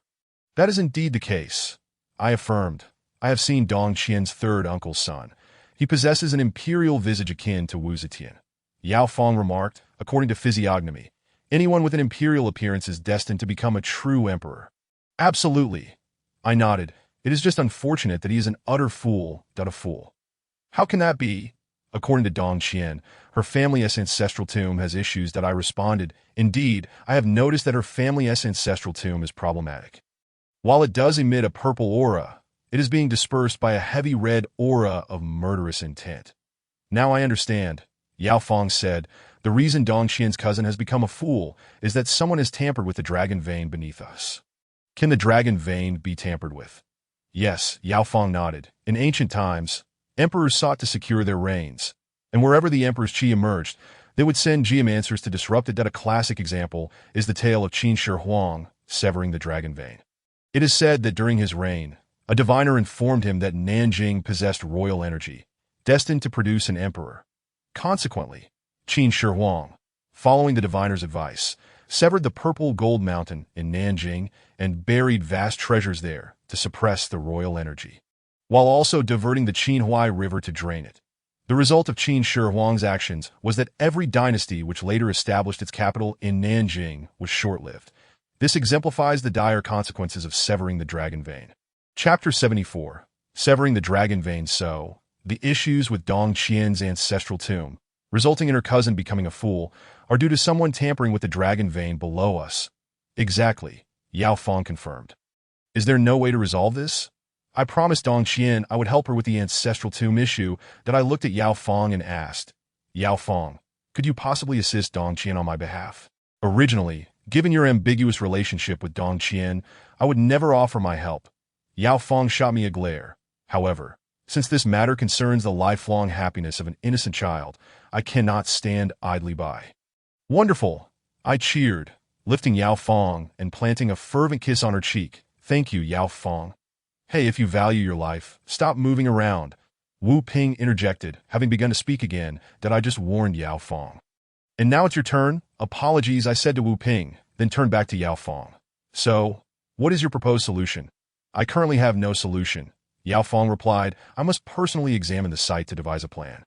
All right, Brother Wu, I called to Wu Ping. Please alter our flight path. We will not go to Boza Village yet. Instead, take the helicopter directly to the high mountains behind Boza Village. Understood. Wu Ping agreed readily. At this moment, the helicopter was nearing Boza Village, but after changing direction, Wu Ping immediately accelerated, propelling us swiftly toward the rear mountain of Boza Village. Below us lies Dong Qian's ancestral tomb. I pointed to a solitary grave halfway up the mountain. Ah, quite nice, Yao Fong remarked after glancing. The feng shui of this hillside is commendable, and Dong Qian's ancestral tomb boasts exceptional feng shui. Of course, this auspicious site was personally selected by a descendant of Liu Bowen. There is no reason for it to be poor. Yet, from this vantage point, I cannot discern any issues with Dong Qian's ancestral tomb. What do you wish to do? Descend directly for a closer look? On the contrary, I require a higher vantage point for observation. That is simple. Brother Wu, please ascend the helicopter higher. All right, Wu Ping said, skillfully maneuvering the helicopter. Once the helicopter reached a height where the mountain appeared as small as a chessboard, Wu Ping halted the ascent. Did I see it? I see it, Yao Fong exclaimed. What did you see? I asked excitedly, did I have seen the feng shui layout of Dong Qian's ancestral tomb?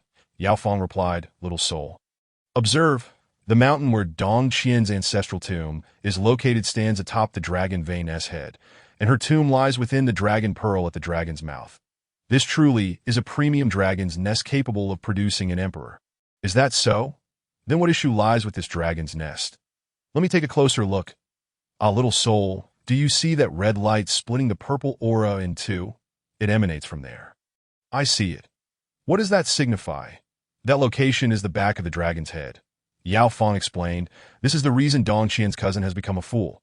Just like a person, if the back of the head suffers a severe blow, it can easily lead to problems. Therefore, the individual who severed the dragon vein tampered with that position, causing Dong Qian's cousin to become dazed and foolish. What is the solution? The solution is that we must go to that location to investigate what mechanisms are buried there. Yao Fong stated. Once we dismantle those mechanisms, Dong Qian's cousin will be able to return to normal. Then it's simple. Brother Wu, I must trouble you once more, I said to Wu Ping. Please land the helicopter at that location. We need to conduct our investigation, no problem. Wu Ping replied, still quite agreeable. However, just as he was about to navigate the helicopter toward our specified direction, a significant issue arose. All the helicopter's electronic instruments had failed. This is not good, Wu Ping said with a wry smile. I cannot fly the helicopter to that location.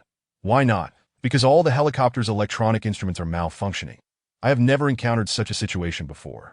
How can this be? Have we encountered an alien spacecraft? It is not an alien spacecraft, but rather the overwhelming yin energy of that location. Yao Fong elucidated. Even without my investigation, I can surmise what has transpired there regarding the tampering of the dragon vein.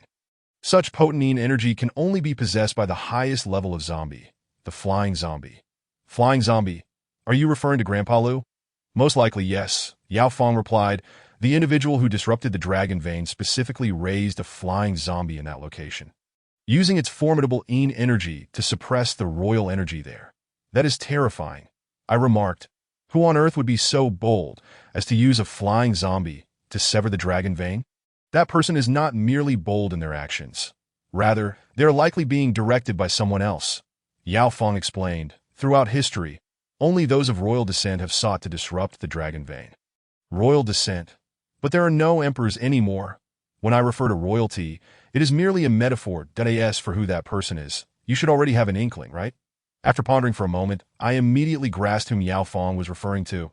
I understand now. Good. Since you know who it is, will you still assist Dong Qian? Yes, of course, I replied. The reason I wish to help is not for Dong Qian herself, but for her cousin, who is the true dragon's son. You intend to assist the true dragon's son? Naturally, I affirmed. Yao Fong, consider this. The true dragon's son, once grown, will undoubtedly govern the nation, that if we assist him now, it is certain that in the future, wealth and glory will not be without our share. Who would have thought, Xiaohan, that you two possess such mundane aspirations, yearning for riches and honor? In this materialistic realm, who does not desire prosperity? Moreover, the emergence of a true dragon son is a matter of destiny. As members of the supernatural group, we ought to align ourselves with the will of heaven. You make a valid point, Yao Fong remarked. Regardless of whether it be for the sake of wealth or to comply with fate, aiding the true dragon son will inevitably require us to take risks. Xiaohan, dealing with flying corpses is no trivial challenge. Are you prepared? I responded confidently. I am fully ready. Very well. Let us first locate Dong Qian and discuss a few matters with her before devising a detailed plan. Chapter 75. The Lure of the Flying Corpse, Part 1. Dong Qian was both surprised and delighted to see us return. You actually managed to come back? I witnessed with my own eyes as Uncle Chu forced you onto the train. Uncle Chu did more than just escort us onto the train. Upon our return to the capital, he even sent people to monitor us, I replied.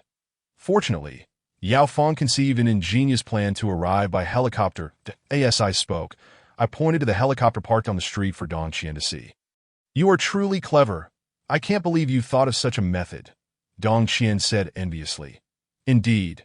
Not only did this method allow us to successfully evade Uncle Chu's men, but it also led us to uncover the issue concerning your family's ancestral grave. Is that so? What exactly is wrong with our ancestral grave? Well, how should I put this, Dong Qian? Have you heard of the dragon vein? Dragon vein. Xiaohun, are you referring to the kind fabricated in television dramas, where ancestors are buried and descendants inevitably produce emperors? Yes. However, this is not a myth concocted for television. It is a reality. There are 3 dragon veins across the land of China, each originating from Kunlun Mountain, which is the location of the greatest dragon vein. Then what about our ancestral grave? Your ancestral grave is situated at the dragon's mouth of the Dragon Pearl on the dragon vein of Kunlun Mountain. According to feng shui principles, your family is destined to produce a true dragon son. True dragon son?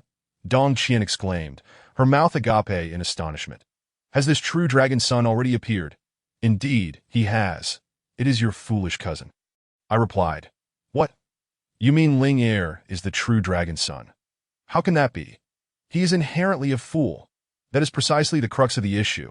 I continued, someone has tampered with the dragon vein, causing Ling Er to become a fool, while simultaneously leading your family to live in a state of decline. Who?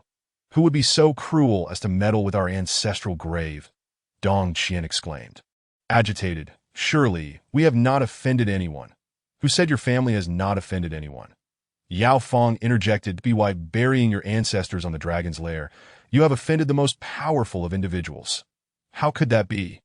Dong Qian initially intended to argue that such actions could not possibly offend anyone, but the astute realization struck her. Are you suggesting that we have offended the royal family? Precisely, Yao Fong nodded. That is why they deliberately sent people to sever the dragon vein. But who are these people? We do not yet know who they are, I replied. We only know that Lu Fuguei and his son are definitely involved. For the individual who severed the dragon vein, utilized the yin energy of Grandpa, Lu's flying corpse, to suppress the dragon vein's royal aura. Those 2 again. Dong Qian gritted her teeth. I knew it. How could our family, who buried themselves in a land of good fortune, be worse off than those who did not? It turns out they are the culprits. It cannot be said that they are the culprits. Rather, it is that someone has called upon them for assistance, and they have thus reaped substantial benefits that I don't care whether they are the culprits or not. None in our village wishes for their continued prosperity. Xiaohun, do you suppose there is a way to break this? Yao Fong, noting that Dong Qian had proactively sought our help, understood that her objective had been achieved, and thus shook her head thoughtfully. There are methods, but they require a bit of risk. I am willing to take risks. Dong Qian declared that as long as it means my family can live well, I am willing to face any danger. Dong Qian, I admire your spirit of sacrifice for your family, but unfortunately, it is not you who will be taking the risk, not me. Then who? Xiaobai? Dong Qian exclaimed, no way. Xiaobai is Sister Feng's beloved child. I cannot let him take risks. However, if Xiaobai does not take this risk, your family's ancestral grave issue will remain unresolved.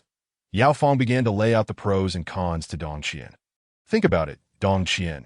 If your family's ancestral grave problem is not resolved, what consequences will ensue? Just as Dong Qian was about to respond, Yao Fong seized the opportunity. First, your family, including yourself and your descendants, will all be affected. You will be burdened by poverty for generations. Secondly, your cousin Ling Er will remain a fool for life. Even if you are willing to accept this, your uncle and aunt will not. Lastly, there is Lu Fuguei and his son. They wield power and influence, allowing them to bully the villagers of Posa to protect the villagers from their tyranny. This matter is imperative. All right, Yao Fong, you need not elaborate further. Dong Qian raised her hands and surrendered to I agree to your terms. Excellent, Yao Fong exclaimed. We are most satisfied.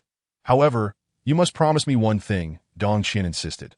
You must ensure Xiaobai's safety and allow him to come to no harm. You need not worry about that. Yao Fong replied confidently that I swear by the name of the supernatural group that I will ensure Xiaobai is returned to Sister Feng unharmed. Very well, Dong Qian said. What must I do? It is simple. You will tell Sister Feng that we have a way to transform your precious son back into a human, persuading her to allow you to take Xiaobai out and guarantee that she does not come to check on him all night. But how am I to bring Xiaobai out? Dong Qian protested. Do not forget, I am merely an ordinary person, that I have already considered that. Yao Fong tossed a red rope and a copper bell into Dong Qian's arms. This is a corpse-binding cord. If you use it to bind Xiaobai, he will be powerless against you. Then, take this copper bell, and every 10 steps you take, ring it once. Xiaobai will hop along, following you. Where should I take Xiaobai? Just behind the Lu family shrine. Yao Fong replied that we have previously observed that there exists a vast, open space there. If we perform our ritual, it is highly likely that the thunder will strike down upon our designated target. I see how to proceed now. Dong Qian, clutching a red string and a bronze bell, walked away. Watching her retreating figure, I inquired of Yao Fong, "Do you think Dong Qian will act according to our intentions?" "What, do you doubt your first love?" Yao Fong retorted with a smile. "It is precisely because I trust her too much that I fear she might not follow our plan," I confessed. "Dong Qian is a remarkably kind-hearted girl. Unless one behaves as Lu Fugue does, committing heinous acts, she would never harm anyone lightly, nor would she speak ill of another. I asked that the reason you were fond of her back in the day?" Yao Fong asked with a knowing smirk. "What are you talking about, Yao Fong?" I replied, feeling somewhat guilty that aren't we discussing serious matters. "Why you keep bringing up my personal affairs?" "All right, let us focus on the task at hand.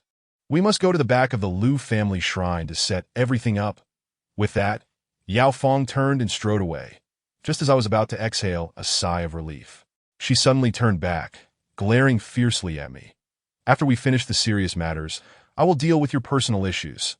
Whether it was fate's design to witness my tribulations at Yao Fong's hands, or for some other reason, time passed unusually swiftly that day that I had yet to formulate an explanation for Yao Fong regarding my relationship with Dong Qian when darkness began to envelop the sky. After assisting Yao Fong in preparing everything, midnight arrived. "All right." Yao Fong observed her handiwork with satisfaction. "Everything is in place. We are merely awaiting the east wind. Now we just need Dong Qian to bring Xiao by, and our plan can proceed smoothly." "Perhaps she won't come," I interjected, "or perhaps Sister Fong does not trust Dong Qian and will not allow her to bring Xiao by." "What is wrong with you, Xiaohan? Why are you so pessimistic?" Yao Fong expressed her displeasure. "You know the answer," I murmured, fervently praying to the heavens that Dong Qian would not bring Xiao by. Lest I face Yao Fong's severe reprimands that to my dismay, the heavens showed no mercy to this fragile man. Just after I cast doubt on the situation, a haunting sound of bells echoed from afar.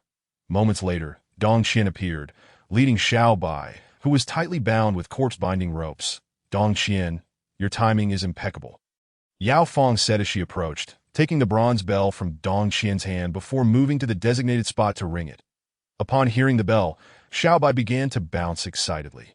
Hopping into the trap we had set'd, as soon as he stood firm, Yao Fong swiftly gestured and commanded. Now, 4 enormous Taoist talismans immediately ascended from the 4 cardinal directions, under Yao Fong's guidance. The talismans gradually converged toward Xiao Bai, ultimately enveloping him like a zongzi. Due to the immense Taoist power infused into the talismans by Yao Fong, they unleashed their terrifying might upon contact. The sound of crackling echoed like firecrackers as green smoke began to rise from Xiao Bai, causing him to wail in distress. Xiao Bai's cries were so tremendous that I suspected nearly the entire village of Posa could hear him. "Isn't this a bit excessive?" Dong Qian voiced her concern.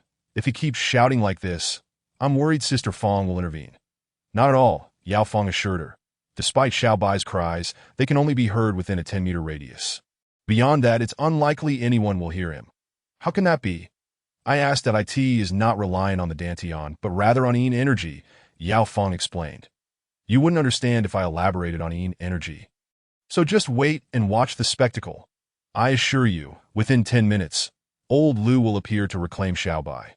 Yao Fong's prediction proved accurate, as merely 5 minutes later, accompanied by a long howl, old Lu emerged. That he leaped over the Lu family shrine and landed directly before us. That as Xiao Bai caught sight of old Lu, his cries intensified, while old Lu emitted a series of growls, seemingly warning us that if we did not release Xiao Bai, he would not hold back. "Come on then," I declared to Yao Fong. "You think you have the audacity? Come closer, if you lack the ability." Stop howling. Chapter 77. We miscalculated. Old Lu was incensed by Yao Fong's brazen attitude, letting out a furious roar and launching himself towards her. Judging from his momentum, he was clearly using all his strength. "Bring it on," Yao Fong shouted, picking up a pre-prepared bronze coin sword from the ground and lunging toward old Lu's chest. That in response, old Lu instinctively extended his hands to firmly catch the sword. Upon contact, the bronze coin sword emitted a brilliant red light. seemingly radiating intense heat, causing old Lu's hands to smoke upon contact. If it had been an ordinary zombie, the searing pain would have compelled them to release their grip, howling in agony. However, old Lu was no ordinary zombie. He was the highest tier of zombie, a flying zombie. The smoke had no effect on him. Rather, it ignited his indomitable spirit. With a deafening roar, old Lu clapped his hands together and forcefully snapped the bronze coin sword in two. Without the sword, Yao Fong appeared exceedingly alarmed. She screamed and leaped aside, unwilling to confront old Lu directly. Old Lu chuckled triumphantly upon witnessing Yao Fong's swift retreat. Instead of pursuing her, he hopped toward Xiaobai, as his objective was to rescue him. Wu, old Lu murmured softly, as if to comfort his grandson, causing Xiaobai to quiet down. With swift motions, he tore the Daoist talismans from Xiaobai's body. Just as old Lu believed he had successfully rescued Xiaobai, a pair of bronze coins suddenly wrapped around his hands like agile water snakes, binding him tightly and rendering him unable to escape. Ha ha!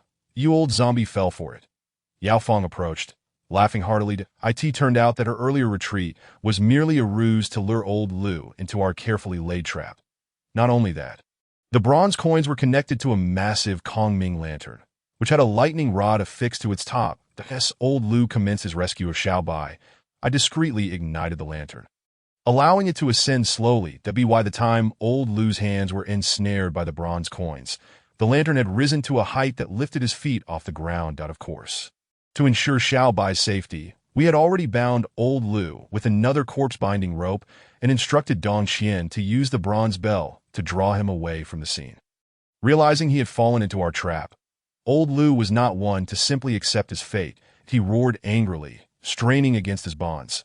Given the immense strength of zombies, old Lu's efforts were quite effective. His feet barely a meter off the ground, the lantern began to sway precariously under his struggle. Yao Fong, hurry! I called out urgently, sensing the imminent danger. Quickly perform the ritual to summon the thunder. Otherwise, old Lu will bring down the lantern, and all our efforts will be in vain. That I know. I know. Yao Fong replied hastily that I have already begun the incantation. She swiftly performed an intricate dance while reciting her spell. As she neared the end of her incantation, the once clear night sky became engulfed in dark clouds. Soon after, the air filled with the sound of thunder, and flashes of white lightning began to streak across the sky. Old Lu, witnessing the gathering storm, was filled with dread. Having spent years as a flying zombie, he was well aware of the destructive power of thunder. One strike could spell his doom. He struggled to free himself from the bronze coins, fearing the impending lightning, but to no avail. The more he struggled, the closer the lightning approached the lantern. One careless move could see the lightning strike the rod atop the lantern, bringing calamity down upon him. In a moment of desperation, old Lu called out toward the northeast. "Give up your cries for help, old Lu!" I exclaimed triumphantly. "Did I end this situation? No one can save you." Grandfather Lu paid no heed to my pleas, persistently shouting again and again. Just as I thought the heavenly thunder would soon strike the Kongming lantern and eliminate Grandfather Lu, a long, melodious flute sound suddenly emanated from the northeast direction where he was calling. This enchanting flute melody was not only delightful, but also seemed to be infused with a mysterious magic. Upon hearing this sound, Grandfather Lu's strength astonishingly surged, and before long, he forcefully tore down the Kongming lantern. "This is not good, Yao Fong," I panicked, realizing that Grandfather Lu had escaped. "Calm down, Shaoan. I have a plan." Yao Fong, who was adept at handling extraordinary situations, quickly devised a second strategy after the first failed. She began to move in peculiar steps once more, reciting incantations.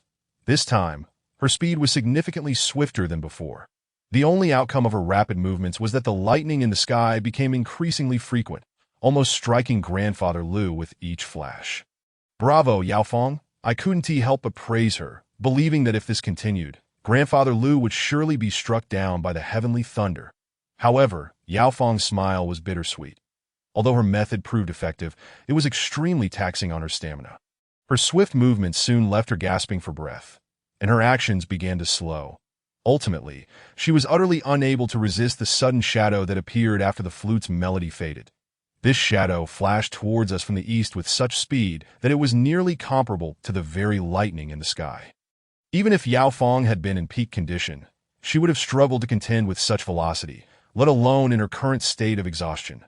Consequently, it was only natural that after 3 rounds of confrontation, Yao Fong was defeated by the shadow. With her defeat, she could no longer continue her peculiar steps or chant her spells, and the lightning in the sky quickly dissipated, allowing Grandfather Lu to escape. Whoa, Grandfather Lu cried out towards the shadow, evidently grateful for its timely rescue. The shadow, without hesitation, whisked Grandfather Lu away into the distance. Chapter 78. The Arrival of Grandfather. How did it go? Dong Qian, noticing the calmness had returned, hurried back with Xiao Bai. Did you manage to eliminate Grandfather Lu? Is that even a question, Dong Qian? I replied with a bitter smile that if we had succeeded in eliminating Grandfather Lu, Xiao Bai would have transformed back into a human. Surely not. Dong Qian exclaimed in disbelief. Didn't you say that summoning heavenly thunder would eliminate Grandfather Lu? I saw over 100 bolts of lightning strike down. How could none of them have hit him? We were on the verge of success. Yao Fong, panting heavily, explained, but out of nowhere, that Shadow defeated me and took Grandfather Lu away. Shadow. More accurately, it was a person, an exceptionally powerful individual. I clarified. They played the flute, which suddenly amplified Grandfather Lu's strength, enabling him to break free from the Kongming lantern. Later, Yao Fong had another way to eliminate Grandfather Lu, but that person arrived just in time to defeat her and take Grandfather Lu away. Aren't you all members of the supernatural team? How could you be defeated by that individual? Come on, my dear Miss Dong. I replied that we may be members of the supernatural team, but that doesn't mean we are invincible. There is always someone stronger.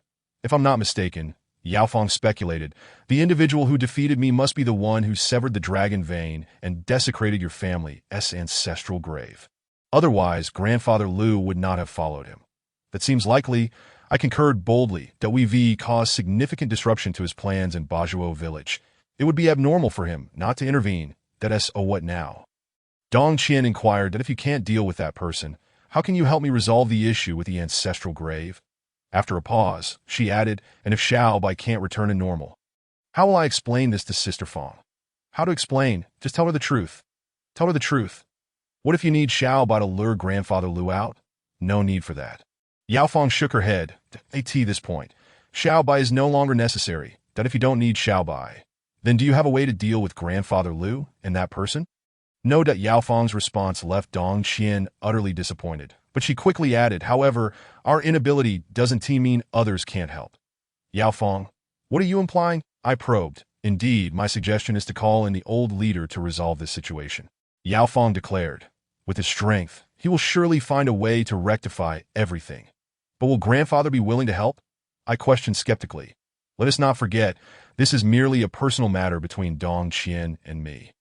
Given Grandfather's selfless nature, he may not agree to assist. Moreover, matters concerning the dragon vein involve the royal family, so he would be even less inclined to intervene. You make a valid point. Xiaohan, Yao Fong acknowledged. Therefore, to lure the old leader here, we need to rely on your cleverness to me. Cleverness? Yes, Yao Fong affirmed. You could deceive the old leader into believing that someone is creating flying zombies and endangering the villagers. Upon hearing this, he will undoubtedly come to... Do you think he will believe such fabrications? That is beyond our concern, Yao Fong replied. This is our only option, and if it fails, I will have no further ideas. Yao Fong is right, Dong Qian echoed. Xiaoan, please take a risk for my sake. Very well. Pressured by the 2 stunning beauties, I reluctantly agreed to their request that I then took out my phone, located Grandfather's number, and dialed. Grandfather answered swiftly. Inquiring warmly what assistance I required, I glanced at Yao Fong and conveyed the lie she had just instructed me to say. To my astonishment, Grandfather completely believed my words, exclaiming, such occurrences in Qinghai. Xiaoan, do not worry. I will come to your aid tomorrow and lead you all in teaching that person responsible for creating flying zombies a lesson. With that, he ended the call. Success, I exclaimed to Yao Fong. Grandfather said he would come tomorrow. See, I told you. Once the old leader hears such news, he will certainly come, Yao Fong said. But it's somewhat wrong to deceive him like this? I voiced my concerns. What if Grandfather discovers the truth after he arrives? Even if he doesn't, assisting us in solving this problem could antagonize the royal family. That all depends on the old leader's fortune. Yao Fong replied that if he is lucky, he might quickly uncover the truth, that if not, well, he can only blame his misfortune. That I asked that so? I sighed ruefully. It sounds as if you were setting a trap for grandfather. And what of it? Yao Fong retorted, as the saying goes, those who achieve great things do not fuss over trivial matters. Shaoan, if you wish to assist the true dragon's son in soaring to greatness, you must adopt Chao's philosophy. I would rather betray the world than allow the world to betray me. Yao Fong's words filled me with trepidation, yet the situation had progressed to this point. And I could not withdraw. I could only silently pray to the heavens, hoping that after grandfather helped me fulfill my wishes, no unforeseen consequences would arise.